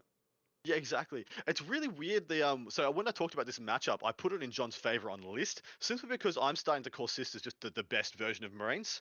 Like they are the best. They are the best Marine army in the game right now. If you want to think about them like that. If you Okay, are a okay. Marine player and don't have the stomach for playing Marines but love Marines, play Sisters. It gives you all the benefits of Marines, but you're a far more flexible force and don't have to take expensive units in every slot. Yeah, which is great. Uh, But you got to remember too, sisters are not a pick up and play. You got to practice them. They are Oh, dude, very absolutely, finesse, and that they're awesome. absolutely, They're awesome yeah, though. for sure. But see, this Sisters Army brings a lot of the same issues to the game that Marines do, and a lot of the same issues that Drakari bring. It brings the fact that you need to demech important and punchy squads. You need to demech Repentia or Retributors and Dominions, and then you also need to worry about extremely killer characters. E.g. the Mhm. same as Marines, and things like small surgical deep strikes like Zephyrim, Seraphim, or outflanking units as well. But then it Mhm. couples all that together with the reliability that Miracle Dice bring, which is actually just proper That's the really obscene. swing. The Yeah. reliability that they bring is ridiculous. It gives them so much. It takes away the randomness of some things you need to get. Like I need to do Yeah. 6 damage here. All right, cool. Here I go. I did it. No problem. Mm. I need to pass this 4-up invuln. I did it. I need to make this charge. I did it. It is devastating. Mind you, you still have to get a little bit lucky with the miracle dice, but there are ways around that to make it even more consistent. And that's the main reason that they're so strong the way they are. Like they have the tools to do everything they need to do, like you said, and then they have the tools to make it even more consistent than it normally would be. Yeah. Um, there's a lot of tension. So we just got an update from the tail boss. The measuring was the line of sight to the Rets. The Redemptor cannot reach the terrain piece to see through. So the Repentia Retributors are actually quite safe where they are. He's gonna have to expose that Wow. contempt to dread at the top if he wants to actually kill him. And so that's probably not something he's willing to do. There's a lot of tension being paid to that bottom Rhino. John would need to emergency disembark to get out safe behind the well, and Jamie is debating how many resources he needs to commit this turn. And this is exactly what John wanted to force. Yes, John exactly. Yeah, if John had been able to pick up the incurses, I actually think Jaime was a little screwed. Mhm. Simply because of the gap between the two armies and the fact that Jaime's army isn't fully activated as of yet. But the fact that he does get to probably get his stranglehold. Well, sorry, this is the other thing as well. Yeah, how does he get his stranglehold? Because he has to kill John off of one. John has the advantage here going first. Right now on the secondaries, he's going at the disadvantage, of course, to the end of turn scoring for the primary though. So that's what John needs to front load. John needs to front load pretty hard, and what he's doing right now has created enough pressure that he's actually going to get some decent points on the board early. Look, for Jaime needs to pick up these retributors. They need to go, and he actually needs Mhm. to pop that rhino. He actually does need to pop that rhino. Otherwise, there's going to be a bit of a slingshot next turn, and nothing he puts in the middle of the board is ever going to be safe. Yeah, absolutely. This is a very important turn, which is why he's taking so long to think. This is what you do, guys, especially when you're on a chess clock, so you don't have to worry about taking away your opponent's time and not worrying about anything like that, because you got to think about this. You cannot just make a sudden decision like, oh yeah, just got to kill his retribution. I'll just bring this contemptor at the top there, shoot him, get that should do it. You gotta think the entire turn through. You gotta think of what John's gonna do to respond. This is what a top table is, and this is exactly why Exactly right. these guys are here. It comes down to minutia. It comes down to the tiny Mhm. little plays that cause a 2 or 3 point swing, and then 2 or 3 of those happen in a game, and that's the difference. That's all it takes to win some of these games. I will say that's not what the difference was in the last game that Jaime played, where he actually just decimated Mr. Nick Narvati, put him to the sword. A very, very, very classy win there. So it looks like he's got a unit of blood claws that are just going to creep around. They've got everybody's in cover, so they should be quite safe from dominions with the 2+ save, even though the mortal wounds will still pack a wallop. They won't lose the whole squad most likely. Here Mhm. comes the pod. Here There comes we the go. pod. It's coming in at the top, and then I think that's the reason they're coming in at the top is so we can deploy every single model that comes out into cover, which Yeah, does that make it makes a bit sense. of a heinous proposition for his opponent. Now, with the unit of Repentia down in the bottom right, they're pretty safe from being charged this turn, unless it really depends. I think it's Zephyrim that's in the top right, behind the fuselage. And so they could get a big enough charge if he's got the right miracle dice. I'll actually ask our table boss to give us an update on the miracle dice. It looks like it's 6 CP to John, 4 CP to Jaime as it sits right now, but I don't see where John's miracle dice is sitting, and I don't know what he's got to play with. So if we can get that update, that'd be fan-freaking-tastic. We'll soon be cutting to the player mics. It was just waiting for them to get in the shooting phase. Due to the nature of this event, they're only playing a 2.5-hour round, including deployment. Jaime taking his time will not be without consequence. A single 6 is the miracle dice available for John, and that is because he has the Warlord trait from Evan Chalice to start with a 6 on his first one. Nice. Okay. Okay. So he can persecute a pretty long distance charge if he wants to. Something like, well, he went to it with Celestine, but Celestine theoretically could, from a position, get an auto charge into those long fangs. Not that he's going to. That would be suicidal, and he's taken to the last. But that Rhino could get up there if it survives. They're just measuring now for the lines of sight. They are playing the base of that as being the obscuring, so he does have to position pretty carefully to make sure they get in. Now, this is one thing that I would have done if I was John. Putting those Retributors in cover was never going to save him. There's no way, no how I was ever going to save him. Yeah, they're going to ignore cover right now. Yeah, exactly. So I would have just pushed them up. I would just push them up as deep as I could go and deterred the use of that drop pod this turn. Yeah, but that's yeah, me. I could, that's you. You're a Sisters player, right? Yeah, definitely not a Sisters player. But yeah, as it sits, if one of these Retributors makes through this turn, I'll shut my big mouth because then the absolute job done. For sure. So yeah, the Blood Claws have crept up around the corner because they're going to put that banner up. It still remains to be seen what he's putting on the bottom left banner-wise. Yeah, it doesn't look like he is anything yet. If he doesn't put anything there, man, he's just giving John a 15 on the primary. He has to put. Well, the Dreadnought has to at least go there. It has to just touch it. Well, if the Dread does, I think the Dread dies. That's the issue, because then the multi-melters come out and just smoke it. Yeah, so it's an interesting proposition here. What does he want to lose? What is he willing to lose to get that banner up? And mind you, see, the Dreadnought doesn't even put the banner up. It's a vehicle. So he's going to be losing a Dread to not put a banner up and just to stop John getting a 5-point swing on the primary. Maybe just keep the Dread. Maybe just accept the 15 for the 10. I wonder why I didn't move the. I think those are Blood Claws, the bottom left there, or just like trail them out there. Well, I actually thought those Blood Claws were in the middle, and he moved them from the middle down there, which doesn't make sense to me. So I actually think they look chunkier. I think they're actually Wolfguard. If I had to guess, I think they are. Oh, even more so. And what they're doing right now is, I believe they're screening. They're screening out the 2 units of Seraphim and the unit of Zephyrim that John usually has in reserve. We'll get a table boss to confirm for us what he has starting off the board, but that's usually what he does. Yep, bingo. He thinks he's taking down Val this turn. Interesting. Is she not Really? screened? Is she not screened by Sacrosanct? I thought she was.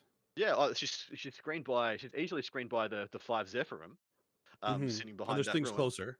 Yeah, and So- there's she's a character as long as she's within. Sorry, they're not bodyguards. So Because I mean, like, he won't be able to. He has to kill the Refugees first, either way. yeah, how's he not got them? How has he not got that screened? That's very interesting. I'm pretty sure she is, or he is. She is. It is. Yeah. So the pod has now been placed. The Wolf Claws, the Long Fangs have been placed as well. Looks like the Blood Claws did have to go through the terrain piece to be fully exposed on the other side in order to fit enough there to see down into that Rhino to the middle of center. And here comes here come the Dreads. The Dreads are both peeking out, and one's tapping the terrain. And then So he's not going to put a banner there. No, he is. He's just shot a unit of Wolfguard down towards the bottom. They're going to put that banner up. Oh, did they actually make it? I didn't. That's good. That's good. Oh, okay. Yeah. Well, he's good then. He got that. He got that. He needed that. He can't just give away those points. Like, he needs to get those banners right away. Yeah, he does. Sean has them. So Jaime's going to need them for sure.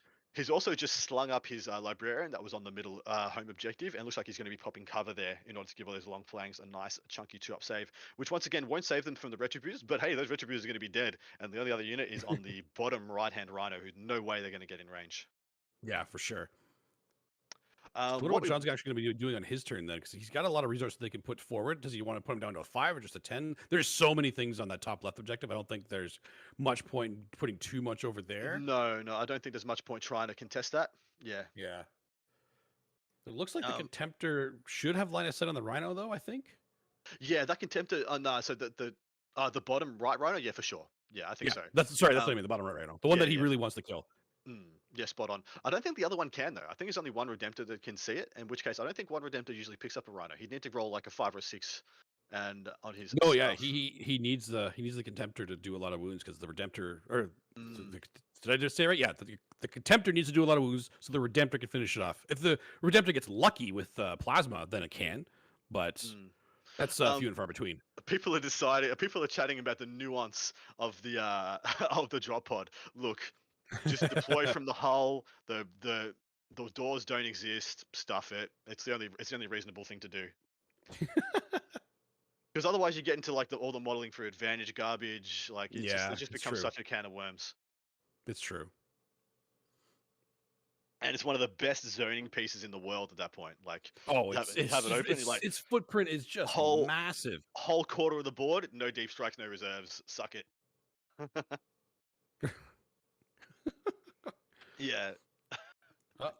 Looks like they're having a bit of a discussion. But yeah, looks like John, they've decided they acquiesced. We're probably going into the shooting phase now. If that is the case, table boss, please let us know, and we'll take a step back. Let's take a step back and listen to what the players are talking about then. Cool. Spending CP to auto pass the Lindsay for the +1 wound, which will be on this Devastator squad. Sounds good. The one with the runes, because why not? Absolutely.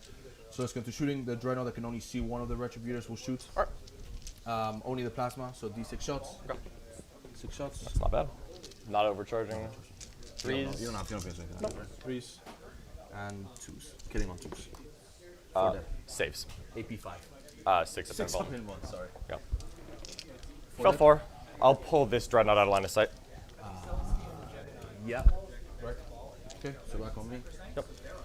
This Dreadnought will shoot everything into you. Oh, he's got what's on far? Just the plasma and the Gatler. So plasma for 2 shots, hitting on 3, supercharging, takes 2 mortals. Nice. That's cool. Gatler. 3s, 5s, 1 save. Okay. AP 2, Stormbolters, 3 hit. 1 save. Okay. So 1 AP 1 AP 2, 1 AP 0. AP 0. AP 2. Take both. 8 left. Okay. I'll mark. Let's go into Chaplain. He's going to fire 4 shots into that sister. Okay. Hitting on 3s. Oh, sorry. Okay. Fine. Hitting on 3s. 2 wounds, AP 1. Okay. So 3 up and 3 cover. saves. First save. Make. Second save. Cocked. Try again.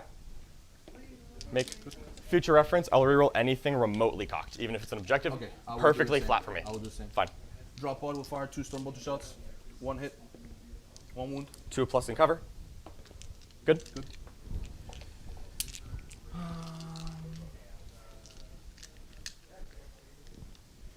She has a 3 up save? 2 up.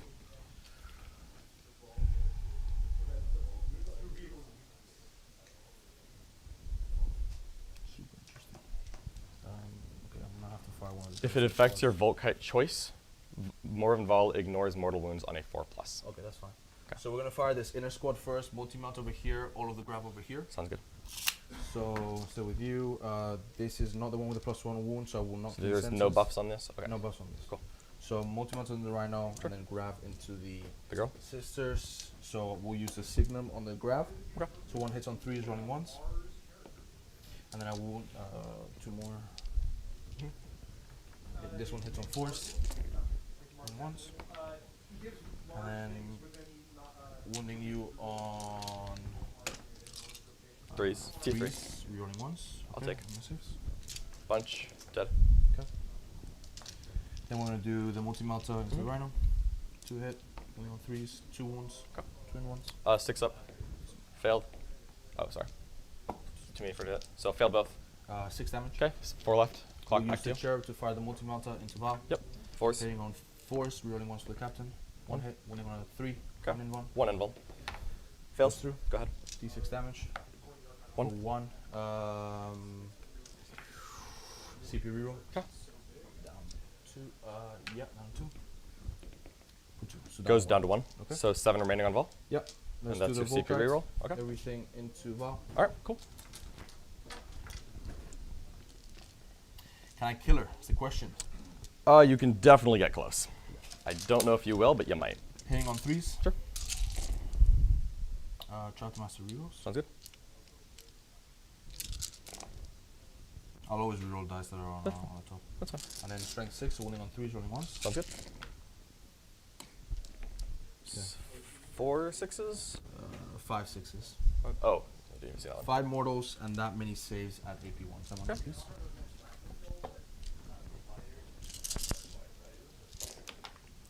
Okay, so I'm gonna fail 3 pending anything else. Clock's on me while I think. Then there will be, was it 5 mortals? Okay. And I have one more that I haven't rolled. To roll one at a time. Yep. Yeah, I know. So I think I'm going to 3 pluses is a good thing to reroll. So I think that's where the reroll's coming in. So I'm gonna spend a CP. I'll keep it on a 5. I do not keep. I'll reroll. This needs a 3. I will pass. So one of those is out. Okay, So you've she's taken now 2 down damage. to 5, and then there will be 5 mortals at 5 the end. mortal wounds. And I will now roll one more save, just because I hadn't rolled it yet, One and I'll more. fail it. So that's bad. So I'm now down to 4 wounds, Yep. and I have 4 plus to ignore the 5 mortals. And I'll look. Oh boy, that's literally just her. Wow, that was awful. Uh-oh. Clock to you. Thank you. Then let's do the other long fang units. They're gonna fire everything into that. That was bad. Center rhino. Yeah, that's the first time. Yeah. Only one grav can see him. 2 grav. This back grav is not gonna see him. Can I see you from there? Am I touching the terrain? Let's go under. Oh, thank you. So This is that what is I'm the busy. edge of my base. Is there any way to draw a line without going over the grav, over the terrain? I do not believe so. Okay, so one grav cannot see. Okay. The rest can. They're not the closest, so the +1 to wound litany is irrelevant. Yep. So multi-melta with the signum hitting on 3s. Okay. Rerolling once. Wounding on 3s. 1 invuln. 1 invuln. All right. This is on the rhino. Fails 2. Right. This is grab. 6. No, that was a melta. 2 damage. Down to 2. Well, Grav. it was 2. 2 grav hitting on through 4s. Okay. Wounding on 5s, rolling once. That is 2 saves. Yep. 2 damage each. 2 damage each. I fail. Time on you. Oh, sorry. 2 damage each. Fail 1 die. Explode on a 6. Do explode. Clock's on me. We're gonna hit Celestine, I think. You'll hit Celestine. You'll hit that rhino. I don't believe anyone else. And I believe that will be the end of my turn after that. Okay. So that's that rhino. Gonna take cherub 1 left. down to 9. Actually, depending on where you disembark, I've got a cherub left. Of course. Thank you. That's okay. 9 left here. Cool. Celestine takes D3, is 3. Kill this Gemini, wound that one. Coherency. She's gonna die in a minute. But then Celestine's gonna leave. I mean, the alternative is I pull out of range and get shot. Oh, right. So I'm gonna choose not you getting have to, shot. yeah, absolutely. Yeah. I've already Fair lost enough. a little bit. It sucks, but that's life. And I have to get 5 girls out. So, all this is in cover. It's 10, right? 5. Retributor's The Retributor's already okay. got out. Yeah, the Rets are on that side. Yep. Oh. I'll give you credit. I didn't think you were going to pull it off, but that worked better than I was expecting.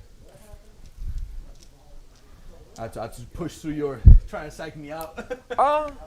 Honestly, I looked at it, thought that you could. I also honestly thought that a Celestine blocked, but that's my fault, not yours. Okay.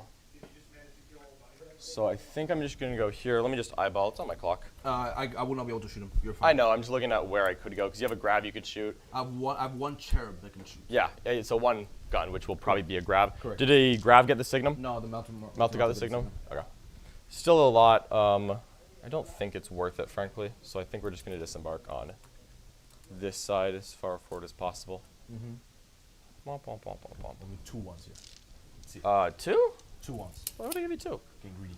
Hey, shit, I already rolled my 1s on my saves. I got them out of the way. Come on. There you go. No! Alright, that's me. And that's the end of my turn. On you. Alright, you will not get Stranglehold. No, I get 4 for Oath. Okay, I'll get a 10. No banners. Yep. You get 3 banners. Chuck it on us. No, not getting Stranglehold's good though. Let us know it's back on us.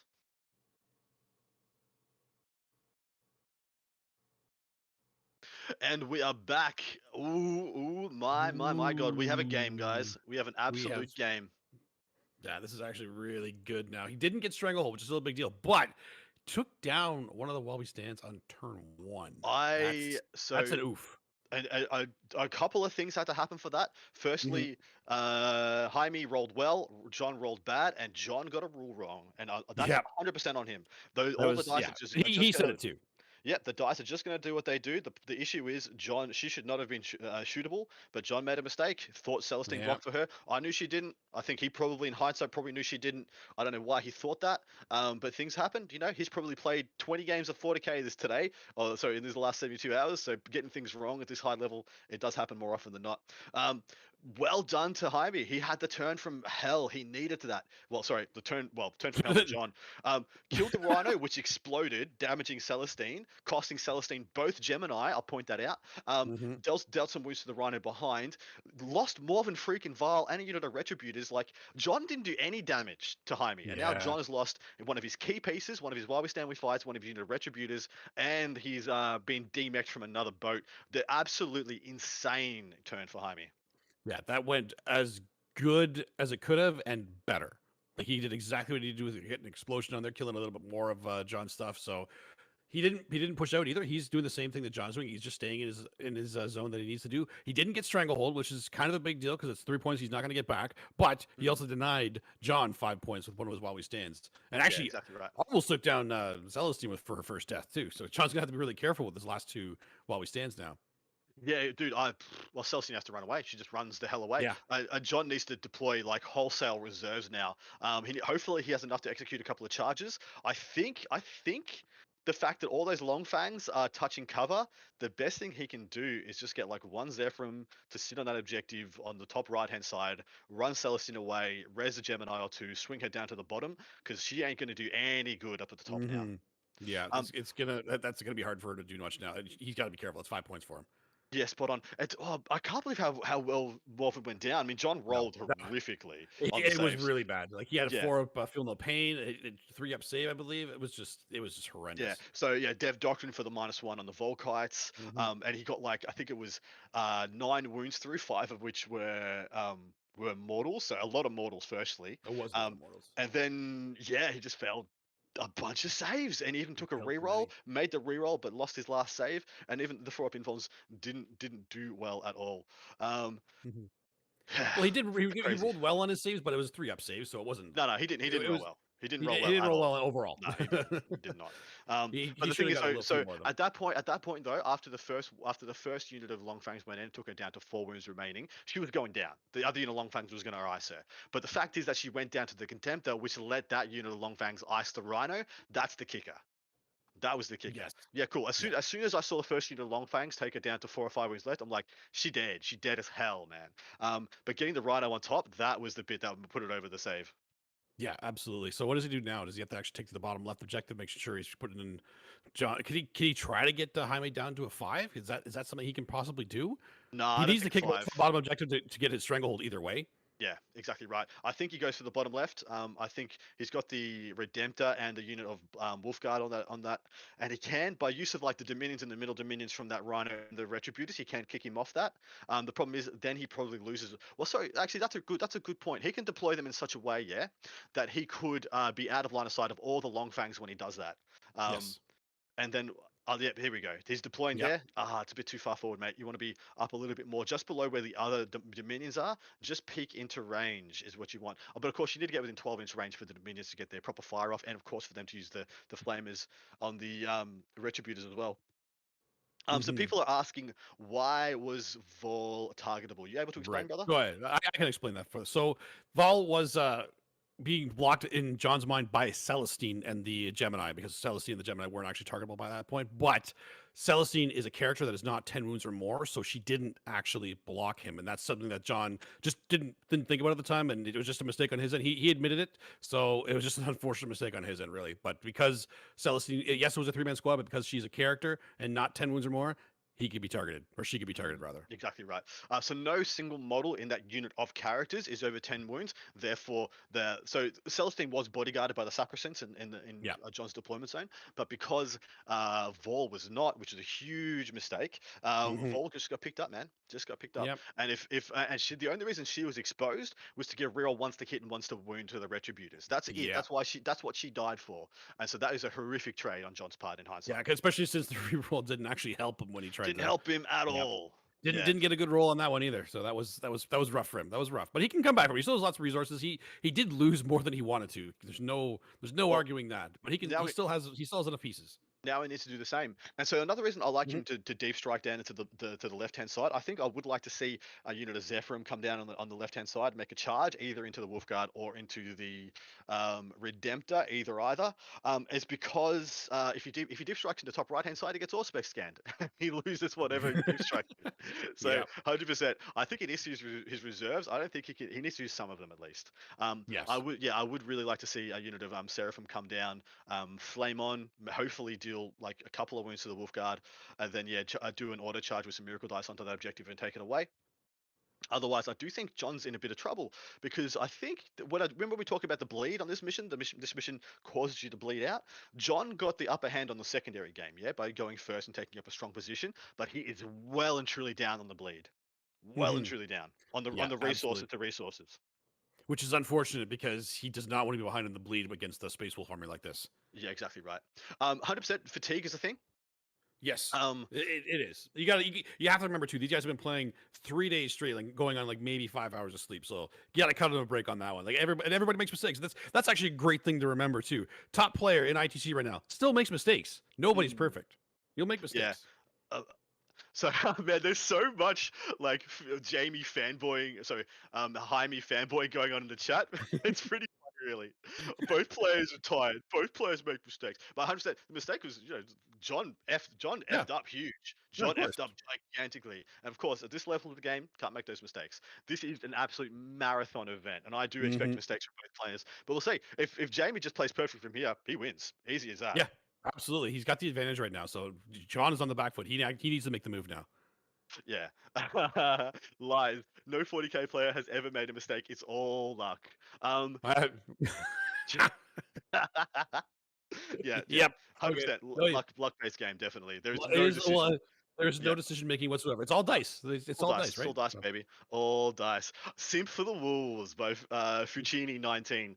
Yeah, wearing it loud and proud. Dude, nobody in their wildest dreams would have thought Marines would win in this environment. Some people did have Jaime go into the last round, which I'm very impressed by because honestly, I didn't know this gentleman for a bar of soap. And guess what? This name is imprinted on the inside of my brain of now. As course. someone to watch, someone to fear. So absolutely, I love this. Yeah, this is great, and like I said, John still has a chance to come back from this. John is not nearly out of this. Top level player for a reason. No, Like, he has the tools to do it, but Jaime is in the driver's seat right now. He just needs to make sure he keeps John on the back foot. Make sure he doesn't sacrifice too many pieces. Well, so John needs to re-rack and go back to doing the same things he did turn one. Clear that middle objective. Yep. Get Oath out of the game. Clear that middle objective. Kill those last 3 remaining incurses, and then just get Stranglehold. That's all he does. Just focus on those. Focus on those 2 secondaries that you can take and you can deny your opponent. Jaime has invested. There's literally 3/4 of his army is up on that top left objective. They're a long way down from the bottom left objective. Clear it off. Keep clearing it off. Reposition your assets down onto the bottom. And start staging up there. Look, in all reality, John's going to lose the top right objective at some point. At some point, Jaime's going to sling onto it. Whether he does that now, does it later, we will see. But he's done the right thing there. He's got 1 Zephyrim toe in on that, not touching the terrain to my mind, and he should be untargetable there, which means Jaime has to commit melee to get them off. And see what he's got waiting in the wings if he commits melee? He's got a unit of Repentia in a Rhino, he's got a unit of Sacrifice, and he's got Celestine, who this turn's probably going to regen. Actually, no, I don't think she can regen after she moves, so he's not going to get any Gemini back this turn, but probably will next. And so, look at the resources. I saw, bottom right, we're going to see a bunch of Zephyrim, a bunch of Seraphim dropping down. He's going to do a big old fatty commitment onto this bottom left. I don't know if he's going to take it himself.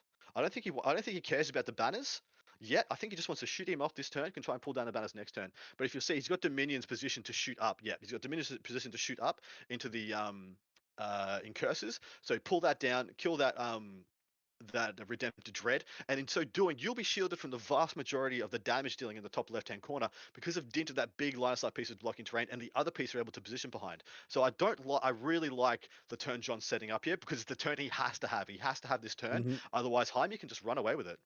Yeah, for sure. And he's doing exactly what he needs to do. Focus on that bottom left objective because that's where he's the weakest, and he's even weaker on his home objective too. He can easily get some over there now, but you need to start to get him to spread out a little bit because it'll be easier for you to take Stranglehold. You might be able to get him down to easily get him down to a 10 point. You have to. He's already there because you hold those other objectives, but you want to make sure you get your Stranglehold, and that's because that's 3 points that Jaime didn't get turn 1, and John already lost 1 of his while we stand, so he has to start making back those points in the secondary. Exactly, 100%.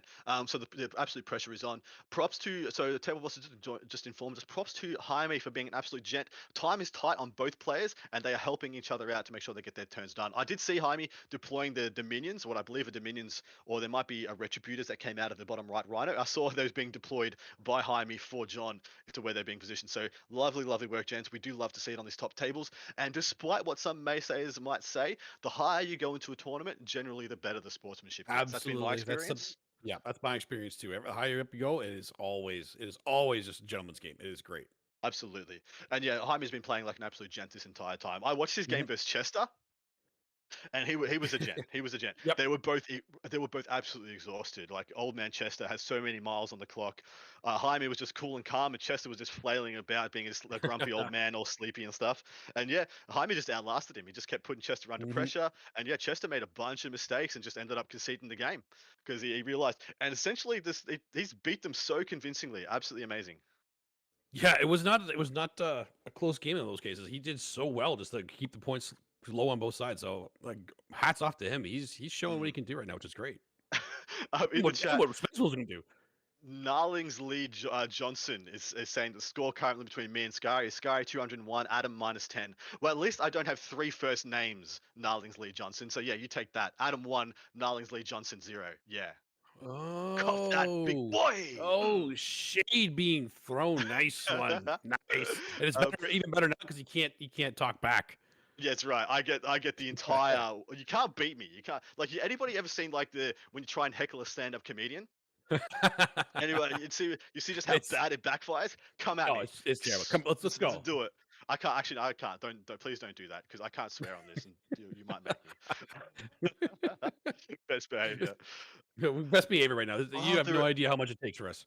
The Repentia have come out as well. He's gone for it. He's going really absolutely committing. going for it. So I guess that's really what he's going to do. He's actually just going to leave all the shooting elements back. It looks like he's kept possibly the Dominions still in that Rhino. That might be the Retributors that we're seeing there, or vice versa.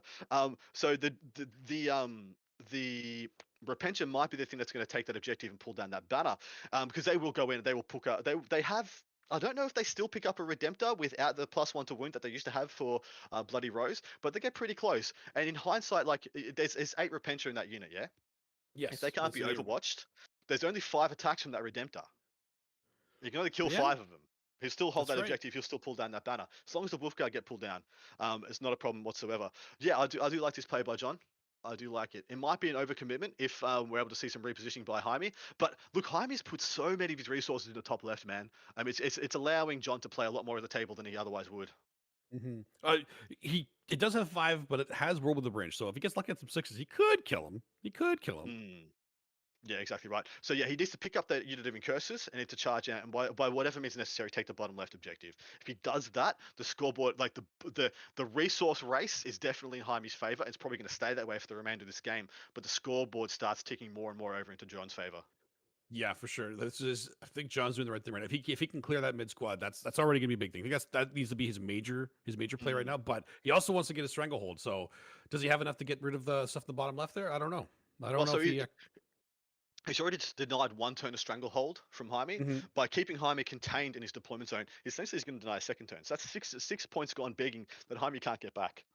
Yeah, which is huge. Like I said, because already losing one of his while he stands, he's got to make those secondary points back up. And stranglehold is one of those that you have to get every turn to get it. Otherwise, you're not getting max. So every turn of missed stranglehold is 3 points you'd never get back. Yes, exactly right. Now looks like we're probably going to be moving into shooting pretty shortly. We've got our table boss is hot to trot. He's checking out and making sure we are staying relevant. I'm interested to know if he's going to be disembarking the other unit of Repentia this turn. I'd personally disembark the other unit of Repentia just so I know that I can do the advance and charge sling now that he's sending 1 squad in. I'd get the other squad out, get it right next to that Repentia Superior, and have it ready to charge into the next Redemptor, and knowing that Redemptor has to move up and got on that bottom left objective next turn. Yeah, for sure. They're going to shooting. So, do I want to put the Meltas into the Dreadnought as well? Or sorry, do I want to put the Flamers into the Dreadnought as well? Or do I really just let... One of the Flamers is... One of the Flamers can't, so one's going there. Is the one Flamer going to go into the Dreadnought or into here? I think it's going to go... 2 targets? No, one max. We're going to go into the Dreadnought. So 1 Flamer and 2 Melta. 2 multi-Meltas. 1 Flamer here. So here are Meltas. Yeah. When are you going to CP reroll? I'm not at all. Okay. I'm not. Not on the hits. Why'd you get rerolls? I don't. Fall's dead. Habits die hard. Yep. Yeah, so we're going to go roll 1 at a time. Yep. 1. Which does how much damage? Put it up together. Split in half. So 3 goes to 2. Yep. That's the CPU reroll. We'll keep it on a 5. I will not keep. I'm down to 5 CP. Here is the reroll. 5 goes to 6 after everything. So down to 6. So he is down to 7 wounds. Okay. Here is the next wound roll. Mm-hmm. And it's wounds. Damage. 3 goes to 4. Goes to 4. So he has how many left? He has 3 left. 3 left? Yes, he was on 7. Okay. The last one, I'm going to discard this 4. Which is exactly actually, I've got a flamer coming up. I already rolled this, so I think I just roll a 3+. Cool. Does it explode? No. Okay. The flamer into it is wasted. Here is the flamer going into this squad here. Yes. Okay, 3 shots. 4 pluses, no rerolls. 2 AP2, ignoring cover, and 2 mortals. 2 5-ups. Okay, so kill 2 guys. Great. Pull the 2 that were in Single bolt gun into this guy, which doesn't matter much, hits, and 1 AP dash. Good. Okay. All right, popping both cherubs now. We're putting Meltas here. Okay. Rolling number for hits. I have not used a Miracle Ice, but I have used a reroll. Correct. So I'm not going to use a Miracle Ice on any of my hits. Okay. Just being honest. Okay, 1 hit. And I will go ahead and just drop. I'm not in half range. You're not in half range, and you will not bracket. If you roll a 6, you will bracket me. Well, I'll just roll it then. Okay. Oh, 1 damage. I will spend 1 CP. On a 5+, I'll keep it. I will not keep it. I will discard a Miracle Dice. I choose this dice here. I will modify 1 wound roll by 1 and make that a 3. So down to 2, he takes 2. So well, this is just the wound roll. And now if I drop a 6 on the damage, that was the wound, which I failed. Oh, you failed the wound. I failed the wound. Okay. All right? Okay. And now I'm going to, since I still haven't used Miracle Ice, I'm going to discard this 2, and I'm going to discard this 4, and I'm going to combine those into a 6 with Admin Chalice. Okay. Because I need that. I need the 12 to make the Down charge. to 5, bracketed. Down to 5? Is he down to 5 or 6? He's down to 6. Down to 6. He takes Great. 5. Takes 5. Bracketed. Good for me. So bracketed him. Good squad. They shot here. No shots here. No shots here. No shots there. Repent, you're going to declare a charge. 12-inch charge. Killed something in the phase. It's a 1. I have not rerolled this battle round because it just started and into a 4. So 4, 6, 6. You rerolled one of the vowels, but that was last. That was last battle round because it's at the end of your turn. Okay. I'm going to drop the 12 and we're going to make the charge. Yep. Dink. 12 inches. Walking over. So we're exactly at 24. Just within. So we're going to sneak on in. Mm-hmm. So that's right. So you're just at 24, so like directly in front. But you're going to kill him. Yeah. Well, I think. Well, let's see. Make sure everyone's within 15, because that doesn't matter. Basically, with pylons, everyone's going to swing. Everyone's within 15? Yes, you're good. Everyone's passing. So So go ahead and place all of them within. There's no heroics, there's nothing, so just go place them within. Yeah, I'm basically going to range. sit on this terrain, and you're going to come kill me. All in range. Yeah. But I'm going to make you do it. Go ahead and get your dice. I'll place Great. it for you. Thanks. All right. This is 24 attacks, hitting on 4s, re-rolling all hits. 6s explode. 1. You ready for me to 2, survive? 3, 4. You won't. 5. You say that. 6. I do. 7, 8. Yep. Somewhere to roll. 4s. Can you see if I roll here, or is this a bad place? I can see it. Perfect. I just don't want to roll where you can't see. You're good. He's going to tell me to pass 20. This is irrelevant. 1, 2, 3, 4, 5, 6, 7, 8 explosions. Okay. Wounding on. 3s. Strength 6.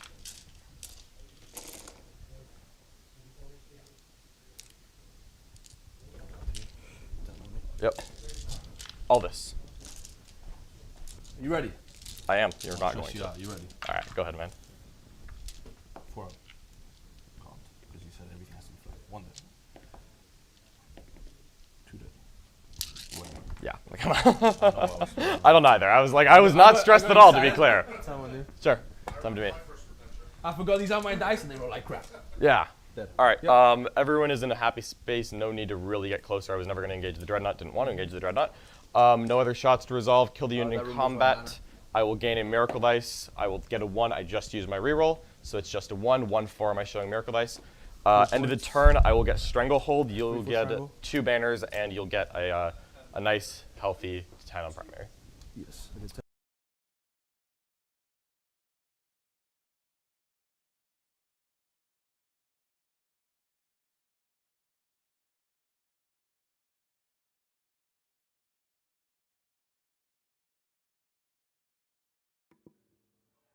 All right, he actually did a good job there. When he cleared one of the redemptions, he got one of the, he actually killed one of the blood call units as well. So that's actually pretty good for John there. Cloud these, he'll get a stranglehold. He'll take some more damage on his bottom left. So it's gonna be a lot harder for Jaime to come back to that bottom left objective now. He's gonna have to commit more resources that are very far away right now. Oh, I don't think Adam's here. Where'd Adam go?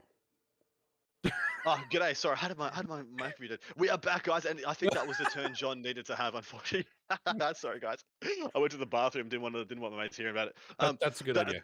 That was a great turn for John. John needed to do what he did. He's swinging away from all the damage dealing elements in the top left. He picked up a Redemptor, picked up a Wolfguard unit. The only thing I don't sure if he did was pick up the lasting cursor on the middle objective, which I think I is know there was one left. I don't know. I don't know Did if he he picked it up. actually? Table boss, did he take away the incursors? Are the incursors dead, or is there one left? Yeah, please let us know. It's actually a big deal if there is.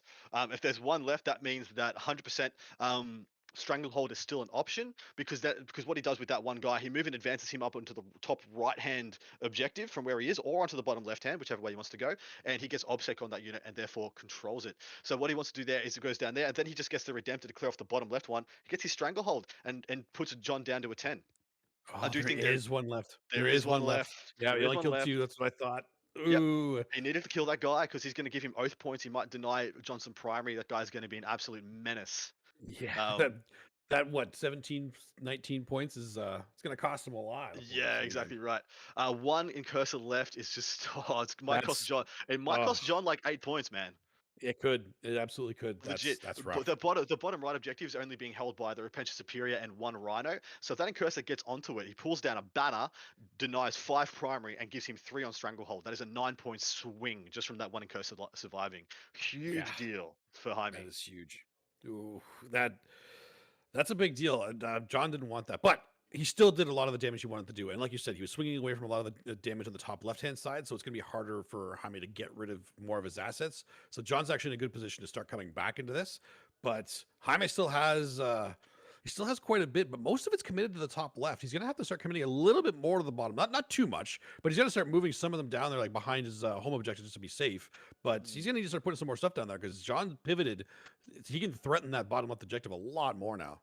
Yeah, and the thing is here, John didn't commit his reserves. John still has the 2 units of Seraphim and the other unit of Zephyrim in reserve. He did. So you guys listened in. You guys were listening as us. You saw what the crazy amount of stuff he was able to do with a combination. I think he used 3 CP and about 4 of his miracle dice. And just got to auto make a charge, which gave him the bottom left objective. Auto pretty much kill that Redemptor and half kill the other one as well. Like it's just kind of obscene what a good player can do with those resources.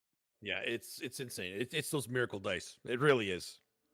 Hey, yeah, exactly right. It's so consistent to do the damage you need to do, and making sure you're actually wounding these things that you normally wouldn't be wounding as easily with, and being able to kill a Redemptor and a half with what one Retributor One unit of squad? Retributors. One unit of Retributors. That's insane. And John's being really good about how he's managing his resources here. He's still got both units of Dominions. Both units of Dominions still alive, still intact. I think that's very clever. No, he's playing this perfectly. He went down his one while we stand, and he's using his remaining resources perfectly. He knows exactly what to do. They were saying in the chat too. Lennon is the guy who knows how to play from behind. He knows how to get the late game points with what he has left. So it's gonna be great. If I was to say like one thing about Lennon, he's the best tempo player I've ever seen. Yes, he plays the tempo. I would agree with that. He measures what you can do against what he can do, and then he always tries to edge it. Just tries to edge ahead here, there, and what he needs to do. And because he's got an army that is able to be so activated, so prolific with miracle dice and things like that, just able to enable it to do more stuff than it should reasonably able to do. Do you stress that word? Reasonably able to do. Reasonably. He just seems to always be in the game. Because literally, Jaime took a crowbar to his knee last turn. I just said, he's just trying to take him out of the race. And he's sticking around because he's just got stuff. He's got stuff he can use. There's always things he can do. Yeah, exactly. He took the crowbar to the knee, and John just stood up. I was like, you know what? I still got one good leg. That's all I need. You know what? Siegler took that knee out years ago. This is titanium. That's true. That's you true. Got nothing. You can't take out Lennon's knee. You know who he plays on a regular basis? Come on. Yeah, exactly right. I would love to have seen how Siegel playing Tower did in this pod, but someone had to stay home and man the battle bunker, the Underworld battle bunker. But yeah, Siegel playing Tower would have been cool to see how it went into this kind of Shark Tank. Oh, it would be great. There's so many things that you don't even expect to do well, like Space Wolves, and they did well. Yeah. Custodes made it pretty far. They even gave John a run for his money. Like it's been a great event. Oh, absolutely. Been a phenomenal ride. Valerie, I love that. Valerie is like my favorite, most cynical audience member. He just chimes in with just cynicism. A lovely, lovely person from Sofia, Bulgaria, a beautiful city that I've managed to visit. And he said, "I'm impressed how much sisters are cheating," which is a great way of thinking about Miracle Dice. Yeah, that's what the Miracle Dice are cheating. It's literally because you're taking out the randomness of the game. It's like I need a 4 here. All right, well I'll just get a 4. I don't need to roll. Yeah, That's exactly how it right. works. That's Exactly fine, right. right? That's fine. This is fine. This is fine. It's This fine. this Oh, is it's fine. fine. This It's is fine. fine. Oh, it's fine. It's fine. Don't worry about it. We have a unit of Wolfguard coming up to position themselves to get Oath now that I think that Incurse is going down into the bottom right-hand corner. Now, I don't know what he does here with them, or whether he postures up or he tries to go for the charge through into the Dominions. What do you think that charge is? Into the Dominions there? From the Incurser, you mean, or from the Sorry, Wolfguard? Dustin, can you chop out for me for 1 sec? Oh, yep, absolutely. So I'll just keep talking about this stuff right here. So he's going to be moving those models into the middle there because he needs to start reinforcing that Oath of Moment since he's using the Incursor to steal away a lot of the points from John, which is going to be a really big deal for him. He wants to be able to. There's no obsec on either of those objectives. So that Incursor can actually do a lot of work just by charging in a Rhino, taking away that point there, taking down a banner, and that 17 points is going to be denying John at least a couple more from him, at least these 2 or 3, which is a very big deal in this matchup where every single point matters. Every single thing that these guys do for secondary, they need to get each turn because anything they don't get, they're not getting back the rest of the game. And it's going to be so tight that they really have to fight for every point in this game.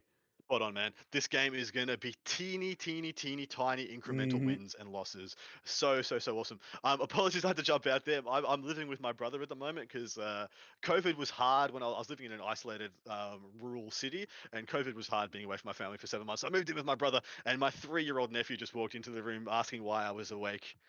It was pretty cute. It was pretty cute. Why are you awake, Uncle Adam?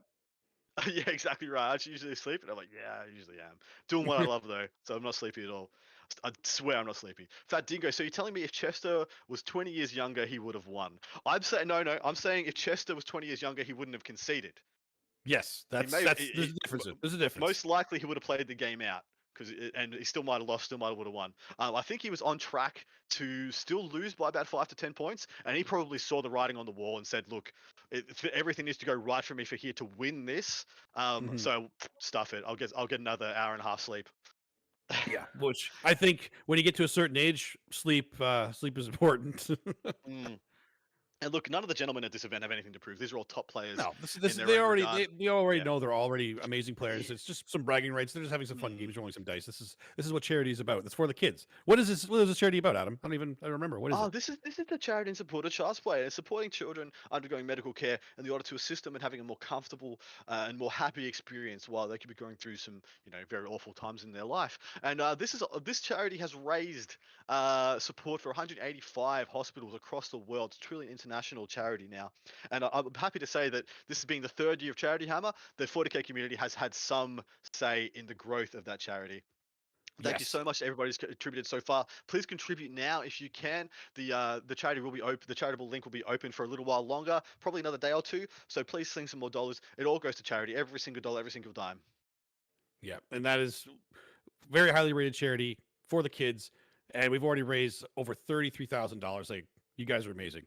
Love this community. I've been saying it for years. This community is incredible, and you guys are just proving it. Spot on. Love you all. Looks like Jaime is getting on his horse. He's like, well, I don't have a lot of good lines of fire, but I have a lot. His wolf, Adam. Come on. He's getting on his doggo. He's good old doggo. He's getting on his doggo. Yeah, and he's pushing up now. He's realized he still has a hell of a lot of marine bodies left, and he's going to try and get him up, touch that terrain in the middle, shoot through, and try and invest a huge amount of fire into the bottom right side of Lennon's line. We've got some buffs going down. It's pretty secure now that he's in the middle of the board, that Oath is no longer deniable for John, and that's what I thought was really important. He do turn 1 and turn 2, because as soon as turn 3 and turn 4 happen, like, Jaime's going to have to be in the middle of the board, and denying Oath is no longer a thing. So it's actually big for Jaime that he got to turn 1 and turn 2, because it almost guarantees the 15. Yeah, absolutely, and that's exactly what he wants right now. He needs to. He's not worrying about the oath anymore because he's putting so many resources there, and he's still holding that objective. And he's also moving down to the bottom left, so he's going to be able to contest that a little bit better because we see that John is going to be contesting it a lot more with more of his resources. But the thing is, too, we got to remember that John still has quite a few things in reserve that he can kind of make some tactical strikes where he needs to. Yes. This is what I'm worried about, the fact that Jaime's moved in just a very concentrated manner. I would have liked to have seen him spread out just a little bit more. I mean, he's kind of forced in some ways by the lines of fire he has, so he's pretty much doing the best of what he can, best with what he has. But next turn, like, see that unit of Repentia in the back Rhino down to the right? That unit can go straight around that piece of terrain and go into whatever it wants of his blob. I think we're going into the shooting phase now, so we'll take a step back and Let's hear hear some from the shooting. players. Cast cover, because why not? Goes off. On a 6, because why not? I do have fire last and other stuff. Yeah, I think I have 2 units in range, so I don't really care. Fails, So, go ahead. and then we'll do the fire last thingy. Goes off. Who do you want to target? Deny. Who do you want to, I guess it doesn't matter. Let's roll a 6. Whoever's within 18. So, not them. Okay. That is not within 18. I'll just do that. Sure. Do you need line of sight? No, I do not. Alright, then you got him. Okay. Then we will go into shooting. So we know that they need to fire the first into there. Yep. So let's fire the multi-melta. Let's put the signum on the grab. So the grab will hit on 3s, Charter Master rerolls. Okay. And then wounding on 2s, you're rolling 1s because closest. 2s, rolling 1. Not rolling 1s because the journal's so Oh, so not rolling 1s. So 2 saves. Alright, 5 up invulns, failed 2, 1, 2. Back 2. Multi-melta. 2 shots. No miss, no hits. No hits. One reroll. One in one. You need to roll the wound still. That was the reroll. That was 2 hits, and that was 2 wounds. The 3s miss, because you took a heavy penalty and you put signum on the graph. Yes, sorry. So 1 hits, 1 wounds. 1 invuln. And fail it, so we'll pull that. Okay. Then we will do. Oh, I should have a javelin touching. That was silly. Okay. So then let's do the Volkite. The only thing that you can see, yeah, because we never checked that, but I can't see you. So Volkite everything into the Repentia. Okay. 3s, no rerolls? 3s, no rerolls, and then 2 rolling 1s. Yeah, the wounds are the good part. 3s could have been worse. Yeah, not bad. 1, 2. Here you go. 2s, rolling 1s. Okay, so 4 mortals Not and bad. that many saves, rolling 1s. Cocked. Cool. So many, and then I'll take 'em. please. Thank you, and then we said 4 mortals. Yep, that's 4 at the end. 6s, really bad. Rerolling Reroll successes. Cocked. Rerolling successes. 1, 2, 3. Yeah, it's the squad. Okay, Alright, they're dead. come back away, please. Gain a miracle device. Yep. 2. Okay. Then we'll do. This far. Oh, sorry, and then the 2 grab from this squad into the retributors that will never resolve. They hit on 4, shout to master reroll. Yeah, sounds good. Ooh, that's what you get for doing out of phase. 3s, 3 saves AP3. Sorry, what's shooting them? The 2 grab. Okay. From here. AP3. 2 grab, AP3. Alright, I will have a 5 up in cover. First girl is not in cover. Okay. And she's good. Same. Fails. Fails, and then 1-1. Oh, it's 3. I thought you said 2. That's fine. In cover, fails. Okay, so that's that squad done. Alright. Then the other squad will shoot at them. The multi-melta does not have line of sight, the 3 grab do. Let me see a tape measure. Clock to me. Sure. I want to see if I can casualty pull to do something better. Absolutely. So definitely her was the first because I have to. And then if I pull, who's shooting next? Who hasn't shot? These grab over here, 30 inches. Alright, so 30. Yes. I don't think it's going to change anything because you can see these 2. So we'll just pull close. Call it a day. The multi-melta cannot see, so 1 signum on a grab. Clocked you. Thank you. Hitting on 3s, all those hit. Nice. These hit on 4s, good roll. Nice. Winning on 3s, no rerolls because Dreadnought's so far away. A lot of saves. That was 1-3. Okay. A lot of 5s. Saves. Enough, they're dead. Okay. Then the Dreadnought is left to shoot. Are we risking killing that Dreadnought in front of him? That would suck. So let's fire into the back one, but then you putting models on there does not matter because you have no obstacle in that rhino, correct? Correct. So let's fire everything into that rhino. Okay. And let's supercharge the plasma. Shooting units. Do I supercharge the plasma? What am I accomplishing? I'm on 6 wounds. Let's not make it too easy for you to kill me. So let's not supercharge the plasma. D6 shots for 5. Hitting on 4s because I'm bracketed. Thank God. Would have been nice. Nothing. Okay. I wish. It would have really helped, honestly. It would have, right? Gatler hitting on 4s. Wounding on 5s. 2 There you saves, go. AP1. Make both force. Stormbolter will not be in range. 2 hits. 1 save, AP1. Fails. 8 left. Is the end of my shooting. Okay. We will go into charges. Well, you got at least one. 6-inch charge. Yeah. You ready? Nice. Good clutch Chaplain. Just one. That's enough. And then I'm not gonna bother resolving my attacks. I'm just gonna go within 6, Paladin 3, Consolidate 3, base you. Yeah, that's fine. No other charges you wish to declare? No other charges Done. to declare. All right, so let's score primary. Are we? Keep it on me. Yep. So you score 10 primary. That's correct. I get 3 for Stranglehold. Yep. I get 4 for Oath. You get Banner 2 gone. banners. You get a 3 for Oath, right? 4 for Oath because I killed no character. No.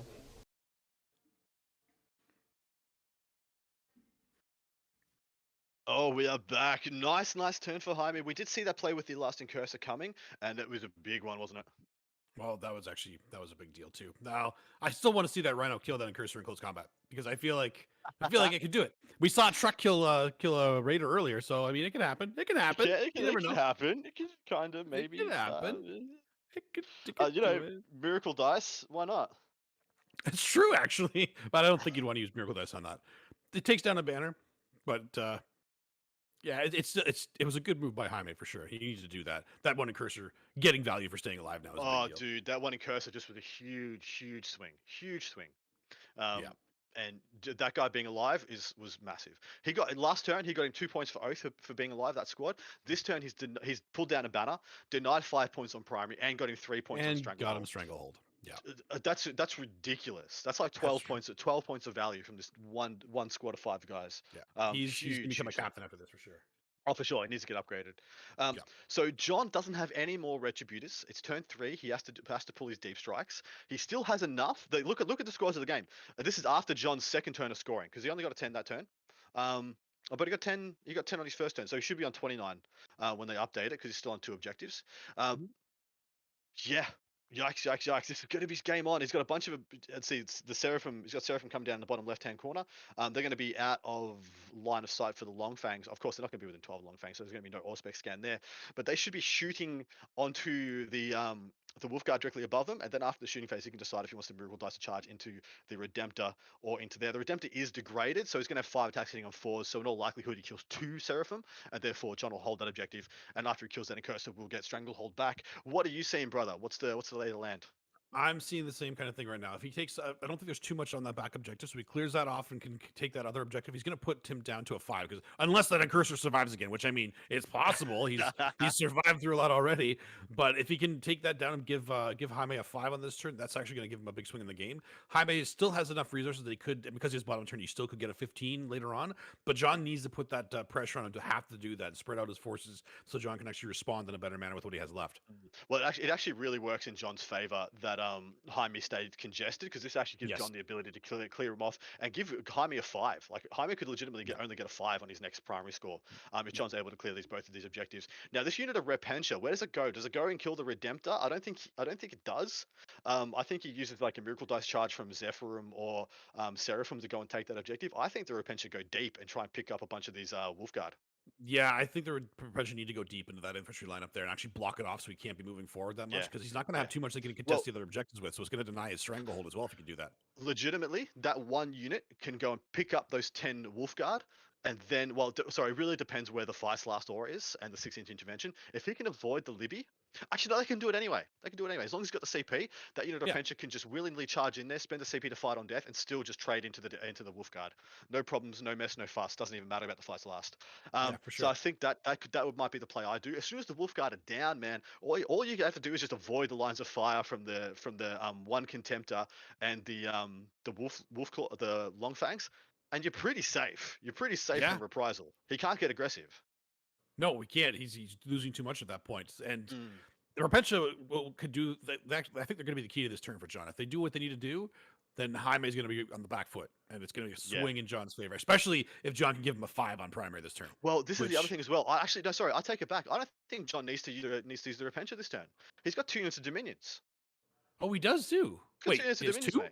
Yeah, Oh, there's has to. still one in that Yeah, in that Rhino. Oh my yeah, God, he still has one in the lots of Rhino. resources left. There's lots of resources. Yeah, this is the thing about sisters, man, and the reasons why they're Jeez. just better Marines. He's lost all his. He's essentially John has lost all his shooting elements. He's lost both of his retribute units, e.g., the equivalent of the long fangs. But he's still just got these pinch hitting bits and pieces. Oh, I got 5 guys here, 5 guys here. This is what we always say. I called it in the last game with Inez. You get to turn 3, turn 4, and you think you've smacked the absolute crap out of the sisters army, and then John just starts pulling 5-mans out of everywhere, and you're like, sweet Jesus, how does he have this much stuff? Yeah, it's not like weak 5-mans either. These 5-mans come up and kill Redemptors. They come up and kill Wolfguard. Like it's ridiculous how much damage they actually do. Here they come. I knew it. So here's the Here first they unit come. popping out. So what's the over/under you think? So 4 shots apiece with 4 storm bolters. So that is 16 shots. And they're going to be doing, well, there's like an 80%, 90% average that they do with the Blessed Bolts, do their 6 mortal wounds. But in addition to that, how many Wolfguard do you think they do? Because they pretty much auto kill 3 of them. And then he just needs to roll 2 ones on what ends up being usually around 9 dice to roll 2 ones.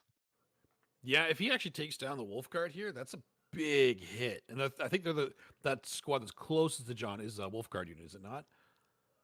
Yes, close to John, just to the left of the middle piece is a Wolfguard unit, and there's another one directly above that one. I don't think he can get into both, but definitely the closest. Yeah, if he can get range into the second one, I'd do that. Shoot full ball into the second one, kill that one off, and then you can maybe charge the closer one. Then remove both, and then you are actually just kind of in a great position. But mind you, if you swing and miss on these units, he's going to gobble up John's lines of Yeah, defense. like he does need to do the damage to kill them right now. Because if he doesn't at least bring it down to like a 1 or 2 man unit, like you said, they're going to gobble up back there and they're going to start causing more problems. Mr. 4 minutes. Apologies if this has been answered, but where's Jaime from?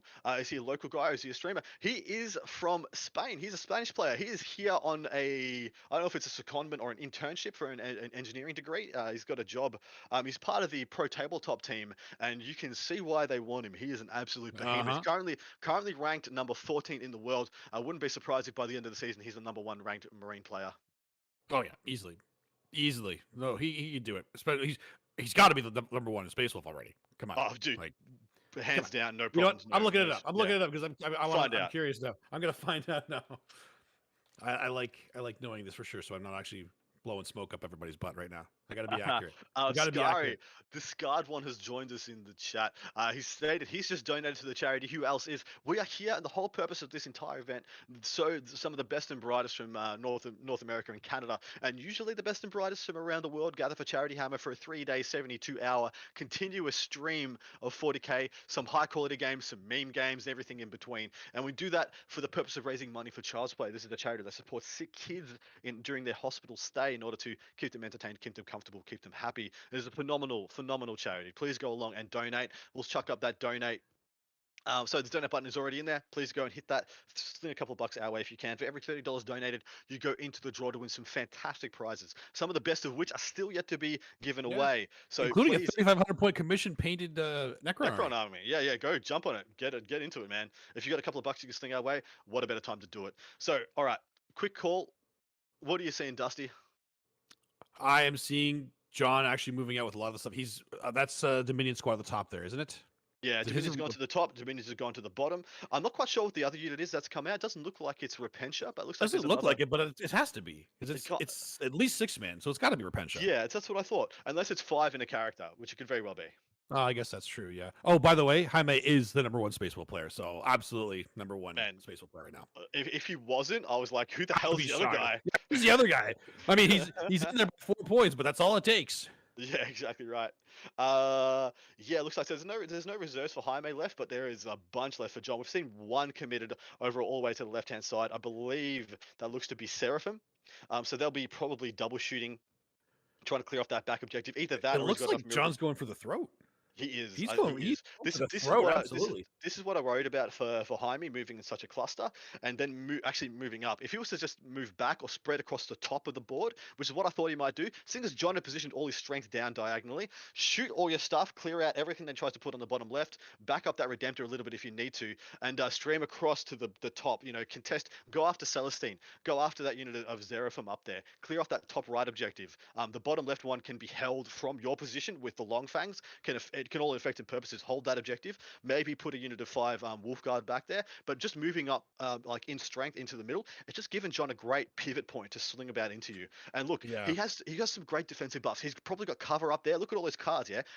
Everybody's probably got cover there, so they're all going to have 2-up saves in the open against the Storm Bolters. So he doesn't care there. He's got fight last bubbles. He's got heroic interventions here, there, and everywhere. So maybe he's there. Maybe this is bait. Maybe this is bait for him, and he's trying to get an overcommit from John. And then on the sling back, he hits John hard enough that John can't stop him from dominating the board thereafter.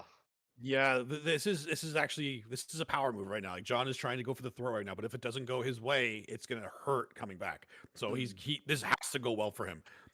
He must see an opening here when they're all clumped up. He wants to do the damage he needs to do and stop him from getting the points later on because he's already a little bit ahead if you include to the last.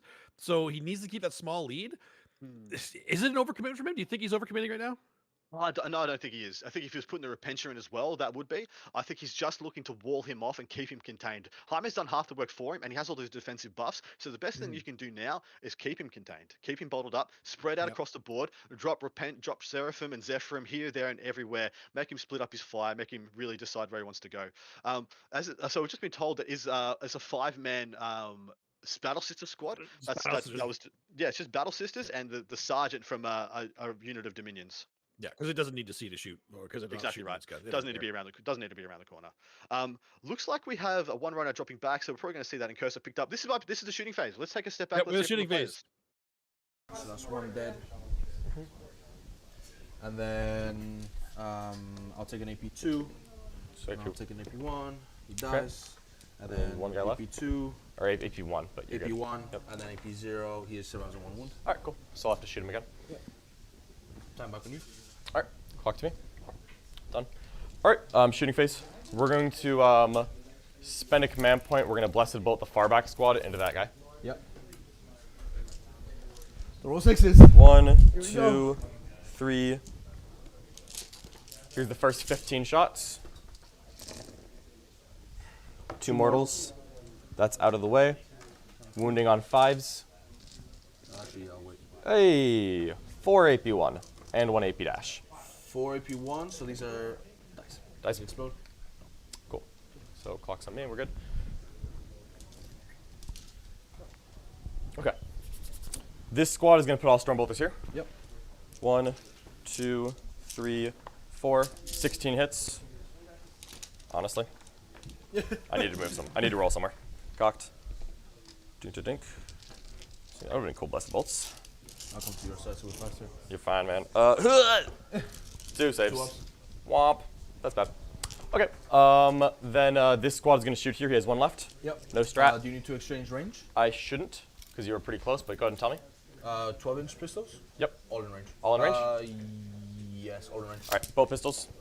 3 hits. 4s, 2 AP dash. 3 ups. Okay. Dice. Cool, done. Clock's still on me. All right, this unit here extending range to keep it on 5.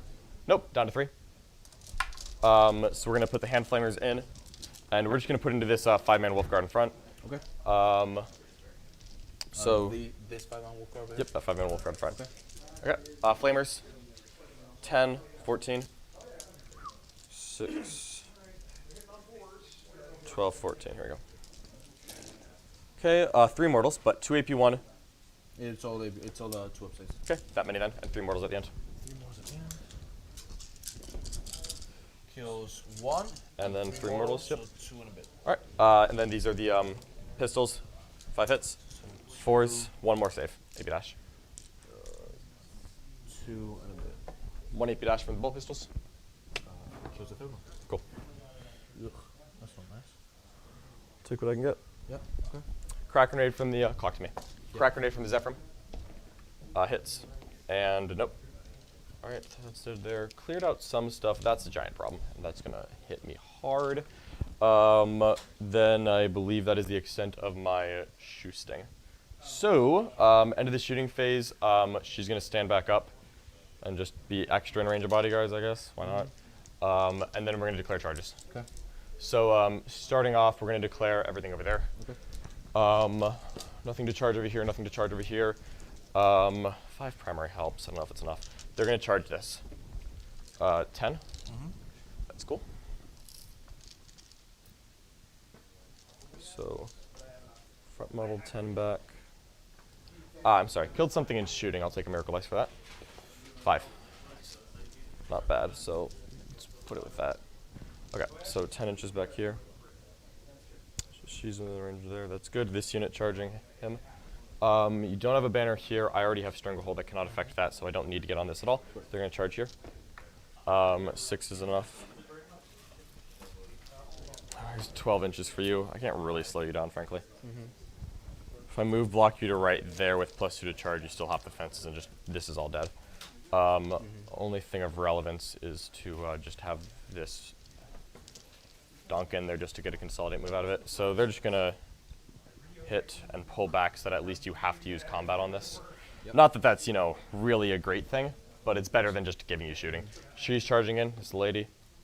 Dink, Rhino charging in. 5 in right there. She's going to end up going first. We'll give that a moment. These are just happy as a clam. These have nothing better to do. If you want to put the ruin back-ish where it was. No other Zephyrim there are going to charge into the 2-man that I've been working on. So that's 6. They are charging into the 2 wolf guard. The 2 wolf guard guys. Might have to declare more.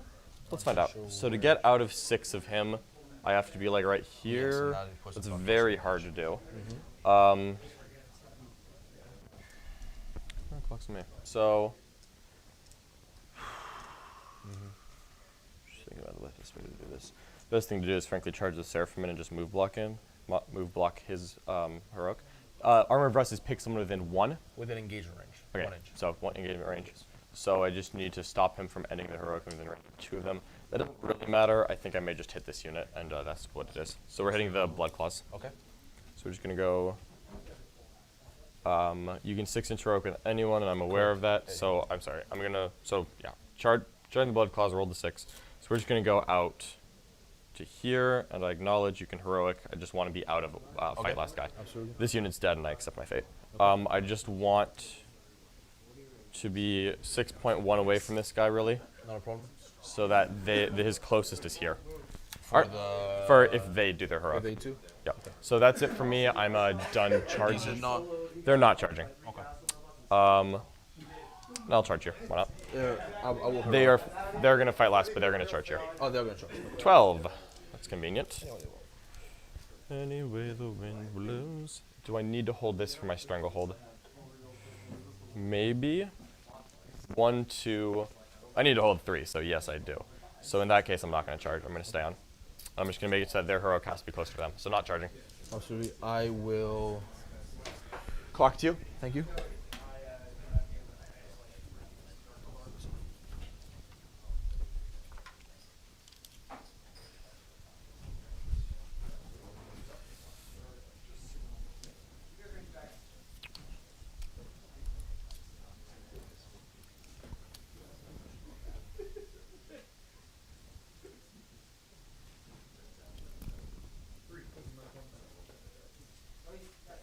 So they're not within engaged range. They're not within engaged range. So That guy shoot me last hands at that coach. I will heroic. Sure. For CP. Okay. With my long flanks. Okay. So they're gonna come in. They're gonna base. Yep. Sounds good to me. They're gonna base. They're gonna base. They're gonna base. Dig it. Okay. Time back on you. Cool. You get to resolve your attacks. All right. First activation is the Zephyrim all into the Blood Claws, ignoring the Can they long fight fangs. twice? No. Okay. So just one. I'm not hitting them. 1, 2, 3. 6 is it two explode. Blood Claws? This is all Blood Claws. Yep. Okay. 4s. 1, 2, 3, and a half dead. AP 4. 3.5 dead. Yep. So 1, 2, 3. Okay. Okay. And someone wounded. Yes, someone takes a wound. Okay. Alright, Time done. back on you. Clock back to me. Do you wish to interrupt? No. Okay. Little girl, whippy whip. 6 attacks. 1, 2, 2 misses. 5s. Take 3 AP 3. Oh, try it. Very good effort. Very good effort. I'm gonna walk over and do my Pollen Consolidates. Yeah, no worries. If you wish to roll stuff over there, I do not mind, because I acknowledge. So Matters. Nothing really better to do here. let's do the Blood Claws. Sure. Are going to, and then we're not basing, and then we'll actually pull this off out.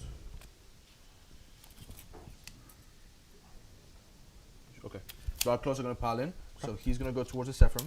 Love He's it. going to go towards these ones. Sure. He's going to swing at you. Time on me, please. Sure. Yeah, I'm done piling. So here, we're not going to base. Okay. I don't believe you'll be able to reach the objective. I don't know if that's your intent. It is. I have a trick. You have a strat? Yes. What is the strat? Consolidate 6 inches. Okay. When do you pick? After they fight. So I'm gonna see if it works or not. Okay. Cool. So 4 on him, 3 on him. Hitting you on 3s. 6s that will explode. So 1 6. Why do the 6s explode? Turn 3. Assault Doctrine. Okay. Sure. And then winning on 3s. AP 2. Right. 1 damage each. These are on them. All right. So I can't lose the squad. No. All right. Lose 3. Okay. If I pull this one, there's no way to get around, right? Correct. So if I don't pull this one, there's no way. All right, cool. That's all I want. Okay. And then we will do the Long Fangs. So they will consolidate. There's no way to get around. Yeah, that's fine. Then the Long Fangs will activate. So let's pile in our 6. Yep. So it's probably irrelevant. So he's gonna go all the way over to here. He's gonna take his spot. Yep. They are basing, so nothing they can do over there, and he's not gonna base there. So he's gonna go 1 inch. He's gonna Oh. go over here. I'm gonna leave 1 on the objective because that was the whole So point. you're breaking coherency. Yes, absolutely. Then we're gonna do our attacks. So 2, 2, 2, 2. These are only AP1. Yep. Hitting on 2s, rolling 1s. 1 6 for double explodes. Nice. And then one of you on 3s. Right now, it's way Do too they far get away. +1 to? Do they hit on 2s? No, only when I charge. Okay, that's what I thought. Just want to check. 5 AP1s. All right, cool. Squad it. Okay. And then here they will consolidate 6 because of the. Okay, so they do have consolidate 6 from that. And then we'll go Alright. there. And then closer. Closer to this, so you'll definitely get 1 on. Yep. And then these guys are just going to string out like this. Okay. Because I I'm didn't- offset yeah. because of my rights of war. I didn't realize they got within 6 of the chaplain. When I pile around there, and then within 6 of the Okay, library I'll do it as then. well. Yep. I'll take a morale Remove your check. Banner. Yep. Oh, yeah, sure. Which will Yep. +3, either leadership Plus 8, 3. but then I'll lose to coherency.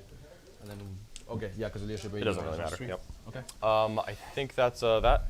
And then 1 of the blood crosses. Yep. And then I owe you leadership on the blood cross because they lost. They're good. Okay.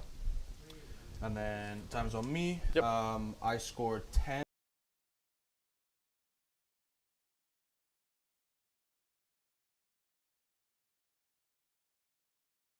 Okay, nice bit of jank. So apparently, John wasn't briefed about the shenanigans that Jamie pulls because he has pulled that on like 3 dudes now. Yeah, that's exactly what we were saying before too, right? Before this came in, is that does John know all the tricks that the Space Wolves can do in close combat? Like, Well, see, that's not even a space. That's not even a spatial trick. The Hurricane Divine, of course, is the spatial. Hurricane Divine, yes, that's what I meant. Yeah. Yeah, it's very spicy. So that denies John the stranglehold. I think in hindsight, believe it does, yeah. John stuffed that up. He should definitely have. I don't know why he shot and killed the Dreadnought. He's got 5 Zephyrim at the bottom of the board on the other side of that fuselage that I assumed he was going to miracle dice in, but maybe he hasn't got the right miracle dice. I don't think he has. I think he's a 5 and a 2 and a 2. Yeah, that's not going to do it. So that's probably why he didn't go for that. But that's what I assumed was going to happen. But yeah, if he doesn't have the miracle dice, whatever. He did need to get that down, and he has. I actually think that was a big swing. That intervention and that thing, I think that's going to cost. Well, it's cost him a banner that I'm not sure how he puts up now. But look. Jaime is pretty contained. He needs to really break out this turn. I think he will though. I think it's actually this. That was a big pendulum swing, that play, and I think in hindsight, John would rather have not charged than have what had just happened. Because what did he do? He put 2 Zephyrim in, killed 3 Blood Claws, didn't kill a unit, and all he did in return was lost a banner and a stranglehold. It's actually horrific. Yeah, it's gonna be a problem now. That's gonna cost John a lot of points there. And Jaime can. So Jaime so can that's, actually. Sorry. That's also another 5 on primary for him because he was only going to get 5 on primary. Now he's got 10. So between that play and the single incursor, Jaime probably just wins off those 2 plays. Yeah, that could be the game right there. It could be. You'll get there. It's crazy. That absolutely could be the game. That was a huge play. Yeah, it was huge. The incursor was bigger, but legitimately those 2 plays are incredibly important. Yeah, absolutely. Yeah, John didn't want those guys to be in there for sure. Yeah, I don't know why he charged. It's obvious he didn't see that play going. He did not. He didn't know about the 6-inch from the chaplain there. I think I heard him say that. just been told by Colin in the chat, please pitch the final presentation and many things to given away at 3:15 Pacific Standard Time, which I believe is just under an hour away from now. So 15 minutes after they call this game, there will be a big prize presentation, and all the remaining big prizes will be given away. So if you're going to donate right now. Now's Chuck your up some chance. dollars, go in, get some stuff. There's going to be so much stuff to get. This is your chance to donate. You got to donate now before the final presentation so you can get some of these awesome prizes that we still have. And, of course, help the children. Help those children. Be a supporter of Child's Play. Be a supporter of the amazing work the Biff Pod team is doing, in addition to all the amazing people who've come. We've got Pro Tabletop, we've got Tabletop Titans, we've got Art of War, we've got Play on Tabletop. Some of the biggest streamers of 40k in the world are represented at this event, and they're all here because they love the cause. They love Charity Hammer. They love what this place stands for, and they love the scene is mature enough to do this and be such a positive in the community. Yeah, absolutely. I mean, we may not be mature people, but we can support mature causes with the charity. Absolutely. I think if John looks back in hindsight, there's 2 easy plays that would stop him from probably losing this game. But right now, he's currently got 10 more points than you think he does. He's currently on 41 points because of Celestine's still alive. And in addition to that, his Sacrosanct is still alive. And to my mind, I don't believe John is going to be using them anytime soon. Actually, no, sorry, I'll take that back. I take that back. If he gets the right miracle dice and he can sling those Sacrosancts into those Wolfguard, so not the Wolfguard, the Long Fangs, he can pick them all up in one turn. And with the addition of Celestine to that, he can actually get pretty close to gutting the majority of what Jaime has left. But this is going to be a pretty hellacious turn for him. If Jaime can push through that middle objective, I think he gets down and he dominates the bottom right from here on out, which is the opposite side of the board to where Celestine's going to be able to spread her influence. Yeah, for sure. It was going really well for John. He was doing all the right plays. That one swing at the top right, though, is going to make it a lot harder now. Exactly right. Clock update from the table. John is on 10 minutes left. Jaime is on 25 minutes left going into his turn 3. So we're pretty close to getting a natural conclusion here, and yeah, I'm hoping we get some natural finish so people can have a palatable end to this extravaganza. We need the palatable end for sure. Hopefully we do. John knows how to play his clock for sure. And there's a lot of stuff dead now. Like there's not as much on the table anymore. Right. I think John's cooked now. I think between those 2 plays, he will be lamenting the fact he didn't invest more to kill that Incurser. Just that Incurser, guys, was 14 points. Was 14 effective points in what it denied John and what it gained for Jaime. So literally that Incurser right there, I think would have put John firmly in the driver's seat. As it is, I think Jaime's up now, and he might just stay up the rest of the game. Yeah, I think he is up, and he can just push his advantage now and make sure that John can't come back from it. Jaime has the opportunity now to completely take over this game and keep it in his favor. Exactly right. Now he does have to John did some really good stuff in taking him off those other 2 objectives. Now, see, I think this might be exactly what John wants. John wants him to spread out a little bit, try and get stuff on all these objectives again. Whereas I think what Jaime could do, if he's up for it, is literally just put his whole army down John's throat. Yeah, go straight into his deployment zone, take his objectives. I mean, if you've got some little pinch hitting 2-man squads here and there, which I know he does, he's got like 2 blood claws left here and there and everywhere. Just chuck them on the objectives, yeah, sure. 2 units of 5 Wolfguard is a big deal. It's a big deal to have left. The only real heavy hitter left for John, he has got those 2 units of Dominion still, which I don't think they make it out of this turn. But he has got that unit of Repentia still. And that unit of Repentia can still do a lot of heavy lifting. I'm actually worried that he didn't pull the trigger and use them that turn now. Yeah, he was going for the throat that turn. He didn't use the Repentia. I think that was what he needed to do if he was going to go that hard for the throat. I mean, I know he was going to be able to like interrupt somewhere maybe, but I don't know. The good thing is he still has them now, so he still has a play to make back on his turn. It's just a matter of if Jaime can do enough damage to him right now and get rid of those dominions. They like you said, they shouldn't survive this turn. Can he pop the Rhino and kill their Repentia inside? I don't think he has the. Nah, he can't do it. He's doing it melee or not at all. Now, what's interesting here, somebody is pointing out that we have 1 unit of Seraphim unaccounted for. So there's a unit of Zephyrim at the bottom middle. There's a unit of Seraphim all the way into the left, and there's 1 unit of Zephyrim that just got picked up in combat with the Long Fangs. So there is 1 unit still unaccounted for. Some people are suggesting that he had it on the table early and has put it back in reserve, and I think that sounds probably about right. Yeah, I think so.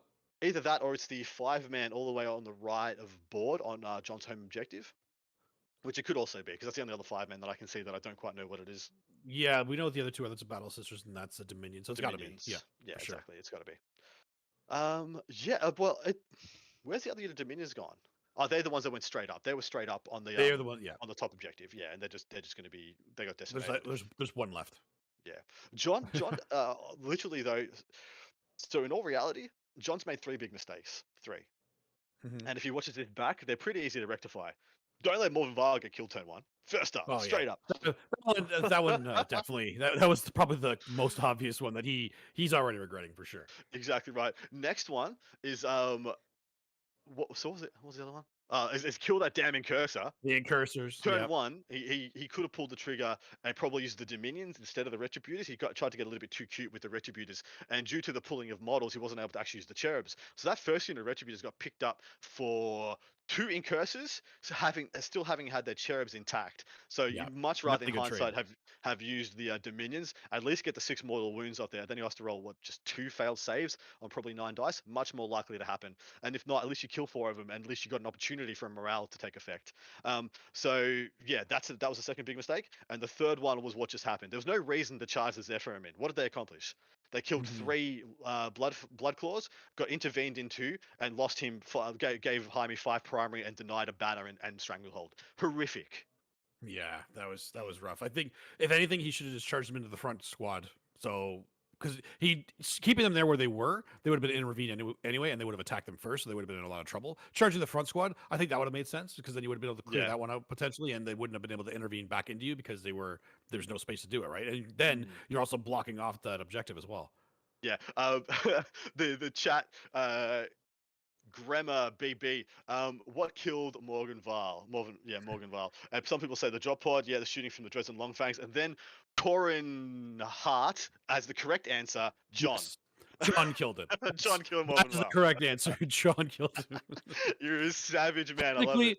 Technically, a Volkite did it, but yeah, it was John. It was John. John got her killed. John miscalculated. John got her killed. Yeah, got a rule wrong. Made a mistake. Thought she was bodyguarded when she wasn't, and bada bing, bada boom. There goes 5 while we stand points. Yeah. Look, I think John just needs to. He's not going to have much of his army left after this turn. What he has left needs to go in. Trying to save the 10 points at the end of the game isn't enough to win this. Celestine actually just needs to go in, kill Longfangs, tie up some other stuff, and just have a ridiculous turn. Yeah, for sure. Like he needs to actually use these resources now. I think the 10 points is good, but he needs to deny the primary and start getting some more secondaries as well. Otherwise, he's going to start falling further behind. These hit on 4s. And the multi-melter does have line of sight and range. Come on, boys. Better than that. And then wounding you on 3s. That many saves? Okay. 6 up in wounds here. They can't hear us? You said? I lose 3. Lose 3? Yep. Coming to pull. Multi-melter. Sure. 4s. No hits. They will go ahead and use the cherub now. Alright, so their cherub's gone. Grab. Yep. Hitting on 3s, rerolling 1s. 1 miss. Hitting on 3s. 3 saves. Fail 3. 1, 2. Squad. That is all of my shooting realistically. Yep. She can mess up my charge. Like, you can't do more as an Overwatch, correct? No, cannot. So let's do. Did you want to do a psychic phase? You didn't. Do you want to? I would like to, yes, if that's all right. Yeah. I'll do. Smite was going to hit them. They're already dead, so don't bother. They're irrelevant. I wouldn't have smited. I would have casted cover, which is irrelevant. Oh, cast cover, why not? It goes off. It's a 9 and a 6. And then, no, and then I'll do fight last. Perils takes D3, 3. That's what you get for forgetting. I'm going to use this one here. Sure. Fight last on any good? It damage 2, yes. So Yes, might as well. okay. Deny to 6. Nope, cut. It would be horrible if you deny and I just perils for no reason. Well, Hell, I'll spend the CP to deny on a 4+. Okay. 5 up to keep the command point. Kept the command point, so still at 5. The deny, no, got it. Okay. So let's do charges. Let's do the chaplain into her. Okay. And he goes with a 7+2. Let me bring out the card so I'm not forgetting that. Yeah, you're good. And we have to get absolutely crazy with this positioning. So I'm going to have to do this super slowly. You're fine, man. And do not want to mess this up. So he's going to go at the 1-inch mark, just like that. Okay. Then the chapter master is going to wait. Longfangs are going to go into her. You have a 6-inch arc intervention over here? 6-inch arc. I'm going to try and stay outside of 6 at all cost. So let's do this. I know that's your intent, so you're good. Longfangs for a 6+2, 8. So he's gonna go as 8 this way, and she has a 3 inch rock. Yep. Okay. So we're gonna go 8 that way, 8 that way, 8 that way, 8 that way. And someone to then make a 8 charge. that way. Yep. And then coherency. So 1 inch. As such, coherency. You look fine. Okay. Then Chapter Master will go in. And he goes to here. Yep. Then we'll do Blood Claws into her. Sure. 49. Yep. To here. Then we'll do these Long Fangs into her for 4. That makes it, she's within 4 units. Okay.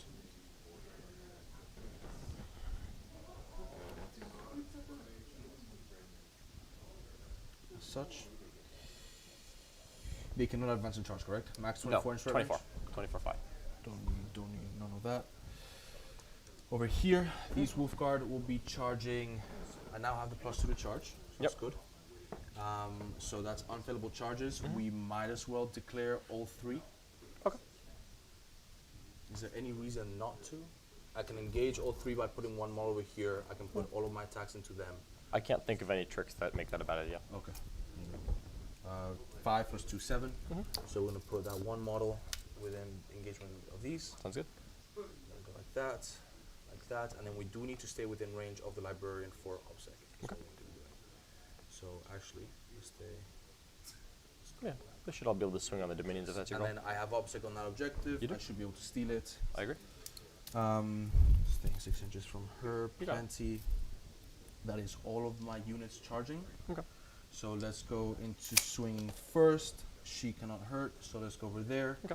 Let's All 5 put- swinging, or go ahead, I'm sorry. I'll put the sergeant in. How many wounds is your character? 4. And then she can Stand up get for back 2 up CP. for 2 CP. Yep.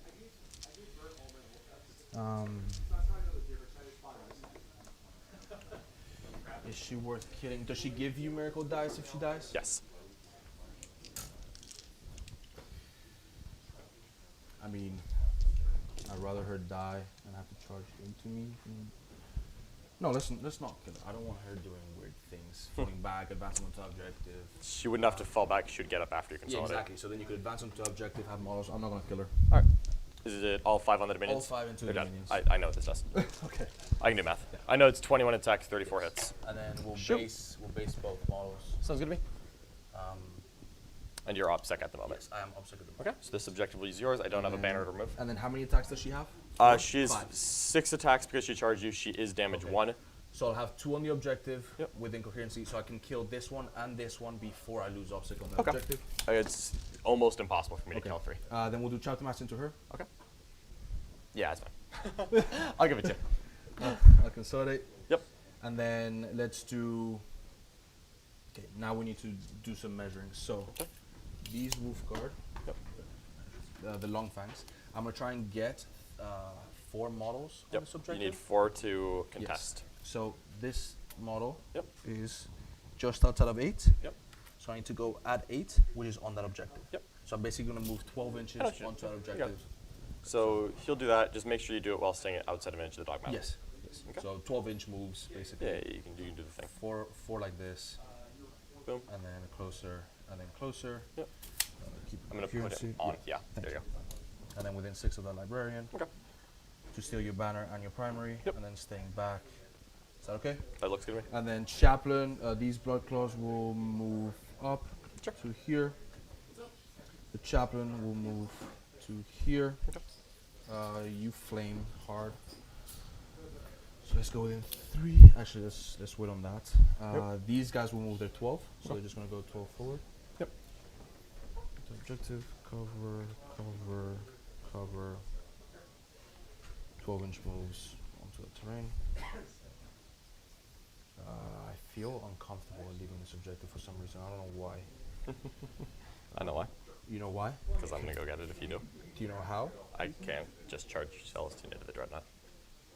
But then I've got 2 objectives. Well, First- not if I killed the Dreadnought. And she moves 12 because she advanced in charge? Yep. So she moves 12? Yep. My long fangs are in the way.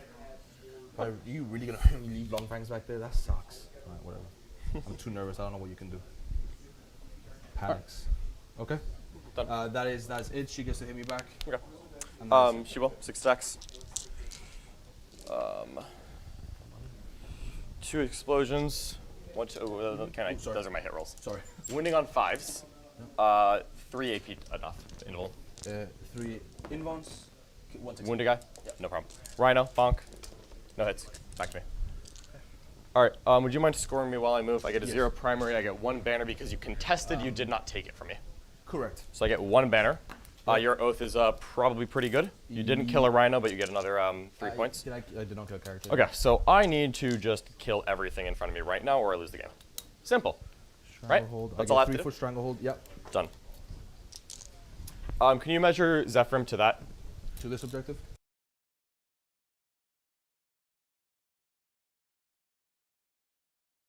We are back, guys, and my God, you just heard it from John Lennon himself. He needs to kill literally everything on his side of the table, otherwise he is absolutely cooked. If he But it means he has a plan.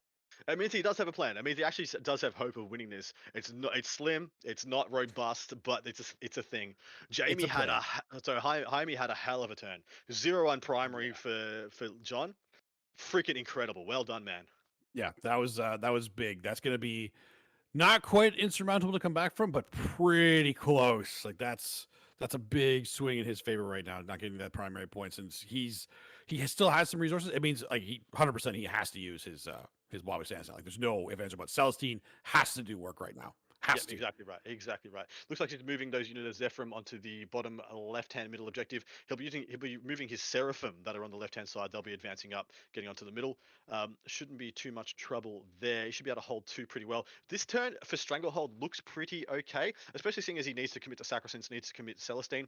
There's really no more trying to conserve you while we stand in fights. You just go. You just full send, as my men over the normal blokes would say, full send. Send everything. Send it all. Full send. Yeah. That's it. He has got that unit of Repentia, guys. He's still got a unit of Repentia, which I'm hoping Jaime still knows, because that can go in and do a ridiculous amount of work.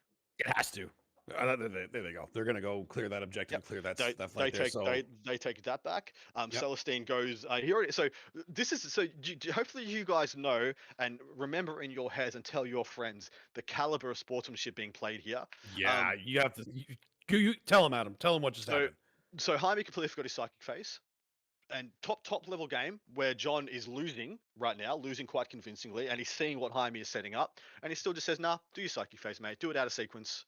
No problems, no mess, no fuss." And also, Jaime said, "You can't get to my back. You can't get to my back objective, can you?" And John said, "Yes, I can." He said, "Yes, I can." Yeah. You want to string out, keep something else in that objective because there is the possibility for Celestine to jump your lines, get a 12-inch charge of Miracle Dice maybe, and bada bing, bada boom, take your home objective, contest it, and give you back the 5. Give you the 5 or the donut you just gave me, give it right back to you. Yeah, exactly. And this is top level game, guys. Anybody who says there's no sportsmanship top level, just watch this game. Just watch this game. Absolute testament to the upper echelons. What people are asking what I think about Grey Knights. I have not had any chance to absorb any of the Grey Knight info. I've been too busy doing this. So I might have to tune into one of those, review podcasts. Maybe it's coming out in a week or 2. Who knows? There's quite a few of them out there. I like them, but I've never really liked Grey Knights. They're not 5th edition powerful, that's for sure. But they're definitely going to make a little bit of a comeback, I think. Exactly right. Actually, the nerf to I'll say the nerf to Astral Aim, that hurts because now they don't get the fire out of line of sight anymore. Well, yeah, of course. I always thought that was going to happen. I mean, even the Grey Knight players that I know said it was too strong. Did it? I'm not sure if it did need to. I mean, if they're going to buff all their offensive profiles, for sure. But as it was right now, the amount of damage they output from that wasn't that bad. It was like a 450 point unit, 500 point unit on the unit of Paladins that Astral aimed. We're dead. Yep. That's damage, right? 1, but he only has 1 left. Should not have paralyzed. Yes. Stupid. Worked out well. We're gonna just not bother with boltering and cracking and all that. That's a waste of time. All right, charges. Killed something in the shooting phase. Yep. Get a 6. Zephyr, we're gonna make that charge. Repentia go in here. Yep. Dropping the 11 right there. Zephyr in. In they go. Thanks. Repentia in there. Celestine is gonna declare the charge onto the chapter master and the chaplain. Okay. 4 should be good, but let's check now before I touch. Fails. Come walk around for me. I believe I make it, but I'm not going to touch models. I have 5 CP left, so well, it's not the end of the world unless I fail to reroll. You are outside of 5 of the chapter master. Think so? But you rolled a 5. I rolled a 4. Oh, you're outside of 5. All right. Well, this is where I'm a dumb idiot. Well, we're just going to re-roll it because I can't retroactively do my plan. We're fine. All right. Being in the fight phase, I want to spend the CP for +1 attack. I just forgot to. I really, from the Dogmatis, she auto-passes a litany because I didn't do one. I just kind of wanted this. So in right here, on that, Sacristans are charging both of these two. Yep. Armor of Rust is gone. Yep. Right? Armor of Rust is gone? Yes, it is. Okay, great. No interruption or nothing. Just I intend to. All of this needs to die right now. They're charging. The Rhino's charging. Basing these two, Dogmatis charging. Staying within 6 here to make sure that I can give +1 attack. It's going to go on the that unit probably. So I'm just going to do it now, but I will not keep it. So down to 4 because I spent 2 of them. Why did I just pick up? That's good. All right, so I have Repentia there. I have this there. I have this there. I don't have any other charge to declare. All right, you have no way to interrupt. No fight last. Nothing at all. Okay, so we're going to just start hammering. Yep. So +1 attack is going on Celestine.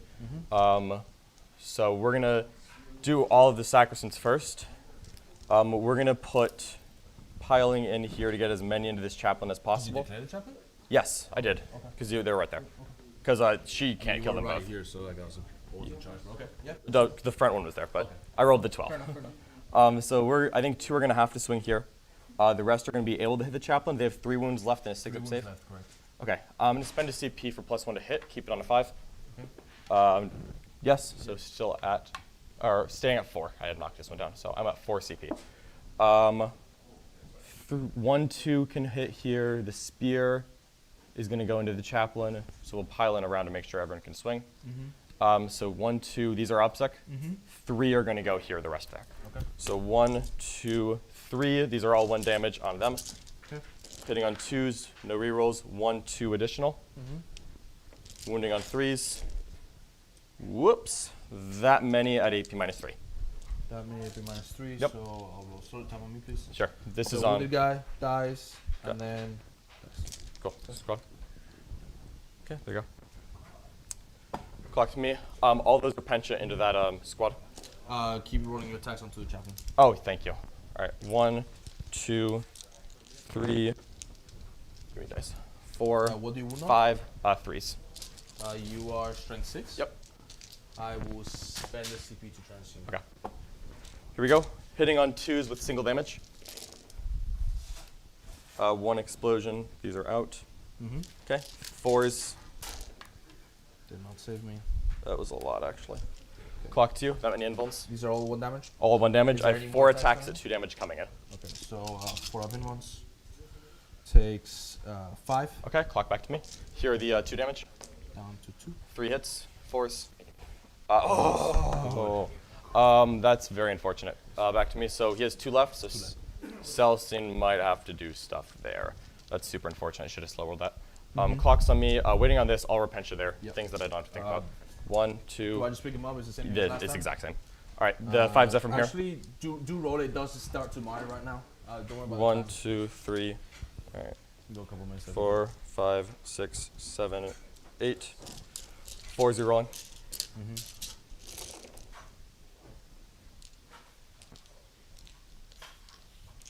4 6s. That's a lot of 6s. Never mind. Okay, cool. All right, here we go into Zephyr. I'm into those 2 guys. 1, 2, 3, 4. Sergeant 5. Spend CP. Already gained it down to 3. We're gonna do every 6 to hit auto wounds. Okay. This is here. On 3s. So 1, 2, 3, 4 saves. These will explode, so I'm gonna roll them, but 4 wounds so far. Only 4, so 8 saves. 8 saves. Damage 1 each? Damage 1. I've got no CP. Time on me, please. 1 takes a wound. Is there any reason to slow roll if you have no CP? Not really. Squad. You'll just die. That's enough. Banner down? Yep. Done. All right, clock back to me. The Dogmata fights last, so that's just gonna happen, so Celestine has to go now. All right, 2 wounds on the chaplain is the giant problem. How many wounds is this guy? The chaplain is 2, the chapter master is 5. Chapter Master 5 is a giant problem. So piling in here, to get in. The Gemini is going to put all attacks here, so that's 3, and then I have to split Celestine. We're going to just be risky as a biscuit, and we're going to put 2 attacks on him and 4 on him. Okay. Unfortunate, but this is where we're at. So here we go. Here's the Gemini on the Chapter Master. 6 is our extra, 4 is the wound. That's 2 invulns. 2 4-ups. Take 1. Take 1, so he's got 4 left. Here are 4 attacks on the Chapter Master. He takes 4 mortals and dies. He's dead. Here's 2 on the slow rolling. This is 1 on the Chaplain, 2 mortals, he dies. Okay. Yep, so just kills them both. Nice. Do you have any way to fall back and shoot? No, I do not. Consolidate, baits these 2. Okay. Done. They can fight first. Clock 2. Who can fight first? Them. Because she fight last because of your spell. Yes. The one you perils done. You get to hit me with your right. Oh, sure, yeah. 1, 2, 3, 6s, 2 hits, 3s, 1 AP dash. So good. So on Good. me. So 1, 2, 3, 4, 5, 6, 7, 8. Yep. These are AP1 into your Yep. Dogmata because the troops Oh, are not an do engagement. you mind if they just consolidate? The chaplain was in the way. No, when I killed these 2 guys. The chaplain would have been closest. Yeah, so they just want to go. They're not going to engage them. Oh. Yeah, they're just going here. I just want to be on the objective. Okay, so 6 is double explode, Yep. additional 4. This is into your Dogmata. Okay. Winning you on 3s. Mm-hmm. That is 8 saves at AP1. Here you go. 8 saves at AP1. This is on the Dogmata. Yeah. Haven't used Miracle Dice yet. Rolling a couple at a I time. have a Chainsword Sergeant coming Okay. in as well. Fail those. We'll roll the next 1 at a time. Good. How many total was it? 8 total. She fails 3, has 1 left. Back to you. Okay. Sergeant, 1 hit. Sorry, 1 hit, 1 wound. Okay, pass on 5. Okay. She's going to swing on you, 4 attacks. 6 hits, 3s, 3 AP2. Damage 2. 3 AP2. Clock 2. Damage 2. Yep. We lose Just kills 1. No problem. Engage range of multiple of them, so we'll kill a grab. Yep. I'm obstacle, so it doesn't. Yep. Okay. She's on 1 wound? She is on 1 wound left, yes. Okay. All right. So, times on me, 15 seconds left. You're going to get a 5 on primary, and you're going to get 1 banner. Mhm. I'm going to get my Stranglehold. Stranglehold for 3. I get 1 banner. Yep. So, primary wise, you hold 1, 2. Potentially 3. Potentially 3. Yep. So, Celestine can fall back. Killed someone in combat, get a Miracle Dice.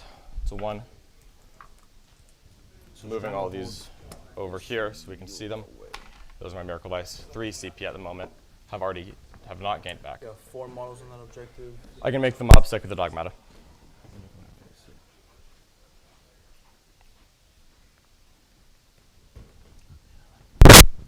So what do I have to? What's the points looking like right Let's now? take a moment to break it down and see what happens.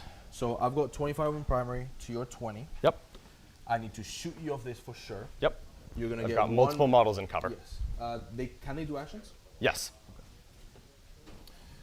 So realistically, you can plant 1 and 2 banners. Yep. And if any of these are alive, that'll be a 3rd. Yes. The Volkite will try and kill them. Of course. Way too aggressive with my offset there. That was unfortunate. So 10 while we stand, unless these have a 2-up save. 2-up armor. Okay. So assume we don't kill him. Yep. You would get. Because you're going up to 1 CP. Yes, I got. So you will not be able to manipulate his doctrine, and also your warlord's dead. Okay. So you're gonna get 10 on while we stand. Yep. Banners. You scored 3, 2, 1. Then I'm you would gonna plant get 1. And then you would plant 2 more unless I kill these. Yes. So that would. So realistically, it'll be 1 on my turn 4, and then I'll plant 2 more, and I'll get 3 and 3. Because I'll get 3 at the end. That was turn 4. So turn 1. Fair point. Yeah, you're right. You're 100%. So you will get That'll be 4 more, most points. likely, if you can most kill likely, that. assuming you do. Sure. So that is 7, 8, 9. And then Stranglehold. I just got once. I didn't get it to the. No, yes, you have 9 points. Yep. You should be able to, assuming there's a way for you to do it, that gets you 12. And then primary wise, in your last turn, there's no real way for me to kill your obstacle here. There's no way for me to shoot you off here. Yep. And the Cyrewolf could go contest this one, so you will get 10 on your primary. Correct, if you shoot them to death. Well, I'm going to hold 3, because this is going to hold. This is obsec. So if I hold 1, 2, 3, then I would hold more than you, right? Because I don't believe you have a way to get a model onto this and onto this. Nope. Nope, nope, nope. So that's most likely a 15? Most likely 15. So I put you at 35 primary. Yep. So I'll be a total of 30, 45, 57, 66. And in my turn, Oath, I would score. If the Cyberwolf if I stayed. move off, Oh, yeah. I would have to get how many kills?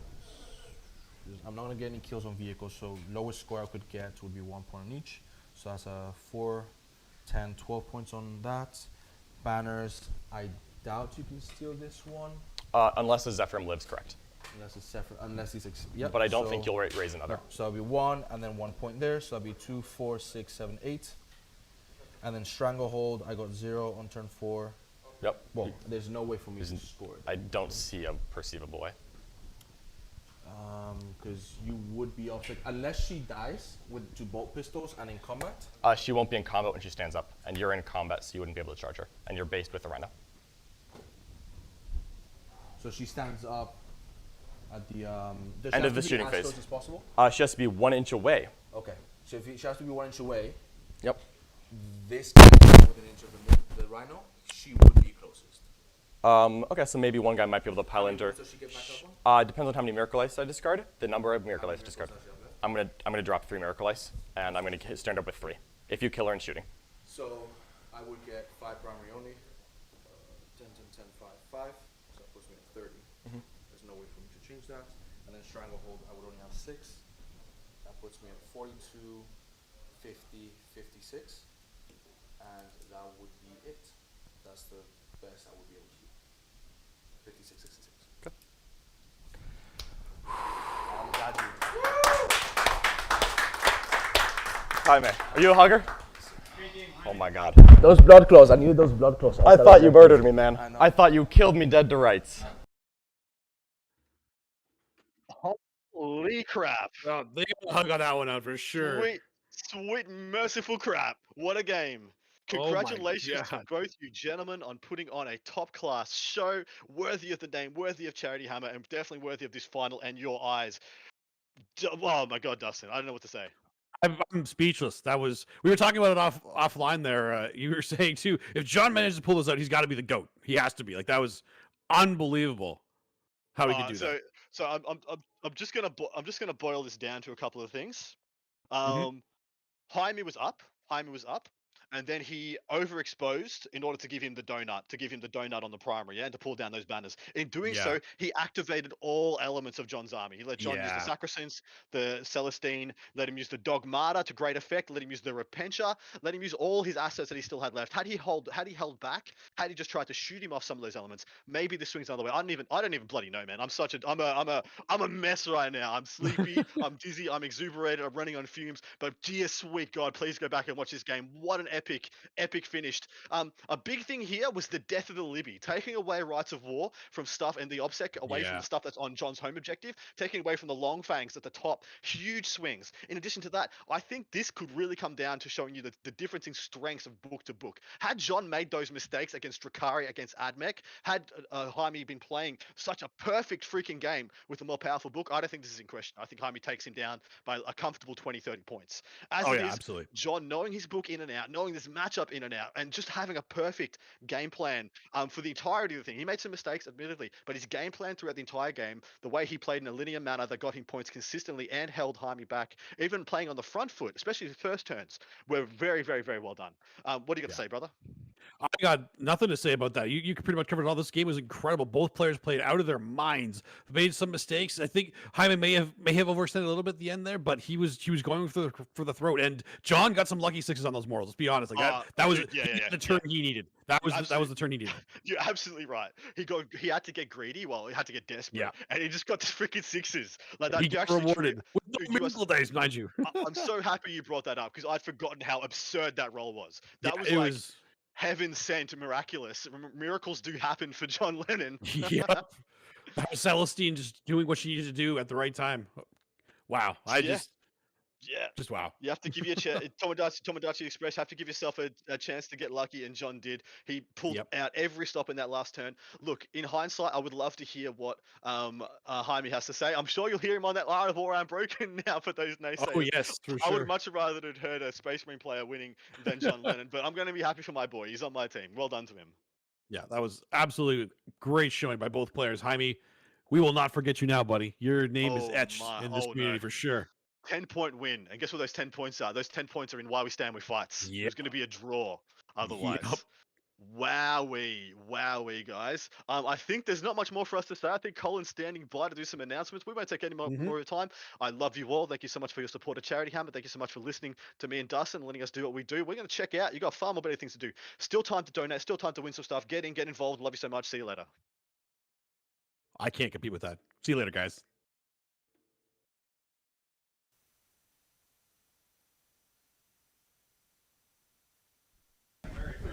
Ready? Yeah.